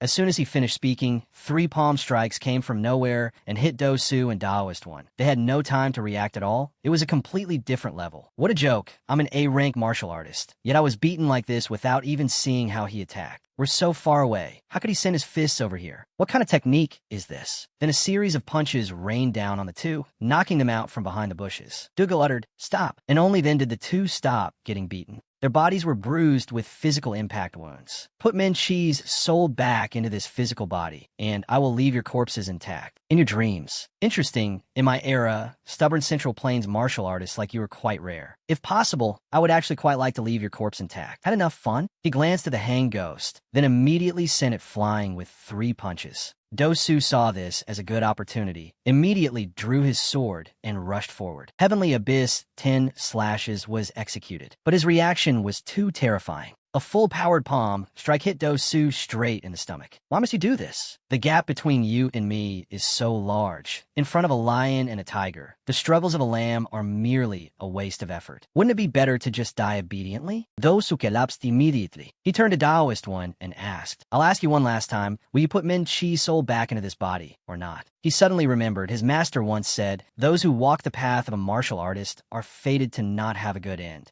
He gave me a chance to be a normal person, but I didn't listen. I wonder if he regretted his last mission before he died, leaving the choice to a child who didn't understand anything at the time. What are you trying to say? Daoist Wen's eyes lit up, and he said loudly, "I want to say, to hell with you leaving my corpse intact. The thought of it pisses me off." The knife prison ghost inside Daoist Wen officially manifested. Dugu watched his body transform. Very impressive, that ghost inside your body. But with your current A-rank level, using it is still too much of a strain. 30 breaths. If you exceed this time, you risk being poisoned to death by it while fighting me. If I remember correctly, ghost-controlling Taoists who are killed by the little ghosts they raise don't even seem to get a chance at reincarnation. Why must you suffer like this? Wen shouted, "Because I enjoy it." He turned to Do Su and called out, "Hey, can you still move? My poison has no eyes. If you can run, run quickly. Just go all out. Don't worry about me. You said it yourself. Poison miasma, poison swamp, butterfly shadows in pairs, Chimin Taoist art. Activate, form shifting, position switching." As he finished, that green substance spread further and further. Duga laughed. "Although I'm very curious how you can use this move. I'm not Min Chi. I won't let you do as you please. 6 arts of the gentleman, archery, and rights." As he finished, 3 circles were aimed at Daoist Wen's back. He was then hit squarely by Chi Jun's skill. The move was launched without any movement. Strange, I interrupted his casting process. Why is that poison area still expanding outwards? Daoist Wen staggered to his feet, smiling as he said, "You hit the wrong person." Then the substitute body also vanished. It really was a fake. When did he switch? Why couldn't I see it at all? Wait, could have been then. If he didn't use a hand seal, this ghost-controlling Taoist might have been forming the afterimage seal for a fake body. Taoist when it already appeared right next to him without him knowing. Haha, I've seen through your trick. The places you hit just now were all the key points your eyes were focused on. Your ultimate skill is probably the type that sends power to where your eyes can see. The way to break it is very simple. Just don't be seen by you. This ghost-controlling Taoist combat talent is extremely outstanding. I must be prepared for my ultimate skill being seen through. Dosu also realized that the man in red's move had been broken by Taoist one. Dugu came to his senses and noticed it has already spread this far. He immediately sped up, escaping upwards. This distance should no longer be a problem. The chain connecting the main body and the soul stretched taut. Shi Jun shouted, "Idiot, don't back away. You're about to break the chain. If the chain breaks, my soul can't be put back in. What then? Hey, don't look down on me. You don't care about the body. Are you running away?" Dugu calculated more than half of the 30 breaths had passed. What was he relying on to think he could still win? Within 30 breaths, the swamp won't spread over here. Taoist one also knew that, because I never intended to take you down with the poison within 30 breaths. For a martial artist like you who mainly cultivates muscles, bones, and skin, the poison of the knife prison ghost, even with light infection, is not fatal. Only long-term infection can bring the poison into your 6 fu organs and 5 zong organs. What a coincidence. With the main soul out of the body, you can't risk breaking the soul chain. The elements cannot return to their place and just run away like that. The soul shouted, "Hey, can you do it or not? If not, switch to Morong AI. He can definitely do it." The main body cursed. "You shut up. Still not coming out? Is this kid determined to continue a battle of attrition with me?" Taoist one remained resolute in his hiding plan. It's truly ironic. You could withstand Do Su's constellation without injury. The strongest strike of a peak A rank, yet you're being killed by me, a low-level A rank. Now I somewhat understand why Master said back then that ghost-controlling Taoists are the strongest school below natural disasters. So that's how it is. It's about counters. The poison was also gradually approaching the main body. Humph. Guardian Earthenware figurine. Rise and Earth statue grew from the ground, lifting him high up. The chain connecting the main body and the soul stretched even tighter. Snap, you idiot. You broke the chain. The main body turned and cursed. You don't need to tell me. Stop. He didn't dare to go any higher. How could it be so easy? Taoist when's poison continued to rise. He began to feel helpless, not knowing how to solve this. I can't solve this Taoist methods. You guys pick someone who can and send them out. So his left eye spun quickly once more, stopping at the character for Morong. The physical body was officially taken over by another person. It was Morong who had just come out and had to face these things. That kid, Dugu Xian, you're truly shameless. If you can't solve it, don't waste time making me busy now. Setting up the formation. Scene changes to Nam Hai. He sighed and asked, "Master is clearly in the malevolent dwelling, but I can only stand outside the door anxiously. Don't you think I'm very useless?" The play ghost replied, "It's not that bad. My master is much stronger than you. Isn't he also standing outside the door with you?" The ghostly being inside that malevolent dwelling is absolutely unbelievably powerful. Otherwise, my master would have long since released the little ghost inside his body to go in and investigate. Nam Hai Wunda, saying, "Ultimately, for what reason did your master leave us behind to deal with it alone?" Just as the plague ghost finished speaking, then suddenly a terrifying surge of power exploded from behind. The aftershock was too horrifying. The horse panicked and galloped away. Nam Hai was startled, not understanding what had happened. The plague ghost said urgently, "Let's go quickly. Master and Lord Do Su have found the person behind this." That just now was the Golden Crow phenomenon that Lord Do Su summoned. The battle situation is very intense. Nam Hai heard the words Golden Crow for the first time. The plague ghost turned around, annoyed. "Aya, stop asking questions. Let's go quickly." The ultimate techniques of Master and Lord Do Su are super terrifying. It's not safe to stay here. We'll definitely be affected. Scene change to the battle. Lord Wen's poison has been triggered. Right where Morong was standing, he breathed a sigh of relief. Phew, that was dangerous. If I'd been 5 breaths later, I wouldn't even have this spot to stand on. Chi Jun breathed a sigh of relief. Thank heavens, I don't have to die anymore. Just as he finished speaking, he saw the ghost behind him dissipate. It turned out that the ghost-controlling Taoist had died, devoured by the little ghost, his soul scattered to the winds. Morong concluded. Chi Jun said with dissatisfaction, "Wait, that bastard is dead. Who's going to stuff my soul back in?" His physical body and his soul looked at each other, not knowing what to do. Scene changed to Donghae City. The people began to wake up. What happened? I think I just fell asleep. You too? Me too. While walking, he suddenly saw Scar Eye stop. The yellow weasel spirit wondered, "What's wrong?" He looked up at the sky and replied, "The Heavenly Secret Star official has turned from bright to dark. Dosu is dead." At the same time in Hebei, Daming Prefecture, Xuanwu also sensed it. "Dosu is dead?" The old man turned his head and called, "Siusu, King Luobudo." Shiosu replied, "Your subordinate is here. Go investigate what mission Dosu was carrying out before his death and where he died." Understood. Scene change. The people from Shanin were communicating with each other through an orb. One Chijun called for aid. "We are trapped in a forest not far from Time Prefecture. Is Qin Wuyang's mission finished? If so, tell him to come here and find us." There was a problem with Jinlian's divination. He didn't plan to go to Taiyan Prefecture to investigate the martial artist from that malevolent dwelling. A constellation from the Great Completion Star Palace was with him. We fell into their trap. Now our souls have left our bodies and are trapped in one of the poison pits. After listening, Qin Wuyang asked, Jinlian, do you have anything else to say?" He replied, "It was probably some mysterious force, secretly setting us up. In this world, there are a few masters of strange arts with the ability to interfere with my divination." Qin Wuyang, "Depart for Taiyan immediately." He replied, Jinlian, use your strange arts to disrupt the heavenly secrets of Taiyan Prefecture.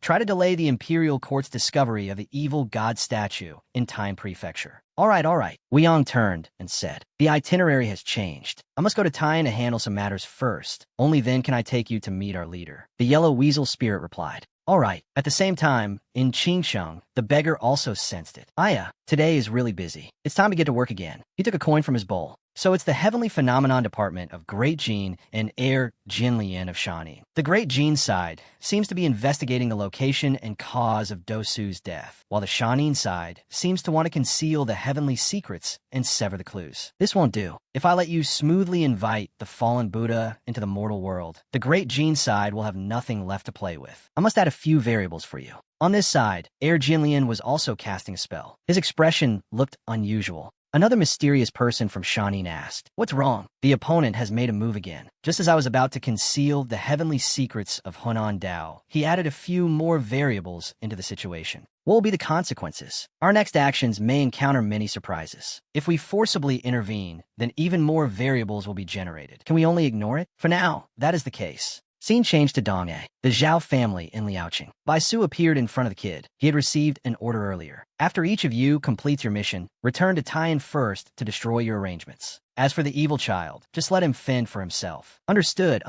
After the tasks were assigned, all parties cut off communication. Wuyang turned and said, "Time is a bit tight. We might have to take a shortcut." The yellow weasel spirit replied, "No problem." From his person, Wuyang took out 2 red talismans and tossed them high up. Following that, a portal appeared, directly connecting to the destination, no different from Doraemon's door. "Please." The yellow weasel spirit entered without hesitation. Immediately, the two of them stepped into another dimension. A dense feeling of Yin energy. It was that bizarre statue. Upon seeing the yellow weasel spirit, it immediately laughed, its eyes bleeding. The yellow weasel spirit spoke up and asked, "You don't even recognize me, Mucha?" From a terrifying smiling face, it changed to a normal state. Then it turned 180 degrees into a crying face. At Daming Prefecture, Shiosu returned. Xuanwu asked, "Are there results?" The Heavenly Phenomenon Department has locked onto Dosu's location before his death. It's in Taiyan. Why'd he run off to Taiyan? According to news from Heezy, he was invited by a local martial artist to leave his jurisdiction. What is that martial artist's background?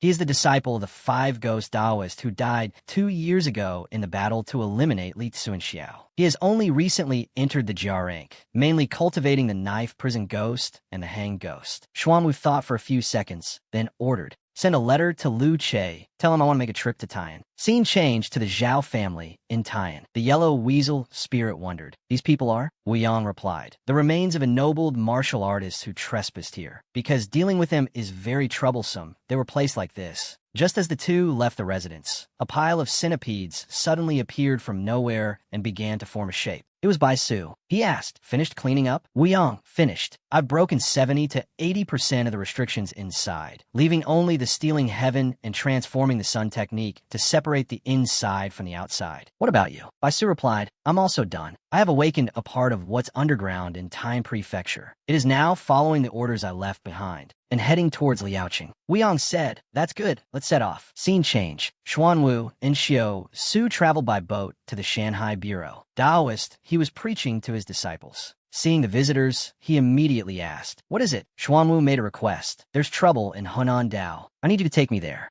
The group from Shanin and the Yellow Weasel Spirit had also arrived at Qi Jun's location. Looking at the poison swamp in front of them, Su commented, "A rare sight. You guys also admit defeat sometimes?" Murong's face was stern, unable to say a word in retort. On the contrary, Qi Jun shouted, "Cut the crap. If the boss hadn't sent us to clean up your mess, would we having it up like this?" Su continued, "But that doesn't stop me from watching up close as you're pushed into a corner and made a laughingstock by two GR-rank little ghosts." The more Qi Jun listened, the more bitter he became. "You're still not going to stop, are you?" Qin Wuyong spoke up. "All right, that's enough. Are you two fated enemies for life? You bicker every time you meet." Qi Jun still muttered, "I'm not the one starting trouble. Whether or not I can say a few words less mainly depends on him." Su couldn't be bothered to argue.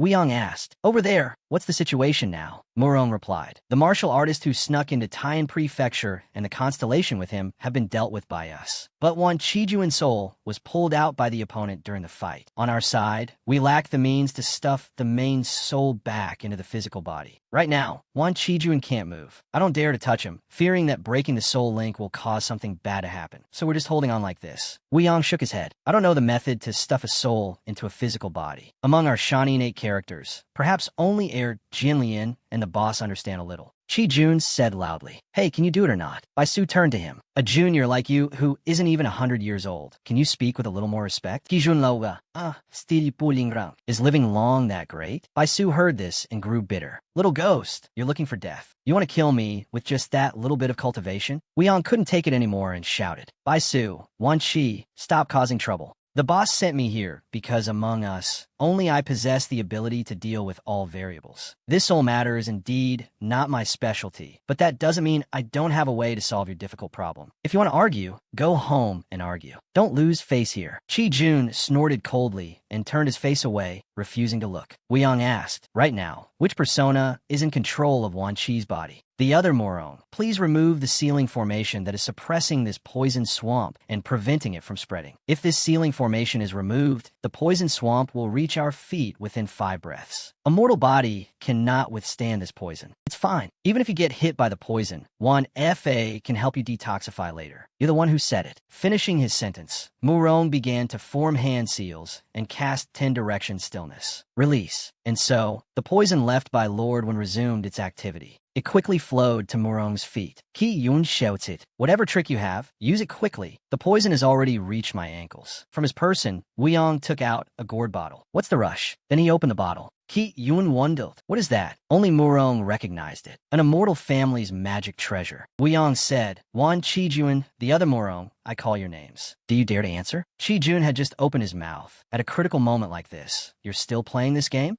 "Yes." The moment the word yes was uttered, his soul was sucked straight into the gourd. Then his physical body was also sucked in. "Hey, why was I sucked in here?" Wuyong paid no mind, closed the lid, and turned to say, "Let's go. Back to Yangxia to find the boss." Understood. At the same time, in Kaifeng Prefecture, Emperor Jing heard the news. "Dosu is dead?" Luce replied, "Yes. News from Daming Prefecture says that Do Su left his jurisdiction without authorization and died in Taiyan. If I remember correctly, your mission was to investigate the person behind Li Suanxiao's rescue, wasn't it?" "That's right. In that case, Do Su must have found something, right?" Liu Qinao did. "Correct." Emperor Jing pondered for a few seconds, then ordered, "Have Yanhua and Finchi come see me." Baizu, daring to hide its head but show its tail in Hunan Dao, is a bit of an eyesore. It's time for a cleanup. Your servant obeys. Meanwhile, the Crane Taoist and Xuanwu were passing through a forest. "Oh my, a disaster-level extermination? If old Hu saw this, then I might as well eliminate it while I'm at it." With that, the old man took a greenish-blue talisman from his sleeve. He tossed it into the air and began to cast a spell. As per the edict of Taishang Laojun, let the heavenly meteorites fall. Upon his command, countless rocks appeared in the sky. They fell straight down onto the giant centipede that was appearing. Over on the other side, Baizu suddenly vomited blood. Wuyong asked with confusion, "What's wrong?" He replied, "My advanced avatar has been dealt with by someone." Wuyong narrowed his eyes, starting to feel an ominous premonition. The aftershocks gradually subsided. An entire forest was destroyed by Xuanwu, and the corpse of the giant centipede lay motionless. The crane Taoist asked. Are you sure you don't want to observe a little longer? Xuanwu replied, no need. Taking a direct hit from my meteorite fall, this beast is either dead or severely injured. Even if it was lucky enough to escape, it won't be able to cause trouble for the next 5 or 10 years. Let's go to Taiyan. All right. The crane Taoist sped up and continued the journey. Weiyang asked, what kind of technique did the opponent use? Bai Zhu shook his head. I don't know. After I realized someone was making a move against me, the signal from my advanced avatar was cut off. It died too quickly. No intelligence could be transmitted. You can't even determine who did it or what technique they used. After saying that, Weiyang made a decision.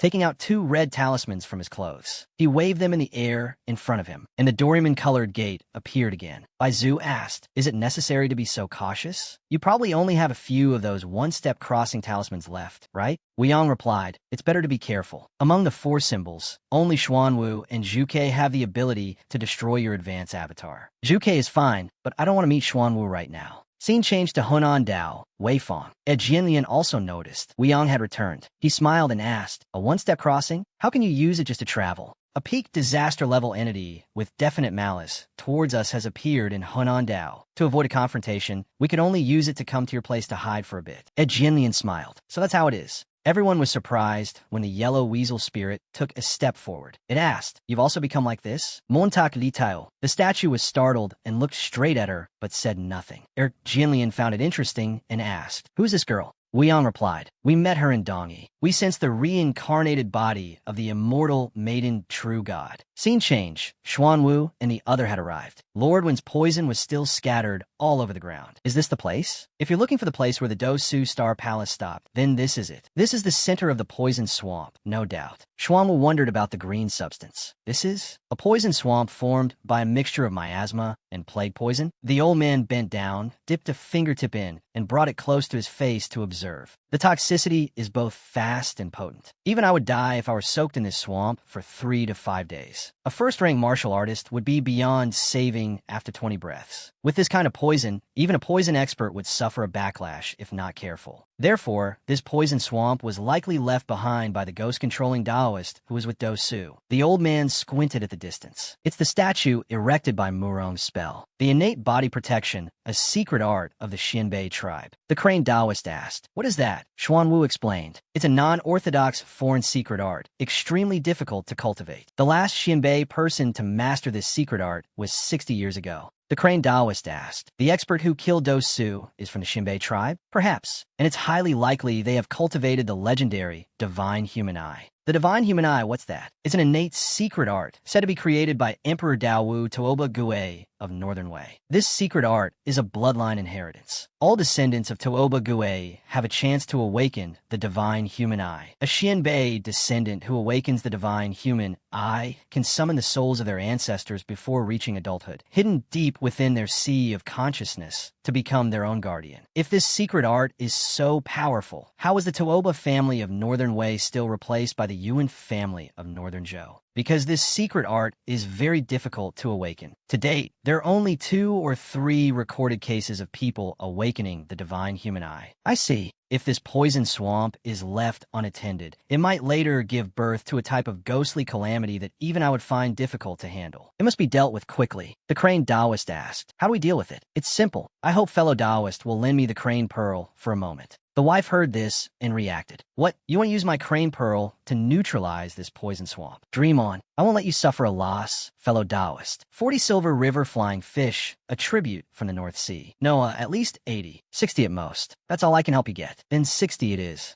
Give me your hand. I have to spit out the pearl. All right. After speaking, the crane Taoist turned and spat out the pearl with a plop. Xuanwu placed a talisman on it, then threw it straight into the poison pool. There was only a plop sound like a stone falling into water. The crane Taoist asked with confusion. Strange. Why is there no reaction? Xuanwu replied. This poison swamp is large. We probably have to wait a little longer. No need to wait. There's a reaction. As soon as the crane Taoist finished speaking, the poison swamp began to recede. With the pearl as the center, it was finally all sucked inside. Xuanwu went forward, grabbed it, and threw it straight towards the crane Taoist. Catch! The wife was startled and almost dropped it, shouting loudly. Hey, be more careful. What if I fail to catch it? As the poison was completely absorbed, Do Su's corpse began to be revealed. Xuanwu uttered 2 words. Come here. Suddenly, as if it sensed him, Do Su's mask flew towards the old man, landing neatly on his 5 fingertips. Let me see what Do Su encountered while he was alive. With that, his fingertips began to connect with the eye holes of Do Su's mask. He closed his eyes and saw all the past events. So that's what happened. The crane Taoist looked at the pearl in his hand, his face sad, muttering, "It's been tainted like this. I don't know how long it will take to neutralize all the poison inside." This was a losing deal. Xuanwu turned and continued, "Don't be sad anymore. Come, go with me to Tian." Huh. The accomplice of the Xianbei person who killed Do Su has set up a malevolent dwelling in Tian. Ha! In broad daylight like this. To dare set up a sacrificial ritual to an evil god right under the court's nose. This is the first time I've seen someone so arrogant. Truly worthy of being from Shanin. The crane Taoist almost peed his pants upon hearing this. Wait, you're dragging me into something this dangerous? Scene change. The two arrived in Tian. The crane Taoist observed his surroundings. This is considered a commandery city? The population isn't even half of Daming prefectures.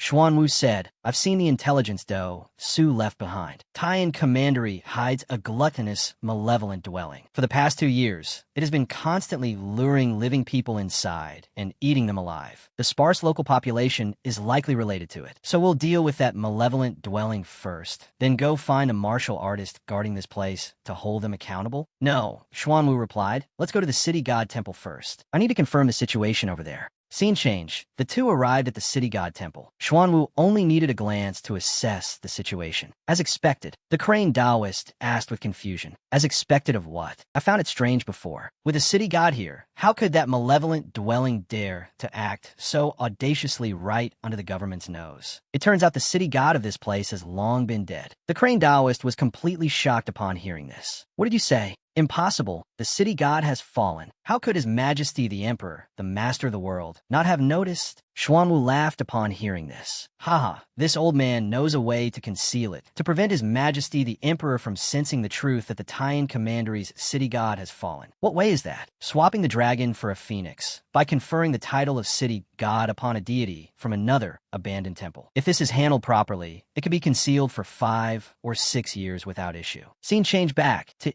Jinlian. He was quite surprised. "The one before me is actually the reincarnation of the 3 immortals fairy? How come even you?" The yellow weasel spirit replied, "The war in the upper realm is dire. My master ordered me to descend to the mortal world to find fellow Taoists who have descended, help them recover their strength, and return to the celestial battlefield. Unfortunately, the yellow springs in this world has been occupied by the king in yellow, so I could not descend with my memories. After many years, it was only through the stimulation from my fellow Taoist that I awakened my past life's memories." "Thank you," Weiyang said. "You're too kind."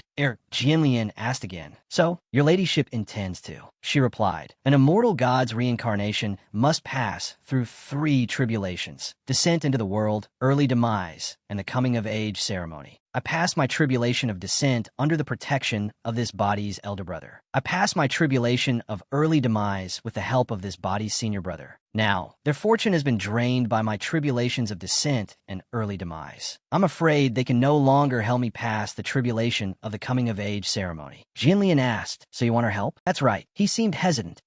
Suddenly a voice came from the communication orb. "Agree to her request. We can help you pass the tribulation of the coming-of-age ceremony." The people of Shanin were quite surprised. "Boss," he continued, "but at the same time you grow up safely, you must also help us do one thing." "I can." Scene change. Xuanwu and the other arrived at the yamen. The crane Taoist immediately covered his nose with his wing. "Doesn't the yamen in this Tian commandery normally get cleaned? The dust is so thick it's suffocating." Xuanwu realized, it's not that it isn't cleaned, but that they have been dead for a long time. Upon hearing this, Crane Taoist turned her head sharply. "Wait, I can understand the city god here being killed by Master. After all, the common people here don't often have the chance to interact with him. How is it that in this place of yours, even the yamen runners of the government office are all dead? With so many living people dying, the common folk here couldn't possibly have not noticed. They should have raised a ruckus long ago." Xuanwu said, "Manipulating corpses, a trick to deceive the living. Don't tell me you've never seen it before. Without the suppression of the city god, the room for those heretical evil spirits to operate is much greater. According to what you said, doesn't that mean the martial artist guarding this place is also?" "That's right, dead or replaced by something else. This is a bit too vicious. If Do Su hadn't discovered the abnormality here, I guess in a few more years, Tian would have turned into a ghost city. Perhaps. Let's go. Let's check out that haunted house."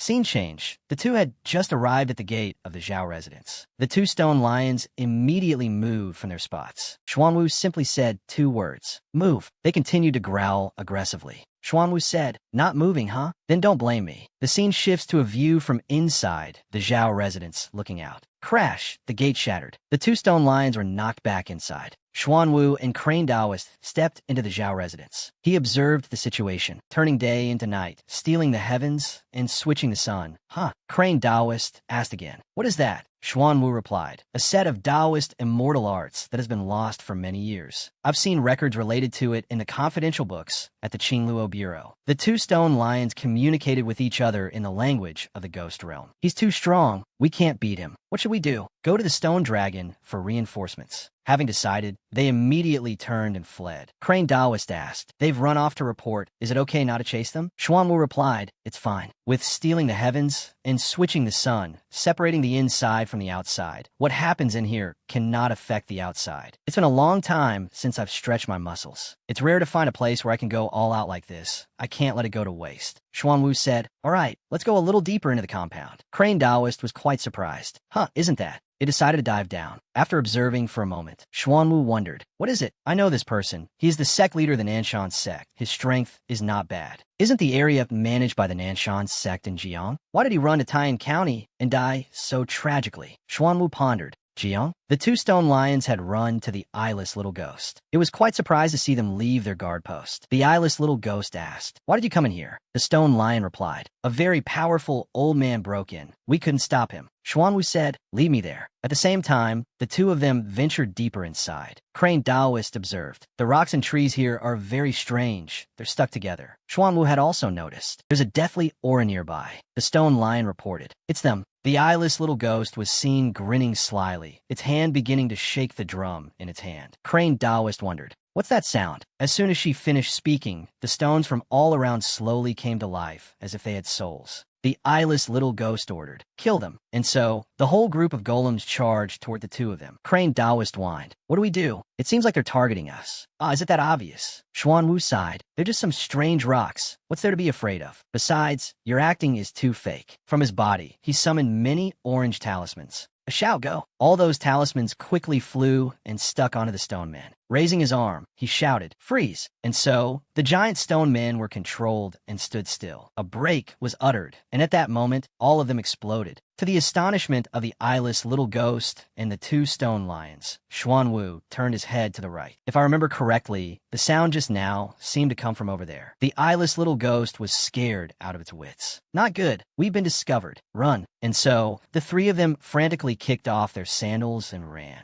Xuanwu had seen them. Since you're already here, don't be in such a hurry to leave. As he spoke, he took out an orange talisman from his person. He shouted, go. As soon as the talisman was in the air, it created a yellow killing ray, forming into energy to gain more speed. Even though they had kicked off their sandals and bolted, they still couldn't match the speed of the talisman. As soon as it entered the damage radius, the talisman automatically exploded. Only the tragic screams of the three could be heard. As the aftershock dissipated, a long holy crap trail was created after the explosion. The talisman flew high up again, then zipped away, returning to Xuanwu's sleeve. He turned and said, all right, we can continue going inside. Over on Mu Tao's side, it also sensed the danger, incessantly uttering 2 words. Damn it, just a little more. They just needed to buy me 1 more month, and I could have achieved the first step of my revival, escaping my current predicament. These bastards, to abandon me at a time like this. Following the tree roots, Xuanwu also noticed. So the strange trees in the courtyard came from this place. He saw that something unusual had just happened at that tree. He decided, come with me and have a look. Okay, the two crossed the bridge to the other side, getting closer to the tree. Standing underneath it, they saw it was much bigger than when viewed from the other side. Crane Taoist asked, old man, how do you think this bunch of strange trees was formed? Xuanwu replied, I don't know, but my intuition tells me that these strange trees are not related to the master who set up this haunted house. Xuanwu grunted him. Looking to his left, he noticed, is that a thunder mace? The two decided to move closer. It was a pair of dual maces and the corpse of Qin Xing. Crane Taoist sighed. Hey, this guy died even more tragically than Feng Ci. His internal organs have all been eaten by worms. Xuanwu continued. Then it's correct. Crane Daoist exclaimed. Huh, Xuanwu explained. This ennobled martial artist with a thunder mace probably discovered this haunted house by chance. Before he ventured in, he had already planned an escape route. The ghost-taming Daoist who came to Taiyan County with Do, Su, and died was probably one of his escape routes. It's just a pity that he also died in the outskirts. Crane Daoist gradually understood. In that case, doesn't it mean that 4 GR rank martial artists have lost their lives here one after another? TSK. The losses in this battle are a huge deficit. Xuanwu shook his head. Not just that. Until now, the arrangements at Taiyan by the Black Hand behind the scenes that we discovered have far exceeded the efforts spent to create a haunted house. I suspect this haunted house is merely a cover, with something even more terrifying being concealed behind it. Crane Daoist wondered. But on our way here, we didn't encounter any such ghostly beings. You arrange this situation, pay such a high price, sacrifice so many people. There must be an accumulation of resources into something. Xuanwu stroked his beard. This is also something I haven't been able to figure out. The two fell silent for a few seconds. Both voiced a common thought. Wait, it's an evil ritual. It's the profane rural temple you mentioned before. Scene changed to the room containing the Mu Thoa statue. Suddenly, the doors burst wide open, and countless gold coins were released along with them. The main doors also flew open. Inside was the shattered statue of Mu Thoa. Those gold coins gathered into a vortex in the courtyard. A voice filled with hatred. Unforgivable, unforgivable, unforgivable. Scene changed back to the two of them. Crane Daoist said, are they insane? To actually nurture an evil god in a dangerous place like Hunan Dao. If they're not careful and the evil god loses control, everyone will have to die with it. Perhaps it's because their skills are high that their guts are big, thinking they can control the situation. Don't act like it's no big deal. If they really found a sufficiently supreme evil god statue, just based on their arrangements in Taiyan County, they could have caused the evil god's initial revival. It's not that I'm acting like it's no big deal, but that things have already come to this. Compared to worrying about those things, it's better to think a little about what to do next to deal with the wrath of the evil god, whose revival plan we've interrupted. As Xuanwu spoke, he looked into the distance, where dark clouds were gathering, forming a vortex that the entire city could feel. In Weifang, the people from Shanin were also observing the event on TV. Huiyan Walker is really in a hurry, huh? To be willing to abandon the fortune of an immortal god, resolutely severing his own destiny, using obsession and karmic power to recreate his true body. Such a great sacrifice. Even if he successfully revives, his realm will drop sharply, perhaps not even reaching the level of a loose immortal. Is this worth it? Weiyang turned and asked. Immortal maiden, what do you think? The fairy was silent, observing the situation before replying. Perhaps it's because his influence in this vast world is no longer much. If he misses this chance, who knows how many more years he'll have to wait for an opportunity to escape this darkness, which is why he's so anxious. Scene changed back to Xuanwu. The two went deeper into the Zhao residence. Crane Daoist was quite surprised. They actually hid the evil god's statue in this haunted house. It's very logical. With this man-eating haunted house as a cover, no one would have thought of the true reason for the declining population in Taiyan County. Because an evil god on the verge of revival is hidden here. Crane Daoist turned and asked worriedly, what do we do now? Xuanwu took out 4 blue talismans from his person. We must first interrupt the revival ritual. The 4 talismans were arranged in a row. From right to left they were earth, fire, wind, and water. Xuanwu muttered a few incantations. The earth talisman lit up. It created more than a dozen giant rocks, which at great speed flew straight into that yellow vortex, their landing point being the center where the evil god was. He roared angrily. Who is it who is obstructing me from restoring my true body? Crane Daoist saw a glimmer of hope. It's working. Xuanwu continued. It's not enough yet. We must at least separate him from the conduit of this world's power. Northern Land's astral wind, great cold. As he finished speaking, the water talisman lit up. A large amount of water was summoned, gathering into a single point and shooting straight at the vortex, the water relentlessly submerging it. The evil god inside roared angrily. No. A few seconds later, the vortex was officially suppressed by the water and gradually dissipated. The remaining gold coins scattered down, revealing that evil god. He exclaimed, hateful. Xuanwu said, it seems this evil god is still far from the first step of revival. The evil god was still going mad. My avatars in the lower realm are few to begin with. If I miss this chance, I don't know how many more years I'll have to wait to see the light of day again. Crane Taoist didn't understand the language of the celestial realm and turned to ask, "What is he saying?" Xuanwu replied, "I don't know, but I guess it's the language of the world where his true self lives. No need to understand." As his hand reached back to draw his sword, the evil god exclaimed, "Those who block my path, kill." As he finished speaking, a giant sword came down towards the two of them. Xuanwu decided to retreat. There was no difficulty in dodging. He successfully escaped that sword strike of terrifying power. While retreating, Xuanwu also began to use the third talisman, the paper effigy Dharma body. Ordinary fire cannot harm it, so I'll use this. Yuta Nether Fire. The fire talisman also lit up. From the heavens, black energy descended upon the evil god's location. Everything around, including him, was incinerated. He screamed in pain. "No." Crane Taoist was shocked. "I never expected you to have such a killing move hidden. Where did you learn this Yuta Nether Fire? Why have I never seen you use it before?" Xuanwu revealed, "Since the founding of the Great Gene, we have been secretly collecting the types of fire from these 8 great fires. Until now, we have collected the Samadhi True Fire of the South, the Yuta Nether Fire, the Red Lotus Karmic Fire, and the True Fire of the Sun. As a founding minister like this old man, holding a few types of fire in my hands is not strange at all. So that's how it is." Listening intently, Crane turned to see the flames were about to die down. The aftershock of the move dissipated, and the evil god's entire body was charred black. "To think it was Yudu Nether Fire. Hateful." Crane Taoist said, "This evil god is really unlucky. Just as he condensed the paper effigy Dharma body, he was countered by your Yudu Nether Fire. Yes, if the one who came was Fan Ji, it would be hard to tell who would win or lose." The evil god mumbled, "The power limit in this world is higher than I predicted. One can even find Yudu Nether Fire. Had I known this earlier, I would not have chosen the paper effigy Dharma body as a vessel for my consciousness." At the same time in Weifang, Bak Tuc wondered, what kind of fire is that to be able to injure the Dharma body of Huiyin Walker? The fairy recognized it. That is Yudu Nether Fire. Bak Tuc had never heard this name before. So between it and the Samadhi True Fire of the South, which is stronger? Jinlian continued. The Samadhi True Fire of the South is the origin fire of the divine beast Vermilion Bird, while the Yudu Nether Fire is known as the most ferocious and powerful flame in the netherworld. Between these two types of fire, it's hard to say which is stronger. So that's it. Look quickly. Huiyin Walker is about to risk it all. The scene changes back to the battle. The barrier gradually vanished.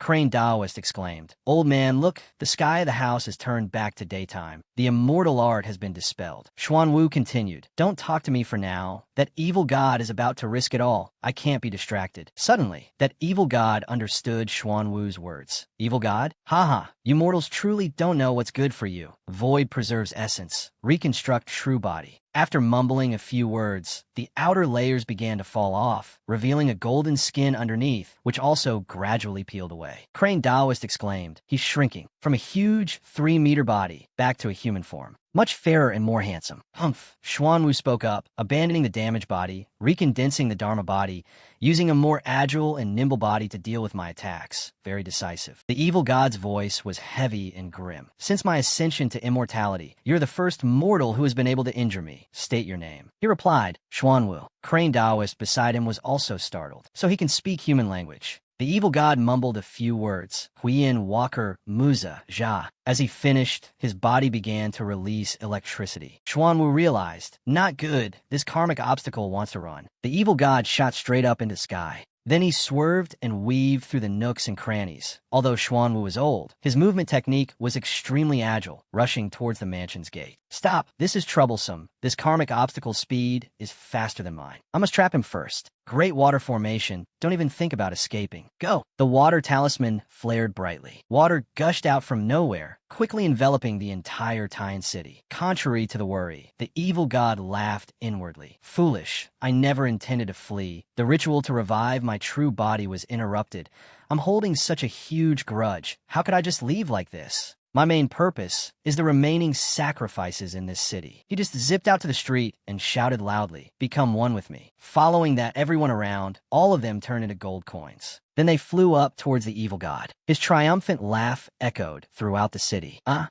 Xuanwu also caught up just in time to actually bypass the sacrificial ritual, using the karmic power of living beings to forcibly stabilize his state. Has he gone mad? The evil god looked the old man straight in the face and said, "You don't understand anything at all, mortal." He brought his 2 hands close together in the middle. A strange thing suddenly appeared. It moved continuously. Then it flew quickly toward Xuanwu. The four corners formed a square block, trapping Xuanwu inside. He stood inside, unable to react in time. What kind of magic treasure is this? No, looking at this form, it's more like a formation. He laughed triumphantly. Ha ha ha. The Yang Formation Diamond Wall, personally arranged by me, can hold down most living beings and demons in this great thousand world. You only specialize in talismans. Without an assistant, you won't be able to break it in a short time. Just stay obediently inside. Wait until I stabilize my paper effigy Dharma body, then I'll come back for you. As he finished speaking, he also disappeared from Xuanwu's sight. The old man said, just leaving me here without a care, leaving directly like that. So confident, it seems my guess was correct. These four coins form a formation like a miniature prison. This type of formation has one thing in common. The person trapped inside cannot interfere with the formation. To break the formation, one must find an assistant to break it from the outside. He sent a voice transmission to Crane Daoist's location. Don't sleep anymore. Wake up, wake up. The lady then groggily woke up. Huh, what's happening? I am trapped. Hurry over and help. 10 breaths later, the Lady Crane Daoist quickly flew over. I'm here, I'm here. What the hell? Where's the evil god? Xuanwu replied. He used the people on this street as sacrifices. After the initial revival of his power, he used this formation to trap me here. As for his location, the great water formation outside hasn't been broken yet. He's probably still in the city, draining the karmic power of mortals. Crane Daoist was displeased after hearing this. Has he gone mad? Not even performing a proper sacrificial ritual, just forcibly seizing karmic power like this. The more people die, the greater the karmic power will be. In the future, he won't be able to become a true god anymore. Never mind him for now. Try using your feathers to block these coins. Make them stop moving. From inside the formation, I can't touch the coins outside the formation. Alright, Crane Daoist took a look. These coins are moving really fast, even harder than throwing arrows into a pot. Aiming for the right moment, Crane Daoist turned and spread her wings, and 4 feathers shot out accordingly. In one go, they struck the center of the 4 coins. The barrier was immediately dispelled. It's done. Meanwhile, the people in the city were fleeing in chaos. Help! The wild martial artist is killing people. The evil god also noticed. The diamond wall has been broken, so quickly, Crane Daoist went forward to pick up the coins. These things could even trap an old turtle like you. Their origin must be significant. Can't let them go to waste. Xuanwu said seriously, it's a bit difficult. His speed is faster than mine. If he wants to run, I really can't catch up. Besides this, he also possesses some secret art that can bypass the sacrificial ritual and directly absorb karmic power. If this continues, the Great Water Formation will no longer be able to trap him. We must take advantage of his insufficient primordial energy and go all out to kill him. On the evil god's side, he thought, a miscalculation. That mortal was actually able to break my diamond wall in such a short time. Could it be that in this world, there are similar formations passed down by other immortals? Forget it. There are many mortals in this world. I can replenish my incense and karmic power anytime. My power has also recovered a little. There's no need to rush. The urgent matter at hand is to deal with these two. If I let them escape and report my affairs to the sovereign of this world, that would be a huge problem. After all, I have fallen to the mortal realm and cannot avoid the restrictions of the imperial seal of the realm and the Shangfang sword. As he finished speaking, he also zipped away. Xuanwu suddenly remembered. That's right.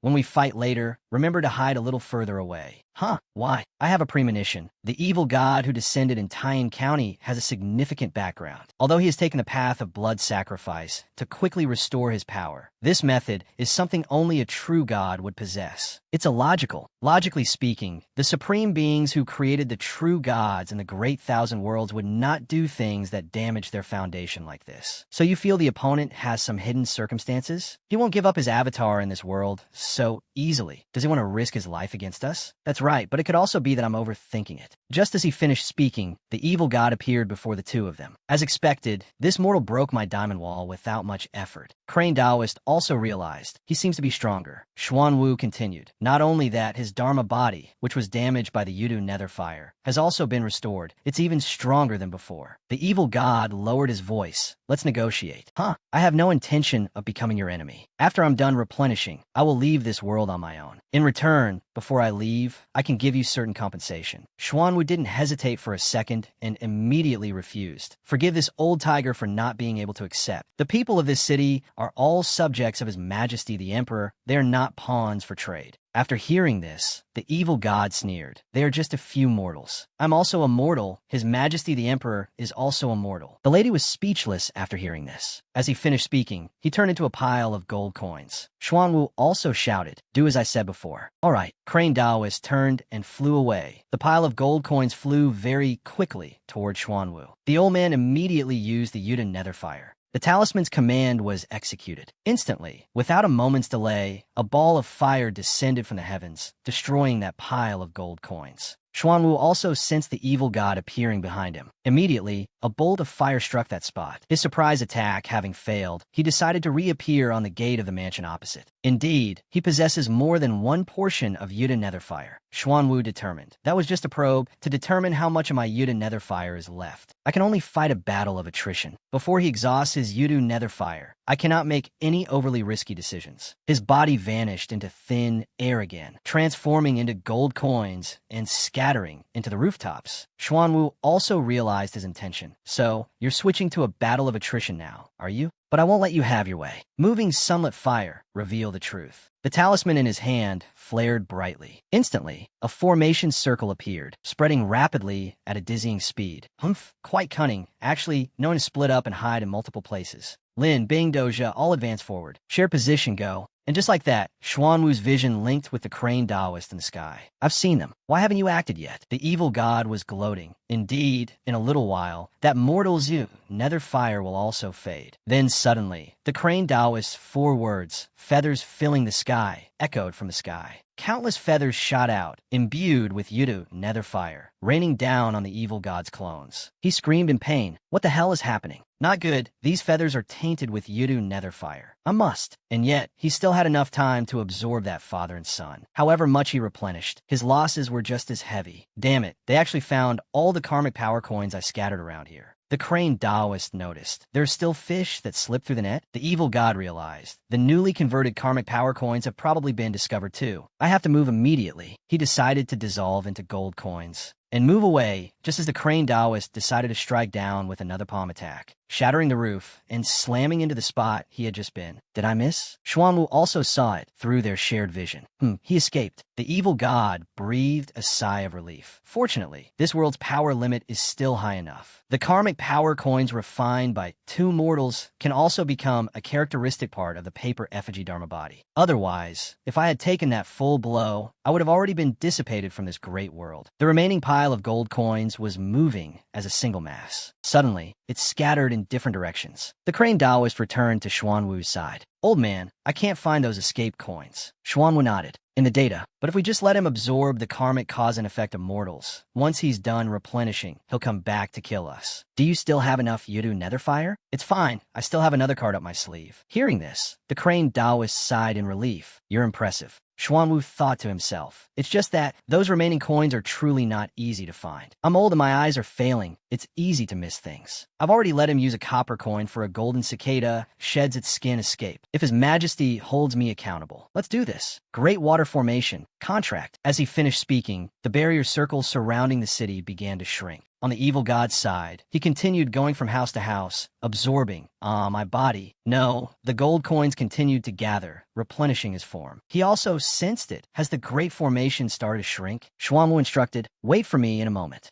We'll fly a few circles around the great formation, forcing him into the center of the array. The crane replied, all right. A few minutes later, the coins began to gather high above. The evil god returned to his human form. The 2 of them also ascended to observe the situation. The evil god also realized something. They want to force me into the center of the array? It seems their Yuta Netherfire is about to run out. Otherwise, they could have fought me slowly instead of needing to speed up the pace of the battle like this. Then I don't need to wring dry those fish that slip through the net anymore. For now, I'll seize the opportunity, going to the center of the Great Formation to set up a battlefield and wait for them to find me is more important. Scene changed to the center of Taiyan County. The evil god had appeared. Directly above him was the center of the barrier. This is the place. He brought his hands close together, muttering, transform paper into soldiers, 36 heavenly spirit blades. Instantly, a pile of gold coins was created, flying and scattering around. They then transformed into numerous weapons, all sorts of sabers and swords. The 2 of them had also arrived. He seems to have been waiting for us for a while. In my data, The evil god looked up at the sky. You've arrived? Then I can begin as well. Go 36 heavenly spirit blades. As he finished speaking, a saber began to vibrate violently. In the blink of an eye, it shot straight up. It suddenly appeared right above Xuanwu and his companion. But both of them sensed the danger. Just as the saber slashed down, Xuanwu jumped to the right, while the crane Taoist veered to the left, successfully escaping. The aftershock of that slash was terrifying. A whole swath of ground in the city below was seen slashed to pieces. Xuanwu chose to land on the roof of a civilian's house.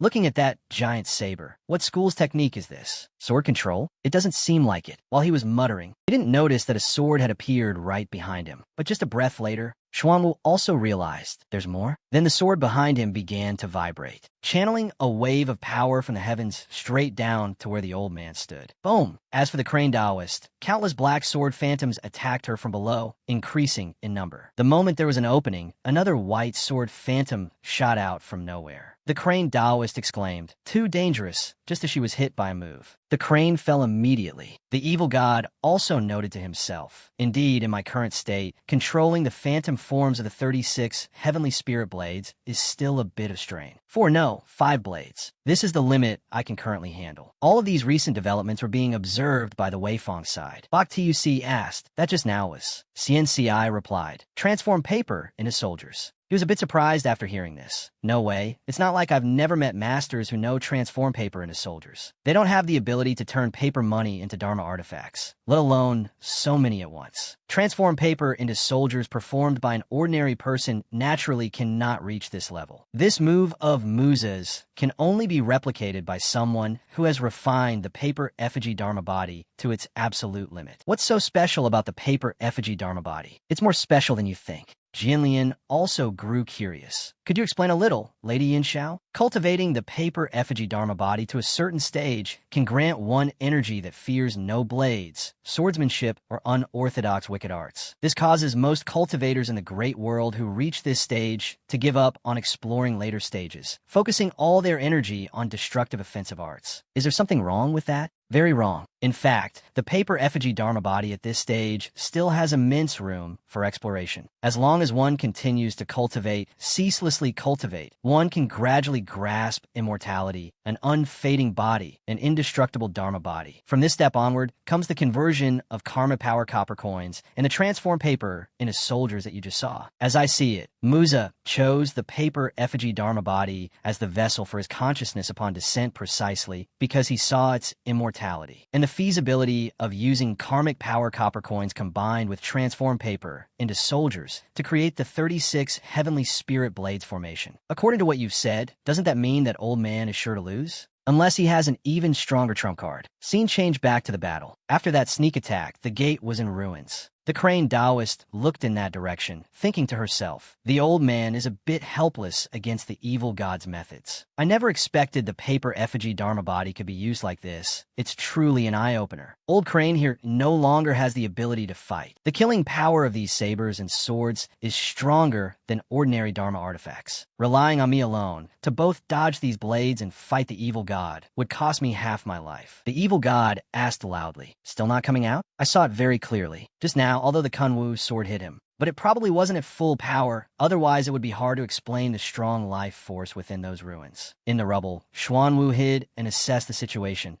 If I use that, I could actually deal with the evil god without sacrificing this life. But it will be seen by those rats peeping with the water mirror technique. Such a difficult choice. On the other side, Weiyang judged. Huiyan Walker is about to lose. Xuanwu decided to use it anyway. The old man reached a hand out from the rubble. The ultimate art, withered wood meets spring. From the perspective of the Shanin group, they only saw countless tree roots sprouting. Bak Tuc asked, "Why are you so sure Xuanwu will win?" Qin Weiyang replied, "Because Yan Hua's ultimate art, withered wood meets spring, was left behind by a loose immortal who left few traces in the long river of history. This ultimate art can interfere with time." Scene changed back to the battle. The evil god was quite surprised by this move. Switching to wood element talismans this time. "Are you?" Firestar slash. The growth speed of the tree roots was not particularly fast. Right after that incantation, the Firestar sword plunged down from above, blocking the path. The roots changed direction, intending to wrap around the sword. and a burst of flame erupted, successfully blocking Xuanwu's move. But from within the rubble, his voice rang out. It's useless. The nature of plants is to have vigorous life force. Withered wood meets spring is the pinnacle of wood element ultimate arts. That moving thing is not just plants, but the power of time. Someone like you, who cannot understand their symbolic meaning, cannot stop them from spreading from behind. Faced with this situation, the evil god frowned, let out a cry, and then vanished from sight. The swords that the evil god could control were also guided to fly up, while the rest were gradually corroded by the massive roots. The technique was too terrifying. According to Xuanwu, it attacked from all 4 cardinal and 8 ordinal directions, not just from the front. The evil god, having escaped one move, began to assess the situation. These plants are not afraid of being burned. Then I'll try another way, soul annihilation. As he finished speaking, a blade plunged straight down from above,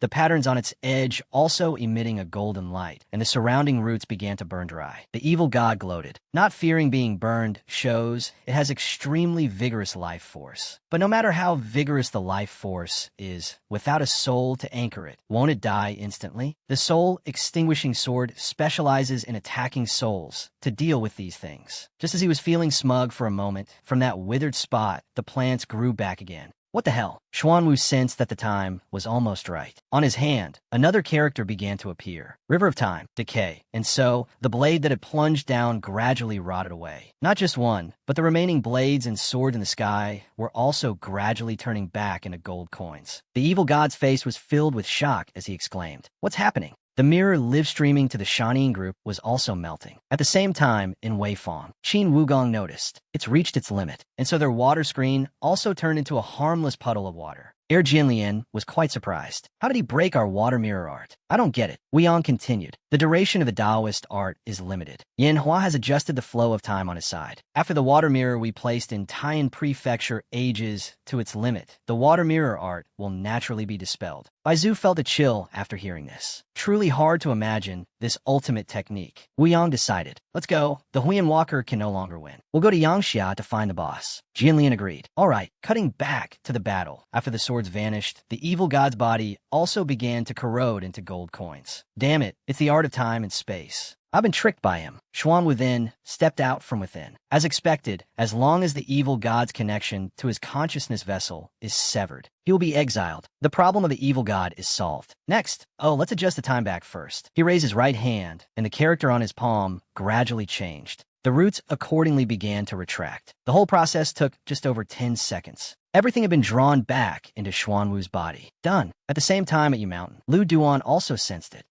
The walker who descended upon Taiyan Prefecture has been expelled. The barrier was also retrieved by Xuanwu. The crane Taoist cautiously approached. Losing such a large patch of feathers, what face will this crane have in the future? Xuanwu reassured her. Don't be upset. Wait until I've dealt with the trivial matters in Taiyan. I will go to Kaifeng Prefecture to demand some compensation for you. I won't let you suffer a loss. The crane Taoist exclaimed. A promise is a promise. Wait, didn't you already deal with the evil god? Why are there still matters to handle? He replied, I took a quick look just now. Less than a tenth of the people living in Taiyan Prefecture are left. Without a city god's protection, the yang energy accumulated by the local people can hardly stop the demonic creatures in the surrounding area. I worry that as soon as we leave, those demonic creatures on the mountain will attack the city at night. The crane Taoist asked, then what should we do? You wait for me. We'll go to Qi Prefecture to borrow a city god to guard the city. I've calculated there's still enough time. All right. The two set off immediately without hesitation. Scene changes to the Zhao residence. Inside the courtyard, near the bridge, precisely at the spot of Chun Xing's withered corpse, a strange phenomenon suddenly occurred. Something like a soul fragment escaped from his corpse. It flew towards the north. An hour later, it reached Yu Mountain, flying straight into Lu Duan's cave. Return. After that was said, the soul fragment flew quickly towards him, beginning to merge into the tree on his body. Chun Xing's face surprisingly appeared. At the same time in Dong'e, Nanhai's carriage had arrived. He sighed in relief. Thank heavens, we encountered no danger on the way and returned safely. One Guai smiled. Save that for later. First go to the Yamen and report your findings in Taiyan Prefecture to the master. That's the urgent matter at hand. All right, back in the Yu Mountain cave, Chun Xing groggily woke up. Lu Duan asked, You're awake? He was surprised and stammered. This is Yu Mountain? Am I dead? Yes. It has been 10 days since you died in Taiyan. Only then did he come to his senses and remember. At that time, in that residence, I met the mastermind behind Li Xuanxiao's rebellion. Lu Duan explained, according to our original agreement, after you died, I would prepare a new body for you to use. Being revived once more, you must do something for me. Chun Xing nodded. I understand. I will keep my promise. But before that, can I make a trip back to Dongye? I haven't properly arranged things for my 2 disciples, and the demonic infestation in Taiyan Prefecture must also be reported to the higher-ups. Lu Duan informed him. The demonic infestation in Taiyan Prefecture has already been dealt with by someone else. You don't need to worry anymore. Chun Xing was quite surprised to hear this. Who did it? Was it Taoist one?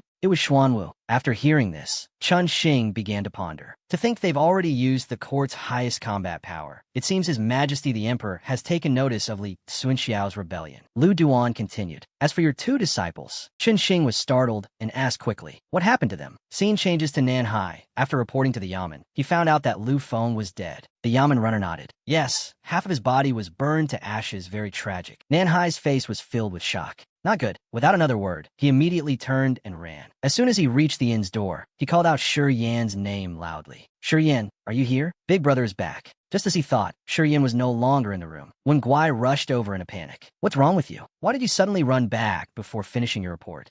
He was surprised to see Nanhai standing silently in front of the bed. Hey, are you listening? If you're listening, give me some reaction. Scene changes back to Chun Xing, to the part where he asked, what happened to my 2 disciples? Lu Duan replied, this is hard to explain clearly. You should go with it to Dongye for a trip. Remember, you must not show your face to humans. You are no longer human now. At the inn, when Guai looked at Nanhai sitting listlessly on the bed. What's wrong with you? It's been a day. You haven't even eaten. You don't say anything when I ask. As for Nanhai, his face was dazed. After thinking for a moment, he decided to speak. I seem to have lost my little sister. When Guai tried to comfort him, hey, maybe it's not as bad as you think. Maybe she's just being playful. She might come back later. At this moment, Chun Xing had also returned, standing across from the inn, observing the situation through the window. Why don't I see Shi Yan? The bush replied, because she was taken away by the mastermind of Li Xuanxiao's rebellion. Chun Xing turned in alarm upon hearing this. How could this be? Explain it clearly. After your incident, Li Zhong followed the instructions you gave him beforehand, sending carrier pigeons to Liao City and Hezi. What happened after that? After Taoist, when received the letter, he came to Dongye to investigate the situation, then took your disciple, Nanhai, with him to Taiyan. Not long after they left, the mastermind of Li Xuanxiao's rebellion also came to Dongye. They first killed Lu Feng, who knew about the matter, and then conveniently took your disciple Shi Yan away as well. Chun Xing anxiously asked after hearing this, do you know where they went? It can't be determined. They used a teleportation talisman when they left. Damn it. Don't worry. Your little disciple will be fine. The reason? Lu Duan's voice transmitted from the other side. It's because she went with the other party willingly. Chun Xing certainly couldn't believe it was true after hearing that. Haha, you've lived together for so long and still haven't realized? Both of your disciples are very special. Your meeting was not a coincidence, but an inevitability created by the mutual attraction of historical nodes. Hearing this, Chun Xing began to calm down and piece things together. Accept reality, you're just a passerby in their lives. There is no feast in this world that does not end. Your fate with them ends here. 3 days later, the next guide for your disciple will arrive in Dongye. Your future is not in Dongye, and neither is theirs.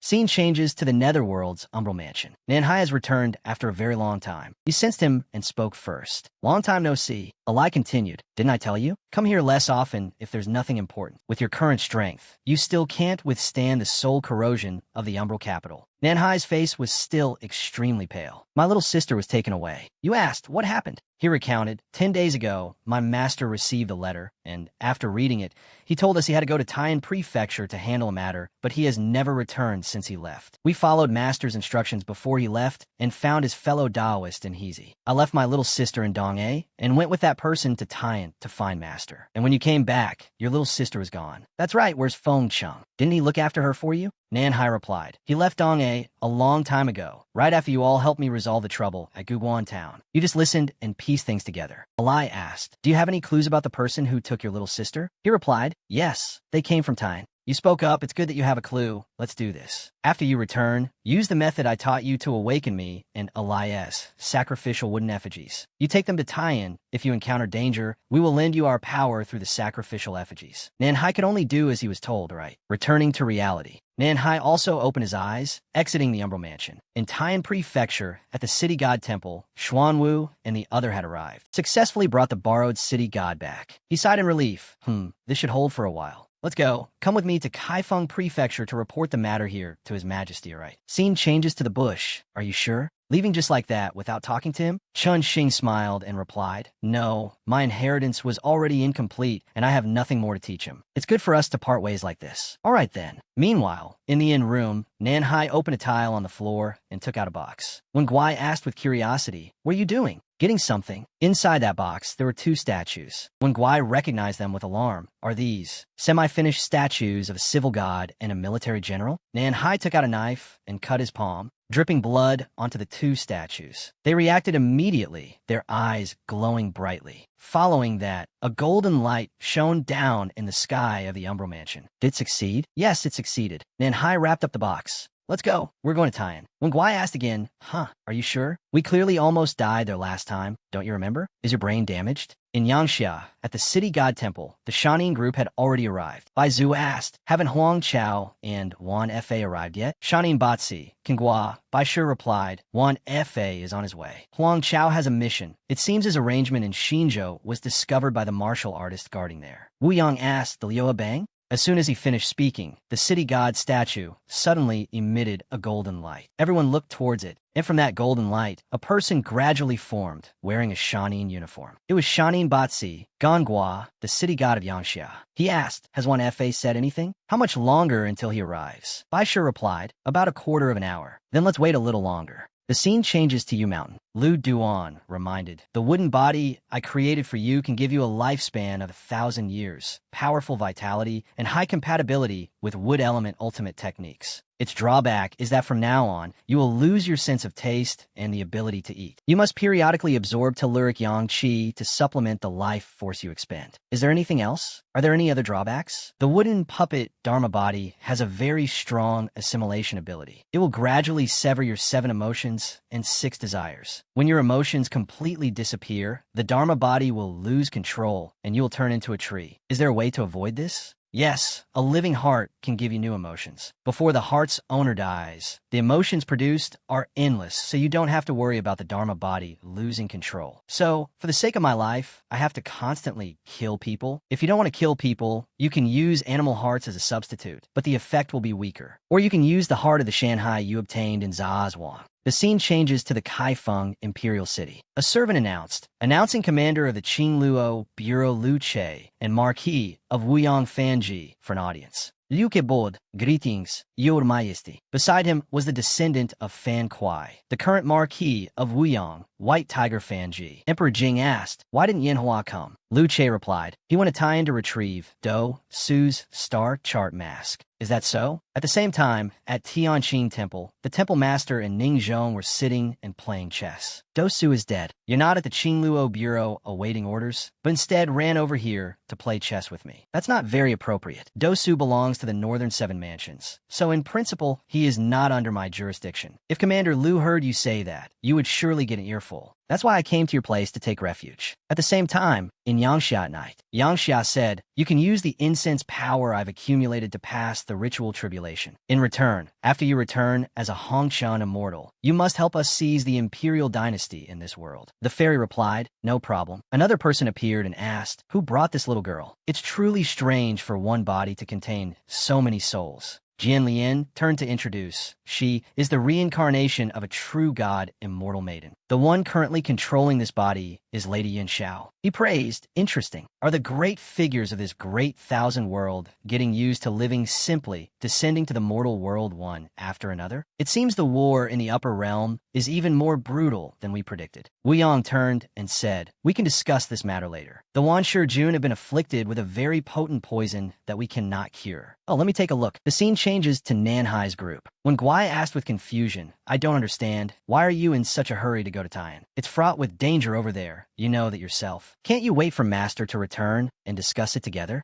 And Hai replied, "We've already waited for a day." Ugh, perhaps he's held up by something. That's not impossible. Over at Kaifeng Prefecture, announcing Zhenfu of Daming Prefecture, Yanhua, for an audience. Xuanwu stepped inside. "Oh, Commander Liu and the Marquis of Wuyong are here too?" Fan Ji turned to greet him, "Old Master Yin." Lu Che also added, "You've come at the right time. His Majesty was just asking about you." Emperor Jing spoke up. "Lu Che said you went to Taiyan to investigate the cause of Do Su's death. How did it go? Have you found out?" He replied, "I have. Do Su stumbled upon the Shanin's arrangement in Taiyan County and was killed by an awakened Xinbei expert with divine human eyes." Emperor Jing asked again, "Shanin, are you sure?" "I am certain. In this world, the ability to conceal heavenly secrets, kill a city god right under our noses, and prevent us from noticing, only those few organizations possess it. Hiding in Hunan Dao, there is only Shanin." Emperor Jing asked, "The city god of Taiyan County is dead?" That's right. That Shanin group had set up an extremely evil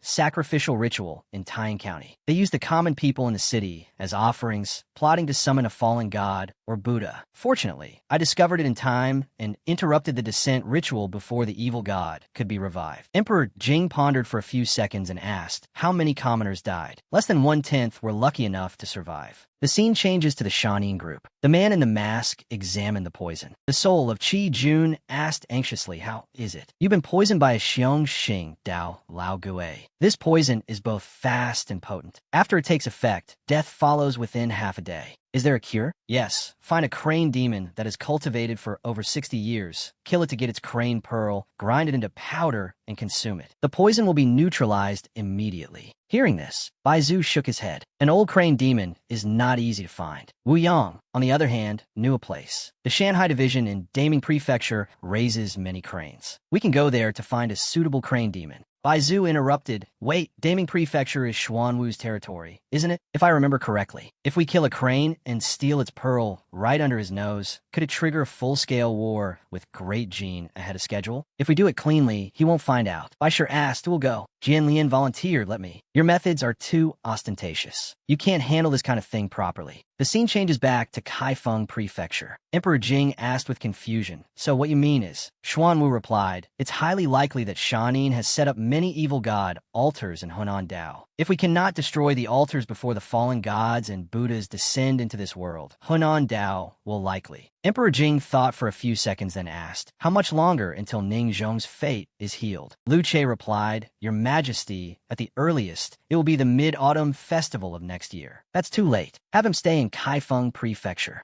"Understood. Yanhua, Fanji, your subject is here. Later, follow Liu Ke. He will take you underground to choose some suitable magical artifacts. The matter of the sacrificial rituals in Hunan Dao is handed over to you." Your subject obeys. Scene change. In Xinzhou, many experts have gathered. Du Feng felt that the resentment here was very heavy. He added, "Right, the resentment in the few streets around here is the highest. The malevolent entity causing trouble is probably in this cloth shop." When Kan, the leader of the Liuha Bang, asked, "Is the seal around here set up? It won't affect the common people, will it?" Mao Eugene, a home master of the Liuha Bang, replied, "It has been properly arranged. From all around the cloth shop, it was covered in talismans, forming a barrier. When can ordered, burn this place down first. Let's see if we can force the evil entity inside to come out." Two experts accepted the order and advanced with torches. Inside that cloth shop, only one person from the Red Robe organization was on guard. "Look at the trouble you've caused. It's one thing to be greedy, but you had to bring disaster here. Now, look, you've even attracted the guardian of this place. It's a good thing I was nearby and could rush over to help clean up. Otherwise, I don't know if that clay body of yours could have held up." Upon hearing this, the evil statue's expression changed to one of displeasure. The flames quickly spread, burning down the cloth shop. A moment later, Du Feng asked loudly, "It's all burned to this state, and it still hasn't come out. This shouldn't be happening." When Qin decided, let's wait a little longer. At the same time, in Kaifeng Prefecture, at the headquarters Forbidden Containment Area, many imprisoned prisoners cursed as Xuanwu walked by. "Yanhua, get over here and die. What kind of wind is blowing today? How did it blow old man Yin over here? Old man, I'm greeting you, and you're not even responding? What, you let down on us?" Fanji, being down in this area for the first time, asked curiously, "What are they?" Lu Che replied, "You'll get used to it. Old Yin has to listen to these words every time he comes here." Just as Fanji asked why, a prisoner locked up nearby laughed and answered, "Because most of the criminals here were captured by that old turtle. The naive boy asked, and you are? He replied, you can call me the Bai Mu Dao Ren. With just a glance, Fan Ji felt as if his entire body was losing control. Xuan Wu had to step forward to block his line of sight, which helped Fan Ji come to his senses. He frowned and said, Duo Mu, behave yourself. He laughed, just a little joke. You don't really think I have the ability to plant a demonic seed in a descendant of the Fan family with just that little trick, do you? Xuan Wu threatened, you know very well whether it was a joke or not. This is the last time. If it happens again, I will definitely send you down with. Hearing this, the boy's face turned pale. That line again. The three of them continued towards the storage area. A voice from within asked, what do you need and what for? Lu Che replied, a secret organization is performing inappropriate sacrificial rituals in Hunan Dao. His Majesty is worried that fallen gods and Buddhas will use these rituals to descend to the mortal world, so he sent us to clean it up. Currently, we are lacking a nation-suppressing treasure that can track and subdue fallen gods and Buddhas. The voice spoke out, wait a moment. Fanji curiously turned and called out, Old Man Yen. What trick did that Taoist priest just use? I was only momentarily careless and almost fell for his move. The old man explained, you mean Duomu? He is the second primordial spirit in this world of an expert from another world. His rank is above yours, but his strength and rank are not proportional. For now, he is still in the genius stage. Fan Ji was startled. Someone from another world? Xuan Wu laughed. Actually, many of the peerless Taoist techniques in this world were brought here by people from other worlds using their second primordial spirits. The corn we eat, the star sunflowers at Yinmen Pass, are all things from other worlds. Didn't F.A. quite tell you about these things? No, Father never mentioned these things to us. Just as he finished speaking, the treasures were pushed out. The person inside said, of these three nation-suppressing wondrous treasures, the first one from the left is this world's first compass, named Wuan. It has two functions. One, it points in the direction of evil beings and individuals with dangerous malicious intent towards the holder of the South Pointer within a 100-mile radius. This function counters divination and prediction, making it almost impossible to evade. Two, it points towards children under 14 with the potential to advance to the genius level within a 100-mile radius. Fan Ji clapped his hands and exclaimed, this is good. We can use it to find the mastermind in Hunan Road. The second item is the dragon head claw, created by His Majesty, the Grand Ancestor, based on a story from a previous dynasty. This execution blade can slay divine objects. Xuan Wu assessed. This item could be helpful. Back then, the Grand Ancestor and I used it to behead the North Sea Dragon King. The third item is the 10,000 people umbrella, formed from the resentment of the people who died in the Guangling Umbral Temple incident. Its function is temporarily undetermined. For now, we only know that it can weaken and restrict unorthodox sacrificial rites and immortal gods who enjoy too many incense offerings. Do any of these three treasures need to be exchanged? Lu Che replied, no need, take them. All right, you should leave early and return early. The situation over there is becoming more and more unstable. Scene changes to the experts. Everyone was alarmed. He's out? Why is it you? Just as the cloth shop was almost completely burned down, the person from Shanin finally revealed himself. It was Huang Chao. TSK, quite a crowd you brought. That's good too. Saves me the trouble of looking for you later. The leaders sensed it. He was an expert. This presence is even greater than the ghost general of Shinzhou back then. Prepare for battle. Huang Chao muttered a few words. Inspiration, Bodhi Thunder. The eyes of the evil god statue inside lit up brightly. Countless streams of water flowed from the bowl in its hand, quickly controlling the rest of the flames. This water was probably poured out by that strange goldfish. I guess its purpose is to prepare the ground and mark it. On this side, the divine senses of one Can and the man from Shanin were constantly suppressing each other. Huang Chao asked, all at once or one by one? One can thought for a few seconds, then called out, Mao Eugene, this time, prepare the divine movement armor horse for me. All right. As soon as he finished, he immediately shot forward. Huang Chao smiled, pulling his spear back into a defensive stance. The leader is fighting the first battle? How confident? As he finished speaking, he also countered with a powerful spear thrust forward. With a quick reflex, one can tilted his head to one side, quickly using his left hand to control the head of the spear shaft. His right hand went to his hip to draw his sword, slashing fiercely forward. Huang Chao was no pushover either. His left hand came up to grab the blade tightly to defend, injuring the enemy by 1,000 while harming oneself by 800. Interesting. One can glance back and shouted loudly, what are you waiting for? Take this chance. Everyone understood and immediately shot hundreds of arrows straight at Huang Chao. He shouted a word. Cut! He quickly somersaulted backward 3 times to dodge the volley of arrows. It's only the first round, but it seems very dramatic. The strongest one is in charge of close combat to hold him down, while the rest use hidden weapons from a distance. One also took a step back and called out, Du Feng, Chung Yi, you two go deal with that strange goldfish inside first. Just leave this spear user to me. After speaking, he also took off his outer cloak, ready for round 2. At Kaifeng Prefecture, Shanghai Division Stone Forest, the voice of a monkey asked, "What business do you have at the Stone Forest?" Lu Che replied, "There's trouble in Hunan Road. I need an eagle to take Marquis Wu Yang to Qi Prefecture." After hearing this, it pondered for a few seconds and then decided to approve. Scene changes back to the battle. The experts with hidden weapons on the rooftop were always in a ready-to-aim position, waiting for the command to shoot immediately. Huang Chao laughed. "Are you all martial artists who have given up the ability to fight independently and switched to practicing military killing arts? Interesting. No wonder the ghostly calamities in Xinzhou were eliminated in such a short time. So you people fight in groups?" Mao Eugene paid no mind to his words, clasping his hands and muttering an incantation. "Divine movement, armor horse. Share the burden equally." Suddenly, some strange talismans appeared on Wencan's calves. "Next, prepare the divine power armor horse for me." The old man nodded. "All right." As soon as he finished, Wencan drew his sword and charged forward again at high speed. Huang Chao gave a demonic smile. Interesting. At the same time in Dongyi, Feng Chang appeared with a strange person. He asked, "Are you sure the reincarnation of the immortal god you mentioned is here?" "I'm sure, because that little girl's older brother and master are both people with strong destinies, capable of bearing the karma. Before their destinies are exhausted, the common people here will not suffer any consequences. So that's how it is. Let's go. Let's meet your bond to this world." Scene changes to Yu Mountain. Chun Xing held the heart of the giant demon he had defeated in his hand and asked again, "Do I have to eat it raw?" "Yes." He hesitated for a few more seconds, then brought it to his mouth and ate. Scene changes to Xuanwu. After borrowing the bird for Fanji, the two quickly set off. He held the Wuan in his hand and suddenly exclaimed, "Huh." Xuanwu wondered, "What's wrong?" "This South Pointer seems to have lost its effectiveness. Ever since we entered Hunan Road, it has been spinning non-stop. It hasn't stopped once." "Is that so?" "It could also be because the number of hidden individuals in Hunan Road with malicious intent that could threaten us has exceeded its marking limit." Back to the battle.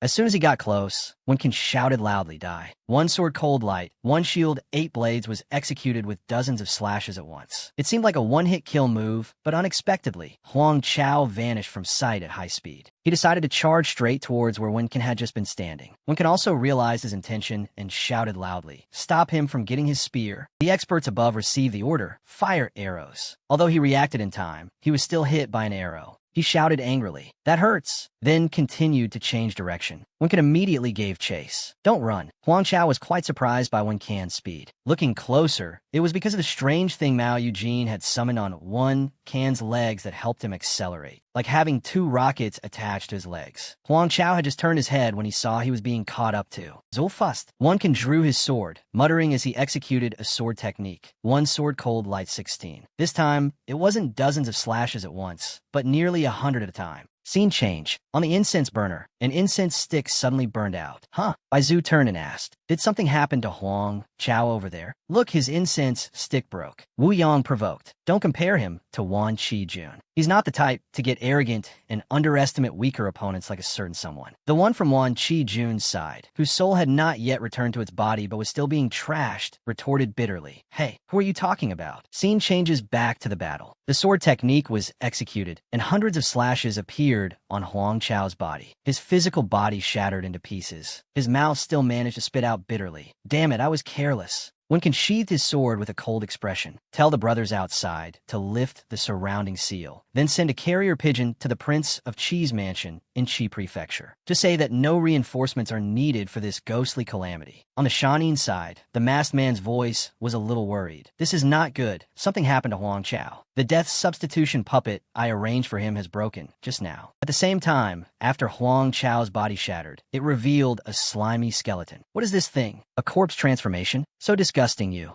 Wencan also became vigilant. "Some kind of secret rebirth technique? Quick, reinforce the divine power armor horse for me." Mao Eugene replied, "I'm on it." 9 bulls, 2 tigers, divine power body protection. Share the burden equally, go. After muttering a few incantations, a golden armor began to appear on Wencan's entire body. At the same time, Huang Chao's body also finished reforming. He laughed. That really hurt. Wencan frowned at him. This monster. From his body, Huang Chao pulled out a talisman. The death substitution puppet is broken. Why get back this time? One FA is going to give me an earful. What bad luck. Binding curse, heavenly venerate, sinks in water. From the puddle of water from before, small pieces of energy began to appear, weaving together and gradually sinking when Kan's body down. Is this a binding curse? This is not good. After just a few seconds of distraction, Huang Chao had already sped out of sight. His target was not Wen Kan, but the experts up above. Wen Kan realized in a panic, turned his head and shouted, "Run! You are no match for him." Upon seeing the enemy, everyone switched their weapons from bows to sabers and swords for close combat. Huang Chao gave a wicked smile. "Then I'll start by killing you first." It was truly a different league. With just one spear technique, he easily took the lives of 6 people. Wen Kan shouted helplessly. Damn it, another one fell. The attackers below also couldn't escape their fate. Wen Kan hurriedly gave an order. "Yin, remove the binding curse on me." "All right," he muttered. Taishang Lao Jun, as urgent as the law. Before he could finish, he was struck by a sword thrust from behind. It was Huang Chao. "I almost forgot about you." Wen Kan was furious. "I'll kill you." Meanwhile, the battle inside the house. That fish-headed evil statue had manifested into a physical form. After a round of fighting, Du Feng angrily shouted, "Damn it, this thing isn't a strange creature at all.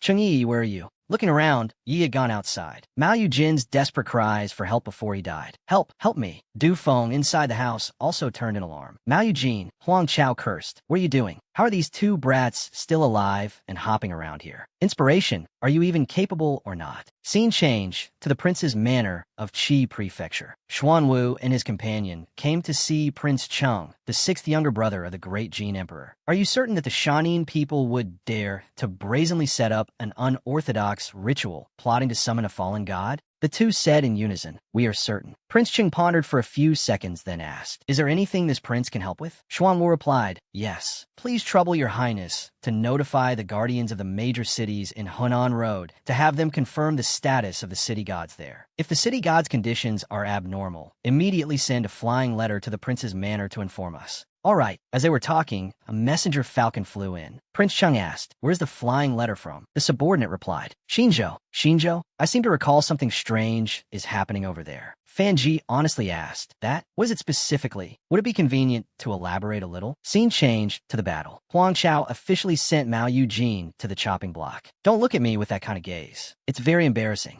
Wen Kan's whole body was seething, too bitter for words. "Chang Ye, Wang Shai Yi." Understood. He spun the treasure in his hand. Suddenly, 2 lights on the bodies of Yi and Wen Kan lit up, then swapped the positions of the 2, broke free from the control. Without hesitation, Wen Kan immediately rushed towards Huang Chao to actually use this kind of method to break Qin Wuyang's binding curse. "Interesting. Take this." He swung his spear, flinging Mao Yujin's corpse toward Wen Kan. A flick of Wen Kan's hand easily defended. But just a few seconds of carelessness was enough for Huang Chao to sneak up behind Wen Kan. "Your anger has blinded you. You should be a little more careful." Wen Kan realized in alarm. Not good. Just as Huang Chao's spear was about to strike. But it was suddenly wrapped tightly by something. It was precisely Du Feng's tail that successfully saved Wen Kan's life. Looking straight at Huang Chao, he declared, "The one who must die is you." Without hesitation, Wen Kan immediately sped forward. Only now did he realize. Not good. It's a position swap. Something like 2 tigers, 1 man's strength. Mumbled a few words. Wen Kan ripped off his outer clothes, showing off his muscles to get fired up. Boom! His physical strength soared. A punch landed straight on Huang Chao's face. All his anger was poured into this one punch. Huang Chao was sent tumbling dozens of times into the distance, seeing his comrade get sent flying. Inspiration now decided to act. A running start from inside the house, rushing straight towards Chang Yi. Bam! The speed of the attack was too fast. Almost no sound was made until 2 huge maces smashed the ground to pieces. Du Feng and Wen Kan turned their heads in alarm, shouting, "Yay!" Huang Chao, after taking a painful punch, wiped the blood from his mouth, feeling bitter. Well done. Inspiration. Wen Kan started to worry a little. That guy, he's still alive? The aftershock dissipated. Chang Yi's head was severed from his body. Unable to believe his eyes, Du Feng lost his close comrade. He shouted the name loudly. Chang Yi. Just as he finished, inspiration followed up by stomping and crushing Yi's head. Du Feng couldn't bear this shock. He roared in anger, tearing off his mouth covering. "Damn it, I'll kill you." "Over here," Wen Kan said. "You're really hard to kill. Even a punch enhanced with the strength of 9 bulls and 2 tigers couldn't kill you." Huang Chao spat out the remaining blood from his nose. "Because this old man has taken a stronger punch before. You're still far from it. If a normal method can't kill you, then I can only use that." As he finished speaking, Wen Kan's entire body exuded a powerful aura. Celestial beings have 9 calamities. Mortals have 7 sufferings. The first suffering. The eyes cannot see. Huang Chao was quite surprised by Wen Can's act of blinding his own two eyes. Leader of the Liuhe Bang. Wen Can current strength. Peak. Jiarank. Hey, is your brain waterlogged? When your body was perfect, you couldn't beat me. Now you've crippled your own eyes. How are you going to fight me? Winkin didn't give a damn about his question. He continued to mumble and brought his hands to his ears. The second suffering. The ears cannot hear. Achieved. Huang Chao still didn't understand what his opponent was trying to do. What the hell is this guy doing? Only Du Feng understood what Wen Can was trying to do. Then on my side, I don't need to hold back anymore either. Ghost Monk Reverse Guard, Ape Transformation. Now the question of why Du Feng has a tail is answered. Inspiration spoke in the language of the Western paradise. Just a subject whose body has been seized by another. Even if you abandon yourself now, willingly being assimilated by that tailed ape to increase your combat power. You can't change anything. Today, you and your comrades cannot escape the fate of being slaughtered by me. While Du Feng roared in beast language. Kill him. The two sides spoke, neither understanding the other's language, as the one who decided to rush in and attack first was Du Feng. As for Xuanwu, after meeting Prince Cheng, the two decided to continue moving. How much longer until we arrive? The crane Taoist replied. Another half hour. It's possible, but I will consume a lot of energy. After arriving, I probably won't be able to spare any strength to fight. You don't have to worry about that. Just fly as fast as you can. All right, on the other side, Fan Ji also pleaded. Sir Falcon, you too, please fly as fast as you can. With that, both the crane and the Falcon accelerated from 100 on the highway to 120. Leader of the Liuhe Bang, Wen Can, has reached the current realm of martial saint. The fourth suffering. The tongue cannot taste. Huang Chao was still rooted to the spot, watching Wen Can cripple his own body. Not right. His vital energy has gotten stronger again. This guy can rapidly increase his strength through self-destruction. I have to stop him. I can't let him continue.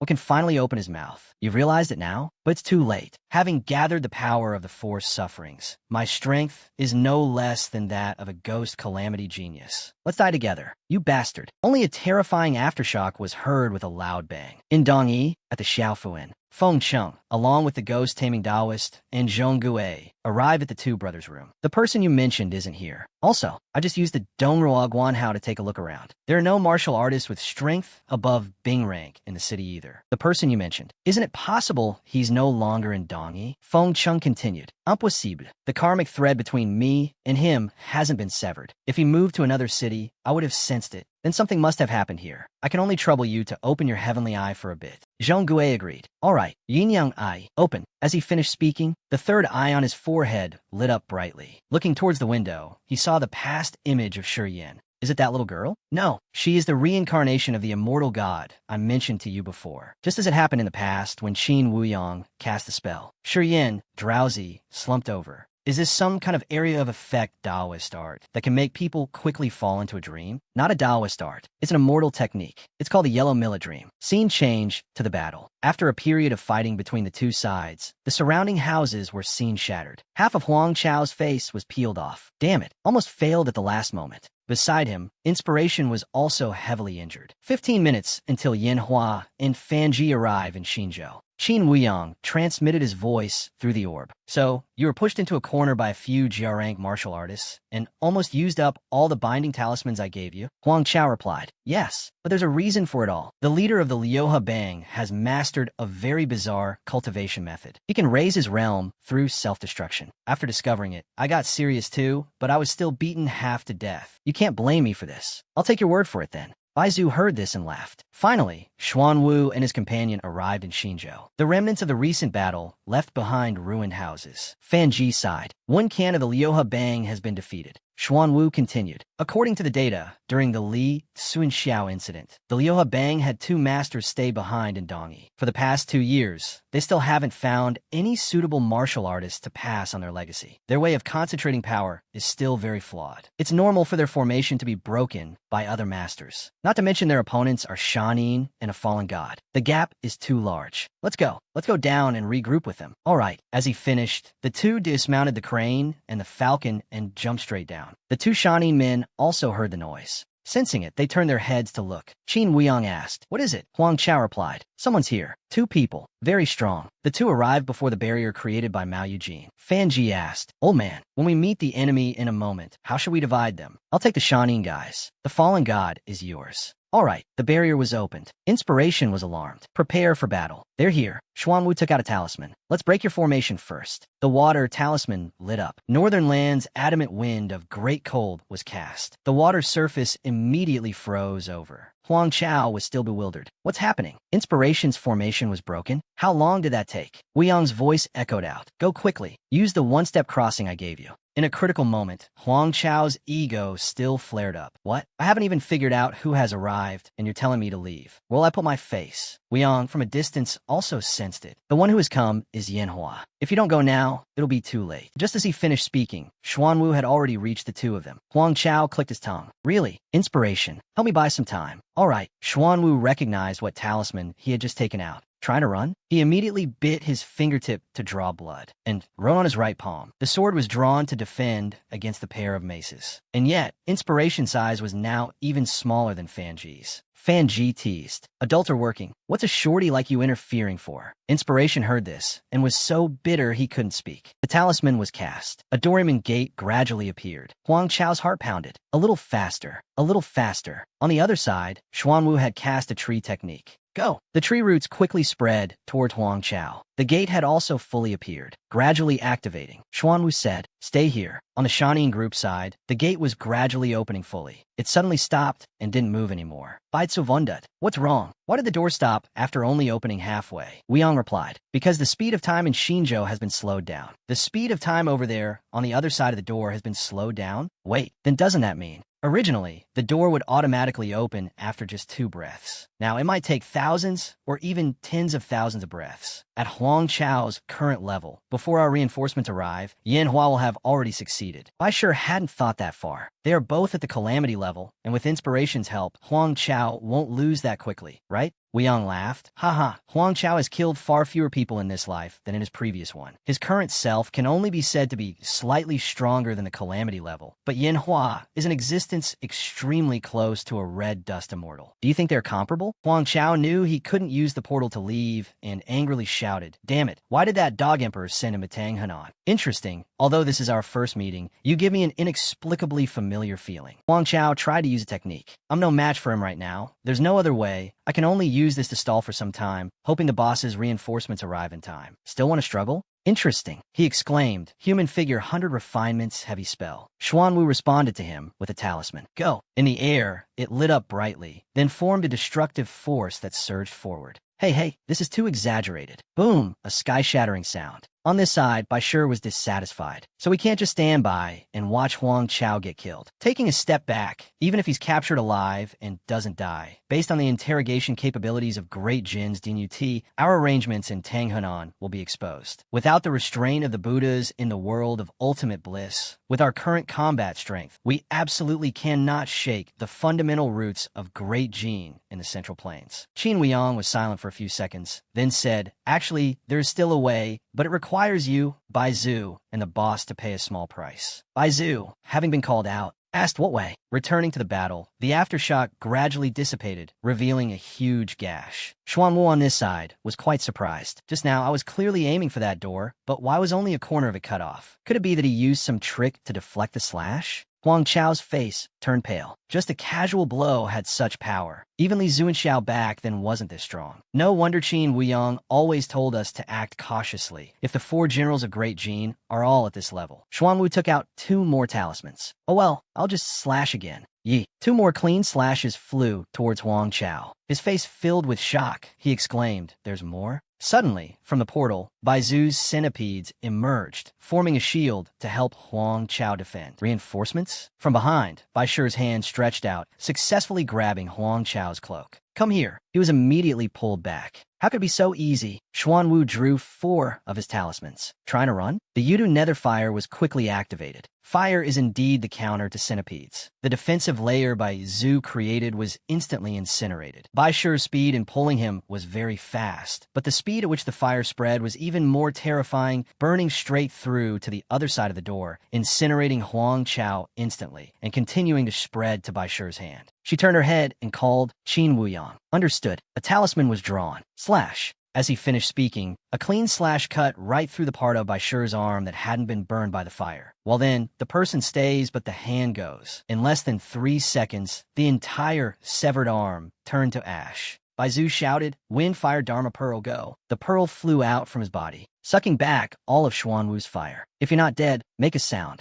It was thought that Huang Chao was finished, but unexpectedly, he was saved in that moment of life and death. As for inspiration, he was being pursued by Fanji. 100 soldiers drill, all weapons manifest. As he finished speaking, a series of illusory weapons blocked Inspiration's escape path. Luckily, his reflexes were quick enough. Inspiration leaped high, dodging a fatal blow from Fanji. His hand clenched as he shouted, "100 soldiers drill lock." From those weapons, a chain shot straight up at great speed, successfully restraining Inspiration. He struggled in vain. A bow was summoned. Fanji drew the bow and shouted, "Sword come." Instantly, a sword appeared as the arrowhead. Inspiration, resentful, gritted his teeth and cursed, "Damn it." At that moment, Fanji released the bowstring, and the sword flew towards him at great speed. With the naked eye, one could see the sword successfully pierce through Inspiration. Suddenly, he turned into a pool of water. To Fanji's surprise, the pool of water seemed to possess a powerful force, shattering the sheet of ice on the ground. Inspiration continued to transform into a small fish hidden deep underwater, trying to swim quickly down into the dark depths, instantly turning into a water dragon, swimming around right under Fanji's feet. In less than 2 breaths, the ice surface suddenly cracked. Inspiration reappeared.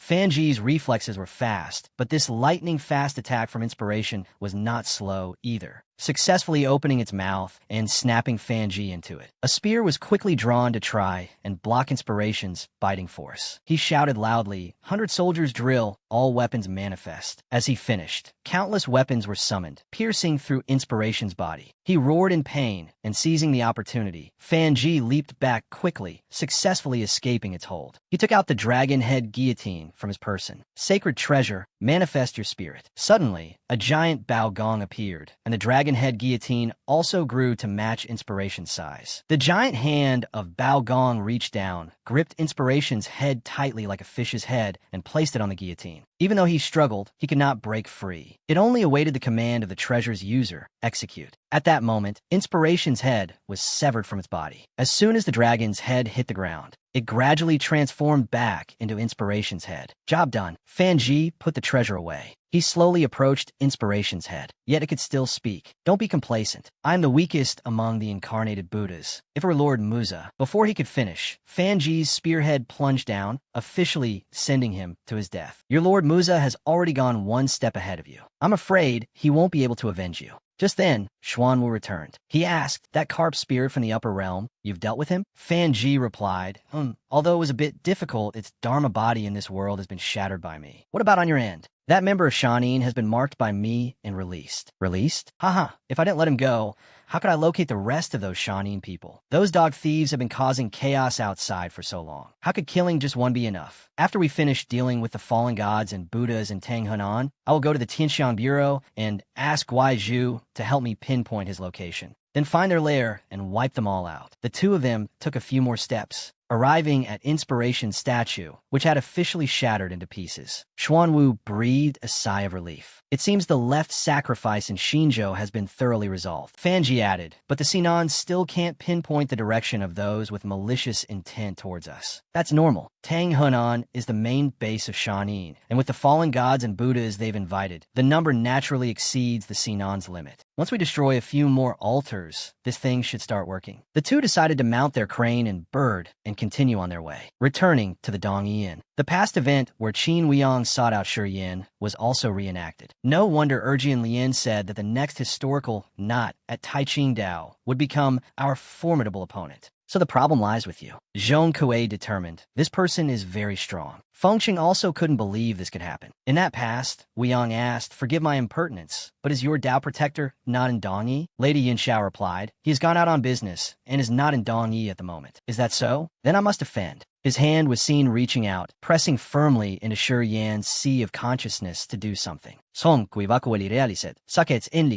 wants to awaken this little girl's past life memories. And yet, the image of Lady Yinxiao was able to merge into Shi Yan's body, taking control of the girl. "Thank you, fellow Taoist, for helping me awaken my past life memories." Weiyang replied, "It's a small matter. I've observed that Senior is facing a life-threatening tribulation. I wonder if you are well prepared to resolve it. What do you mean? Don't misunderstand. What I mean is if you're not yet well prepared, I think my fellow Taoists and I can lend a hand. The lady pondered for a few seconds. Let's hear it. Cutting back to the present, on the side of the Shanin group, the masked man was sewing an arm back on for Bai Shi. Use this arm for now. Wait for Erji and Lien to finish his business and come back. Then we'll have him activate the Great Eye to help you find a suitable arm. Bai Zhu stood before Huang Chao and said, remember, you owe me one. To save you, I lost my Nyochon body. Not only was he ungrateful, he even glanced aside. So noisy. Yang Xia Aproatet, the damage caused by the Yuta nether fire, is very difficult to heal. For the time being, you stay in Yangsha and slowly recover. You don't need to participate in the subsequent plans. Huang Chao replied, fine, but what about your and the boss's plan? Without me, will there be enough manpower to besiege the 4 generals and attack the Kaifeng Prefecture's containment headquarters? As soon as he finished speaking, a voice from the temple city god spoke up, not a problem. We can let the upper realm Buddhas descend first, to have them intercept Yin Hua and the White Tiger. Lu Yin is all the way at Yinmen Pass. Right now, Ning Zhong is the only one of the 4 generals guarding Kaifeng Prefecture. Qin Weiyang, Bai Zhu, and Wan Qijun will hold back Yin Hua and the White Tiger. Wan Fa, and Bai Shi will attack the Kaifeng Prefecture's containment headquarters. It's decided. Scene changes to Zhong Kuei's side after a while of reviewing the past. So that's how it is. No wonder you kept delaying and wouldn't let me go to Dongyi to find your host. It turns out it was because of her. Feng Chung laughed. Haha, that is the rite of passage tribulation of the 3 disasters. Even if the fortune of my host and his master were to double in strength, they still wouldn't be able to withstand the tribulation. If I didn't distance myself from her a bit, when the rite of passage tribulation erupts, I would also be dragged in as cannon fodder. After all, my current condition is too poor. Scene changes to the prince's manor in Qizhou. An attendant came to report, Your Highness. Prince Qing asked, what is the feedback from the various places? The 5 Elements sect in Jizhou and the Sword Pavilion in Qingzhou, after receiving the flying letters we sent, discovered abnormalities at the city god temples there. For now, they have already dispatched people to investigate the entire commandery. The Sword Pavilion and the 5 Elements sect?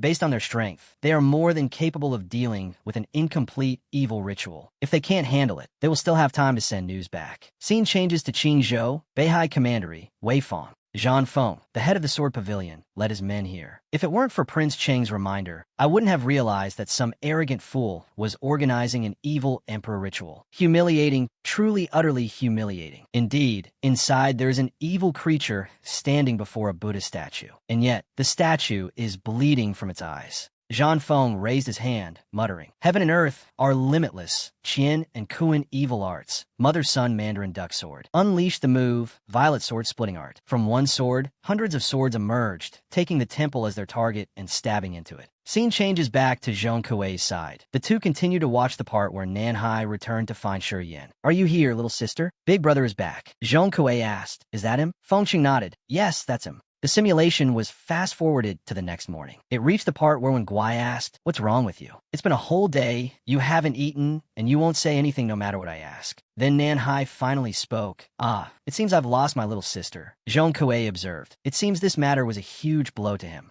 The image of when Guai and Nanhai suddenly disappeared. Then Nanhai suddenly reappeared. He is actively forcing out the Nether Prefecture seed, establishing a connection with that side. He wants to find the defeated ones in the Nether capital for help. The aura emanating from Nanhai gradually receded, and he slowly opened his eyes. Then just like that, he stood up and left with Wenguai. Let's go. Let's follow him and see. They arrived at the place where Nanhai retrieved the chest. Wenguai wondered, What are you doing? Getting something? As soon as he saw the statue in the box, Zhong Kuei immediately recognized the statue of the civil and military gods. Done. Nanhai turned and said, Let's go. Wenguai wondered, Where are we going? Taiyan Commandery, to find your master. Then a person and a cat, along with the chest, left the inn. Zhong Kuei said, Let's set off too, to Taiyan. All right, back in Weifang, after a series of swords were embedded into it, it seemed the temple was completely unharmed, still not breaking. Zhan Feng bit his fingertip to draw blood, carving characters onto both his palms. Shift Qian and Kuan respond to the pardon command. Howling Wind Sword, Human Thunder Sword out. Wind Rise. 2 swords were released from his palms, flying straight up high. Less than 5 seconds later, they stirred the wind and dark clouds to gather. Zhan Feng shouted loudly, Thunder fall. Immediately, an extremely powerful bolt of lightning was drawn from the heavens, striking down upon the temple. The person below looked at the statue and said, Move. And yet, the Buddha's statue actually moved, its two eyes glowing brightly. From a sitting position, it began to bend over and knock away the incense burner, then stood straight up, breaking through the temple roof to appear. A disciple of the sword pavilion gaped. The evil Buddha in Weifang is that big? The person below ordered, "Kill them." The statue immediately lifted its leg and charged forward, shattering the rest of the temple. Appearing imposingly before the experts of the sword pavilion, Zhan Feng shouted, "Form the array." Yes. Heaven overturning, earth covering, divine martial grand array, activate. An array was quickly formed, and a giant bagua appeared. The Buddha statue brought down its left fist, striking straight into that array. Scene changes to Taiyan commandery at the edge of a forest. It's the present-day Nanhai and Wenguai who have arrived. Are you sure this is the way? It can't be wrong. Lord Do Su's golden crow fell nearby. I wouldn't misremember. I can feel it. After going deeper for a while, the two finally found the place where that battle took place. The terrifying remnants shocked them. This was probably created by Lord Do Su's ultimate technique. Master once said, Lord Do Su had cultivated an extremely formidable ultimate skill. Its power had surpassed the scope of grade A. Is that an imperially bestowed robe of the Qingluo Bureau? When Guai decided to rush down to get a clearer look. That's right, it's Lord Do Su. Lord Do Su was defeated?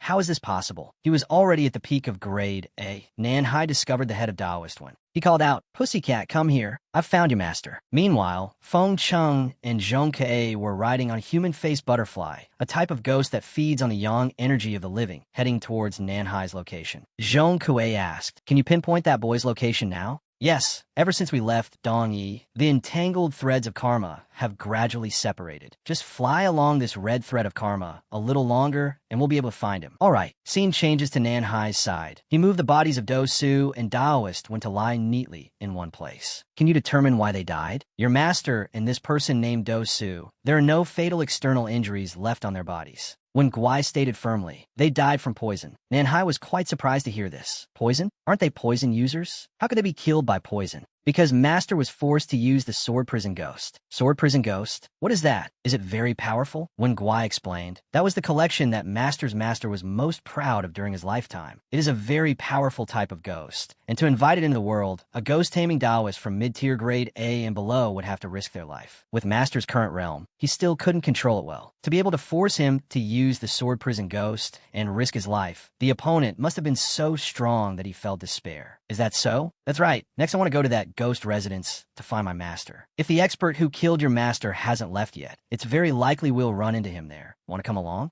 When Guai didn't hesitate for a second and immediately replied, I do. Nanhai wouldn't, you could die. I know, but if I don't avenge him, then no one can avenge him. After hearing this, Nanhai felt a bit of sympathy. Then let's help them rest in peace first, then go to that ghost residence together. All right, and so, a person and a cat buried the two bodies near each other, not far from that spot. When Guai looked at his master's body one last time, then left with Nanhai, scene changes to Taiyan. They were now in front of the Zhao Manor. Nanhai realized the two stone lions have disappeared. Did something happen here after I left? The gate is also destroyed. Forget it, I don't care anymore. He opened the chest and took out the statue. He muttered, civil and military gods, quickly reveal your spirits. Civil and military gods, quickly reveal your spirits. The statue responded to his words, its two eyes suddenly glowing red. Then it was as if some force was being transmitted into his body. Nanhai's right eye turned dark red. A lie from the Nether capital had taken control of his body. So, your first request is to find the master trapped in this residence. Simple. After we go in, be quick on your feet. I don't have time to look after you, kitten. When Guai was annoyed after hearing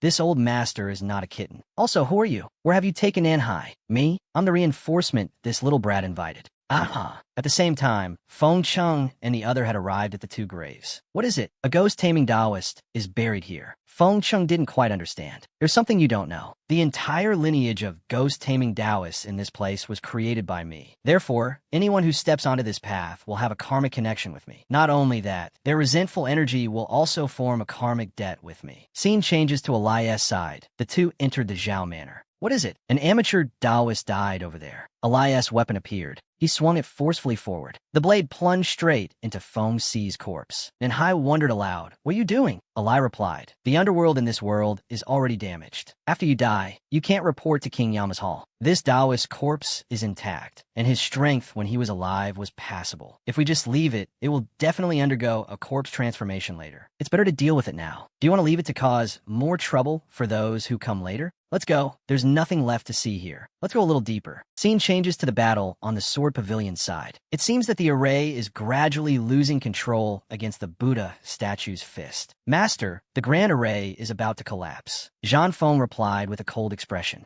"I see." Immortal's slaying sword ascends the pavilion. Unleash the move. As soon as he finished speaking, there was a sudden movement from the center of the array. A sword path was created, piercing through the giant statue, cutting it in two. The sword pavilion successfully suppressed that bizarre thing. This is just a giant straw bag with no real power. The evil Buddha's descent that Prince Chung mentioned surely wouldn't be this weak. All of you, quickly recover your condition. The next battle, I'm afraid, will be even more intense. Yes. Scene changes to Elias' side. Is this the stone lion we met before? He picked up the eyeless boy's drum. This Dharma artifact, interesting. As he finished speaking, the drums strangely vanished into thin air. At the same time, in the nether capital, that drum also gradually appeared on a table. Namo Amitabha Buddha. Only you understood what was happening. Eli was looting items back to the nether capital. As for Zhong Kuei's side, the two had arrived at the city. How wretched. There are hardly any living people left in this city. Feng Chung continued. Not only that, there are also traces of several types of Taoist and immortal arts left around here. Someone has set up the all is as usual art and the forgotten Qin space art. Haha, the expert who arranged these things did so with the aim of slaughter. A living sacrifice? Something like that. As for Eli, he continued to go deeper inside.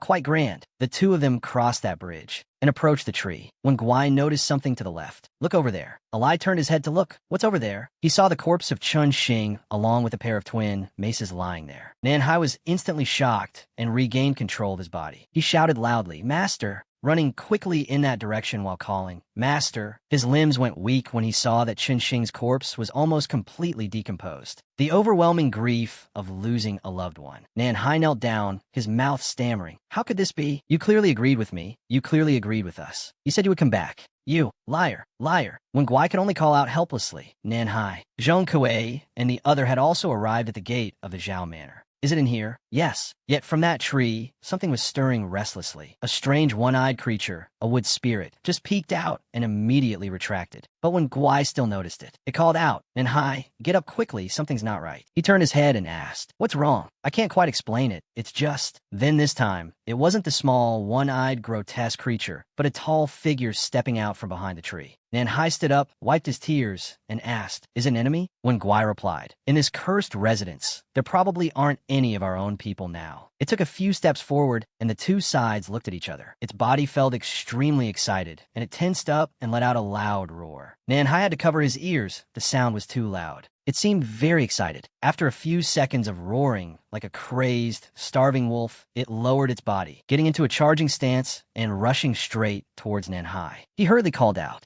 Eli replied, I'm listening." From above, a large hand was seen preparing to strike down. Bam! A perfect hit. The tree demon was instantly subdued. Eli regained control of the body. He said, "A type I've never seen before. An alien entity?" The grotesque tree was subdued, but continued to scream. "It doesn't understand human language? Then there's no other way. Alien entities can't be exploited. They must be dealt with." When Guai glanced at both sides, "Go help. Be careful of the surroundings." At this moment, it wasn't just one tree demon anymore, but many of them starting to appear. So many? It seems they have a certain reproductive ability. The grotesque sounds they made echoed throughout the courtyard. Zhong Kuei had just stepped inside and already heard it. What is this sound? At the same time, at Yu Mountain, Ludan asked, "How do you feel?" Chun Xing had returned to his human form and replied joyfully, "I've never felt this good before." Normally, the current you possesses the power of a great demon, the innate divine abilities of a Shanghai strange beast, and your own inherited ultimate techniques. In Hunan Dao, there are few people left who have the ability to threaten you. Thank you. No need for thanks. I help you because there are some things I cannot do myself. In a moment, you and it will go to Taiyan and bring back the branch of the world tree that fell there. That thing, if left unattended, will be very troublesome. Scene changed to the battle at the Sword Pavilion. Suddenly, with each chant of Namo Amitabha Buddha, a tree branch grew from the ground, very similar to when Eli brought the drum to you.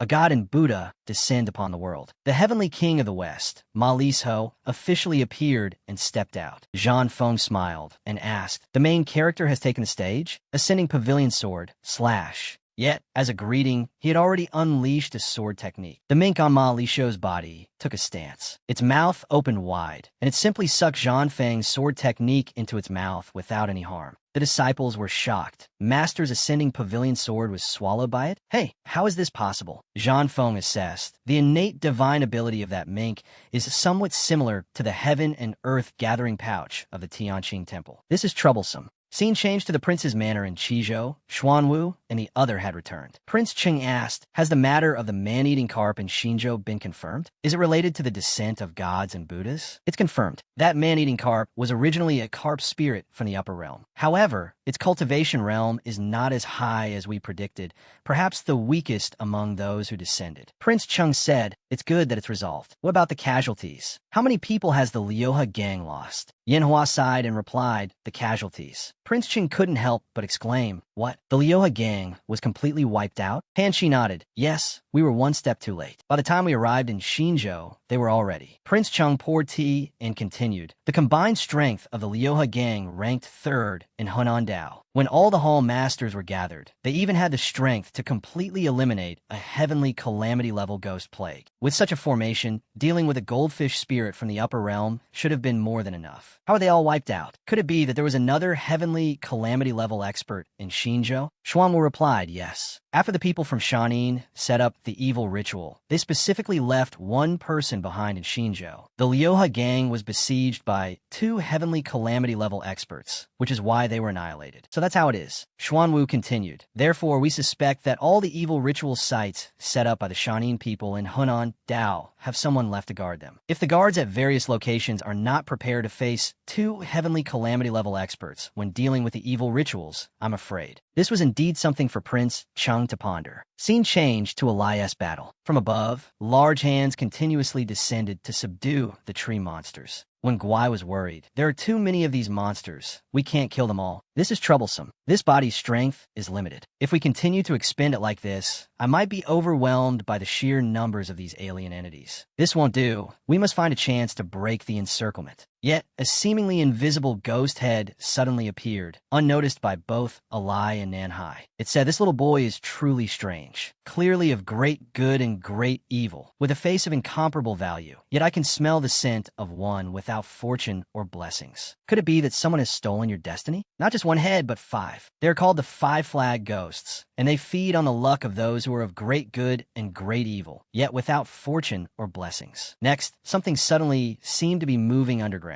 The direction was not random, but was intentionally aimed at subduing the wood demons. The thing doing it just poked its head up. It was a mud ghost. Wherever it passed, it left a trail of mud, and stepping on the mud would cause immobilization. Alai sent a mental message to Nanhai. "An expert has arrived. Your side will be safe for now. I'm leaving first to avoid being exposed." Okay, 2 monsters had revealed themselves. In the distance, a green monster was leisurely running amidst the enemy encirclement. It was a big-headed ghost, harmless and gentle, with another type of ghost living parasitically inside its large head. To be precise, inside its head was a long-haired ghost, which likes to harm people, but its own ability is not strong. All its magical power is in its hair, and it fears fire. Its hair stretched out, subduing the remaining wood demons. When Guai realized with surprise, "Are these all ghosts raised by the ghost-taming Taoist?" A long-necked ghost head named Luo Tushi, harmless to humans and fond of eating various insects, appeared. It asked, "Is it you?" "The one the master is looking for." When Guai's jaw dropped, "Why is this Luo Tushi so big?" As soon as it finished speaking, its mouth opened. Inside was a mother ghost, also known as a lonely god ghost, which can give birth to ghosts. It opened its mouth and spoke in the language of the ghost realm, "Go, my children." After it spoke, a swarm of young ghosts poured out from its belly, wielding the power of different elements to kill the subdued wood demons one by one. Nanhai wondered, "Are these dry tree monsters also easy to deal with?" Zhong Kuei's voice answered from behind him, "Not all. These alien entities are actually quite strong. It's just that they have no experience fighting against ghosts, which is why they were quickly dealt with by me. Nan Hai turned his head and exclaimed, Feng Chung, didn't you already leave Hunan Dao? Why are you back? Feng Chung replied, Humph, you got into trouble, so of course I had to come back and see. Zhong Kuei interrupted, all right, that's enough reminiscing. Let me handle the immediate trouble first. Then he raised his hand and muttered a few incantations. His belly gradually began to swell. It swelled larger and larger. The Y from the mouth hole gave birth to a brown ghost, and the one-horned ghost king, the only ghost Zhong Kuei raises in his stomach. He gave the order, go, find the source of their reproduction. Yet, as soon as the ghost king turned and stepped towards the tree, with every step it took, its body transformed, growing larger, reaching a size as large as the tree. Its two eyes lit up, activating the divine ability, Ghost Eye of Perception. And so, it easily saw through the wood demon that had been peeking at Nan Hai and the other a few minutes ago. The wife hiding inside knew it had been discovered and planned to flee. It crawled out of the tree, changed direction, and ran away. Zhong Kuei ordered, don't let it escape.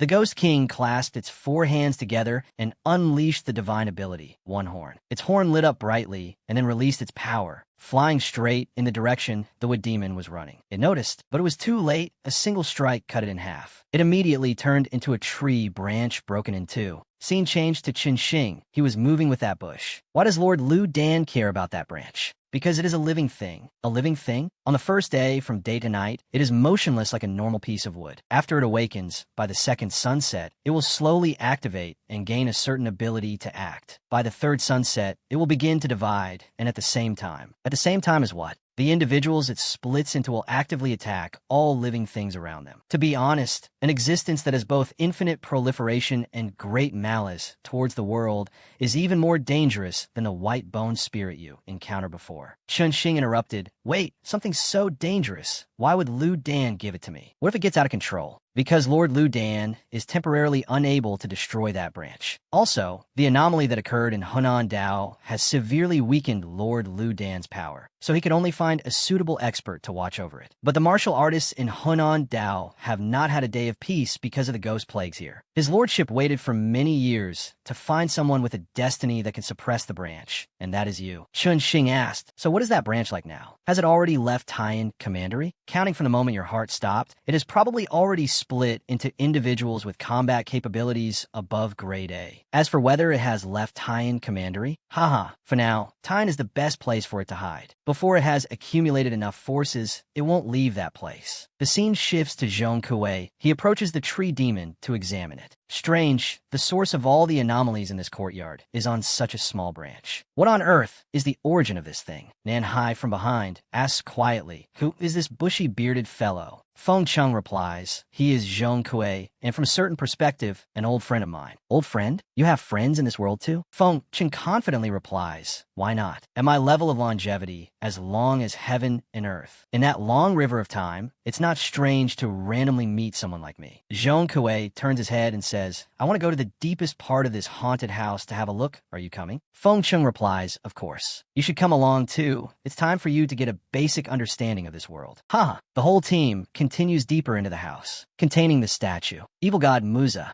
Can you recognize which god or Buddha this statue corresponds to? If the data is not wrong, it's probably the pilgrim Huiyin, Musa. Musa, isn't he a righteous god? Why would he lower himself to perform this evil ritual? Feng Chung laughs. Haha, you've lived in the lower realm for too long, so you don't know the upper realm of today no longer distinguishes between righteous and evil. Before we killed all the invaders, the heavenly court and the world of ultimate bliss had tacitly allowed the defeated to quickly recover their strength in the great Kiliakosm, then return to the heavenly battlefield. Zhong Kuei understands somewhat. So, this world has become a place for gods and Buddhas to replenish their karmic power? That's right. The scene shifts to Tanghun and Road, Wei Fong. Zhan Feng assesses his opponent. That Mink's divine abilities are different from mine. Without it, just by relying on the combined characteristics of the 7 swords in the scabbard, I could suppress this descended god. But with it here, Ma Liso speaks up, human, let's negotiate. For some reason, this venerable one's dharma body in the other world was severely damaged. I currently need to replenish my karmic power, but this venerable one has no hostility towards you or the dynasty of this world. As long as as you provide the karmic power of cause and effect of the common people in one city for my use. In return, this venerable one will reward you handsomely." As soon as he finished speaking, Zhang Feng immediately refused. "If you don't believe this venerable one can swear an oath on my original form." Zhang Feng snaps. "Don't waste your breath. How can the people of my great gene become living sacrifices for an evil heretic like you? You want to take the karmic power of cause and effect of the people of Weifang? Then you'll have to step over my dead body first." Li Shou frowns. "It is precisely because the lower realm has mortals like you who are ignorant of the bigger picture that the situation on the heavenly battlefield has become so rotten. The chants of Namo Amitba continuously echo, and those flowers continue to bloom." Zhang Feng reminds them, "Everyone be careful. This descended god can contaminate the surroundings. If you don't want to turn into an idiot who only knows how to chant scriptures, you'd better avoid his black mud." "Understood. Maliso justuteret." Spread, heavenly sound, prosperous land. Then pitch-black mud from under his feet began to spread rapidly towards the sword pavilion. Zhang Feng shouts, "Retreat!" Just as everyone turned to flee, Maliso rushed forward at high speed to block their path. Zhang Feng is shocked, but doesn't have time to react before Maliso's scarf wraps tightly around his neck. The disciples also stop. "Protect, master." Malishu motifs. Purple gold, flowered sable. Demonic art, 100 generations of spiritual wind. As he finishes, the two eyes of the white mink on his shoulder glow a ghastly green. From a tiny mink, it suddenly transforms into a giant. One swipe down pushes back the disciples of the sword pavilion. Ma Liso extends his hand towards Zhang Feng and says, "This siphoning of karmic power will start with you." As his two fingertips get close, they immediately suck the karmic power from Zhang Feng's sea of consciousness. But Zhang Feng wouldn't give up so easily. Try to use his spiritual power to loosen the scarf a little. Enough for his mouth to mutter. From Mother Mandarin duck swords, retract. As he finishes speaking, the swords that were previously embedded in the house walls receive the command and immediately fly back towards Zhang Feng. At great speed, dozens of swords plunge straight into Ma Lisho's back. He gives a resentful look, exclaiming,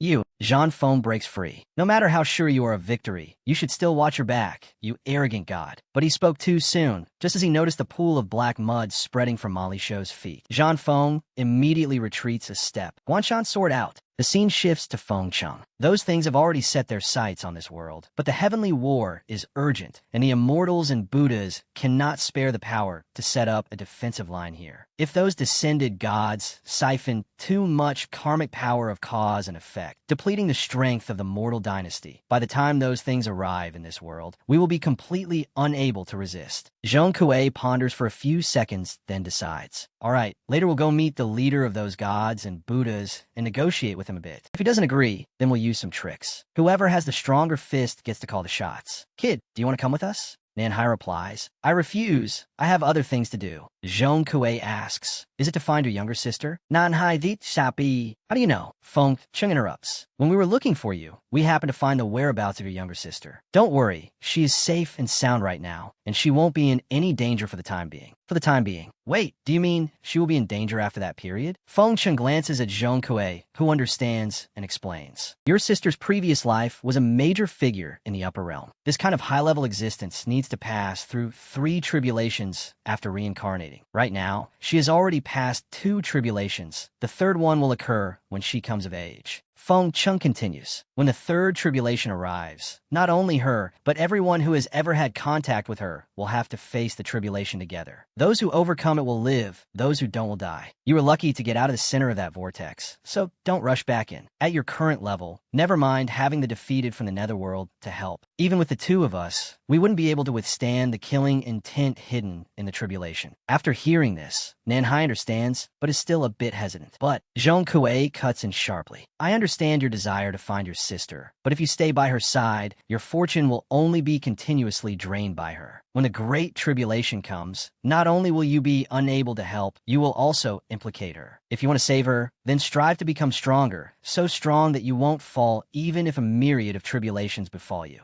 Nanhai begins to understand and decides, "I'll go with you." Zhong Kuei succeeds in persuading him. "Then wait a moment. We'll go collect your master's remains. Then go meet the leader of those descended gods." A few minutes later, a grave is made to bury Qin Shing with his pair of maces. Zhong Kuei calls out, "Let's go." Nanhai looks at his master's grave with a heavy heart. Then the whole team departs. Scene shifts to a while later. Chen Xing also arrives at his own grave. Did a passing expert notice the anomaly here and conveniently deal with these individuals? That's a big help. He also spots the wooden branch in the distance. Over here. I found that branch. It's been chopped by someone, and now it's in a state of feigning death. For the time being, we don't have to worry about it reactivating anymore. Chen Xing smiles. Then our work has become much easier. Why do I feel like your condition isn't very good? Chen Xing gives a forced smile and looks down. It's nothing, it's just seeing my own grave. I feel a bit emotional. It's good to get used to it. The way of the world is like this. The line between the living and the dead is becoming increasingly blurred. Freaks like you and me, who have revived through some means, are becoming more and more common. If this continues, perhaps one day, the dead in this world will outnumber the living. Chen Xing sighs. That is truly a terrifying future. Let's not talk about this anymore. We found a branch. We can go back and report. Do you have anything else to take care of? If not, let's go back to Yu Mountain together. Chen Xing replies, yes, I have to make a trip to Liao City. There's still an unresolved karmic tie there. All right, I'll go with you.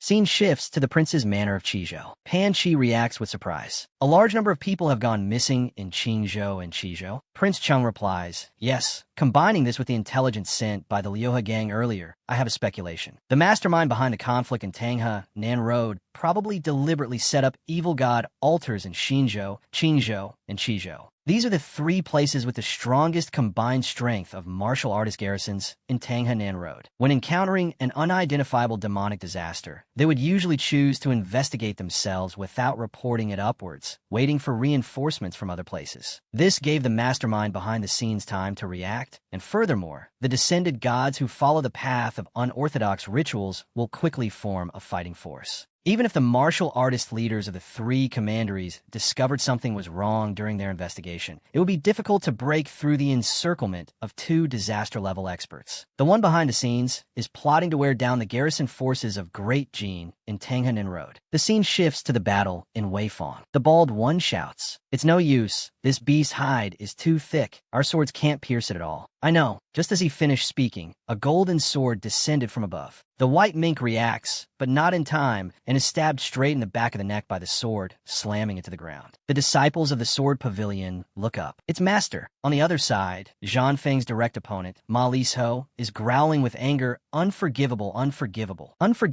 The swords embedded in his back suddenly melt like mud and earth. Zhan Feng, riding his sword, slowly descends. The white mink grinds its teeth in anger. I'll seal your divine abilities first. Good. Let's see how big you really are. As he finishes speaking, a series of swords from above, at great speed, continuously plunge into the white mink's face. The joyful disciples are about to approach. Zhan Feng holds out a hand to stop them. Don't come over yet. There's still a big problem left unresolved. He's referring to Ma Lisho. The fellow on the other side is grinding his teeth. Hearing Zhan Feng's sarcastic words makes him even more furious. Your anger is written all over your face, you nameless god. This state of yours. If you continue to forcibly collect karmic power, your realm will drop even further, and you will just fall from the golden lotus seat. Is doing so worth it? Ma Lisho replied, you understand nothing, mortal. A lowered realm can be cultivated again. Lost faith can be gathered again. As long as one becomes the final victor, all previous humiliations will just be buried in the endless river of history. 1,000 generations from now, no one will remember that gods and Buddhas once drew blades on this land. Mortals then will only know to praise the boundless divine grace, the divine love for the world. After hearing this, Zhan Feng laughed. Those words of yours might be considered right in other worlds, but here, don't even dream of it. The two of them, one drew his sword, the other clenched his fist, and charged straight at each other at the same time. Zhan Feng, with his astonishing movement speed, took a stance, channeling power into the hilt of his sword to thrust straight at Ma Lisho. Yet he shouted, kill, then channeled power into his fist, delivering a devastating blow straight back at Zhan Feng. He quickly took a step and leaped backward. Ma Lisho mumbled, heavenly sound, flourishing earth transmission. As soon as Zhan Feng landed, a puddle of black mud suddenly spread out from the spot where the punch had just made an impact. After two chants of Namo Amitabha Buddha, two flowers began to sprout. Zhan Feng laughed in anger. This guy can spread contamination anywhere as long as his fist touches it. Ma Lisho laughed smugly. Quick reaction, but it's too late. Following two more chants of Namo Amitabha Buddha from the ground, another two flowers sprouted. A disciple, stunned, noticed something and pointed up high. Everyone look over there. Out of habit, everyone turned their heads to look. And oh no, it was the white weasel, which was now able to stand up. From its mouth, it released that disgusting black mud. Everyone fall back. A disciple standing closest couldn't react in time and was hit squarely by that puddle of mud. Like a corrosive acid, his body just melted away like water. The other disciples couldn't believe their eyes, only hearing the tragic cry of their fellow disciple. No. The scene shifts to the Xuanwu pair who were traveling through the air. The bird asked, "Where to this time?" Pan Chu replied, "Jingzhou." Meanwhile, with the Shanin group, a doorman-like portal had just opened. Jinlian appeared, covered in blood, returning with a crane pearl in his hand. Wu Yang asked, "Did you get it?" He laughed smugly, "I got it." The horrifying truth behind him, where he had just stepped through, was the sight of the crane Taoist fellow disciples lying dead everywhere. The statue spoke, beginning to assign tasks. "It is time. Vanfa, Baishi. You two will follow me to Kaifeng Prefecture to attack the Taboo Library headquarters. Qin Weiyang, Bai Zhu, you will immediately go to Liao City to awaken Guanyin and the Arhut. Jianlian, Wan Qijuan, after you have stabilized your conditions, go kill this generation's white tiger. As for Huang Chao, you will stay in Yangxia to recuperate. As for Nanhai, he was traveling with Zhong Kuei. Where are we going? Qizhou. Returning to Zhan Feng's battle, the chants of Namo Amitabha Buddha were becoming more and more frequent. A mouth suddenly appeared on Zhan Feng's left cheek. It seemed to have its own consciousness and could mumble and talk. This is troublesome. The Buddhist art left behind by this nameless god Buddha before descending to the mortal world is the type that disturbs one's mind and destroys a person's Taoist cultivation. Ma Liso spoke up. "Hey, sword cultivator, do you still want to fight? In your current state, it's already difficult for you to stop me. You might as well give up now." But with Zhan Feng's determination and bravery, he would not allow that to happen. From the backpack tossed to the side, Zhan Feng pulled his sword back to him and declared magnanimously, "Fight! Malishu laft, truly stubborn. Heavenly sound, flourishing earth, slash." As soon as he finished speaking, his two arms unexpectedly detached from his body, appearing right behind Zhan Feng without him knowing. Why have his arms disappeared? As soon as he realized, Zhan Feng quickly twisted his body to the left to dodge the move. Not good, his chin was touched. While he was staggering to regain his balance, that hand transformed into the color of black mud and turned back around. The frequency of the attack was too fast. Zhan Feng couldn't react and was thus impaled by a blow straight through his body. That hand retracted back to Ma Li Shou's side. Zhan Feng closed his eyes and collapsed immediately. His flame of life had also been extinguished. Ma Liso brought his other hand back. A real loss. To deal with this sword cultivator, the black mud I had accumulated is almost completely used up. I'll find a village later to replenish it. Otherwise, it will be disadvantageous if I encounter a cultivator of the heavenly calamity realm. Speaking of which, the purple gold flower sable should be about done over there. Indeed, on the other side, the white weasel was devouring that female disciple. The remaining disciple was just as devastated, screaming for his junior sister. Ma Liso walked over. "Give up. You can't save your junior sister anymore, and you must die too." Just as he recognized that voice and turned his head in alarm. "What?" Ma Liso grabbed his head with one hand, lifted him high into the air, and just like that, drained his life force. Before he could even utter another word, he was turned into a dried corpse and tossed away like a dog. The white weasel, which was gnawing on the female disciple, calmly stopped upon seeing its master. Ma Liso said, "Stop eating. There are urgent matters to attend to. Later, come with me to a nearby village to replenish karmic power. This time, I'll let you eat your fill." After hearing this, it gave a strange laugh. "You're the one who said it. How could things be so easy?" Suddenly, steam rose from Zhan Feng's corpse. Life force appeared on his forehead, and his whole body shot up like a living corpse. The sword in the distance automatically returned to his hand. Zhan Feng looked at his sword, then slowly staggered towards the two of them. Ma Liso turned his head to look. This sword cultivator, didn't I already kill him? How can he be standing again? Zhan Feng, with no trace of life in him, simply executed a sword technique. A palm strike was unleashed, shattering the ground wherever it went. His target was aimed straight at the white weasel. The beast couldn't react in time and was sent flying over 100 meters. Ma Liso said, "What is this?" He's already dead, yet he can still launch such a powerful attack. Zhan Feng replied, word by word, "It's not over. You cannot leave." Another character appeared on his forehead. Over here, the white weasel seemed to be struggling against the recent sword technique. 10 breaths have passed, yet this sword momentum hasn't weakened at all. If this continues, won't we be pushed to some faraway place? No, I have to think of a way. Demon art, swift wind, 100 generations autumn. As it finished speaking, the white weasel shrank, then leaped high into the air. Although it successfully escaped, the weasel spirit had to admit, this sword strike is truly domineering. If not for my fur coat that is impervious to blades and spears,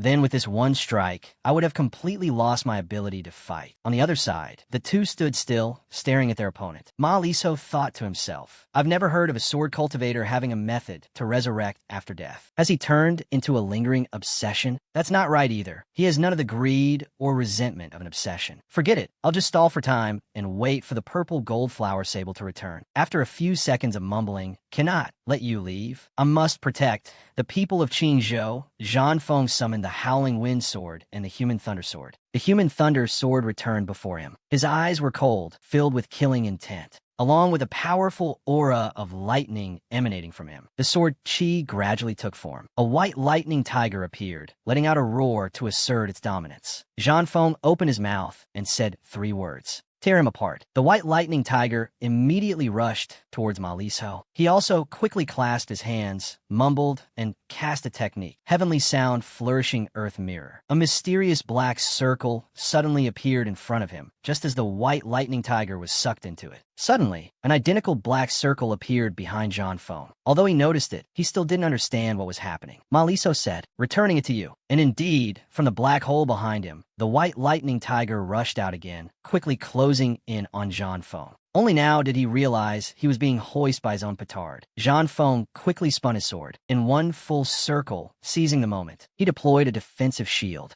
As 1,000 returns 100 revolutions was cast, the white lightning tiger was quickly drawn inside. With another spin of the sword, this time the tip was aimed straight at Ma Liso. The sword tip released a stream of lightning that gathered into a sphere. Then it burst apart, releasing a pack of wolves that charged towards Ma Liso. With this number, I'm afraid the mirror can't hold any longer. In his most helpless moment, the white weasel returned. Don't be afraid, I'm here to help you. It pushed off, jumping straight onto Ma Liso's shoulder, then used that as a springboard to leap forward. Dozens of big-mouthed wolves were no match for the white weasel's voracious mouth. From above, it released a stream of white power that struck straight down. The entire pack of wolves vanished instantly before their eyes. Now, that was a total wipeout. Zhan Feng's eyes narrowed. The white weasel even let out a small burp. Ma Liso laughed in praise. Well done. Zhan Feng spoke, stammering each word. That weasel, its divine abilities, are very troublesome. Must deal with it first. Next, the Howling Wind Sword was summoned by Zhan Feng, flying straight into Zhan Feng's hand. The character for wind appeared. Ma Liso said, I don't have enough black mud. In the fight later, I might not be able to protect you, so you must be careful. The white weasel nodded, understood. As soon as he finished speaking, the ground suddenly began to shake violently. The terrain began to change as 2 masses of earth rose up from below. Zhan Feng also rode his sword and flew up high. The white weasel observed. What's happening? Ma Liso continued. It's that sword cultivator. And yet those 2 huge blocks of rock, without any external force, just slammed into each other with a loud bang. The pair, Ma Liso and his companion, were crushed flat inside, even as characters appeared on the faces of the 2 rock masses.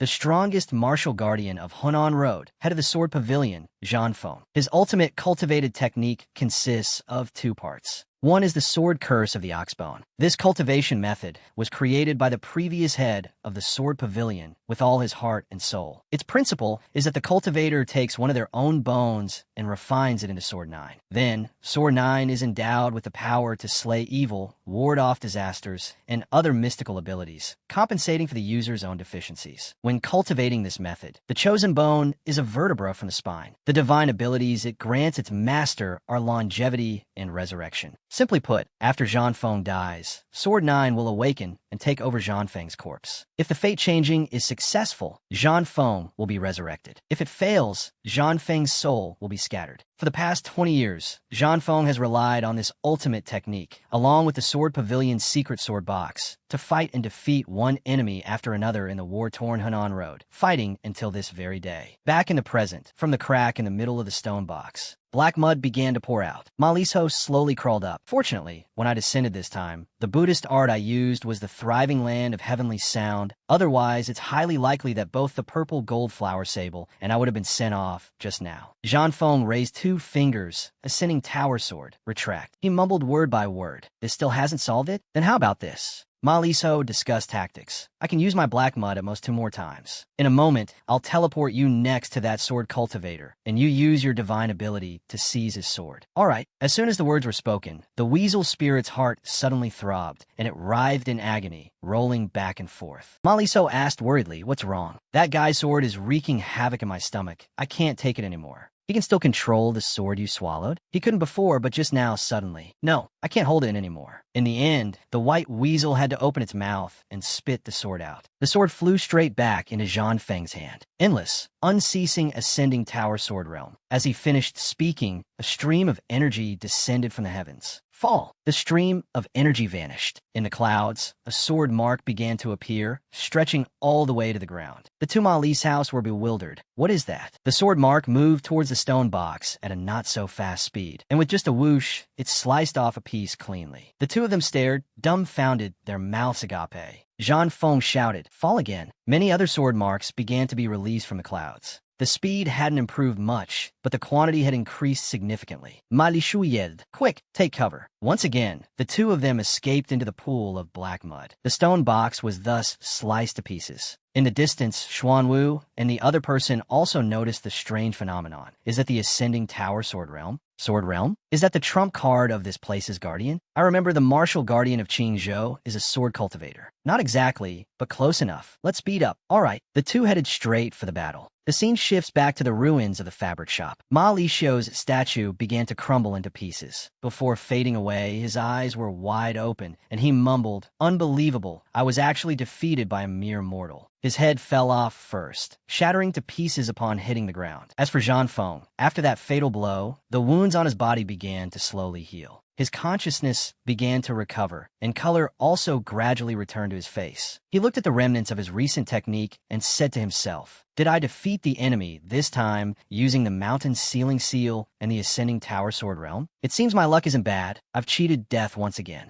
As soon as he finished speaking, he sensed someone arriving. "Is that Yanhua?" The two landed. Zhang Feng spoke. "Yanhua, I didn't expect Lu Che to send you here. Listen to you. It's a rare opportunity to fight a great figure from the upper realm. How could I miss it? You've already used the sword curse of the oxbone. It seems the descended god Buddha in Qingzhou has been dealt with." Zhang Feng pointed and said, "What a pity you're one step too late. I've already sent that god Buddha away, but I haven't had time to deal with the place he used to pinpoint this world. If you want to see it, go look over there." Xuanwu laughed. "Well then, my apologies." Noticing Fan Ji's strange reaction, he asked, "What's wrong?" The young man replied, "There's still someone alive over there." The three decided to go to the Sword Pavilion disciple. Although on the outside, he looked like a dried corpse whose yang energy had been drained, Yanhua also realized he's indeed not dead, still has a faint breath left. Zhang Feng thought to himself, his life force has vanished, his fate shattered. Even if he's barely saved, he'll just be a cripple for the rest of his life. Or, Fan Ji was startled to see Yanhua pull out a talisman. He mumbled, "All mortal things, may you sustain this soldier. His life is in peril, but resurrection has its art. Go." The talisman stuck to the disciple's chest and began to glow. Amazingly, his yang energy gradually returned. Fan Ji turned and asked, "Old Yin, that talisman is?" "I've kept this resurrection talisman for over 60 years and haven't had a chance to use it. Rather than letting it gather dust with me, it's better to use it to save this righteous man. After all, he fell here protecting the people of Qingzhou." Zhang Feng was extremely grateful upon hearing this. "Many thanks." "No need to thank me. This is what should be done. But this talisman can't completely replenish the life force taken by that god Buddha. His fate, karmic power, and his path of cultivation will probably have to stop here." At the same time, in Yangxia, Yang Xia appeared, announcing as soon as he landed, "My side is all set." Wan Fe laughed. Hey, my side is done too." Bai Sure added, "Same here." "Then, let's move out." The three of them headed for the demon gate from this side of the portal, teleporting over to Liao City. They also wisely chose to emerge in an alley to avoid detection. Wan Fa asked, "Do you guys know where the Kaifeng Prefecture's taboo containment headquarters is?" Yang Xia replied, "No need to know. We'll just find a few people to ask later." The scene shifts to Tianqing Temple. The Great Master and Ning Zhong were playing chess. "What's wrong? You look like you have something on your mind." "I can't quite put my finger on it, but just now my left I started twitching uncontrollably. The last time this happened was right when Hambo appeared." "Is it about Old Yan's side?" "Probably not." "Then what is it?" "I'm not sure either. I just feel restless and uneasy, as if I'm being urged to do something or it'll be too late." The three from Shan Yin left the alley and went onto the main street. The scene shifts back to Zhang Feng. He turned to see Fan Ji staring at him. and asked, "Is there something on my face? Why do you keep staring like that?" The young man replied awkwardly, "My apologies. It's the first time I've seen a person with two mouths on their face, so I was unconsciously rude." Jean Feng was at a loss for words. Xuanwu added, "Ahem, actually head Jean is just like us. He didn't have this extra mouth on his face before, at least not at the last gathering of the martial guardians." Fan Ji was still curious. Then what happened to him?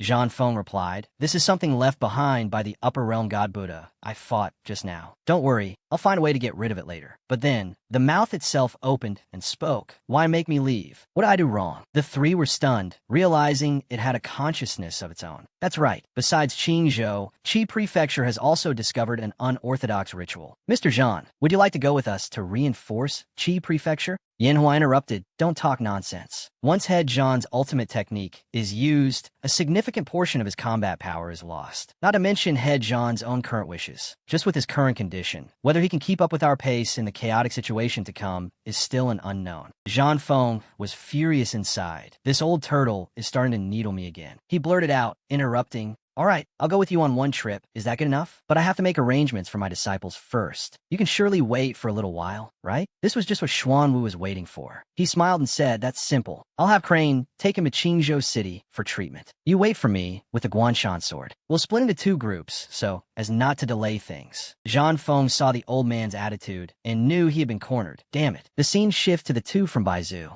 "The boss has left. Let's get going too." All right. The place where the two of them landed was the old inn of Master Nanhai and his disciples. Wu Yang said by now, Yanhua should have already reached Qingzhou. "There's not much time left. We must speed up the Arhut's resurrection process." Forgotten Realm Void Technique release. The aftershock of the technique quickly spread throughout the city. Mu Hong and his group were talking in the Z Tower. "Speaking of which, that guy is really good at hiding. We've been searching for 2 years without seeing even a shadow." Then all three of them sensed the technique that Wu Yang had just cast. "Are you kidding me?" Lanhu continued, "I can't believe we've been living in the same city with that thing for 2 years." Only Jinxiu shook her head. "What are you guys talking about? I don't understand at all." Mu Hong said, "Little Yao can't figure it out, and the city isn't in chaos. This shows that mortals and B and C rank martial artists can't remember the things that gradually infiltrated our side 2 years ago." Lanhu nodded, "Very likely." Still, Yao Jinxiu angrily interrupted, Hey, don't ignore me." Mu Hong pointed down and said, "Look down at the street and tell me what you see." She followed his gaze and looked down,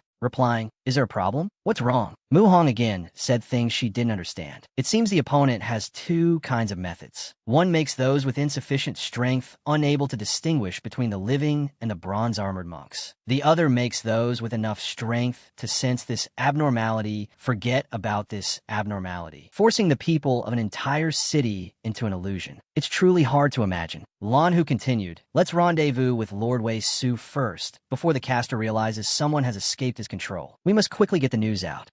The woman Yao Jinxiu got angry for the 3rd time. "Hey, you're ignoring me again." The scene shifts back to the house. Bai Zhu asked, "You lifted the restriction on A-rank martial artists?" "Yes. I don't understand." By doing that, besides ruining the perfect situation we painstakingly built and awakening the Big Dipper's earthly fiend stars from your arrangement, what other benefit is there? That's precisely why we have to do it. We can't completely trust the upper realm gods and Buddhas to keep their promise if their descent is too smooth. I suspect they will break the pact, siphoning karmic fruit to quickly return to the upper realm battlefield. Very well, I'll take care of the parts that require thinking. Just tell me what to do, and I'll do it. Meanwhile, in Qi Prefecture, Zhong Kuei and his team had arrived. As they were walking, they suddenly saw Nanhai stop. Fengqing asked, "What's wrong?" He replied, "I can't quite put my finger on it. I just feel that this city is too quiet." Zhong Kuei added, "It's normal. As the only place in Tang Hunan capable of threatening me, it would be strange if there wasn't something wrong with this city. Come out." As soon as he finished speaking, 5 ghosts began to emerge from his hand. Zhong Kuei ordered, "Use your divine ability to scan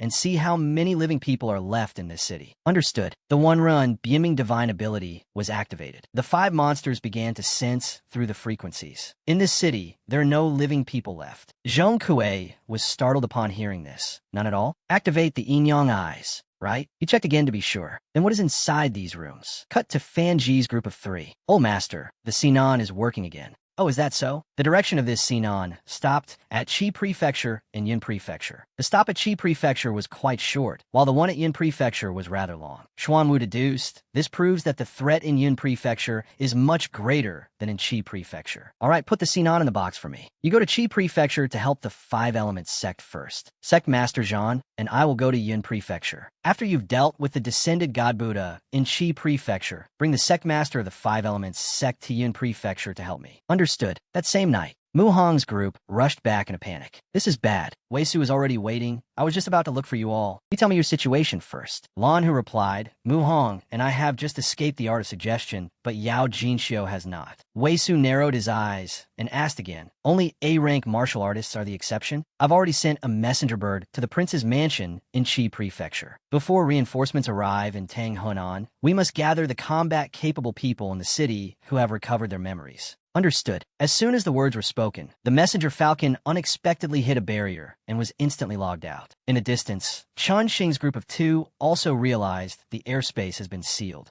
There might be a calamity-level master lying in ambush in the city right now. Even so, you still want to enter the city? Of course. Besides, I have a feeling that the karmic ties I need to resolve are all in this city. Cut to Yangxia at the city god temple. Wan Shijuan's physical body was still hesitating before the bowl of medicine that heir Jinlian handed him. The soul asked, Great monk, are you sure there's no problem with the crane pearl you found? The color of this medicine is clearly not right. Jinlian turned and replied, It's not easy to find a crane pearl that has never neutralized toxins and is also of sufficient age. The crane pearl I found for you, not to mention how much toxin is inside. Its efficacy is definitely top-notch. This is the crane pearl from the crane with the highest cultivation level in the Crane Lake at the Shanghai Department of Daming Prefecture. Wan Shijuan found this reasonable after hearing it. All right then. He gathered all his courage and drank it in one go. The soul asked, How is it? The physical body smiled, Much better. This medicine works. Jinlian turned and said, See, I told you there was no problem. The soul replied, I suppose I owe you a favor. Cut to Zhong Kuei's side. Let me see what's hidden in those houses. Unexpectedly, Zhong Kuei's spell was detected by the monsters inside the house.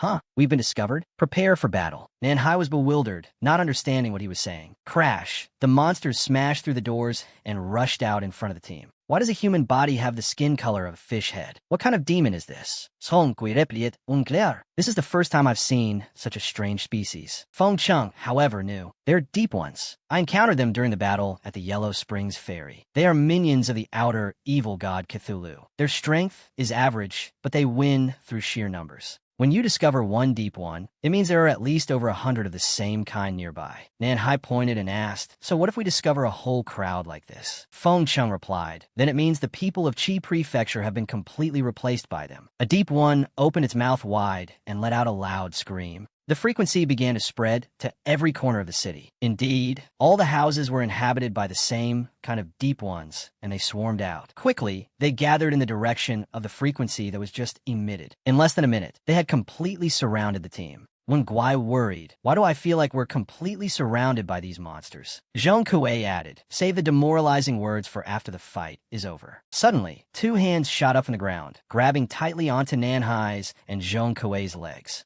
and dragged them forcefully underground, leaving the shrew and Guai bewildered, not understanding what the hell was going on. Cut to a tunnel under some house in Qi Prefecture. The space underground opened up. Nanhai and Zhong Kuei were successfully saved. The one who acted was the sect master of the Five Elements sect, Xing Yueza. He asked, How much longer until the court's reinforcements arrive? Zhong Kuei replied, You're mistaken. We are martial artists passing through, not spies from the Qingluo Bureau. The old man was startled upon hearing this, just as when Guai returned with Feng Chung. The shrew snapped, You rotten Taoist. You left us up there on purpose. Were you trying to get me killed? Xing Yueza said nothing, merely casting a murderous gaze at it. The shrew was scared out of its wits. Zhong Kuei asked, By the way, what is the situation in Qi Prefecture now? Yueza replied, I don't know. And Hai exclaimed, You don't know? He continued, A few hours ago, there weren't so many of these fish-headed, human-bodied monsters on the surface. At that time, my disciples and I were under orders to investigate an unorthodox sacrificial ritual. Just as we traced it to the altar and were about to destroy it, I saw something beyond human imagination, an unbelievably great existence, with the language of the Western paradise of ultimate bliss. We've been discovered? Then there's no other way. We can only start the heavenly deduction earlier. My disciples, for some unknown reason, their bodies started to fester with color, and unable to bear it, they logged out. Haha, I'm the dignified second guardian martial artist of Tang Hunan. Yet in front of that thing, I couldn't even execute a single move. I even abandoned my disciples and fled in confusion to this tunnel, waiting for the court's reinforcements like a coward. Huh, how ridiculous. Feng Cheng reassured him. Actually, that's already not bad. Not many mortals can survive an encounter with a supreme existence from the Great Thousand World. Zhong Kuei asked, which means that thing is still in that house and hasn't left, right? Yueza reacted sharply. What do you want to do? I want to go meet it and see. Can't you understand human language? I already said it's an existence that human strength cannot possibly defy. Only by gathering the four symbols and using the national treasure would there be a chance to suppress it. Do you think you're stronger than the four symbols combined? Zhong Kuei continued, of course not. It's just that before the court's reinforcements can reach Shi Prefecture, someone has to go and find out what exactly happened, right? Besides, I also have a few questions I want to ask it. Yueza considered for a few seconds and decided to agree. Let me say this first. I can only take you to the outside of that house. Don't drag me into what happens after. Understood. Following Yueza's earth evasion technique, everyone arrived at the door. The one you're looking for is inside. Zhong Kuei replied, I can feel it. All right, leave the rest to me. Remember to take good care of the young man who came with me. Yueza replied, I know. Then he also submerged into the ground. Zhong Kuei and Feng Cheng stepped into the house. The language of the Great Thousand World emanated. Honored guests have arrived. Zhong Kuei called out likewise. We also didn't expect to meet such a great figure like you in a remote place like this. It was Mithria Buddha. Look at you. In the presence of the four blessings town-guarding holy monarch and the great emperor of the northern Yin, Fengdu, whom everyone in the Great Thousand World knows, how could a mere cultivator like me dare to accept the title of supreme? Let's skip the pleasantries. I have something to ask you. Feel free to speak. What's with the fish-headed monsters in the city? Mithria Buddha replied, You mean the deep ones? They're the minions of an evil god I happen to capture. Although their strength is nothing special, they have an astonishing infectious contamination and reproductive ability, making them good subjects for observation. Zhong Kuei asked further, Then where are the citizens of the city? Take a guess. Upon hearing this answer, he angrily released his spiritual energy. Hey now, you're not going to make me explain myself over those mortals who can't even reincarnate, are you? Surely not. Zhong Kuei said, Mithria Buddha, no, Venerable Lu Jinren, for descending to the mortal realm without the celestial emperor's permission and slaughtering the citizens of an entire city, you are guilty. The heavenly laws you speak of have already been overturned. The war in the upper realm is currently tense. Faced with the life and death of the Great Thousand World, things like sentient beings, morality, and stances are all disposable. Let alone the citizens of this city, even the sentient beings of this entire world can be abandoned at the critical moment. Zhong Kuei asked, Whose will is this? Venerable Lu walked up to Zhong Kuei, stopped, and replied, The Jade Void Palace, and the two great lords who have lived for a very long time in Penglai and the Western Paradise of Ultimate Bliss. Zhong Kuei was quite surprised to hear this. How could they, with their positions? He laughed and replied, How could they use a method of killing 1,000 enemies at the cost of 800 of our own to fight the outer evil gods? That's what you want to say, right? It's very simple, because this time, the opponent is not the kind we can fight against using righteous methods. Sacrificing a small part of the world to ensure the survival of a larger part, though very reluctant, is the best solution right now. Zhong Kuei asked, Is this the common judgment of all the saints? More or less. Feng Cheng spoke up and asked, What is the heavenly deduction? Venerable Lu replied, Was it the successor of the earth-walking venerable in this world, whom I let go, that told you? That's right.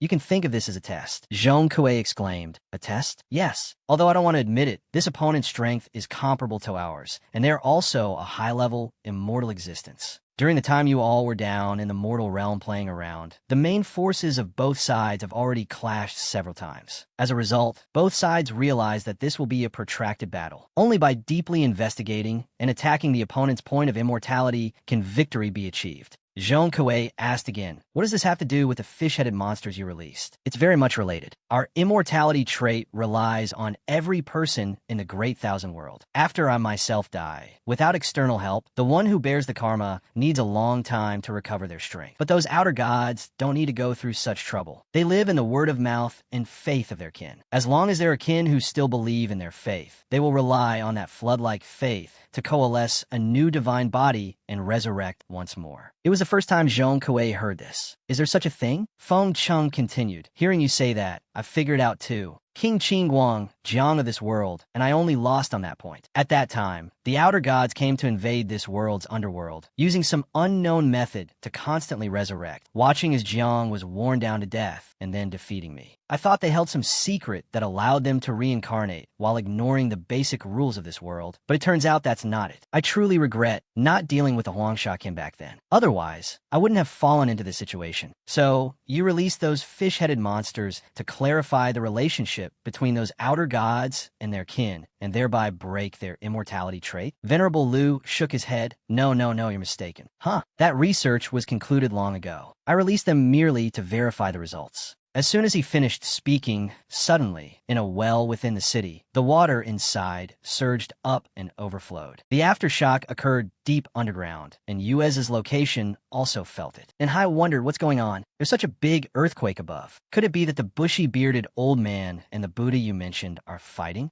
You as a guest? Probably not. The earthquake is in the underground water veins of Qi Prefecture City. Indeed, within the water, a strange thing was about to appear. The scene shifts back to the three people as the tremor occurs. Zhong Kuei asked, "Does this verifying the results you mentioned also include this earthquake?" He replied, "Of course not. This is just a side effect." Feng Chung spoke up. "I understand now. You exploited the relationship between the outer gods and their kin, using the deep ones in the city to lure the wandering outer gods nearby to descend into this world." Venerable Liu turned to listen, then smirked. At that moment, from that well, a bizarre thing emerged. Everyone noticed the tremor. The underground water veins of Qi Prefecture were also shattered. A huge, octopus-headed monster crawled out. Venerable Liu laughed. "So impatient, you beasts. This intensity.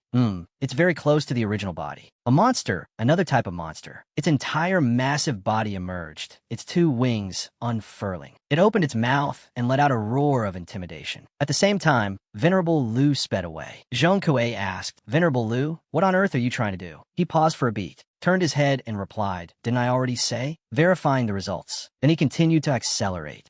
Quite spirited. "Well then, let's start with a greeting." As he spoke, he muttered an incantation, and the mark on his forehead lit up. His body began to grow larger. His forelimbs also increased in size. In less than 10 seconds, Venerable Liu had transformed into a giant, as large as the monster opposite him. "Hey, beast, do you remember me?" As soon as it saw Venerable Liu, its expression immediately changed, becoming angry. Venerable Liu also got into a defensive stance, just waiting for the monster's attack to arrive. He dodged lightly to the right to evade the move. A triumphant smile appeared on his face. At that moment, his entire hand slammed the monster's head into the ground. Bam! Still not awake? If not, let me enlighten you. Then he muttered a few incantations, and a golden light suddenly appeared in the sky. Looking closer, it was countless attack forms of his, descending straight onto the monster. The aftershock dissipated, only to see that half of the monster's body had been blown away. The Deep One minions witnessed this, their mouths agape, speechless. How could it be so easy? After losing half its body, the monster suddenly elongated, its body gradually regenerating. This regeneration speed, even if they are of a low grade, as long as there is a sufficient number of kin, can they still create a stream of faith to help the original body condense a high-level shadow body? Venerable Liu waited until the monster had fully regenerated its body, letting it wrap its tentacles around him. It sat up, wanting to attack him again. But everything was within his calculations and assessment. Finished regenerating already? That was fast. The monster immediately gathered power in its mouth and unleashed it straight at Venerable Liu. The giant's head flew off, and it collapsed instantly, but it itself realized that something was not right. Far away, Zhong Kuei and Feng Chung were observing the battle from an upper floor. What on earth is this Venerable Liu fellow trying to do? He clearly knows the opponent is very hard to kill, yet he still let it run. He did it on purpose. Huh. Indeed. Down on the street, there was a golden-skinned man. He raised his hand to his mouth and muttered, "Borrow my body, true god Yongding." As he finished speaking, his body began to swell, and his form gradually transformed. He quickly transformed into Venerable Liu. Well then, round 2 begins. He shouted, "Hey, beast." As the beast turned its head to look, it was immediately met with a punch from Venerable Liu. Its entire massive body was sent flying backward. Bam! The headless giant body from just now also gradually vanished. Venerable Liu said, "Having your own clan's ability learned by the enemy must feel pretty uncomfortable, right?" Feng Chung said, "How did he manage to do that? To actually circumvent this world's rules of life and death, to transform a bronze monk into a crude second major god." Zhong Kuei continued. Regardless of whether the method conforms to the rules, just the act of reincarnating without any harm means that with enough preparation, someone who masters this technique can use a dozen to over 100 lives to wear down an opponent to death. This technique, in times of peace, would surely be forbidden by the Six Saints and sealed away forever. That's right. The monster, after taking a critical punch straight to the face, also lifted its head. Venerable Lu laughed and said, "It's a pity this isn't the original's main body, just a slightly large shadow body. Otherwise, this Venerable One would be very interested in playing with you a little longer." The monster also spoke in the language of the evil gods. If this were the chaotic world. Venerable Lu laughed. "Isn't this very normal? You who are born of madness will be suppressed in a world of reason and order. Being unable to exert your full abilities is perfectly reasonable. What is there to resent? Forget it. There's nothing to say to outer gods like you, who stand on the opposite side of reason. Just rest assured and be on your way." As he finished speaking, his body glowed. His hand was seen streaking from right to left. All the deep ones, as numerous as the Mongol army, suddenly all logged out. Before vanishing, the giant monster said, "Don't be too pleased with yourself. We will meet again on the heavenly battlefield." Then it also vanished completely. Venerable Lu said, "See you on the heavenly battlefield." As he finished speaking, he shrank back to his normal size. At that moment, Feng Cheng and Zhong Kuei approached. "That bronze monk is the result you wanted to verify?" Venerable Lu replied, "Correct. Isn't it very useful? Once those bronze monks spread throughout the upper realm, old tricks like gods and Buddhas falling into demonic paths and using the karma of living beings for their own purposes can be tossed aside." Haha. Feng Chang commented, "Useful, yes, but if you want to bring this to the upper realm's battlefield, it will probably take a long time. After all, whether they can withstand the level of pillar contamination still needs to be tested. That's no longer my concern. By the way, the state of your second major god is also too poor. Is it because the life and death of this world have been usurped? Or is it?" Feng Cheng remained silent. Venerable Lu laughed. "Don't want to say? Fine then. Anyway, I was just asking casually." Zhong Kuei interrupted, calling out, "Venerable Lu, besides you, who else has dared to descend to this world? What are their missions?" Venerable Lu laughed. "Aren't you putting me in a difficult position? Without the permission of the two sages, I don't have the authority to tell you these things. But if I don't cooperate, you will also use force to compel me. But that would be an even greater loss for me. Not only would I offend you, but I'd also get beaten up for no reason. All right. As long as you don't spread it, it's fine for me to tell you a little. As far as I know, a total of 6 people descended this time. Among them, 3 have already been defeated by the experts of this world. As for those who haven't been defeated, scene changes to the sky. Xuanwu looks at the Sinan. Strange. Ever since the Sinan came into my hands, it has stopped pointing towards Qi Prefecture and Yin Prefecture, and instead stopped at the direction of Bei Prefecture. Is there a problem with this Sinan? Or? Fanji called out, "Old Yin, I'm almost there. This last stretch of the road isn't the same way. Excuse me for going ahead." He laughed and replied, "Go on, be safe." Then Fanji also steered towards Qi Prefecture. Scene changes to Yangxia. Wan Shijuan was happy. I've recovered about 70 to 80%. Where do we set off?" Jinlian replied, "Soon. We can't let the white tiger of this era wait any longer." Haha. Shijuan's separated soul interrupted, "Wait. The poison in my body has lessened, but my soul is still flying around outside." After hearing this, Jinlian's face was bewildered. Huang Sa burst out laughing. "Haha, you didn't ask before Wanfa left. Now that he's gone, who can help you now?" "Haha, foolish." Shijuan pointed and shouted, "Why are you everywhere? If you keep running your mouth, I'll bury you in the ground and turn you into a potted plant. Do you believe me?" Yun Shao spoke up and asked, "You want to put one Shijuan's soul into his body?" Jinlian replied, "That's right. Do you have a way, your highness?" "I do." Scene changed to Zhong Kuei. After listening, he exclaimed, "Something like this actually happened?" Venerable Lu replied, "Can't wrap your head around it, can you?" "Haha, me neither. Logically speaking, CI, Hong Kong has no reason to pay any mind to this world. But to each their own. I'm not in a position to comment much on his choice. I'm just giving you a heads up, to avoid a situation where acquaintances turn on each other. After all, your stances are the same. It's just that your paths are different." Zhong Kuei nodded. "I'll trust you for now. What about the other one? What is his venerable name and purpose?" Venerable Lu replied, "The last one is the taming tiger Arhut, the creator of that bronze monk technique. The path he chose upon descending to the mortal realm is to enlighten all living beings. If I'm not mistaken, he has already created quite a few by now. If I were you, I would absolutely not stand in his way before he decides to leave this world on his own. All right, I've said everything I can and cannot say. I have to go now. If I don't, I'll be caught by the masters heading this way."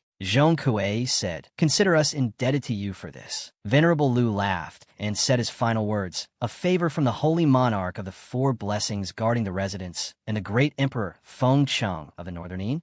I'll remember this." Then he vanished. Feng Cheng asked, "He's gone? Where to next?" Song Gui replied, "Liao Ting." Scene change. Yu, curious, began to use a technique to scout, waving his hand and calling, "Come on out." Nan Hai and Wen Guai, also curious, followed along. As soon as they popped their heads up, their jaws dropped. A desolate scene lay before them. Yuze said, "Although I don't know what exactly happened on the surface, the auras of those two have disappeared. This is good news for us."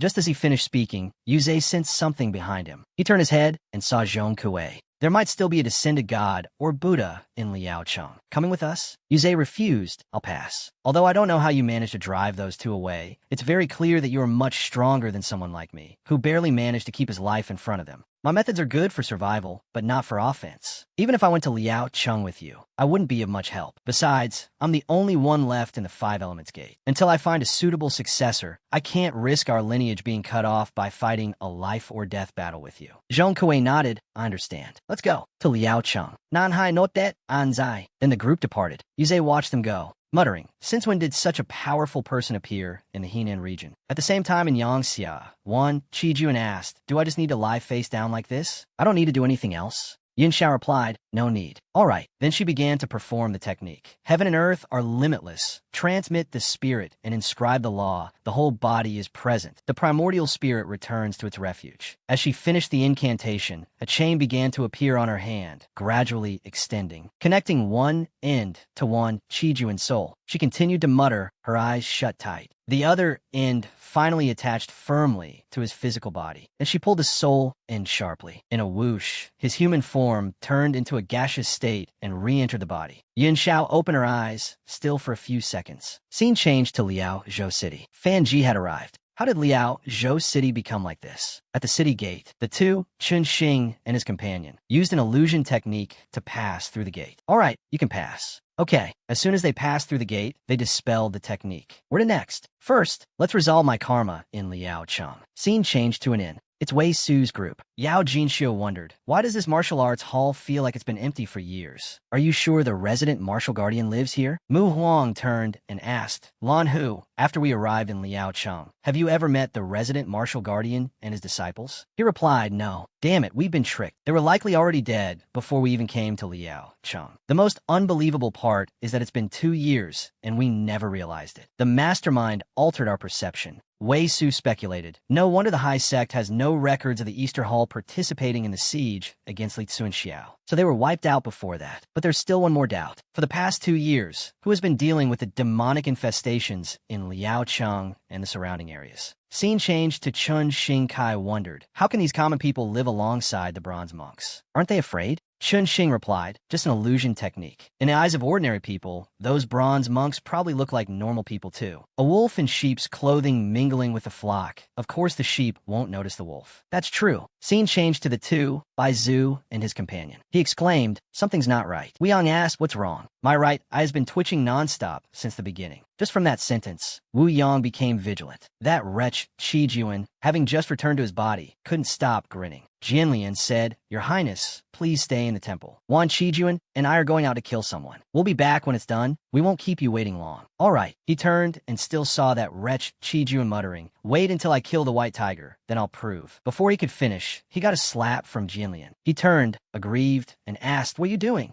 Jianlian dusted off his hands and replied, "Save those words for the white tiger. It's time to go." As he finished, he pulled 2 talismans from his clothes and flung them into the air. A doorman door appeared, and they moved through it, saving time from flying around in the air like those 2 wretches from Xuanwu. Scene changed to Qizhou. Fan Ji walked down the street. 2 giants once fought here. From the level of damage to the surrounding architecture, their fight must have been very short. Did something happen during the battle? Also, I can't sense any living people in this city. Did the resident martial guardian and the local authorities cooperate to evacuate the citizens beforehand?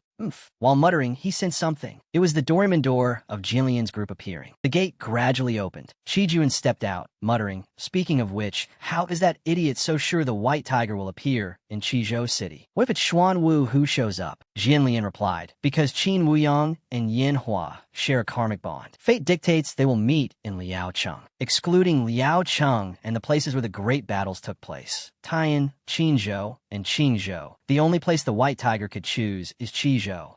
Just as he finished speaking and turned, it was indeed the White Tiger standing before them. This is really too much of a coincidence. Shanin, scene change to Liaocheng. Wu Yang asked, "You're right?" Eyes twitching continuously. That's right. This indicates that your fortune is weakening. Considering what we are doing, the reason your fortune is weakening must be that the master who shares a karmic bond with you has arrived in Liaocheng. You will meet very soon. Bai Zhu asked, the master who shares a karmic bond with me. Xuanwu. Wu Yang shook his head, no. If Yin Hua were to appear in Beizhou, I would be able to sense it. Scene change to the Zhao residence. It looked very similar to the Zhao residence in Taiyan. Chun Xing said, this familiar feeling. It seems Miss Zhao's family has also met with misfortune. Let's go. Let's head inside and see.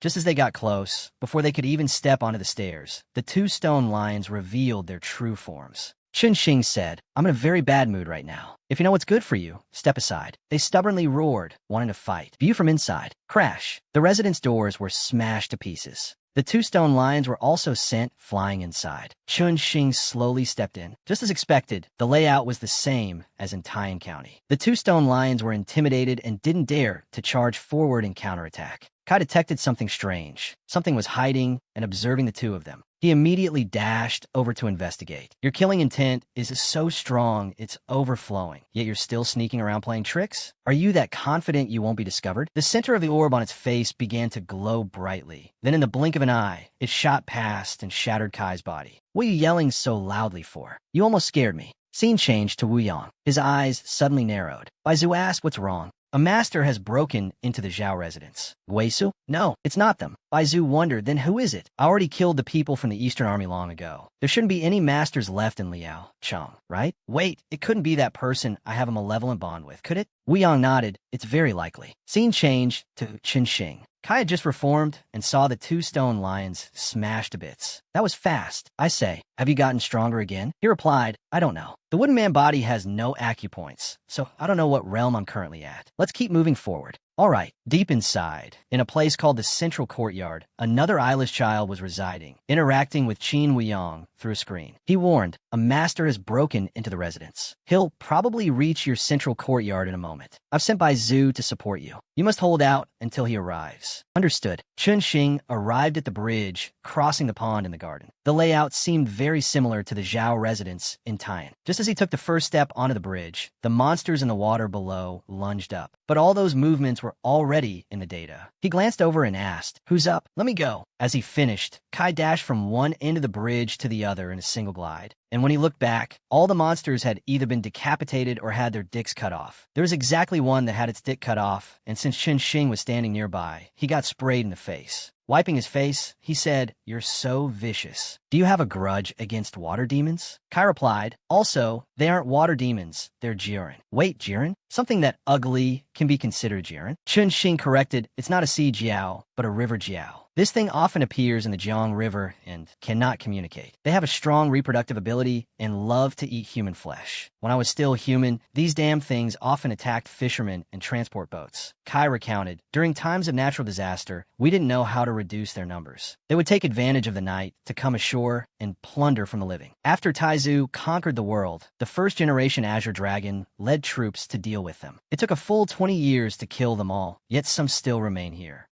Chun Xing realized from his story, thinking to himself, this guy was from the same era as Taizu. That's truly unexpected. As he was engrossed in his story, Kai noticed the eyeless child had arrived before them. At the same time, Bai Zhu had also arrived at the Zhao residence. Quite surprised to see the corpses of the two stone lions. No remnants of Taoist arts. The one who broke into the residence specializes in fist and blade techniques? Then they'll be easy to deal with. It was the same flute-playing trick, controlling the stone men. Chun Xing asked, you know about this too? Kai replied, this is something created by the three temples ghost rearing technique. The technique is performed on a child whose birth characters are completely opposite to one's own. Gouge out the eyes, carve out the heart, cast a curse, place a talisman. If you're lucky, repeating this 10 to 20 times can nurture an eyeless child. This type of little ghost isn't very strong, but it naturally produces a magical artifact, the kind that can bewitch people's minds. Even a grade A martial artist will fall for its trick if they are careless for a moment. Chun Xing understood. No wonder the Fengdu sect leader of the Nanshan school died at its hands. So that's how it was. Kai wondered. The Miao tribes that knew this evil art had their lineage severed by His Majesty Taizu when this dynasty was founded. How does someone still know this? It's very likely that the master who set up this courtyard is actually an old monster who has lived for several hundred years. That makes sense. The eyeless child ordered, "Kill them." The golems ran towards the two of them.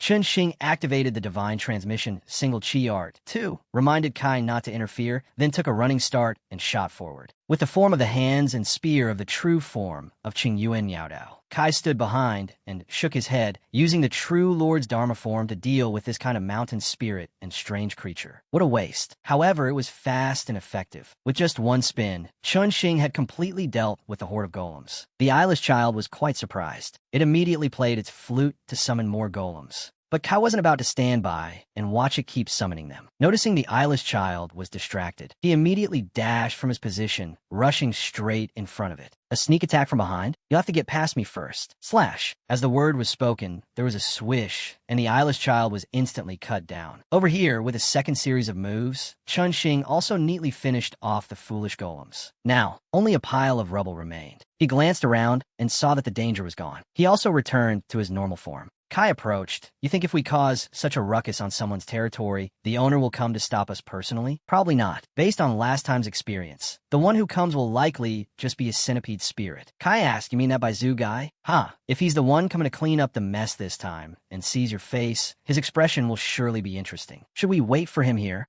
"No, I still have a few things to confirm. We'll deal with him after that's done." All right. With that, the two left. Not a few seconds later, Baizu arrived, but the surroundings answered him with silence. Even the eyeless child couldn't stop them. The two went deeper inside, into a room. It turned out to be the private room of the Zhao family's young lady. She had hanged herself long ago. Kai asked, "Your karma in Liaocheng. Is it her?" "That's right. I was acting on her commission. I was killed when I went to Taiyang County to investigate that haunted house." Kai continued, "She's really unlucky. Her whole family was massacred, and that was that. She fled to a relative's house in Liaocheng and ended up getting their whole family massacred too." "I don't believe you. Are any of the people related to her still alive now?" Before he could answer, he noticed something on the ground. "Is that a centipede?" "Exactly." Chun Xing was startled. "It's that guy's centipedes. Be careful. He's probably nearby." As soon as he finished speaking, a swarm of centipedes shot out from nowhere. His reflexes were fast enough, but this wasn't a physical attack, but rather self-destructing centipedes. Boom! The entire room was blown up by Baizu just like that. This shouldn't be. I've already killed all the martial artists who had contact with her. Why is someone still looking for her? As soon as he finished speaking, he was startled to see a spear shoot out from inside the room towards him. Unable to react in time, he was pinned straight to the wall behind him. Is this the three-pointed, double-edged blade of Lord Qing Yuan Yao Dao? It's impossible. Chun Xing walked out, sneering, "We meet again, Baizu." The bastard couldn't believe his eyes. "How are you still alive?" "I clearly." Chun Xing continued, "It's hard to understand, isn't it? How someone like me, whose internal organs were all gnawed away by centipedes, is still standing before you." Baizu thought to himself, "My insect body is suppressed by his true Lord's Dharma form. It's very difficult to separate and regenerate. I have to think of a way." Chun Xing also noticed, trying to pull a fast one, the spear pushed a little deeper. As expected, the true Lord's Dharma form can suppress his insect body. In the previous fight, he deliberately used words to lure me in. His centipedes lay scattered on the floor. Over here, Weiyang also noticed Baizu's insect body was destroyed. Kai asked, "Is it dealt with?" Chun Xing shook his head. "Not yet. That can only be considered a clone. We'll wait for its main body to arrive and then fight again." Baizu was furious. That bastard. He dares. He actually dares. Weiyang, calm him down. Calm down. Your clone is too large. I have no way to use the immortal art of stealing the sky and swapping the sun to temporarily conceal it. Once the centipede awakens, Wei Su and the Beidou earthly fiends will detect the anomaly at the Zhao residence. Baizu is still furious, shouting, "I don't care. He destroyed my insect body. I want him dead." Over here, Chun Xing also realized that the immortal art of stealing the sky and swapping the sun had been dispelled. Suddenly, the floor cracked. something wanted to break out. The body of this thing was enormous. Looking closer, it was precisely by Zhu's clone, a centipede spirit with 2,000 years of cultivation. It looked straight at Chun Xing and declared, "Martial artist of Dongye, I want to eat you." At the same time, on Fanji's side, Wan Qijuan sneered, "You've got to be kidding me. Is this generation's white tiger this small? Isn't he just a teenager?" Jian Lian continued, "Don't underestimate him. The white tiger presides over slaughter. The person who inherits the title of white tiger is always an absolute powerhouse who has completed a one-on-one kill during a calamity." Fan Ji silently assessed his opponents. So these are the Shanin people who pushed the great gene into the abyss, single-handedly creating the separate world my grandfather mentioned? Such powerful enemies, and it's 1 against 2. I'm afraid I'll have to use that thing. Wan Qijuan boasted loudly, "I'll fight him. You stay out of it." Jian Lian replied, "Then be quick about it." Then Wan Qijuan shot up, summoning an axe brimming with killing intent. Fan Ji still had time to ask, "Not coming together?" Qijuan laughed, "Take a swing of my axe first." Crash! A strike from him came down, and the ground where Fan Ji stood shattered. "Why are you running? Fight back." As Fan Ji leaped up to dodge the attack, he began to observe. Incredible strength, but his actions are very reckless. Is it a disguise? Or is that his true nature?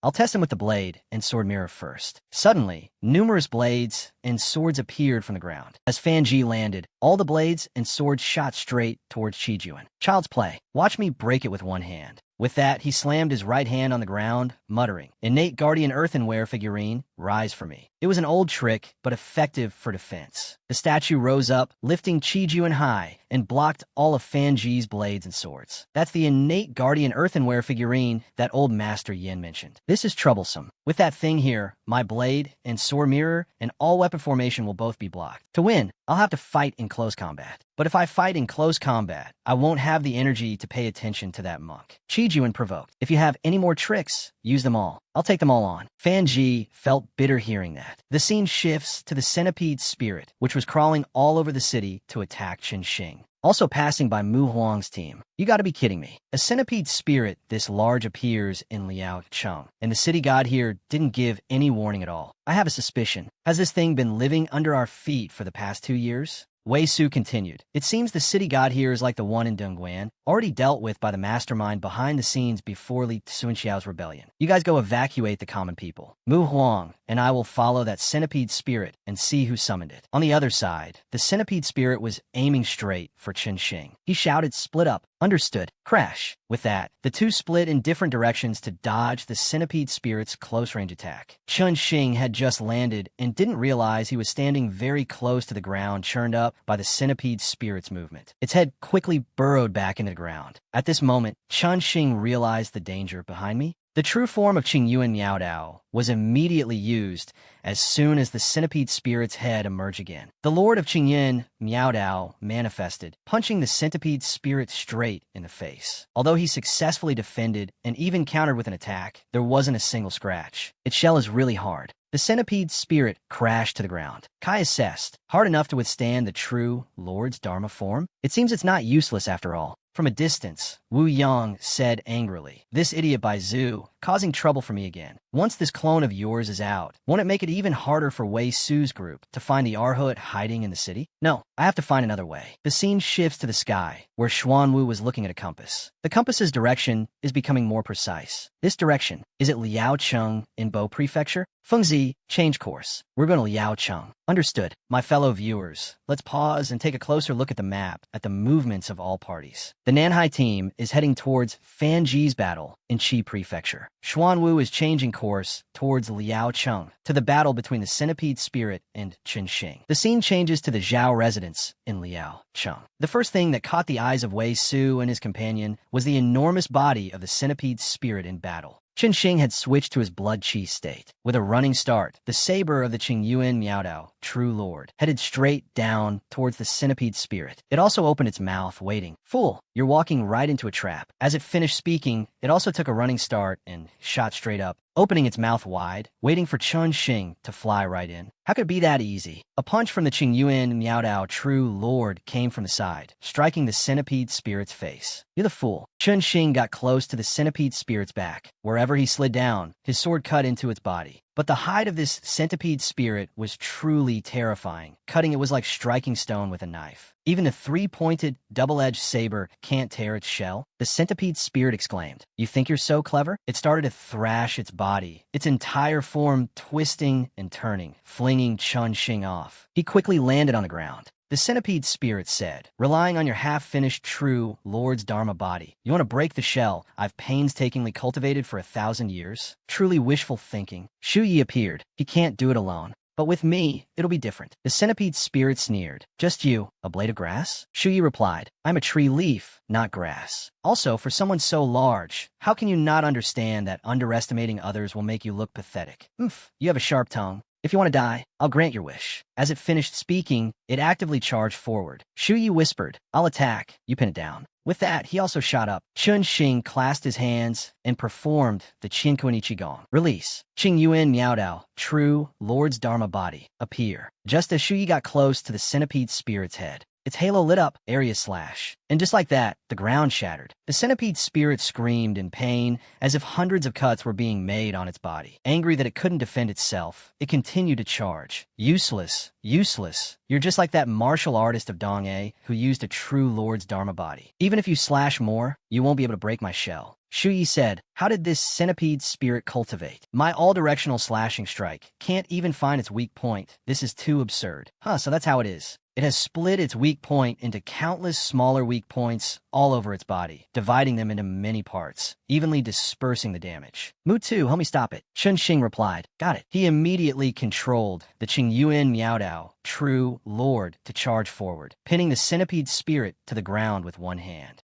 You think that just because you have no specific weak point, I can't deal with you? Naive. Watch me find all the weak points on your body and destroy them all at once. Time rewinds a little. Speaking of which, I really didn't expect you to have once been an infeft martial artist. Shu Yi laughed. Unexpected, right? I was quite famous in the Yellow River region back then. It's just a pity that after I died, my unique skills were lost. Chun Xing asked, "Why were they lost? Was it hard to find a successor for your skills? Or was it? It wasn't that it was hard to find one. It's just that I spent half my life wandering, and by the time I paid off my debt to Old Man Heaven, I was already about to die. I simply had no time to find a successor for my skills." How did that happen? Have you ever heard of the Great Grand Vow Sword? If you have, it's easier to explain. I practiced that back in the day. One year, the Yellow River flooded. The second-generation Azure Dragon had just succeeded the throne and couldn't suppress the flood. On an impulse, I used the method of making a great grand vow to slay the evil dragon that was causing chaos. After that, I was indebted to Old Man Heaven and had to spend the rest of my life repaying it. Chun Xing asked, "Do you have any regrets? Living a life like that?" It would be a lie to say I have no regrets, but even if I could go back, I wouldn't hesitate to make that great grand vow right then and there and slay that thing. The scene changes back to the present. Shu Yi shouted, "I offer this body as a sacrifice to the sword, praying that a single strike can make all things lose their color and cause heaven and earth to tremble." The centipede spirit screamed, "This is a great grand vow? Are you insane? To bear that endless karma just to deal with me?" Chun Xing replied, "Unfortunately, Shu Yi and I both think that paying a certain price in exchange for the chance to kill a villain like you is completely acceptable, even if it brings us trouble in the future." The centipede spirit screamed, "You're insane." Shu Yi emitted his original Tao, preparing to complete the vow.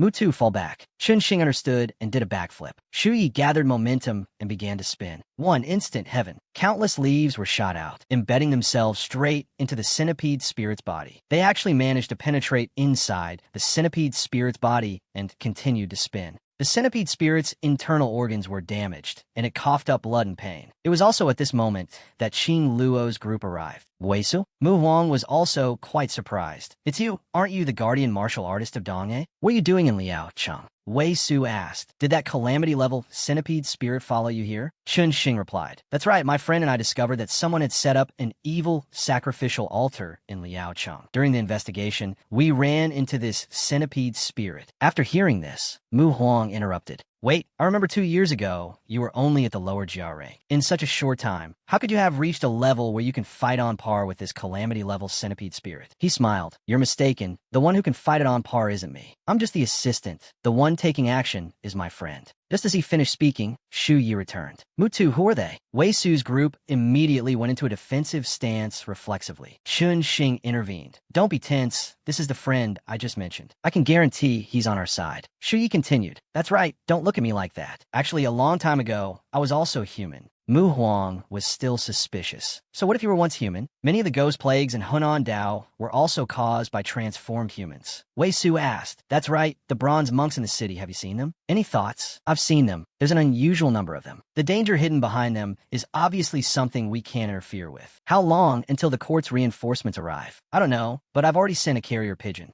A carrier pigeon? Wait, don't you know that Liao Cheng is currently semi-sealed? The carrier pigeon won't get through. Only then did Wei Su and his companion learn the news. The scene changes to Yao Jinxiu. She was guiding the citizens to evacuate towards the east gate, but was suddenly blocked by soldiers. This way is blocked. It turned out to be the bronze monks in disguise. The scene changes to Wu Yang, the evil god being worshipped, asked, Are you sure that creating the passage requires these mortals? Wu Yang replied, I'm certain. When the will of all living beings is extremely strong and converges infinitely, the stream of willpower will help us knock on the door, connecting to the western paradise of ultimate bliss. Only then can Guanyin, through the Bodhisattva statue I made and the sound of the knocking, locate this world, so that this world can merge with the western paradise of ultimate bliss and connect to the battlefield. Understood. Do as you say. Returning to the situation at the east gate, the bronze monks shouted, Before the sacrificial ritual begins, no one is allowed to leave. Everyone turned and fled in chaos. Demon, monster. Lin Hu thought to himself, a sacrificial ritual? Someone wants to hold an unorthodox ceremony in the city. Are these bronze monks also part of the ceremony? Or are they some kind of guarantee that the ceremony will proceed smoothly? Use the signal arrow. We have to inform Lord Wei, Su, and Mu Huang about the situation here. Jinxiu took out a signal flare from her clothes, lit it, and launched it into the sky. It only made a small sound, but it was enough for Mu Huang to notice. That's Yao Jinxiu and Lin Hu's signal arrow. Wei Su was certain. Lin Hu and the others must have discovered something. Chun Xing said, Let's go together. The three of them had just turned to leave when Wu Yang arrived. He looked at the red urn on the other side and asked, How much longer do you plan to wait in there? The main body of Baizu appeared. Any clothes? Give me a set. It's a mystery where Wu Yang got an extra set of clothes to toss to him. The creature snatched it and put it on immediately, covering himself. Wu Yang asked, What kind of fight did you put up? A clone with 2,000 years of cultivation died at the hands of some juniors. Even if you stood still and let them hit you, you wouldn't have been defeated so quickly, would you?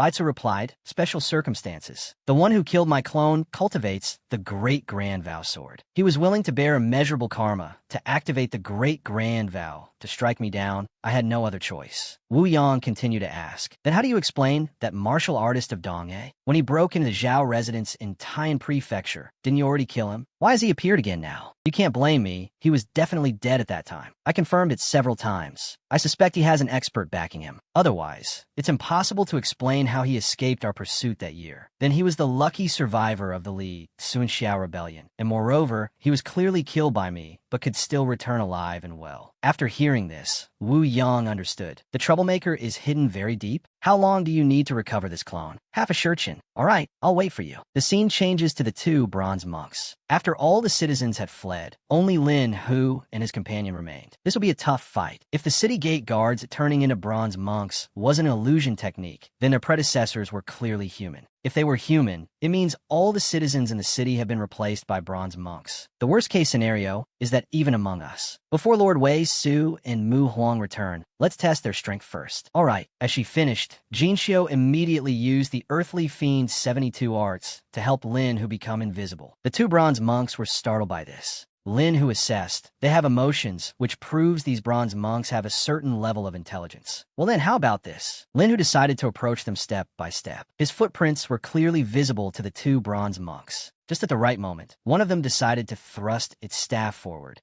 And indeed, blood spurted out. As he smiled triumphantly, he suddenly felt a hand clamp tightly over his face. Lin Hu's arm gradually materialized, tightly gripping the bronze monk's head. His head also slowly appeared, but in the posture of an immortal planting a radish. Lin Hu used both hands to snap his neck back into place. The The technique just now was the Earthly Fiend 72 techniques, head attachment. Lin, who assessed, although their strength is nothing special, they are quite clever, knowing how to use tactics to deal with opponents. If their numbers increase, it will be very dangerous. Indeed, many bronze monks had already surrounded the two of them. Lin, who swallowed. A bronze monk spoke up, detected enemy of Buddha, must be suppressed. Jinxiu worried. When did they get here? Lin, who replied, I don't know, but one thing is for sure, these abnormal things disregard the deaths of their comrades. Their view on life and death is likely a world apart from ours. Over here, Mu Huang's group of 3 was rushing to provide aid. Mu Huang, at the rear, sensed a sneak attack and shouted a warning. Be careful. Just as he finished speaking, a devastating blow from someone struck down. Luckily, everyone reacted and dodged in time. They all stopped and turned to look back. The aftershock gradually dissipated. It's Fu Hu. Mu Huang wondered, a martial artist I've never seen before. Is he an inner monk of Bafang Temple? Wei Su shook his head. Doesn't seem like it. Fu Hu spoke up. In broad daylight, a constellation of Qin Luo Temple is accompanying evil demons and heretics. Qin was not wrong. The mortal dynasty of this world is already rotten. Shu Yi was incensed to hear this. Who are you calling an evil demon and heretic? Wei Su replied, from what you've said, Your Excellency, you don't seem to be from this world. Fu Hu continued, of course I'm not. Qin Weiyang always said this world was still worth saving, but in my opinion, it's completely unnecessary. Wei Su was startled. Qin Weiyang, I feel like I've heard that name somewhere before. Chun Xing asked immediately, you just mentioned Qin Weiyang, saying this world is still worth saving. Who is Qin Weiyang? Also, what's wrong with this world exactly? Fu Hu replied, in principle, I shouldn't reveal these things to you, but letting you die with doubts would go against my Buddhist nature. Let me tell you the truth. About 200 years ago, deities born outside the great Kiliacosm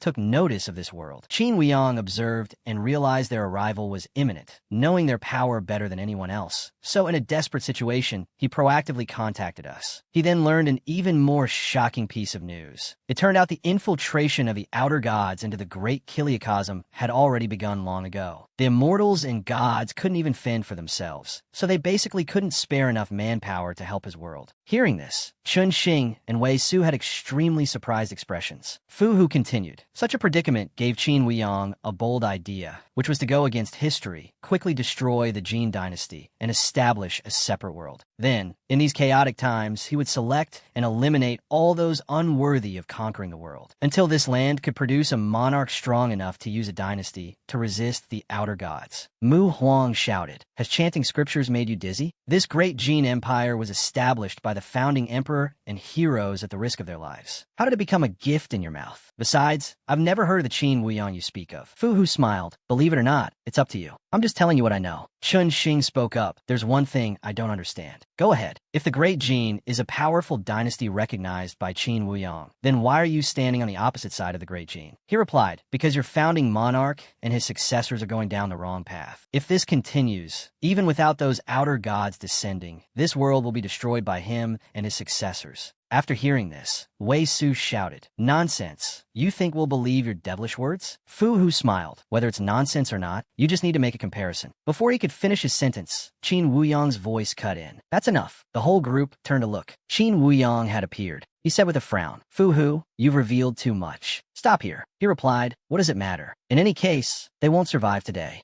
Chun Xing thought to himself, is this the Qin Weiyang that guy mentioned earlier? Weiyang took off his hat and said, a matter of principle, I don't want to repeat it a second time. As the hat came off, the intense pressure he emitted shocked the entire group. Shu Yi spoke up, hey, don't scare me. This is much stronger than that centipede spirit from before. Qin Weiyang put his hands together and performed a technique, muttering, cannon burning pillar. As he finished, from every corner of Liao Cheng, many giant golden pillars suddenly rose up. Unfortunately, my comrade has revealed things that shouldn't have been revealed. To prevent the ghosts of the Heavenly Phenomena Department from using the national treasure to investigate the ruins of Liao Cheng and discovering the full extent of our arrangements, I can only use the cannon burning to completely erase all traces of your existence. In the distance, Bai Zhu also noticed, why did that fellow Qin Weiyang bring out the cannon burning platform? According to the original plan, shouldn't the Arhut be taking the stage now to eliminate the unstable elements in the city? Wei Su said, completely erase all traces of our existence? Such big talk. Weiyang replied confidently, whether it's big talk or not, you'll find out in a moment. Cannon burning platform, begin. The lone pillar lit up, and the chains wrapped around it began to loosen, shooting straight towards the group at great speed. Chun Xing shouted,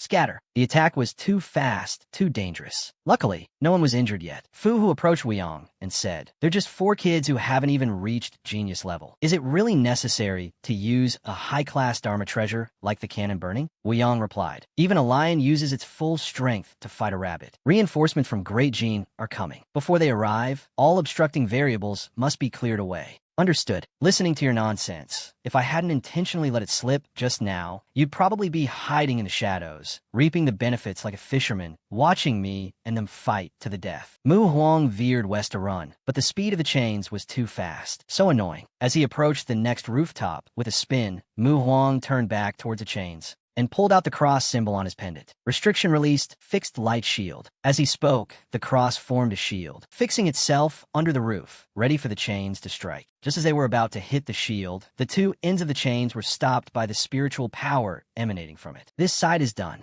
Next is over there. Mu Huang smiled confidently, putting his hands together to perform a technique. Smoke began to rise from his body, quickly covering the city. Fu Hu recognized it. This technique, 72 techniques. Spreading fog? Wuyong nodded, correct. Over the years, the Great Gene has been secretly collecting various esoteric Taoist techniques and ultimate immortal arts. The place in charge of this is called the Directorate of Taoist Affairs. They give the collected techniques to the constellations in various provinces. Based on their authority, a Big Dipper can choose one of the 36 methods and 2 of the 72 techniques. An earthly fiend can only choose 2 of the 72 techniques. This kid is a Big Dipper. He has at least one of the 36 methods and one of the 72 techniques. Fu Hu nodded, so that's how it is. While the 2 of them were talking, Mu Huang had used the fog to get behind them, just as he was triumphantly pulling out his dagger to sneak attack Wuyong. But it was all within his control. Your fog-spreading technique is too poor. You still need much more practice. Mu Huang was shocked, unable to believe he had been discovered, as Wuyong grabbed his head tightly. Speaking of which, the techniques I possess seem to include a few things that the Directorate of Taoist Affairs has yet to collect. For example, this next one. After Mu Huang had been moved from his position, his shield also began to weaken.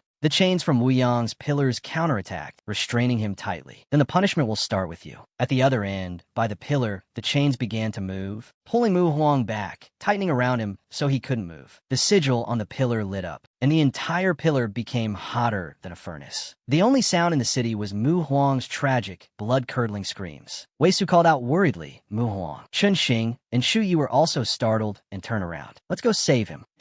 But after taking just a few steps, they were blocked by Wuyong. "This way is blocked." Chun Xing switched to his blood chi state, uttering a single word, "Piss off." With one slash, he cut Wuyong in half, but was surprised to realize it was just an afterimage. Wuyong himself was descending from above. "I'm here." Is this all the last successor of the Taikyo Dao amounts to? So pathetically weak. As he finished speaking, his technique was unleashed. A whole mass of energy like a bomb fell straight down on Chun Xing and the other. The aftershock dissipated, revealing the 2 of them with their eyes shut in free fall. Wuyong turned to his left, where Wei Su had arrived. "I almost forgot about you. Any last words?" "If you do, I can give you a little more time." Mu Huang's weak voice called out, "Wei Su." Wuyong turned in surprise. "Still not dead? Just an armor rank. Yet you can persevere for so long. You're truly resilient." Mu Huang focused all his technique into his left hand, muttering, "This is my last Taoist technique. Take this, Earthly Fiend 72 Techniques, Sorrowful Fog." As he finished, smoke gradually spread everywhere. Wuyong frowned. "Still struggling in your death throes? How foolish. Forcibly casting a technique with only one breath left will only hasten your death." As he turned, he saw that Wei Su had disappeared. He used the fog to leave. He asked softly, "Mu Huang, where are you?" He replied, "I'm here." Just as he determined the direction, a sphere flew out of nowhere, embedding itself straight into Wei Su's vital point without him having time to react. His flame of life flared brightly, and 3 dots lit up along with it. Mu Huang stammered, "Be careful. All the 72 techniques we possess have been seen through by him, these people." The technique ended, and the smoke gradually dissipated. Wei Su had successfully saved Mu Huang from those chains, but he couldn't save his life. "I have received your final words. I guarantee your sacrifice will not be in vain." Wei Su's eyes behind his mask were now filled with murderous intent. An intense pressure was directed straight at Qin Wuyang. Wuyang said, his aura has completely changed. Did the death of his companion trigger his will to fight? Wei Su raised both hands high and shouted, "Stars in the sky, please answer my plea." Indeed, in the night sky, 3 stars began to shine brightly. Xuan Wu and his companion also noticed. Wei Su's star palace is lit. Is the situation in Liaocheng that bad? Can you go a little faster? Zhang Feng replied, but the qi consumption will increase. I'm worried that. Xuan Wu understood. I'll provide the qi. All right. As soon as Xuan Wu supplied more qi, Zhang Feng's sword shot off as if a rocket was attached to its hilt. Returning to the battle, Wei Su muttered, Tianqian, Chifu, Fenmu. From the heavens, an army with chariots began to appear. Wei Su lowered his hands and shouted, "Descend." And so, the chariots charged straight down towards Wuyang. Shu Yi said, "That's it, go for it." Fu Hu also spoke up, using one's own life force as a catalyst to guide the power of the stars above. To make Wei Su's star palace descend, no one in their right mind would fight it head-on.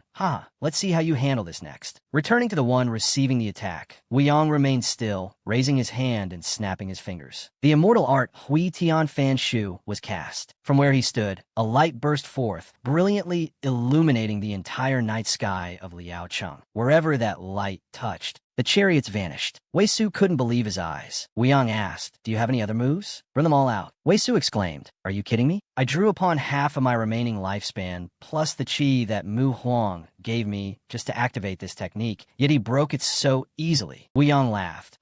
Haven't your seniors ever taught you not to use external forces to fight an expert? Your move might have an effect on brutes or the demons outside Yemen Pass. But against someone like me, with dozens of immortal arts, it's far too flawed. Simply turning night into day can interrupt the progress of your technique. You shouldn't have wasted all your energy on this forbidden technique. Wei Su, having been read completely, exclaimed in anger, "Damn it." Then he drew his sword and charged straight down. Just as he was about to get close, he was tightly bound by chains from the pillars. "It seems you have nothing left, so just go and die." The pillars continued to retract the chains, tightly restraining Wei Su above. The 2 words "burn him" escaped Wuyang's lips. The pillars immediately raised their temperature. Wei Su's tragic screams of pain rang out. Chun Xing said, "Shu Yi, can you still activate the Great Vow sword one more time?" "I can't anymore. I still haven't paid the debt for the Great Vow sword strike from earlier. Only after I've paid the debt can the old man in the sky let me use it again." Chun Xing narrowed his eyes. It seems Shu Ye's trump card is also used up. To turn the tables, I can only rely on myself. To be honest, I really don't want to use this hard-to-control trump card inside the city. Wuyang also noticed the 2 had approached. To be hit by my wind neutralization technique and still be able to stand up, truly. As he finished speaking, he left his spot and appeared before Chun Xing and the other. "Have you decided who will be the next one to be tortured?" Chun Xing said, "Thank for your concern, but instead of us being burned, I'd rather see you and your accomplices tied up there." "Shu Yi, get far away. I have to use that thing." "All right. Oh, nameless undying, please lend me your strength." Chun Xing's heart began to beat at a frantic pace. His body emitted an aura of death. Wuyang realized, is this the prototype of the demonic Tao? On the other side, Chun Xing had borrowed the power of the nameless, and his body began to transform. Iema Guan Yingru.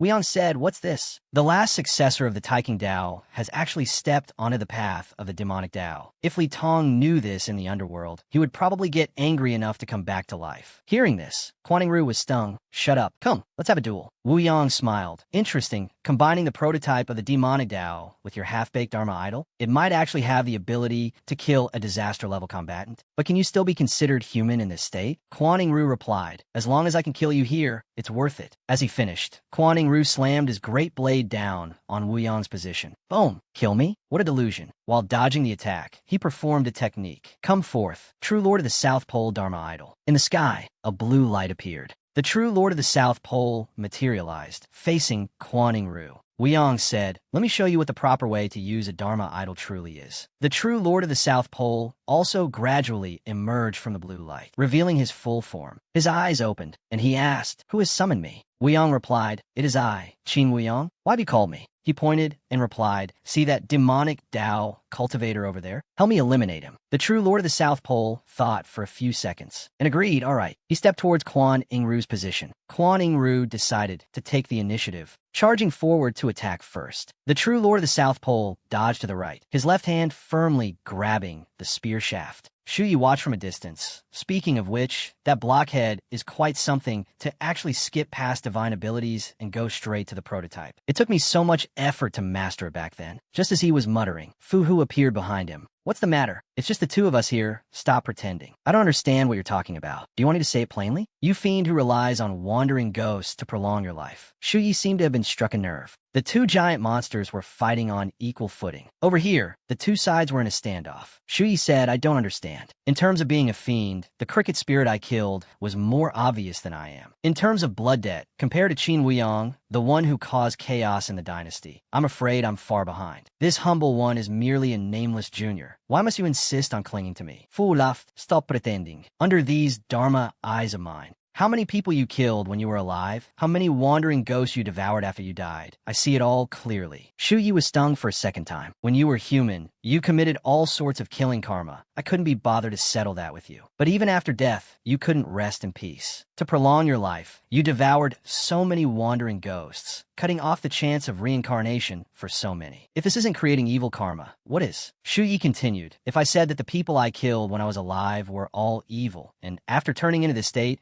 I devoured wandering ghosts because the yin-yang balance in Hunan Dao was disrupted, and leaving those wandering ghosts unchecked would cause a greater disaster. Would you believe me? Fu Hu pointed his staff straight at his face and said, only a ghost would believe you. It seems words alone won't work. Let's fight to find out the truth. Demonic Dao prototype. Smoke billowed out, and Shu Yi transformed into a giant form. I am Ruan Mu. Fu Hu stared intently and snorted. Solemn treasure form. Grow, grow, grow. After the technique was cast, Fu Hu's body also became enormous. Heretical fiend, watch how I suppress you. Ruan Mu angrily shouted back. I am not a heretical fiend. And so, for giants were brawling in Liao Cheng. Xuan Wu and Zhan Feng had arrived. The gods are fighting. The situation here in Liao Cheng is truly unbelievable. Old Yin, are the four fellows in the city our people? That large, deer-shaped monster should be the Quan Ingru prototype of some demonic Dao cultivator. The one facing it, is probably the true body Dharma idol of the true Lord of the South Pole. However, this Dharma idol school has been lost for a long time. Neither of these two are our people. As for the other side, that Arhat is likely a god or Buddha descended to the mortal world, invited by the Shanin group. The demonic Dao prototype fighting him is probably the great wilderness's Ruan Mu, also not one of our people. Zhan Feng laughed. What an eye-opener. I haven't seen a great demonic Dao power in 10 to 20 years, and today I get to see two. Not to mention a true Lord Dharma idol that's been lost for 100 years, and a god or Buddha from the upper realm. This is truly... Xuanwu interrupted. Save your sentiments for after the fight. Remember, prioritize dealing with the Shanin's expert and the upper realm god or Buddha helping them. As for those two demonic Dao cultivators, if they don't attack us first, we don't need to bother with them. Zhan Feng nodded. Understood. Tung Lu's sword out. Break the outer barrier first. Tung Lu's secret art, Great Array Breaker. As he spoke, a sword appeared in Zhan Feng's hand. A powerful throw. The sword flew straight towards the weakest point of the barrier, easily piercing through the barrier. It entered the battleground at great speed.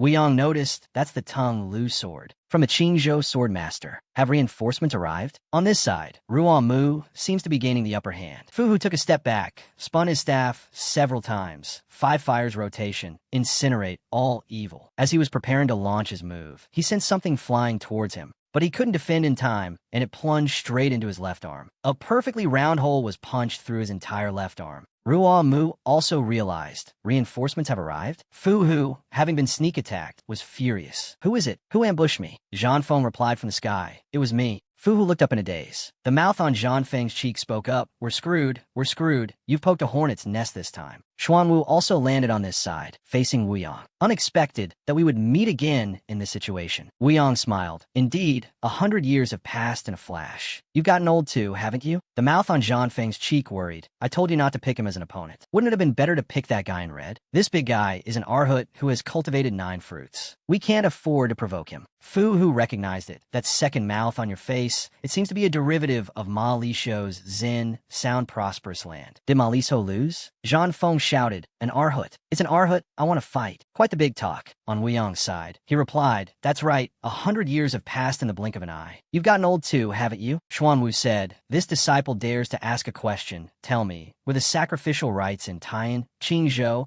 and Shizhou all arranged by your master?" Wuyong replied, "A foolish question. You and that brat Gao Sheng built this nation together. You must know what my fellow Taoists and I did at the end of the Tang dynasty. When you see me wearing these clothes, you should know what I intend to do." Xuanwu asked, "Is there no room for negotiation?" No negotiation. Gao Sheng was the one who crossed the line first. When he made that decision, the conflict between us became irreconcilable. Xuanwu sighed, "I understand now." Unfilial disciple, Yanhua earnestly invites Master Qin to ascend to the heavens. As he spoke, the old man took out a talisman. Wuyong laughed. "Ascend to the heavens? Haha, we haven't seen each other for a while, and your tone has gotten quite big, hasn't it?" Xuanwu shouted, slash. On the other side, Wuyong drew a talisman. Two identical moves were unleashed. Cut to Lan Hu. He was alone, surrounded by the Tong Tao monks. They exchanged words. "That stone lock has disappeared again. Stay sharp. That green-haired girl can make things invisible, but she can only make one thing invisible at a time. When that iron lock is invisible, she will become visible. Deal with her first, then we'll handle the big guy we've pinned down." The woman had just laid out the plan when she was taken out by a lock from Lan Hu. Lan Hu thought to himself, "This can't go on. Yao Jinxiu's invisibility has a limit on the number of people which has been exposed. If its distance limit is also discovered by these monks." He gave a signal to Jinxiu. "There's not much time left. Let's perish together." She asked, "Break the encirclement?" Just as she asked, Baizu's voice suddenly rang out, "Found you, haha." Jinxiu was shocked. She saw the ground beneath her begin to crack. The deton appeared once again, swallowing her whole. Lan, who was horrified and screamed, "Yao Jinxiu." Baizu's main body was also present. He said, "Stop calling. She's already dead." Cut to Wuyong's battle. He shouted loudly, slash. The entire house in front of them was sliced in two. Wuyong was speeding up. Right behind him, Xuanwu was in hot pursuit. Xuanwu executed the 72 arts, divine movement. Swift. Wuyong thought to himself, "Chasing me so relentlessly, I can't cast any immortal arts. There's no other way." He also began to execute the 72 arts. Scene shift. Two tall buildings suddenly moved. Just as Xuanwu flew close, they slammed together with a crash. Using scene shift to buy time for the next spell, the 36 methods, distant cave vision, was immediately cast. "Let me see." And just like that, the old man knew Wuyong's hiding place. But it wasn't that easy. The 36 methods, returning wind and reversing fire, was deployed. A tornado accompanied by a flame was summoned. Wuyong uttered go. The two things immediately flew towards Xuanwu. He also took out a talisman, returning wind and reversing fire. "Is it? Then I'll use water break." The water talisman was activated. Water poured out from inside the house, quickly blocking the path of the fire and wind, easily weakening them. Wuyong muttered, "Using water to break my wind and fire? Not a bad idea, but it's not enough." 72 arts. Wood prohibition. The flowing water was blocked, gradually drying up. The fire and wind intensified again. Xuanwu realized, relying on petty tricks won't work, so I can only fight head-on. Using wind as the foundation, forged the banners of wings, earth, fire. The talismans were turned in the exact directions Xuanwu had just recited. Two tornadoes were quickly created. One tornado combined with fire. One tornado combined with earth. The old man shouted go. The tornadoes began to advance towards Wuyong's tornado. Everything merged into one. From the outside, one could only see gusting winds and falling rocks, but inside,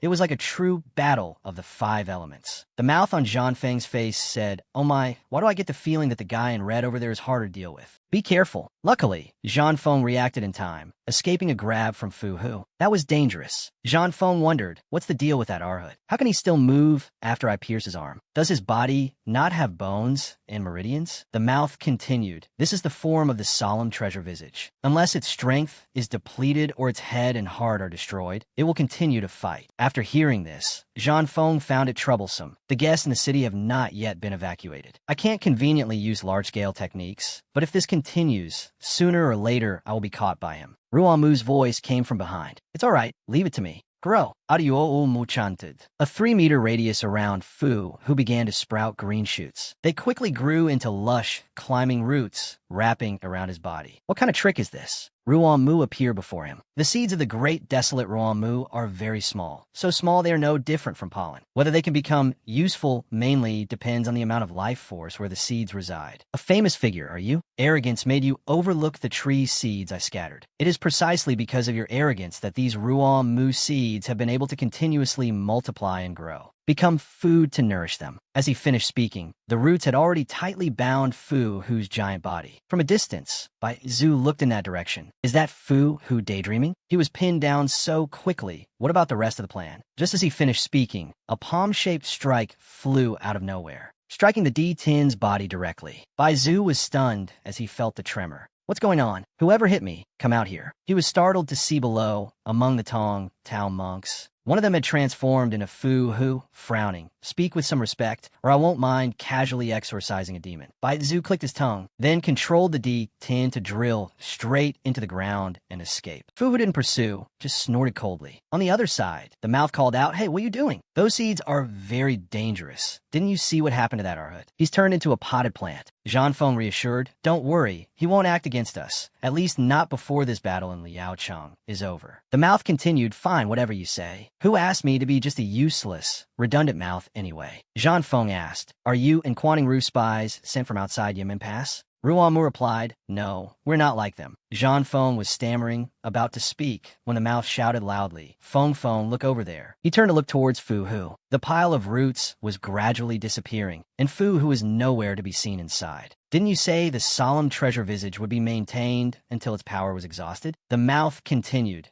Perhaps that Arhut realized that dragging this on would only waste power, so he severed his connection with this world and returned to the upper realm. Fu Hu's voice rang out, "Solemn treasure visage, 5 fires rotation." Countless fireballs shot straight towards Ruan Mu. Zhan Feng turned in surprise to see Fu Hu standing imposingly there. How is there still one more? At the same time, over with Zhong Kui, he called out, "Nanhai, can you help me contact the two in Yudu?" He hesitated for a few seconds, then agreed, "No problem." Cut to inside Yudu. Eli noticed he's here again. Nanhai spoke. "The bearded old man told me to find you." A moment later, Nanhai's flame of life was seen turning into black smoke. Cut back to reality, he opened his eyes, and their color had changed. He turned to ask Zhong Kui, "What is it?" "I have a premonition that the battlefield in Liaocheng will be unprecedentedly fierce. I'm afraid I alone will find it difficult to control the situation. I need your help." "That's fine, but the meridians of this body are too weak. I can only exert the strength of a GR rank. I'm afraid I won't be much help." "It's all right, I have a way." Cut to Zhan Feng. He asked, "How are you? Can you still fight?" Ruan Mu, with half his face burned, replied, "I can." "Good that you can." After saying that, Zhan Feng turned towards Fu Hu, wondering, I still don't understand, how could he, after being pinned down still, shed his cicada shell and recreate the treasure-visaged true body somewhere else? The mouth replied, "This, I don't know either. After all, I'm just a mouth." Zhan Feng snapped, "I wasn't asking you." Ruan Mu warned cautiously, "That guy, he's coming again." It was Fu Hu who began to spin his staff, 5 fires rotation. Go. 5 fireballs continued to fly towards the two of them. This time, Zhan Feng met the attack with sword leaving the box. A sword box suddenly appeared out of nowhere. The sword flew out of the box and returned to Zhan Feng's hand. He gripped it tightly, muttering, "First fall sword esoterica. Subdue other." As he finished speaking, he slashed forward, creating a circle that formed a defensive shield. Like a hole, it sucked in all 5 of Fu Hu's flames, then gradually vanished. Is this the Zen, sound, prosperous earth mirror of Mo Liso? By the time he realized it, 5 fireballs counterattacked from that black hole, striking straight at his head. The mouth exclaimed happily, it hit. Zhan Feng's expression didn't change. No, this kind of counterattack doesn't solve the fundamental problem. If we still can't figure out his tricks in the next few rounds, then this battle is surely lost. Cut to the battle of the 2 sorcerers. Those tornadoes fought for a while, and then all vanished. The 2 sides looked at each other. Xuanwu spoke first. "So your way of a Tao is to lure the great powers of the upper realm, to merge this world with the battlefield of the upper realm? If the upper realm wins, this world wins. If the upper realm loses, this world loses." Wu Yang continued, "This is the most correct path, isn't it? But have you ever thought that in the eyes of those great figures, we, and even this entire world, are just consumable resources? Once the battlefield connects most of the people in this world." Wu Yang interrupted, "Foolish. Our connection to the upper realm has always been very close. If the upper realm is defeated, do you think this world of ours will still have a future? It's just like back then, what Master always cared about was only the grand scheme of things. He couldn't see, nor did he want to care about, the common people people struggling under that great calamity.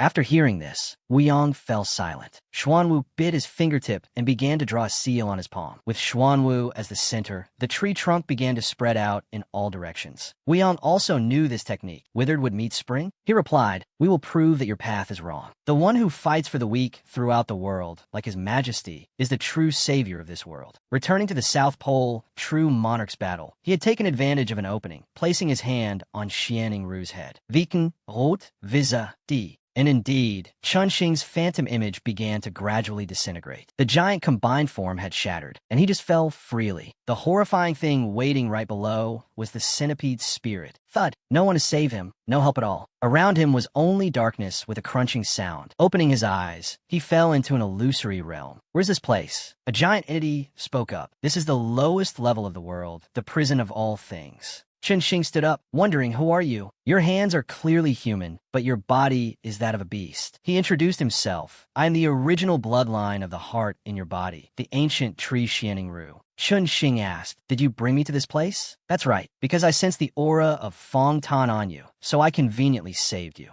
Chunxing blurted out, asking again, "Fong Tan?" "That's right. He has also become weak now. Haha, just like me." Chunxing shook his head. "I don't remember ever meeting anyone with that name." "Perhaps you are mistaken." Enro laughed. "Haha, I would not be mistaken. Your body bears the marks carved by the Shangxi bow. Besides him, no one has this authority, not even death." Chunxing recalled. "Shangxi bow, could it be him?" He asked. "So, did you call me to this place to find out about his recent situation?" "Only halfway. Actually, compared to Fong Tan, where did the heart currently in your body come from?" Chunxing replied. "Its previous owner was a heretical cultist. As for how that heretical cultist obtained it, I don't know either." "Is that so?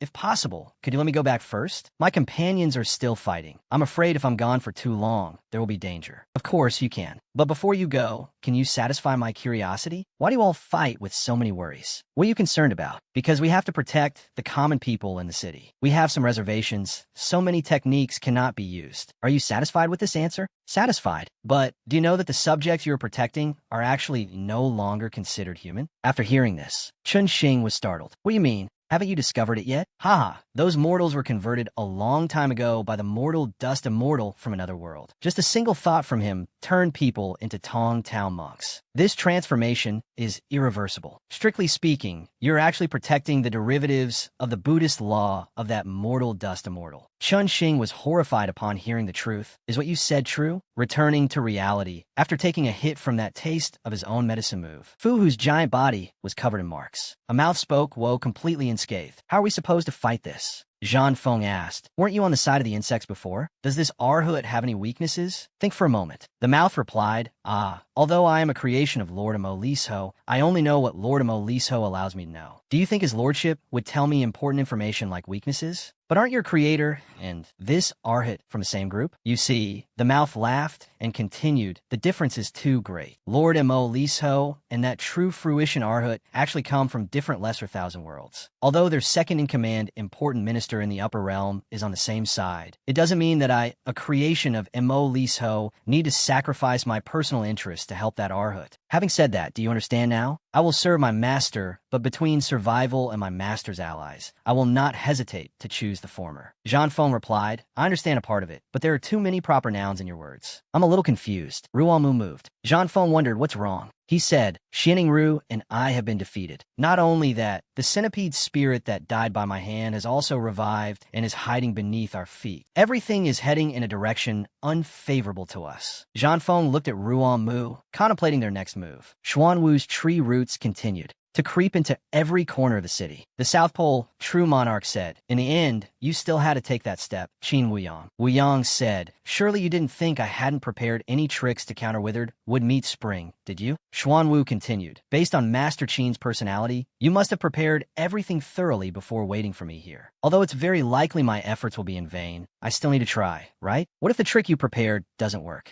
Old Man Rugu continued to cast the river of time. The tree roots had crept to Wuyang's location. The South Pole, true monarch, returned to his small form, came to Wuyang's side, and asked, "Is he the successor of Zenyuanzi in this world? His cultivation is quite profound. I was wondering why you were so busy using flower blooms in an instant to accumulate your lifespan before. So it was to prepare prepare for this moment? Wuyong did not answer, clasping his hands together to cast. Immortal art, creation from nothing, and tiles floated in the air. Wuyong walked step by step toward Xuanwu. The task of replenishing life essence is up to you. The South Pole, true monarch replied. No problem. Xuanwu was forced to accelerate the flow of time. He's here. Wuyong was getting closer, step by step. Xuanwu's worry was written on his face. Faster. Finally, Wuyong was just one last step away from the old man. I'm guessing that when you use withered wood meets spring, you can't move, right? Over at the Kaifeng Prefecture, Emperor Jing and Liu Che watched the battle on TV. Nimhoa is about to lose. Emperor Jing also began to have his own calculations.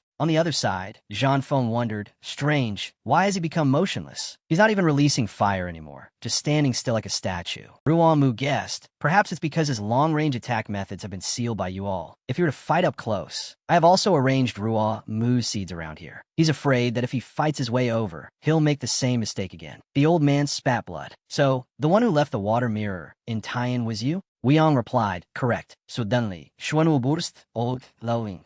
What do you think? Did I know that you, Master Qin, would take advantage of the opening when I use withered wood meets spring and am unable to move to capture me? Wuyong was startled upon hearing this. Could it be? Just as his hand gripped the man's hand tightly. Come, I yet another fire. The ground beneath the city suddenly cracked open, releasing the Yudu nether fire. The aftershock was extremely terrifying. At the same time, Zhong Kuei also sensed that something was amiss. Fong Tan replied, someone has ignited the Yudu nether fire up ahead. Returning to the battle, the Yudu nether fire dissipated, and only a patch of blackness could be seen where Xuanwu had stood. Wuyong had lost an arm. The South Pole True Monarch said, that was too dangerous just now. If you had been a step slower, you would have been burned by the nether fire. After hearing this, Wuyong felt that he had to be more cautious with every decision he made. One of Xuanwu's life flames went out. The shell began to crack gradually. Wuyong recognized it as 7 emotions pointing life. Xuanwu said, I thought you, Master Qin, would use your trump card to counter this move of mine. But you didn't do that. Can you tell me the reason? Wuyong replied, I was about to ask you, Xuanwu. Is it worth it to use a life to seal a portion of my magic? Xuanwu said, isn't this as clear as day? After all, I still have 6 lives left. Do you really have 6 left? This sentence from Wuyong made the old man's heart skip a beat. The 72 arts, extended bewitchment was cast by him with just one hand. And indeed, Xuanwu's second life candle was extinguished. The surrounding dimension began to appear. Xuanwu looked at the scene around him.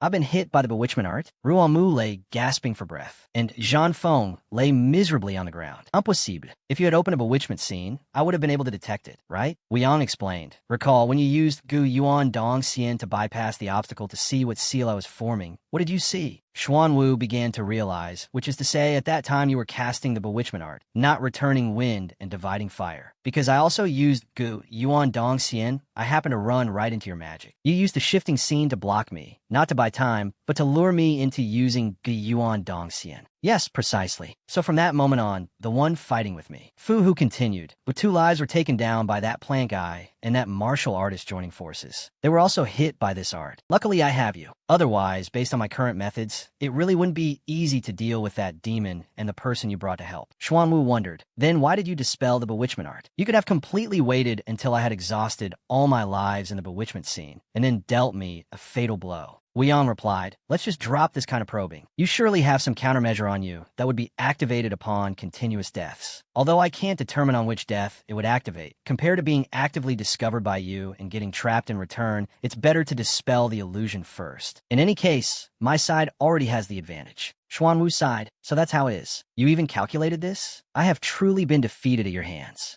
River of Time, Rebirth. Grass and trees began to grow at Xuanwu's feet. The scene shifts back to the lowest level of the world, the place of all things, and also the birthplace of this world's mortal dust immortal. Qinxing watched through the TV, asking in surprise. It's hard to imagine. How did he do that? I have encountered cultivators who used the bewitchment art before, but a fake is still a fake in the end. With a little caution, one can spot the flaws. What did that person do to turn the fake into reality, deceiving everyone? Xianing Ru replied, this is a bit complicated to explain because his ability to achieve this actually relies on another magical art. When he used Realm Shift to isolate Yanhua, buying time to cast his spell. The hand seal he formed was actually for the immortal art, a golden millet dream. At that time, it wasn't just you who were pulled into a golden millet dream, but also his accomplice and even a third party who was peeping at the events in the city through a water mirror. To prolong the dreamscape and prevent you from realizing you had entered a dream, he then used Peng's journey, Butterfly's dream, to link your dreamscapes together. After that, he adjusted the time of the dreamscape back to when you had just arrived in the city. Chun Xing understood, so that's how it is. That's why those of us who fell into the dreamscape could only repeat what had already happened once more. At the same time, by dragging it out like this, apart from having a certain feeling about the things happening around us, we couldn't detect any other abnormalities at all. Xianing Ru continued to explain. The only difference was that when time progressed to the moment he cast a golden millet dream. This time, what he cast was the bewitchment art. He pulled Yanhua, that tree, and Zhan Feng from the first layer of the dream into his second nightmare. Then, relying on the art of mutual killing in a shared dream, he made them keep pace with the second dream layer in the real world. Chun Xing began to understand. But because of the first dream layer, they didn't realize they had been hit by the bewitchment art and that they themselves had fallen into the second dream layer. Even if they noticed something was wrong and wanted to break the dreamscape, they would only fall back into the first dream layer, then be hit by the spell again, and repeat the cycle. That's right, this is also why Yin Hua miscalculated his own fate. Chun Xing asked further. Then why did he later dispel a golden millet dream and the bewitchment art? Because during the second dream loop, Yin Hua accidentally shattered the derivative object of the water mirror art that the peeper had placed in the city. When the water mirror shattered, the peepers who had fallen into a golden millet dream because they were observing the battle would also wake up. At the same time, they would realize that they had been pulled into the dreamscape by Qin Wuyang using Peng's journey, Butterfly's dream. If that water mirror were to appear again, it would mean the peeper on the other side of the mirror had taken precautions to avoid falling into the dream again. From that moment on, Qin Wuyang's magical arts would no longer be able to affect them. Not only that, his immobility during the casting phase would be further magnified by the reappearance of the water mirror, because no one would dare risk continuing to maintain a golden millet dream under the threat of being killed by the expert at the other end of the water mirror. Without the cover of the first dream layer, someone of Yin Hua's level would quickly realize he had been hit by the bewitchment art. Rather than letting Yin Hua proactively dispel the bewitchment art and reveal his strategy, it was better to proactively dispel the spell. Then, by saying a few words to provoke Yin Hua, he could make the bewitchment a thorn in his heart, forming a barrier, which could still somewhat restrict Yin Hua's Ge Yuan Dong Xian. So that's how it is. Speaking of which, this is the first time I've seen a cultivator use a golden millet dream as the core of their strategy in a high-level battle. In a world with a basic structure of nightmares or beautiful dreams, he has a chance to be promoted to Immortal Dust Immortal. What do you say, third princess? The mysterious female figure did not respond.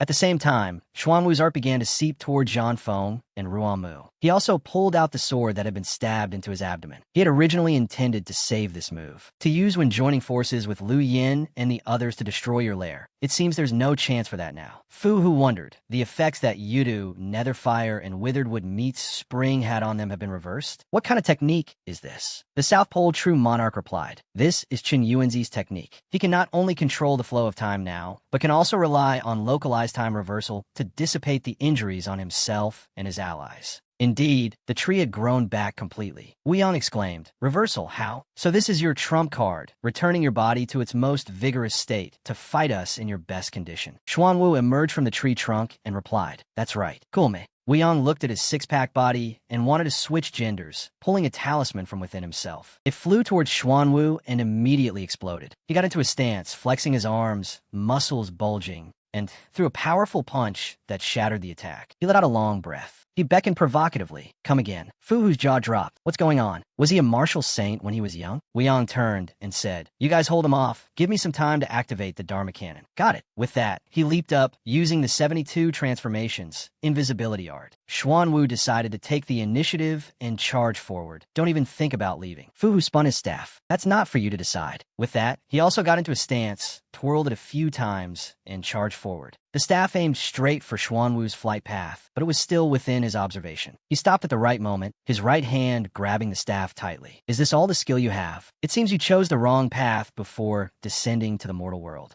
Just as the fist was about to hit his face, Fu Hu instantly switched to his true form. Boom! A full-power close combat attack from Xuanwu in his prime. The aftershock shook the entire area. The wall couldn't even support Fu Hu's body. A body of bronze and skin of iron? If this is his only level, then it proves that he is not the same as that Mu Cha. He didn't choose a Dharma body when he descended. That staff is nothing special either. Not at all worthy of his upperworld status. Not a Dharma body and not a Dharma weapon. Is it a divine ability or a Buddhist art? He sensed a movement and turned his head to see Zhang Feng standing up. Sobered up already? He lifted his head a little. I am awake. Then hurry up and let's fight again to compare the time and manner in which we fell into their trap. On the other side, Wu Yang was using his invisibility art, speeding towards the pillar. The reversal is too tough. If I can't kill AOS assistant before he reacts, he can use time reversal to return his assistant to his original state. Even with Fu Hu and Bai Zhu helping me hold off AOS assistant, I'll still have to directly face a martial artist who has returned to his peak and strongest form thanks to the reversal. There's only one chance. I must land a fatal blow before they can react. He finally reached the endpoint at top speed. He shot straight up to the top of the pillar. It takes a while to warm up the Dharma cannon. Fu Hu and Bai Zhu, I'll have to rely on you next. Activate the formation, returning to Xuan Wu's side. So, you're saying that after you joined forces to kill me, you discovered you were under an illusion. But after you managed to dispel the illusion, you were hit by the art again, repeating the cycle of dueling with me, right? Ruan Mu continued, that's right, in the second round, because Zhan Feng's fate was insufficient. He had already fallen when we went through another round of fighting. Then you used Yudu Netherfire to attack me at close range, and after that. So that's how it is. But something still doesn't add up. Following this development, Master Qin only needed to hold on a little longer. Using 7 stars pointing to fate to revive like me, he could have easily killed Zhan Feng and Ruan Mu. Why was Master Qin so kind as to dispel the bewitchment and let us go? His mouth suddenly blurted out, look over there, quickly. Zhan Feng turned. What's wrong over there? Is that the water mirror art? Ruan Mu asked. Can you tell who put it here? Xuan Wu replied. There's no need to identify it. This is the handiwork of the monster head of the Celestial Phenomena Department. When that mirror stands tall in the sky, it means His Majesty is watching the battle. Now he understood. So that's how it is. So that's why you, Master Qin, dispelled the bewitchment so early. Were you afraid of His Majesty's Shangfang sword that slays horses? Suddenly, from that water mirror, a pigeon carrying a package emerged. His mouth shouted, look quickly. Something flew out of the mirror. The bird delivered the item straight to Xuan Wu, then flew away. He took the letter and threw the box toward Zhan Feng. Hold this for me. Then he unfolded the paper to read. Ruan Mu spoke up. I've heard that the water mirror art of the great Jin Imperial family is very special. It can appear alongside the 4 symbols on battlefields of cataclysmic slaughter. At the same time, it can timely send Dharma weapons that can turn the tide of battle through the illusory mirror surface. I didn't expect the rumors to be true. Xuan Wu continued, actually, it doesn't appear often. Only before departure did the monster head of the Celestial Phenomena Department equip us with it. For personal actions, one would certainly not receive this treatment. So that's how it is. It was a dream? Then that explains it. After reading the letter, Xuan Wu understood the confusion in his heart. He proceeded to open the box, tossing something toward Zhan Feng. Hold this tight. He caught it, puzzled. What's the use of this? Xuan Wu explained, it's a good dream talisman, made by the abbot of Tianqing Temple himself. With it, you'll know if you're currently in a dream or not. If you want to escape the dream, you can channel your qi into the talisman, and it will help you wake up. Zhan Feng was puzzled. A dream? But were we hit by the bewitchment art just now? He cursed. Fool, just take it when I tell you to. Why are you talking so much? Xuan Wu stuck the talisman on Ruan Mu's body and asked, is it okay if I put it here? It's fine. As soon as he finished, he sensed that Fu Hu had returned. Zhan Feng warned, be careful. He seems to have some strange technique that allows him to not die and revive in another place. These guys, when did they appear? Ruan Mu looked at the bronze monks surrounding them and said, so that's how it is. His ability to die and revive is thanks to these bronze evolutions in this city. Fu Hu order go. Hundreds of bronze monks charged forward in unison. Zhan Feng shouted, Ruan Mu, spread the seeds. Xuan Wu used Gu Yuan Dongxian. Ruan Mu, above, shook his head, and countless seeds scattered everywhere in the air. Grow. Ruan Mu nurtured the seeds. The seeds sprouted, and dense roots grew out from the bodies of the bronze monks. Fu Hu shouted, don't stop, charge through and self-destruct. Even though half of them had regained control, they could not disobey his command. They continued to charge forward, their bodies beginning to heat up. Finally, the whole group exploded. As the aftershock faded, Zhan Feng, who was coughing, shouted a warning, be careful. One slipped through the net. Immediately, with a swing of his sword, he finished one off. Though stabbed to death, he felt no pain. Instead, a sinister smile spread across his face. He said, this is the salvation of all beings. Hurry and cut off that arm. Don't let it spread the infection further. Zhan Feng didn't hesitate for long. He immediately took a step back and shouted, Mother-son Mandarin duck sword slash. A sword then flew over, and Zhan Feng personally severed his infected arm. He called out, Yinhua, Ruamu, be careful of that Arhit's clones. They are highly infectious. Don't let them touch you. On the other side, Xuanwu replied, understood. Wind Talisman. A strong wind rose as the Wind Talisman was activated, summoning a whirlwind, blowing away the surrounding smoke and sweeping the remaining bronze monks inside. A few were left crawling all over Ramu, but were also dealt with by Zhan Feng's controlled sword. Xuanwu clasped his hands, muttering, rebirth from the river of time. And just like that, Zhan Feng's arm grew back. The infectious wound on Ruamu's body also began to heal. Fuhu, watching from above, was quite surprised. Even the assimilation of the salvation of all beings can be reversed. In that case, there's no other way. I can only rely on Qin Wuyong's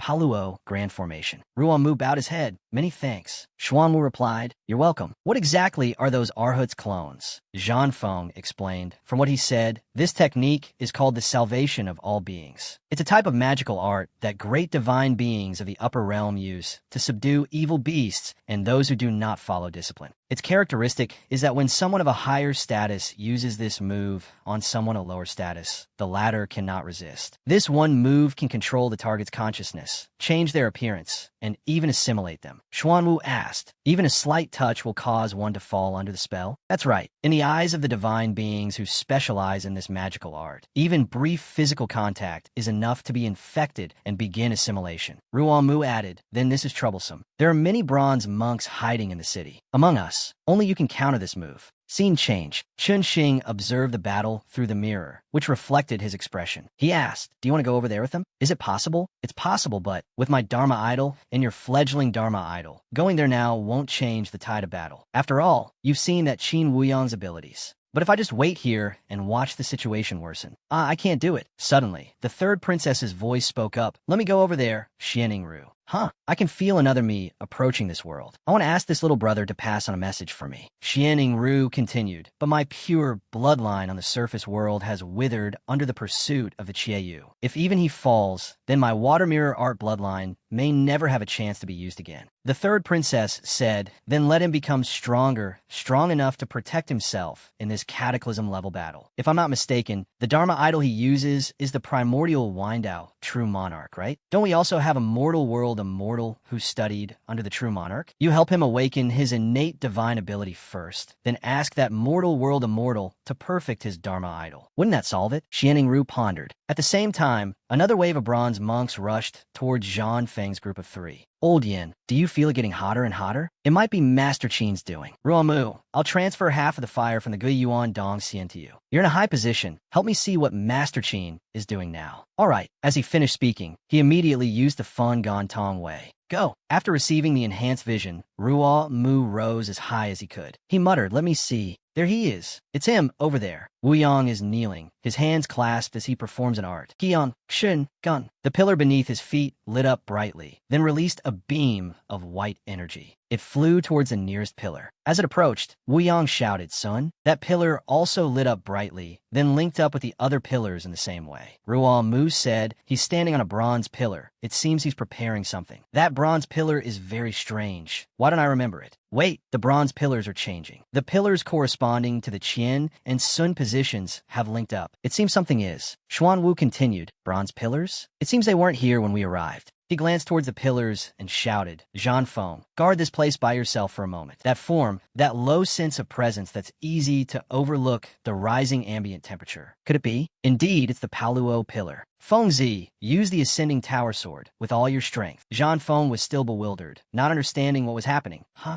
Xuanwu was frantic. There's no time. Strike now. Zhan Feng didn't hesitate and immediately used the ascending tower sword recall. The sword from afar returned to his side. Then he leaped up at full speed, spun around, and shouted, Direction DUI? Aiming straight for the target, that spot. The sword's speed was incredibly fast, flying straight towards the pillar that had previously bound Wei Su. Wuyong continued to accelerate, trying to link that last pillar go. DUI. The speed of that white energy was no different from the speed of Zhan Feng's sword. Ascending tower sword esoteric art. Zhan Feng's sword had just accelerated a little more. when it immediately transformed into a sword pagoda, forming a formation that increased its speed even further. In that race of speed, crash. The pillar was seen cracking, and the surrounding chain shattered. The sword returned to its original form and flew back towards Jianfeng. Ruan Mu wondered, did we succeed? Jianfeng replied, it seems the ascending tower sword struck something just now. Fu, who also saw it, the 8 gates golden lock formation, is missing a corner. Weiyang turned to look. The DUI pillar was destroyed, but it doesn't matter. Seed formation. And so, the 7 pillars still lit up brightly. In the city, the ground suddenly shook and broke apart. People rushed out of their houses, running frantically into the streets. Run, the ground is collapsing. Jianfeng also saw the bronze monks fleeing. Xuanwu said, right now, the thing to pay attention to is no longer those bronze monks. Scene change to Xian Yingru, who was observing the battle situation, making a decision with the 3rd princess, and began to transform into human form. The Red Sun mortal world immortal, Xian Yingru, was breaking off his own horn. Chun Xing turned in surprise, looking at the interesting-looking horn. Xian Yingru held out the horn and said, take it. When fighting on the ground, you can use this horn as a weapon. As for how to use it, the instincts of that heart will guide you. The 3rd princess added, go on. To a mortal, Xian Yingru's horn is no less than a nation-guarding wondrous treasure. It will definitely be useful. Xian Yingru instructed, also, I will help you awaken your innate divine ability. Before your wooden puppet art exhausts my bloodline power within that heart, remember to find some supreme Taoist arts to cultivate. Many thanks. Spare the pleasantries. Remember your promise. After the crisis on the ground is resolved, use the essence blood I gave you to transform some wild beasts. As long as one of them successfully breeds and obtains a divine ability and a Dharma idol, our debt will be settled. Xuanwu said, pay attention to your surroundings. Count if there are 8 bronze pillars in the city. One of them has probably been destroyed. Jianfeng looked around. Bronze pillars? Where? Huh. I remember they clearly weren't here when we arrived.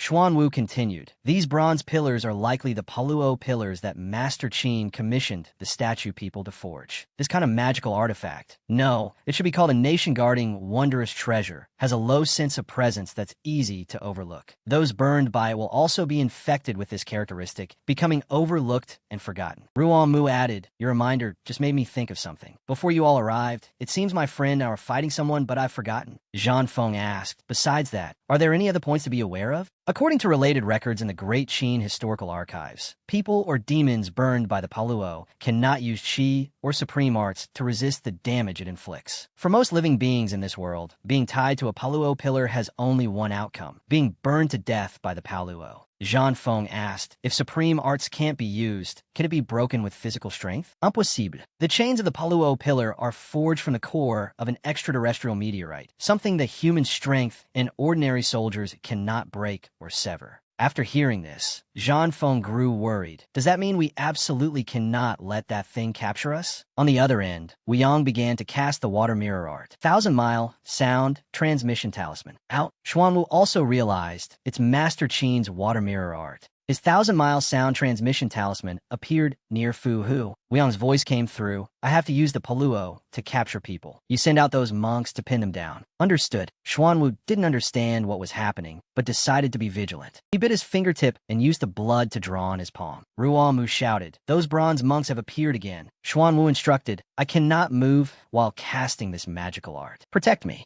All right, Fu Hu shouted an order to the bronze monks go. Weiyang observed through the water mirror, targeting Jianfeng, and muttered, let's start with you. The chain hooks of the pillars began to loosen, simultaneously shooting straight towards the whole team. Ruan Mu noticed and shouted a warning. Be careful of those chain hooks. Jianfeng turned his head and exclaimed, I'll handle it. Mother-son Mandarin ducked sword formation. Many swords flew out of Jianfeng's sheath, rushing towards the chains from the opposite direction. A terrifying explosion boomed in the sky above Liao Cheng. The chains were knocked off course, and some even struck down the bronze monks. Xuanwu encouraged, hold on a little longer, my magical art is almost complete. Jianfeng wondered, why are there only 6 chain hooks? Just as he finished speaking, a chain suddenly shot up from underground, despite his startled reaction. But he still wasn't fast enough, and just like that, his leg was tightly bound by the chain. Weiyang on the other end shouted, Jianfeng was immediately dragged away. Ruan Mu cried out, "Your friend has been captured." Xuan Wu added, "Don't panic. He probably has a way to escape. I'll stop the chain hooks first." River of time, flowing not, freeze. Wuyong was triumphant. "Let's deal with one of them first." Zhan Feng, in midair, shouted loudly, "Mother-son Mandarin duck sword." And so, a pile of his swords shot up from the ground, stabbing in only one direction, nowhere else but his own leg. A horrifying scene above Liao Cheng, cutting off his own leg to escape his predicament. So Wuyong's pillar only managed to retrieve Zhan Feng's severed foot. He still managed to escape? Over here, Xuan Wu continued to carve characters onto his palm. He shouted the two words rebirth, and his body began to radiate green energy. And so, Zhan Feng's leg on the other side began to heal. Wuyong also saw this. "It's useless. Burn it." The pillar glowed red hot and began to incinerate Zhan Feng's real foot. He, on the ground, also felt that pain and screamed. Xuan Wu was worried. Even reversing it doesn't work? Suddenly, Fu Hu appeared behind him. Without hesitation, a staff pierced through his body. "Without that sword cultivator protecting you, did you think I couldn't seize the opening when you used the true primogenitor's techniques?" Xuan Wu's wound began to be assimilated. Choose one of two. Use the 7 stars point of fate immediately, or bet on whether you can resist my assimilation. In the right corner, someone unexpectedly arrived. The voice of Nan Hai. "I think he doesn't need to choose either. The person in your divine shell is you." Fu Hu turned in surprise. "This little devil, when did you get here?" Yu's hand glowed bright red and immediately unleashed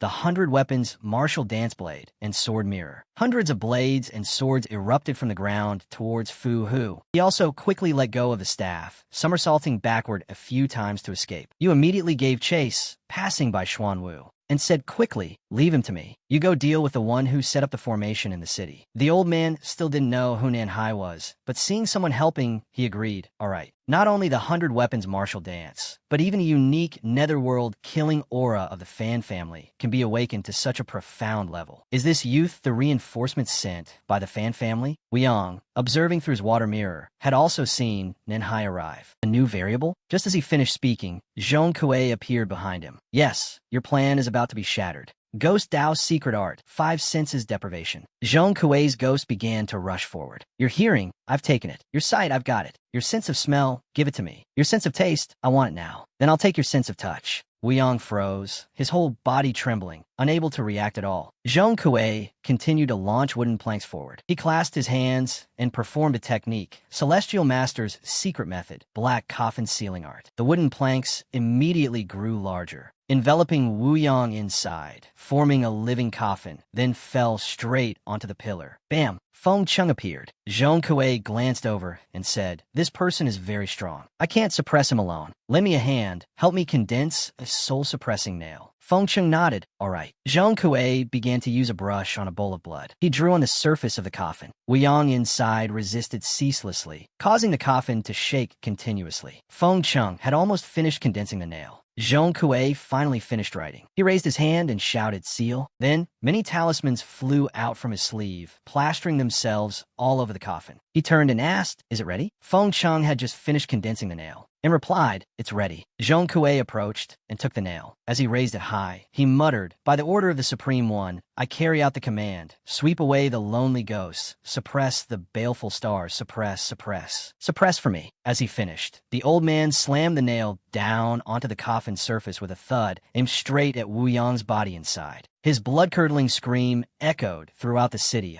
The scene shifts to Qinsheng. His companion pointed and muttered, "The 7th cell on the left. This must be it." In that 7th cell, there was a man locked inside. He was lying down, bored with life, when he noticed someone had arrived. He was the former Marquis Chen Xian, Grandmaster of the Taiching Dao, Li Tong. He sat up and stretched. It's been so many years. Why are people still coming to find this humble Taoist for that thing? Speak. What business do you have with this humble Taoist? Let me say this first. Those cuckoo in the nest tricks, seizing the bodies of your otherworld selves, I won't teach them. I won't teach them no matter the benefits. The old man rambled on for a bit, but didn't see Qinsheng reply. He moved closer and asked, "Didn't you hear me?" Hey, oomph. The old man broke out in a cold sweat. He grabbed the iron bars with both hands and shouted, "You guys all saw it. This humble Taoist didn't do anything just now. It was this junior who didn't move. You have to be my witnesses. This time it really wasn't me." Qinsheng looked at the shouting old man before him, and his childhood memories came flooding back. This person looked very much like Grandmaster Li Tong. He knelt down. Grandmaster, your unfilial disciple, Chun Xing, has failed the trust of the sect elders. After the sect was destroyed, I wasted more than 20 years and still couldn't rebuild the sect's mountain gate. Not only that, the sect's ultimate techniques were also lost in my hands. Truly,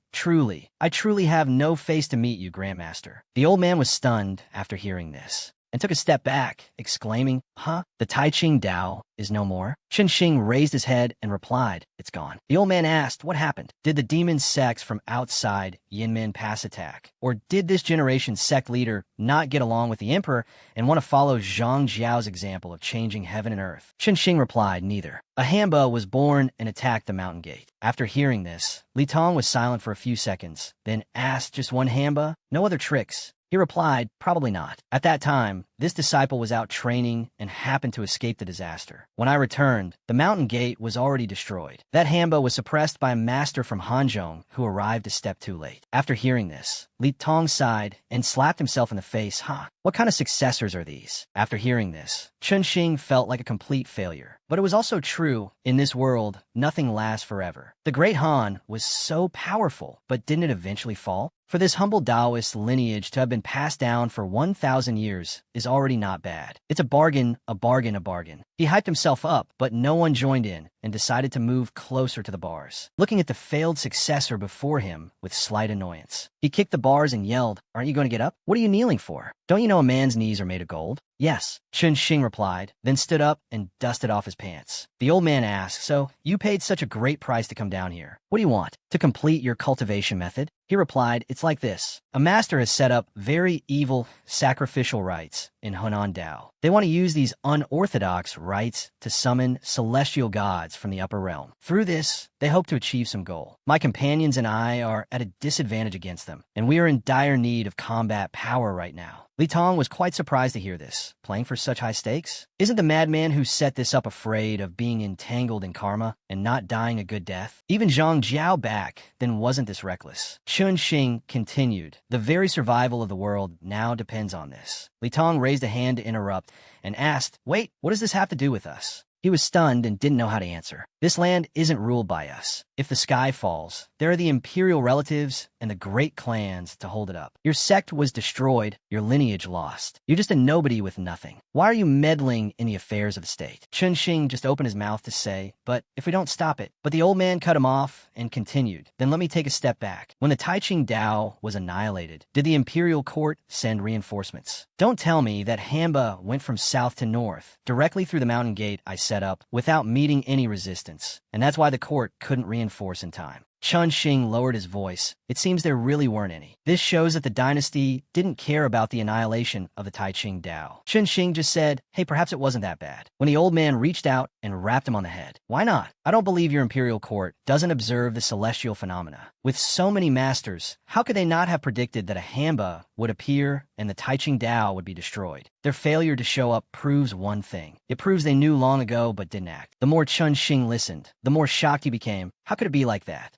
What's there to be surprised about? Great clans, religious sects, any place with martial power, all stand in opposition to the imperial court. It's a rare opportunity to see these thorns eliminated. If I were the emperor, I would also suppress my own subordinates and indifferently watch the Tai Ching Dao be destroyed. So, do you understand now? Since we don't owe anyone anything, the changing of dynasties in the world has nothing to do with us. Furthermore, celestial god from the great immortal world violating the rules and descending to the mortal realm is something the emperor and the 6 mortal dust immortals should be worried about. If the sky falls, there are people above to hold it up. The fact that they haven't shown themselves proves there's something strange going on behind the scenes. You, hurry back and tell your companions too. It's better not to interfere." Seeing Chun Xing still hesitating, but the old man was quite surprised. But the common people are innocent. This disciple doesn't care about the calculations of some great figures. But the people of Hunan Dao, this disciple wants to save as many as possible. Li Tong listened to every single word. His eyes narrowed. Then he burst out laughing. "You got some style?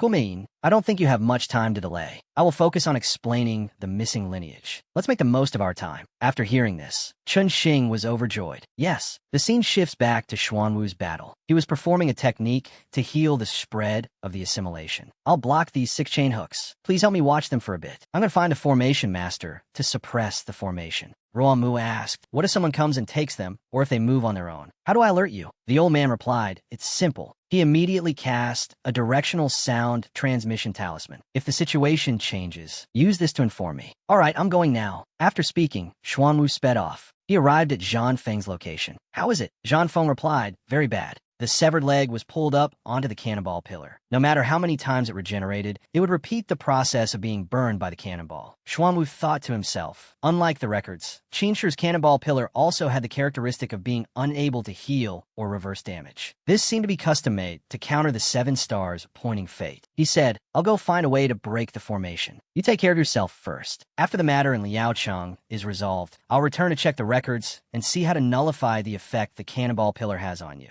Zhan Feng nodded. All right, be careful. After giving his instructions, Xuanwu also left. On the rooftop, the centipedes began to crawl together, quickly merging into the form of Baizu. He wondered, why is there no movement from Qin Wuyong's side? The South Pole, True Lord replied, he has been suppressed by a master. Suppressed? By whom? The illustrious 4 auspicious divine lords of town, guarding from the great thousand world. Baizu tapped his own head, wondering, what on earth is Lord Fu Hu doing? Can't he even unify our internal ranks? He's just causing more trouble for us. After hearing this, the South Pole, True Lord glanced over and asked, should I call him over to discuss how to save Qin Wuyong? No, let him pin down the masters from Great Jin. I'll go save him myself. As for Feng Cheng, he assessed, this person is truly formidable. Even with his 5 senses stripped away, he could still break through the barrier. If we hadn't planned for this, I'm afraid it would have taken a lot of effort to suppress him. That's right. If he had been given enough time to gather intelligence and set up a formation, then perhaps. Zhong Kuei noticed some movement. From underground, a centipede demon began to emerge, heading straight for the pillar. Zhong Kuei exclaimed, what a huge centipede. Just as the centipede demon opened its huge mouth to snatch the 2 of them, Xuanwu appeared out of nowhere and slammed a punch straight into its head. The 2 watched in silence. The centipede demon collapsed instantly. Xuanwu asked, an unfamiliar master. Is he the reinforcement brought by that rebellious youth? Feng Cheng assessed, this person is also very strong. Zhong Kuei added, I know him. He is a founding meritorious official of Great Jin, guarding Daming Prefecture. He once fought 4 heavenly calamity-level individuals alone. Feng Cheng was shocked to hear this. Fought 4 heavenly calamities alone? But the 2 didn't notice a small centipede slowly approaching the coffin. The scene shifts to you in Nanhai's body. Something's not right. This street is too quiet. There are clearly quite a few sounds of breathing from the surrounding houses. An ambush? As soon as he finished speaking, a voice came from inside a house. Kill him. A group of brass-headed monks rushed out from all 4 sides. Kill him. You also summoned his spear, spun it a few times in the air, and then plunged it straight into the ground. Thud. 100 weapons martial dance. Kill. The area of effect technique was terrifying. Numerous sabers, swords, and spears stabbed up from the ground, finishing all of them in a mere second. But surprisingly, Fu Hu managed to sneak up from behind. You noticed, turned 90 degrees, and channeled his power into a straight spear thrust. But this Fu Hu's speed was no joke. He successfully countered with a punch straight to Yu's stomach. He fell to his knees in pain to regain his balance, while he was also knocked backward. So I say, a mortal is still just a mortal. Do you think it's a good deal for me to take one of your hits and you to take one of my punches? A big mistake. You said with a cold face, please enlighten me. Fu Hu continued to boast, I can have as many bodies like this as I want. Sacrificing them is nothing, but you mortals are different. As soon as I touch you, this battle is over. It seems you still don't realize how serious this is, do you? Assimilate for me. And yet, Nanhai's body showed no change. Fu Hu was shocked.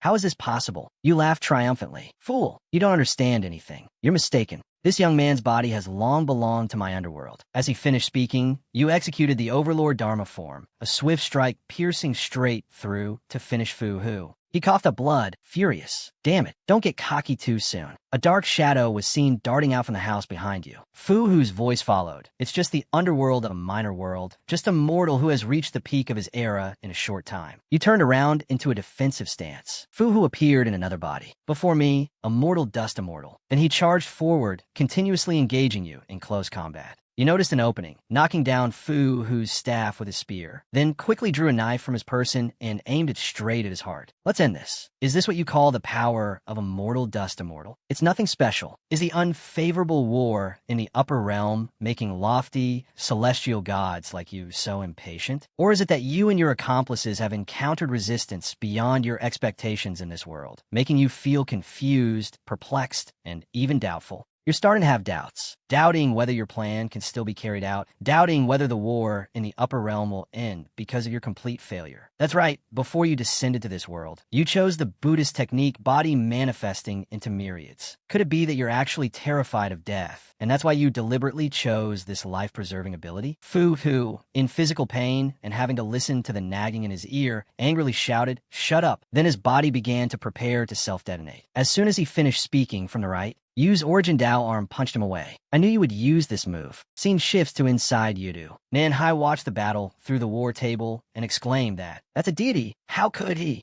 Eli continued, "How could he be so easily crushed by you? Is that what you want to ask?" The boy nodded. Eli explained, because when celestial gods from the upper realm descend to the mortal world, they actually lose a certain amount of power. For example, with this path of descent, borrowing a body for a god to possess, one can only use a few divine abilities and methods related to their legends in this world. Unorthodox rituals are a bit better. One can adjust their dharma body or cultivation method in this world according to the type of sacrifice. Nanhai asked, "Then is there a way to descend without too many restrictions, while still retaining most of the original body's power?" Yes, reincarnation and rebirth, or relying on a super grand ritual to break the descent barrier. Nanhai pointed and asked, I feel like the one in Liao Cheng doesn't seem to be either of those. What about him? What is his current strength? I haven't fought him, so I daren't guess recklessly, but he should be a bit stronger than a typical heavenly calamity level individual. To be honest, he is quite strong. As for why he's being beaten so miserably, it's because you counters him. Nanhai asked blankly, how so? Eli explained, because martial generals are not afraid of group fights, and their stamina requirements are very low. Their only weakness is the difficulty in dealing with enemies outside their line of sight. This Arhut happens to lack such methods, which means if he wants to win, he must fight you in close combat. When it comes to close combat, even if his true self were here, he might not necessarily win, let alone in this weakened state. He'd rather have his bronze men swarm him, only to be wiped out by use 100 weapons martial dance, trading spear for spear to find a chance to infect your body and soul with his Buddhist nature. But your body and soul already belong to the underworld. Tell me, if this isn't a natural counter, what is? Scene shifts back to the pillar. Feng Cheng discovered it just as the centipede was about to approach the coffin. Zhong Kuei turned and asked, what's wrong?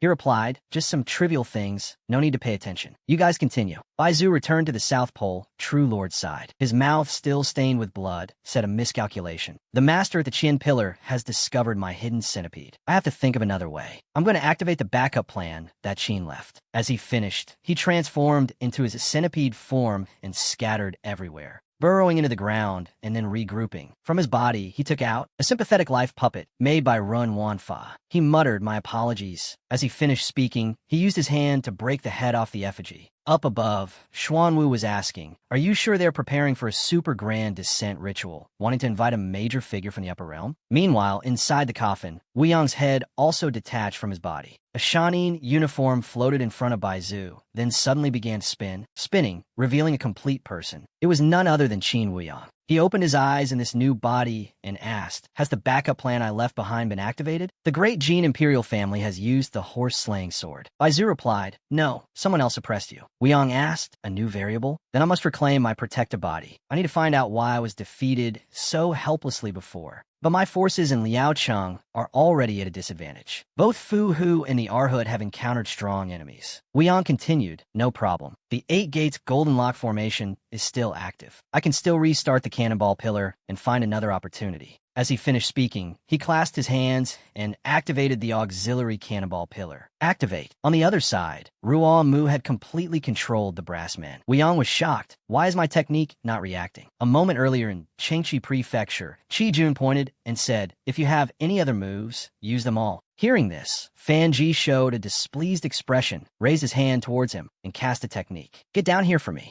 Dozens of blades flew towards Qi Jun. His reflexes were quick enough. He took a step back and leaped away, thinking to himself, 100 weapons martial dance can be used like this? Interesting. Truly, I want to obtain it more and more. As he finished speaking, he also launched himself forward with a powerful leap. Fan Ji read his fighting style, attacking proactively, trying to get into close combat. He immediately summoned a sword. Chi Jun was indeed strong in close combat. His attack speed was relentless. Fan Ji couldn't find an opening to counterattack. He taunted, "Why do you keep defending? Come on, let's kill each other." In a moment of distraction, Fan Ji wanted to see if Jian Lian behind him would make a move. But Chi Jun noticed the opening. He put his strength into one blow. Bam! Fan Ji was sent flying back 5 meters. He spat on the ground and boasted loudly. "To be distracted by others while fighting me. How boring. Are all you family members this arrogant?" Deep within the rubble, Fan Ji's left eye turned red. His voice was cold. "You're the one who's courting death." Step by step, he walked forward again. Chi Jun laughed. "Finally getting serious, are you?" Just as he finished speaking, Fan Ji suddenly appeared right in front of him, his movements completely unseen. So fast. While he was still stunned, Fan Ji brought his 2 swords back, then powerfully thrust them forward, piercing through Chi Jun's body. With the smile of a victor, he leaned close to Chi Jun's ear and laughed. "So weak." Then he took a step back to his original spot and continued to summon more swords into his hands. He charged straight forward. Qian Lin, standing on the other side, made no move to help, only uttering 2 words: "Foolish." It has already been said, the strength of the Fan family is not just their exclusive top-tier ultimate technique, the 100 Weapons martial dance. Chi Jun resisted in vain, swinging his axe wildly and roaring, "Get away from me," Qian Lin assessed. Actually, compared to the 100 Weapons martial dance, their bloodline is even more noteworthy. Fan Ji retreated to his spot.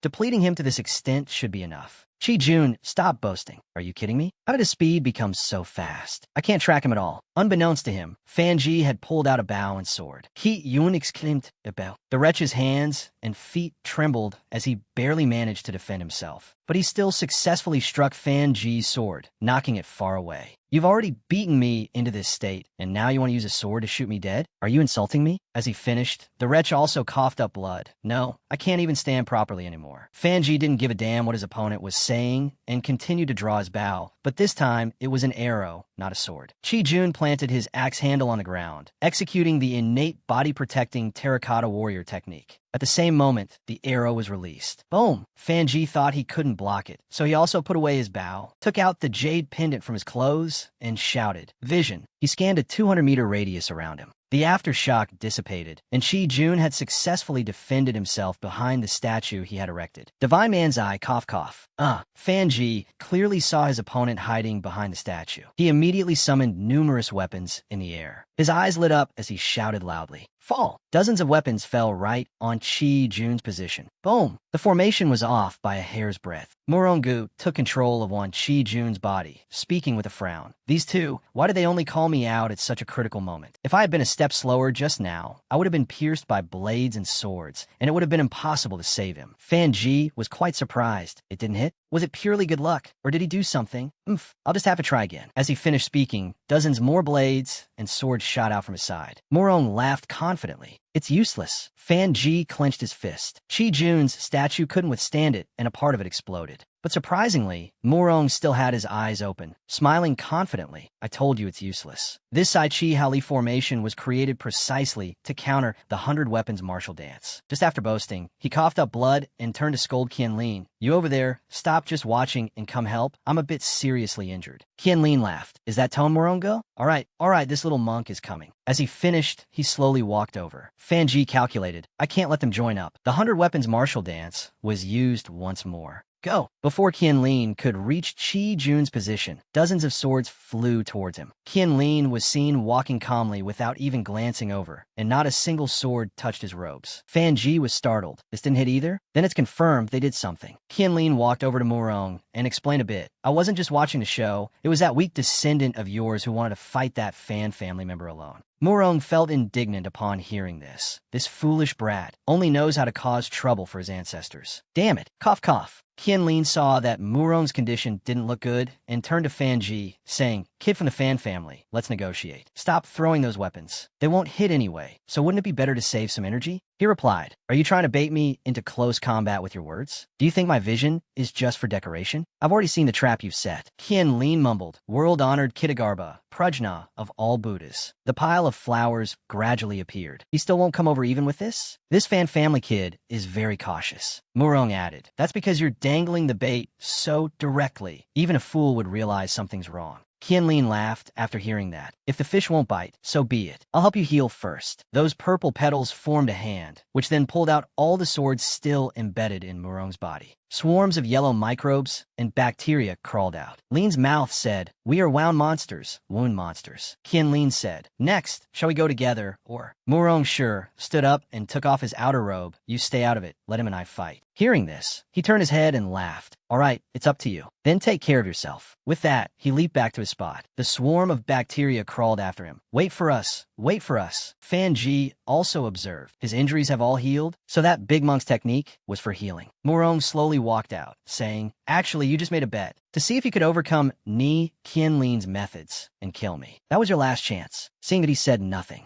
Murong arrogantly pointed and shouted, "State your name. You'll be the third Fan family master to die by my hand." Hearing this, Fan Ji felt anger boil in his blood. In this world, there is no barbarian who has killed 2 or more Fan family members and lived. "I think you've been daydreaming so much that your mind has become muddled." Murong frowned in response. "Is my mind muddled or not? You'll find out soon enough. Set the formation." With that, he vanished from Fan Ji's sight. Set a formation? He has neither a formation diagram nor the materials to set one up. What kind of formation technique is this? Murong appeared at great speed, rushing towards Fan Ji. Wasn't the lesson from before enough? Coming back to get beaten again. Murong leaned back, swinging powerfully, but surprisingly at the last moment, it was a spinning vertical chop. Although Fan Ji reacted in time to defend, the power of this chop was too great. "What did you do?" Murong laughed smugly. "Didn't I tell you? I set a formation." The 4 words "take this strike" were uttered, as Murong delivered 4 heaven-shattering chops in a single second. The 5th strike was within Fan Ji's perception, on the left. A slight dodge, and just as he intended to counterattack, Murong's axe unexpectedly struck from the right. Fan Ji was sent flying, not understanding why. "Fool, my formation doesn't just have the effect of reversing up and down." Huh. Just as he finished boasting, the aftershock faded. He saw that although Fan Ji was hit, he seemed to be standing firm. Huh, is he using his Dharma form now? Fan Ji broke out in a sweat, unable to understand. He didn't use any Taoist arts, nor any Dharma artifacts. So what is he relying on to affect me? Forget it. Rather than thinking about these things, it's better to calm my mind and deal with the strong enemy before me. Murong also realized. He gave up vision and switched to hearing to judge my position and direction of movement. Interesting, but still not enough. Divine Man's Eye switch. Control of the body now belonged to Dugu Exan of the 8 pillars of Western Way.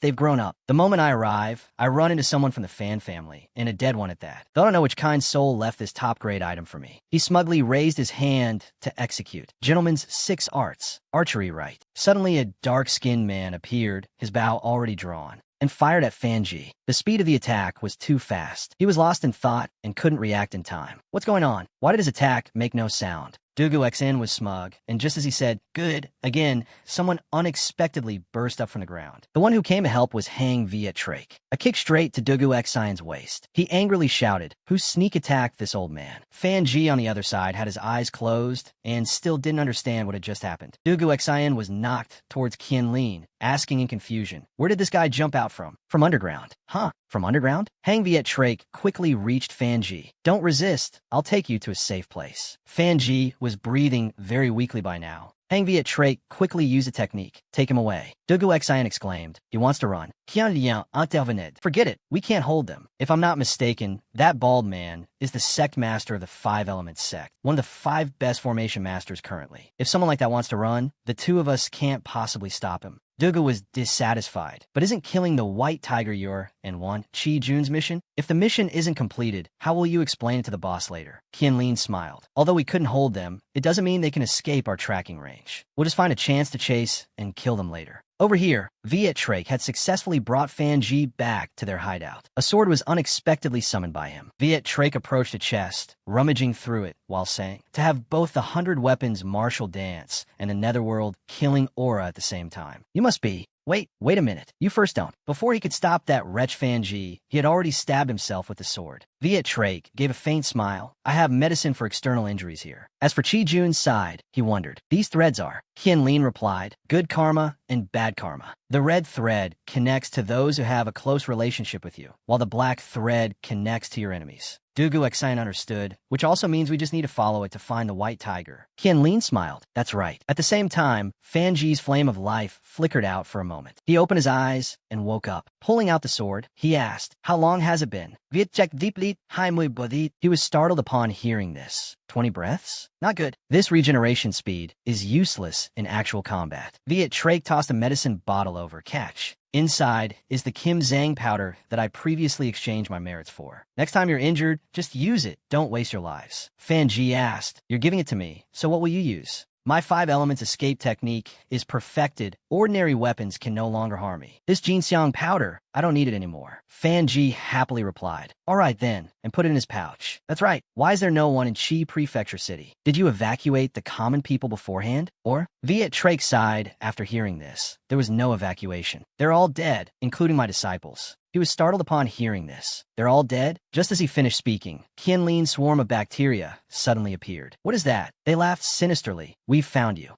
And so, the whole swarm accelerated towards Fan Ji. He quickly used his sword technique. I'll deal with them. However, this swarm of bacteria and germs passed right through the sword blade smoothly. They passed through, then they quickly latched onto Fan Ji's body. What the hell? His piercing scream rang out. This swarm of germs bit through his body. Viet Trake was shocked. When touched by these things, wounds appear on the body. Then let's do this. 5 elements escape technique, void movement. As the technique was cast, the swarm of bacteria that swarmed toward Viet Trake also passed right through him. Why? Why can't they touch me? Viet Trake quickly rushed to Fan Ji's side. Let's go. He picked him up and immediately used the earth escape technique, bringing him to another place. The black thread also stretched taut. Dugu Xian realized they've moved. Qian Yan decided. After them, Viet Trake carried Fan Ji on his shoulder, continuously using a technique to run through walls. The swarm of bacteria followed behind. Don't run, don't run. Just as they passed through to the house opposite, Fan Ji opened his eyes and regained consciousness. Put me down, Viet Trake said hurriedly. Don't be hasty, we're almost at a safe place. Fan Ji snapped. I said put me down. Finally, the two of them, Dugu Xian and his partner, had caught up to that house. A bacterium ran over to report. He's in there. Moreover, he's about to die. Qianlin said loudly. Get down. Did you hear that? He's about to die. Dugu continued. It would be strange if he were about to die. The little devil in this house is currently in a much better state than what was said. Just as he finished speaking, a black shadow shot out from the window, heading straight for Dugu Xian. The wife still crowed loudly. You've arrived? Fan Ji uttered. Faster. Swish. A sword swept across Dugu's body. The wife only had time to utter 2 words. So fast. Qianlin was shocked, just as Fan Ji appeared right beside him. Swinging his sword, he said, I'll eliminate you, the demon monk, first. Crash. A sword slash came out, and half the house was shattered just like that. Fan Ji smirked. You run pretty fast. Qianlin fled, leaving his sandals behind. Are you kidding me? With such a severe injury, anyone else would have bled to death. How can this guy still move? Just as he finished speaking, he saw Fan Ji catching up, stabbing both swords straight into his back. Die. Qianlin frowned as he cast the technique. My mind-bewitching art, just as he uttered, the one who must die is you. Then he also breathed his last. Fan Ji said, what a pity. I'm not like Chi.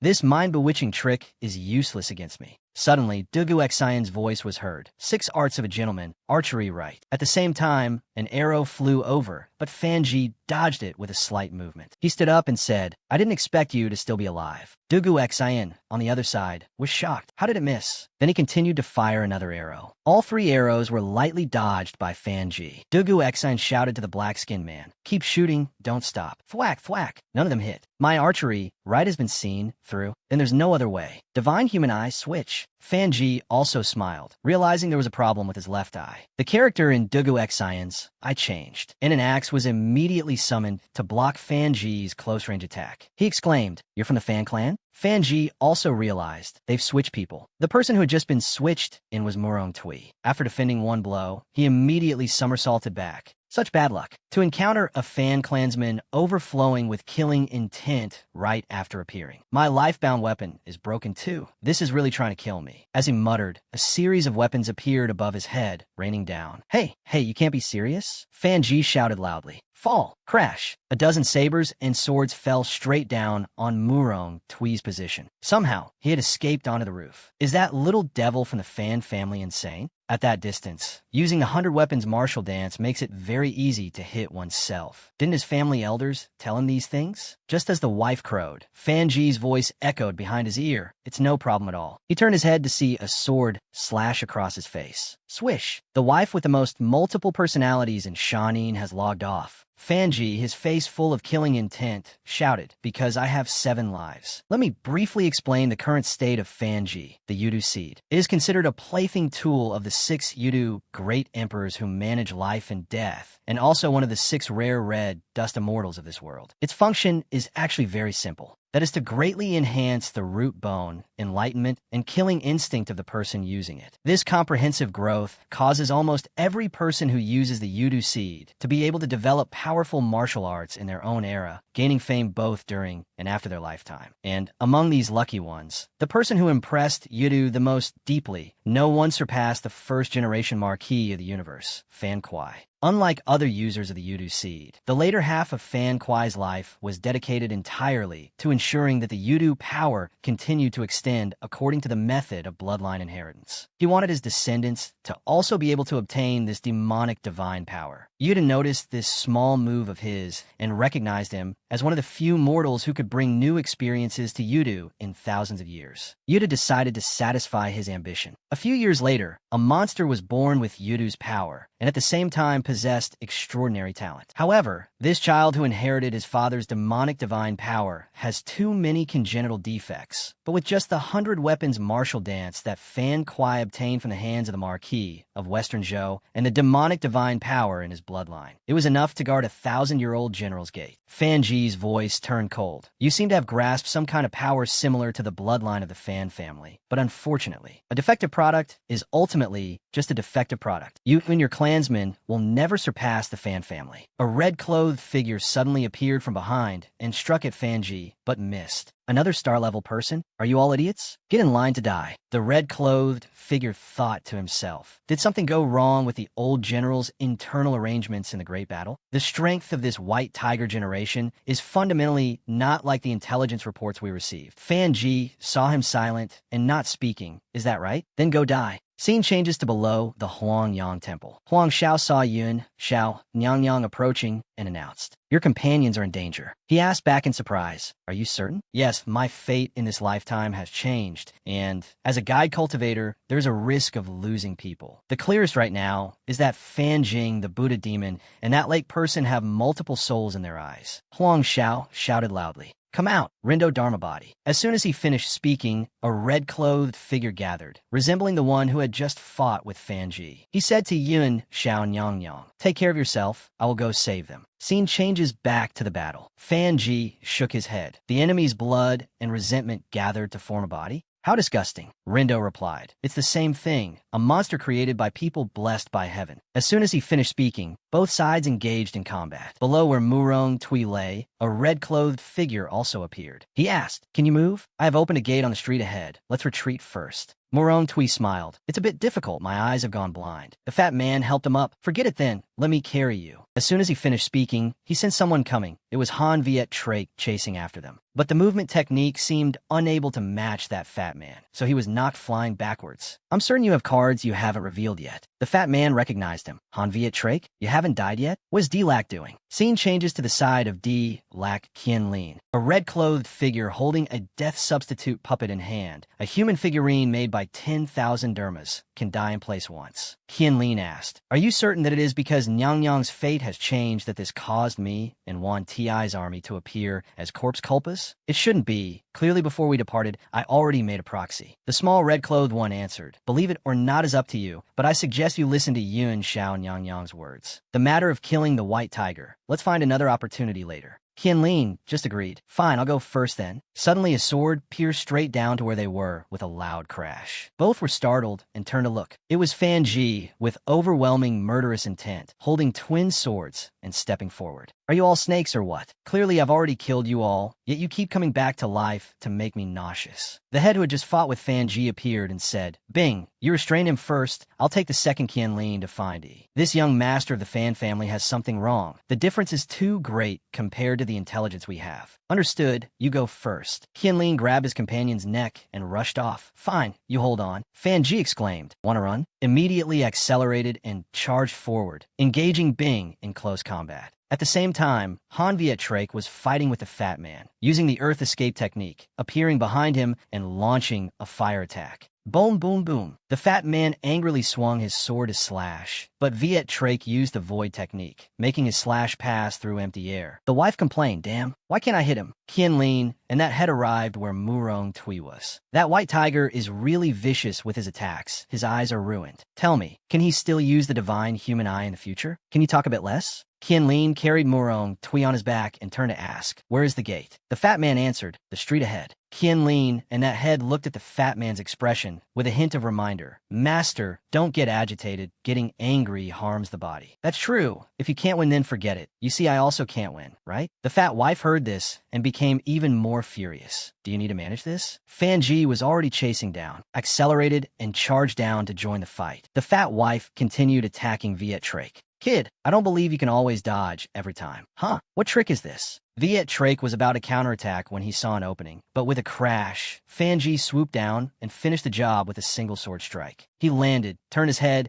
and asked, where are the demonic monk and that fox demon? Viet-Trake pointed. They went to the street ahead. Fan Ji tossed Bing's head over. Hold this for me. All right. Viet-Trake caught it, staring blankly as Fan Ji left. His sword also slowly dissipated. On the other side, carrying a person on his back and a head in his hand, Qianlin was about to reach the doorman gate. The head urged, a little faster, that guy's catching up again. Qianlin looked back, and indeed, Fan Ji had caught up. That lingering ghost. From a distance, Fan Ji saw the gate and decided to strike. On the other side, only the tip of Fan Ji's sword poked through, then his figure gradually appeared. Qianlin successfully brought the two defeated men back. Huang Xiao spoke up. Not bad. At least you managed to save them. On the other side of the gate, Fan Ji also slashed, but he was just a split second too late to touch the gate. He clicked his tongue in annoyance. Scene changed to the capital of Great Jin, Kaifeng. One FA's group of 3 were on the street. Bai Shi asked, how much longer do we have to walk like this? Until a fish takes the bait. Just as one FA had calculated, at a tea shop by the road, a Jinwu guard secret guard, Li Xiang, had noticed them and immediately got up to follow them. One FA noticed, a fish is taking a bait. Yang Xia reminded, don't look back. Then he veered into an alley on the right. Li Xiang cluelessly followed. Then, the inevitable happened. The poor fellow was slammed face first into the wall. One FA asked, boss, this guy is probably a secret guard of the Jinwu guard. Yang Xia said, looks like he has some value. Search his brain a bit. See if you can find a way to the taboo containment headquarters. All right. As he finished, one FA's mask transformed. The black lines spread to Li Xiang's face. Scene changed to the debauched party of the Jinwu guard. Someone ran up to report. Xiao Wu, the right emissary of the Jinwu guard, turned and asked, a secret guard's body was found? A moment later, he and his subordinates arrived at the alley and examined Li Xiang's body. It's the demonic art of the way of immortals and gods. The killer wanted to extract the intelligence from his head. There's a smell of corpse oil. This body, how long ago did you discover it? Reporting, 2/4 of an hour ago. Xiao Wu stood up and assessed. To act so carelessly, it seems the opponent was either in a great hurry, or they simply believe we can't catch them. Notify the secret guards in the city that experts have infiltrated Kaifeng. Do not engage them alone under any circumstances. The moment you spot anyone suspicious, report to me immediately. Understood. Dismissed. Immediately after, a signal was fired straight into the sky by Xiao Wu. All the experts of the Jinwu Guard noticed. The left emissary of the Jinwu Guard, Wang Bing, wondered. Xiao Wu's whistle. Damn it, have spies infiltrated the city? Lu Zi, here, gather the Ming guards in the city. Form teams of 10 and assist the right emissary in capturing the people in the city. Understood. The Ming guards split into many teams, searching for the people with murderous intent. Make way, make way. The Shanin group watched from the second floor of the tea house. One FA asked, how long do you think it'll take for these idiots to find us? Yang Xia replied, they've already found us. Van Fa exclaimed in surprise. Oh, just then, the right emissary's men arrived. Jinwu Guard business. Uninvolved personnel, leave this place immediately. Hearing this, everyone in the shop fled, leaving only the 3 from Shan In sitting calmly at their table. Get them. Yang Xia, Frowened, kicking the table away to block the path. Follow the plan. That poor table, what did it ever do? It was cleanly sliced in two. Bai Shi rushed forward to engage in close combat, telling Wan, "Fa, cover me." All right. He immediately used the Great Wind evil art, creating a tornado that split the opposing team in two. Bai Shi stood in the middle of the encirclement, extending her hands and striking a dozen men at once. A Jinwu Gar member shouted, "Be careful! Don't let that demonic person from the way of immortals and gods have a chance to cast spells again. And that crazy woman who cultivates the hungry corpse, don't let her hands touch you. You'll be infected with corpse poison." Bai Shi laughed. "Is that all? Is this all the skill the Jinwu Guard of Great Jin has? Not a single decent expert among you." Yang Xia reminded her, "Don't just focus on what's in front of you. Watch your feet." Bai Shi had just looked down in confusion when she saw a mace weaving its way up from below, emerging right where she stood. Bam! Luckily, her reflexes were fast enough to dodge backward. Someone was stabbing up from the floor below. It was the Jinwu Guard secret guard, the little giant, the Jia rank lower tier, who cultivated the ultimate art, great strength bone-crushing art. He snorted coldly and asked Xiao Wu, "Did I hit her?" The Jinwu Guard's flying curtain emissary secret guard. Xiao Wu cursed, "Idiot, can't you use self-observation to check?" The condition of those three villains is still perfectly fine. Just as one FA asked, "Are all the experts downstairs?" A figure appeared on the roof, swooping down out of nowhere to launch a sneak attack. He reflexively turned his head, but was too late, taking a yellow branch to the back of his neck. It was the Jinwu Guard's secret guard, Zhong Shi, who had just struck. "Be honest now, demonic person of the way of immortals and gods." Bai Shi turned back in alarm, calling Wan Fa's name. Yang Xiao warned, "Don't move." She turned to look, startled and not understanding what was happening. Huh? It turned out there was another secret guard above, Wang Bing. He laughed and said, "A smart choice. I thought you'd struggle a bit." Yang Xiao replied, being stared down by two lords of the Jinwu Guard. "Struggling is pointless. We surrender." The second person he mentioned was Xiao Wu, who was waiting in ambush outside in case they escaped the restaurant. Wang Bing smirked, "I see you know your place. Arrest them." A brief explanation. The birth of the world is inseparable from the Tao. Different Taos intertwine and merge, from which countless small worlds are formed. There are 6 Taos that make up this world, complementing each other to form this world's diverse cultivation system. For example, the living beings in this world, in extremely special cases, can use nascent calamities to transcend the mortal realm. They become scourges of the world, existing between cultivators and Tao masters. The number of scourges of the world is limited to 108. This corresponds to 108 great mountains and rivers, which can give birth to calamities for the living beings of this world. These 108 calamities are the source of all misfortunes. On a large scale, species go extinct and dynasties are replaced. On a small scale, plagues spread and landslides occur. Almost every human tragedy originates directly or indirectly from them. This forces emperors who wish to sit securely on their thrones to seriously consider this problem: how to limit these natural disasters that cannot be killed or completely eliminated. The pioneer who contributed to this issue was Emperor Taizong of Tang, Li Shimin, with the help of 3 Tao masters. He deified the spirits of mountains and rivers, the mountain gods and earth gods, to have them watch over those 108 great mountains and rivers. He also relied on a cage created by the Tao master of skills, Li Chun, to imprison the natural disasters born of this world. From then on, the Great Tang entered a long period of prosperity. But all things have a cycle of life and death, and dynasties are no exception. Later kings indulged in wine and women, gradually relaxing their supervision of the mountains and rivers. Finally, under the joint attack of 8 scourges of the world, the prison that held many of those natural disasters was broken, and the number of natural disasters returned. Under the siege of these calamities, the Great Tang weakened. Not long after, the country fell into chaos, and the Central Plains entered a chaotic era of warlords vying for supremacy. Perhaps due to the sudden disappearance of the Tang, the founder of the Great Jin, Gao Sheng, established the Qingluo Bureau to replace the mountain and earth gods. He then recruited cultivators from all over the world to prevent a recurrence of the previous tragedy. Regarding the foundation of this world, Gao Sheng further strengthened the defense systems in various places. He used the city god temples as the first barrier to distinguish between demons, ghosts, and calamities. He used the Jinwu Guard as the second barrier to investigate villains entering the city. He used the martial artists of garrisons and sects in various places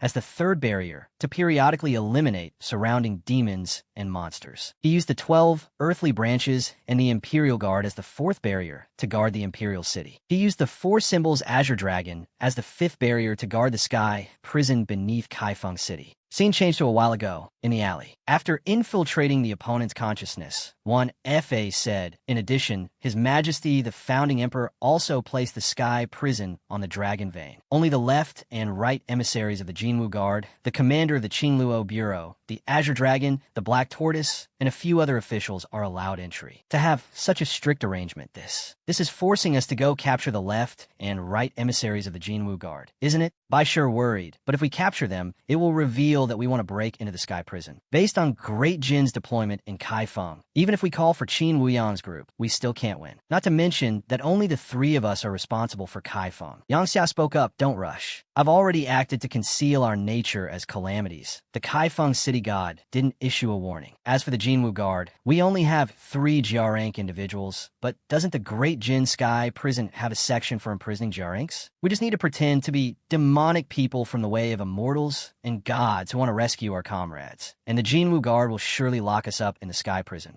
Indeed, it went according to plan. The 3 from Shan only put up a half-hearted resistance, easily allowing the Jinwu Guard's men to capture them. Wang Bing read their minds. Don't think we don't know what you're planning. You want to cause trouble? Then get thrown into the Sky Prison, and then use some trick to rescue your comrades who were captured before, right? You're not the first, nor are you the only ones to think of this. As he spoke, the Ming Guards were setting up teleportation pillars. One Fa understood, so that's how it is. No wonder the way into the Sky Prison is so secret. It turns out they set it up on the spot. Xiao Wu turned and snapped irritably. What are you looking at? Behave yourselves. A Ming Guard reported, it's ready. Wang Bing stepped forward, let's go. The pillars began to light up, releasing energy that gathered in one spot, then erupted in a blinding flash of light. Poof! Everyone disappeared. Scene changed straight to the Kaifeng Sky Prison, the place where Jiaring prisoners are held. The 2 doorknobs could actually talk, and even call to each other, wake up, stop sleeping, someone's here. What the hell, I was sleeping soundly. What the fuck? What business do you have here? Xiao Wu replied, escorting demonic people. The missus demanded, step forward, then stuck its nose out and sniffed. Identity verification passed, so the door is opened for everyone to enter. The surrounding prisoners began to stir. New people have arrived. Let me see. The left and right emissaries of the Jinwu Guard are escorting them personally. What a big shot. Xiao was a bit wary of these prisoners. These people are very strong. Diyu nodded. Yes, their killing intent is overwhelming. Zhong Shi turned to reassure them. Relax a little. Although these inmates' strength is not inferior to ours, they have been nailed dead by the golden branches. They might not even be able to beat a slightly strong farmer. You don't need to pay attention to their killing intent. Oh, Xiao Wu opened the cell door. You get in. Banfa just Smila, then stepped into the cell. He held out his hands for Xiao Wu to remove the cuffs. After the other 2 were locked in their cells, other prisoners shouted, don't be in such a hurry, you grandsons of the Jinwu Guard, come and kowtow to your old man. Haha. Bai Shi was in her room, watching the Jinwu Guard members leave, when she felt footsteps approaching her. A giant appeared, chuckling.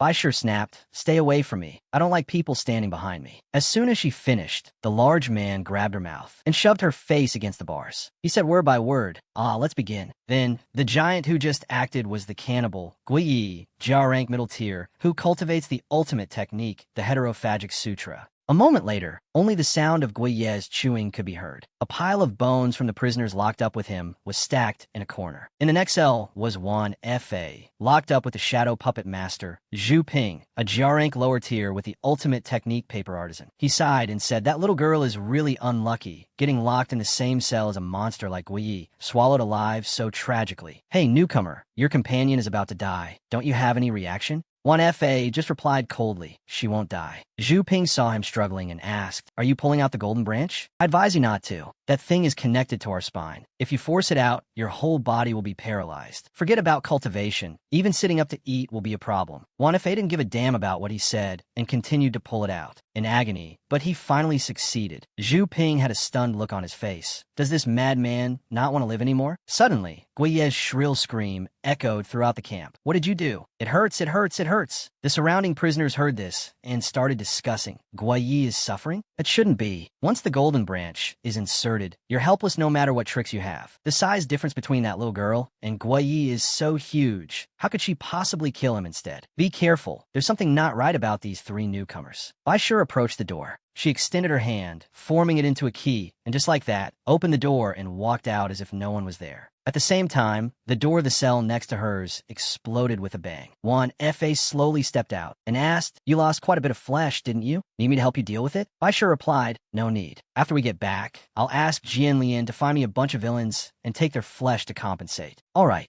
As soon as he finished, a light flashed in the corridor, and Yang Xia slowly appeared. Juan F.A. spoke up, "It's true. No matter how many times I see it, I'm still amazed by your boss's ultimate technique, willpower drive." Yang Xia said, "Let's go to the lower level." The three of them had just gone down to the lower level when they unexpectedly saw a divine beast guarding the gate, sleeping. Bai Shi wondered, "What's that?" Yang Xia replied, "The mountain-protecting divine beast of the Taiqing Dao. Weren't you always curious why the other Daoist sects had to move into the city, but the Taiqing Dao was an exception? The reason lies with this divine hound. After Gao Sheng conquered the world, the headmaster of the Taiqing Dao at that time used it to trade for this separate status, but that was also a harbinger of the sect's later annihilation." As Bai Shi said, "So that's how it is. The mountain-protecting divine beast's ears twitched, having heard them. It immediately woke up." Yang Xia took a few steps forward. "Let me deal with it. This dog counters most of the evil and demonic paths in the world. The two of you combined can't beat it." The aftershocks of the battle spread out and were also felt by the stage master. An earthquake? That can't be. Under Kaifeng City, there's a dragon vein suppressing calamities. How can there be an earthquake? Do you think it's related to the Jinwu guard's whistle from earlier?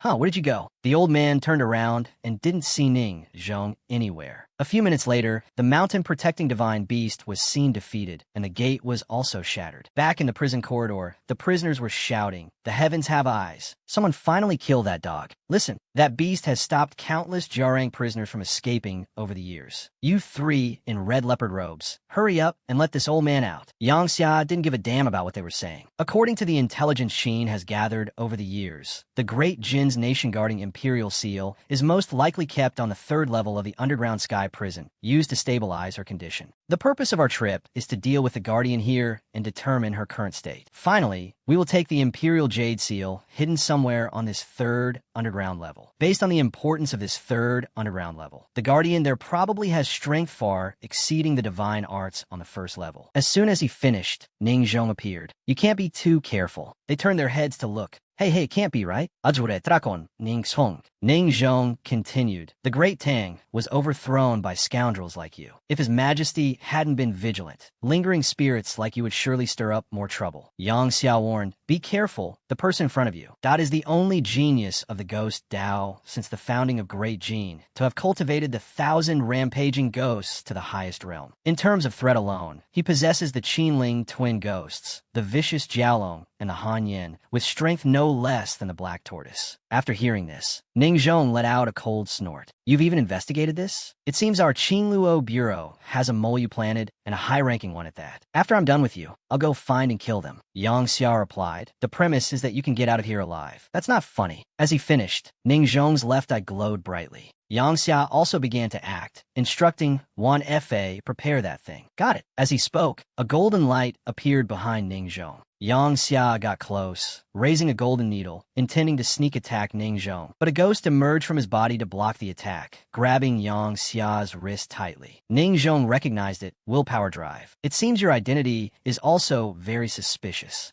Daoqiu, this one's for you." Daoqiu, in his cell, broke his cuffs and stepped out. Got it. To ensure he couldn't turn the tables, an arm reached out and pulled the golden needle from Yang Xia's back. Yang Xia turned to look, then also used an invisibility technique. Daoqiu immediately rushed forward and landed a kick on him. Yang Xia realized in shock, "Three evils, Daoqiu." Daoqiu laughed smugly. It's been 100 years. To think there are still people outside who remember me. Truly, I am deeply grateful." Arms sprouted from Yang Xia's body, destroying his 5 facial features. Bai Shi broke into a cold sweat watching. One F.A. was surprised. "Naihetu, isn't this ultimate technique lost?" Ning Zhong interrupted, so damn calm. "Baimu, these two are yours." The cell door opened, and the one called Baimu slowly walked forward. On his back were 3 eyes, all pierced with golden needles. Pluck! He pulled out all 3. Cracking his neck, he laughed, much more comfortable. He turned to look at the other 2. Juniors of the Corpse Cultivation Dao and the Statue Creation Dao? Then that's great." An eye on Baimu's body shot out a red energy, instantly turning the 2 of them into statues. Scene changed to the prince's mansion. A servant ran in frantically, "This is bad.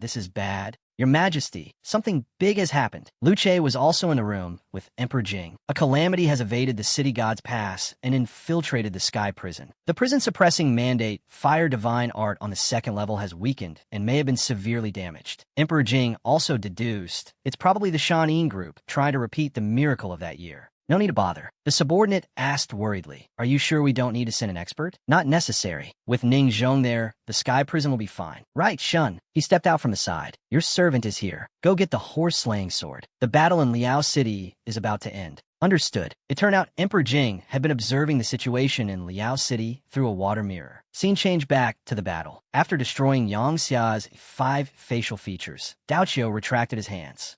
This should be enough, right? Surely, I don't need to use a killing move. Ning Zhong used his eye technique to observe. Let me confirm something first. A radius was drawn around them with lines. Ning Zhong scanned one FA and Bai Shi first. Something's not right. They still have a trump card they haven't played. You two, be careful. Indeed, the stone layer on the outside of one FA and Bai Shi began to crack. Bai Mu heard the sound and turned. Bai Shi's hand dissolved first. She immediately extended her arm,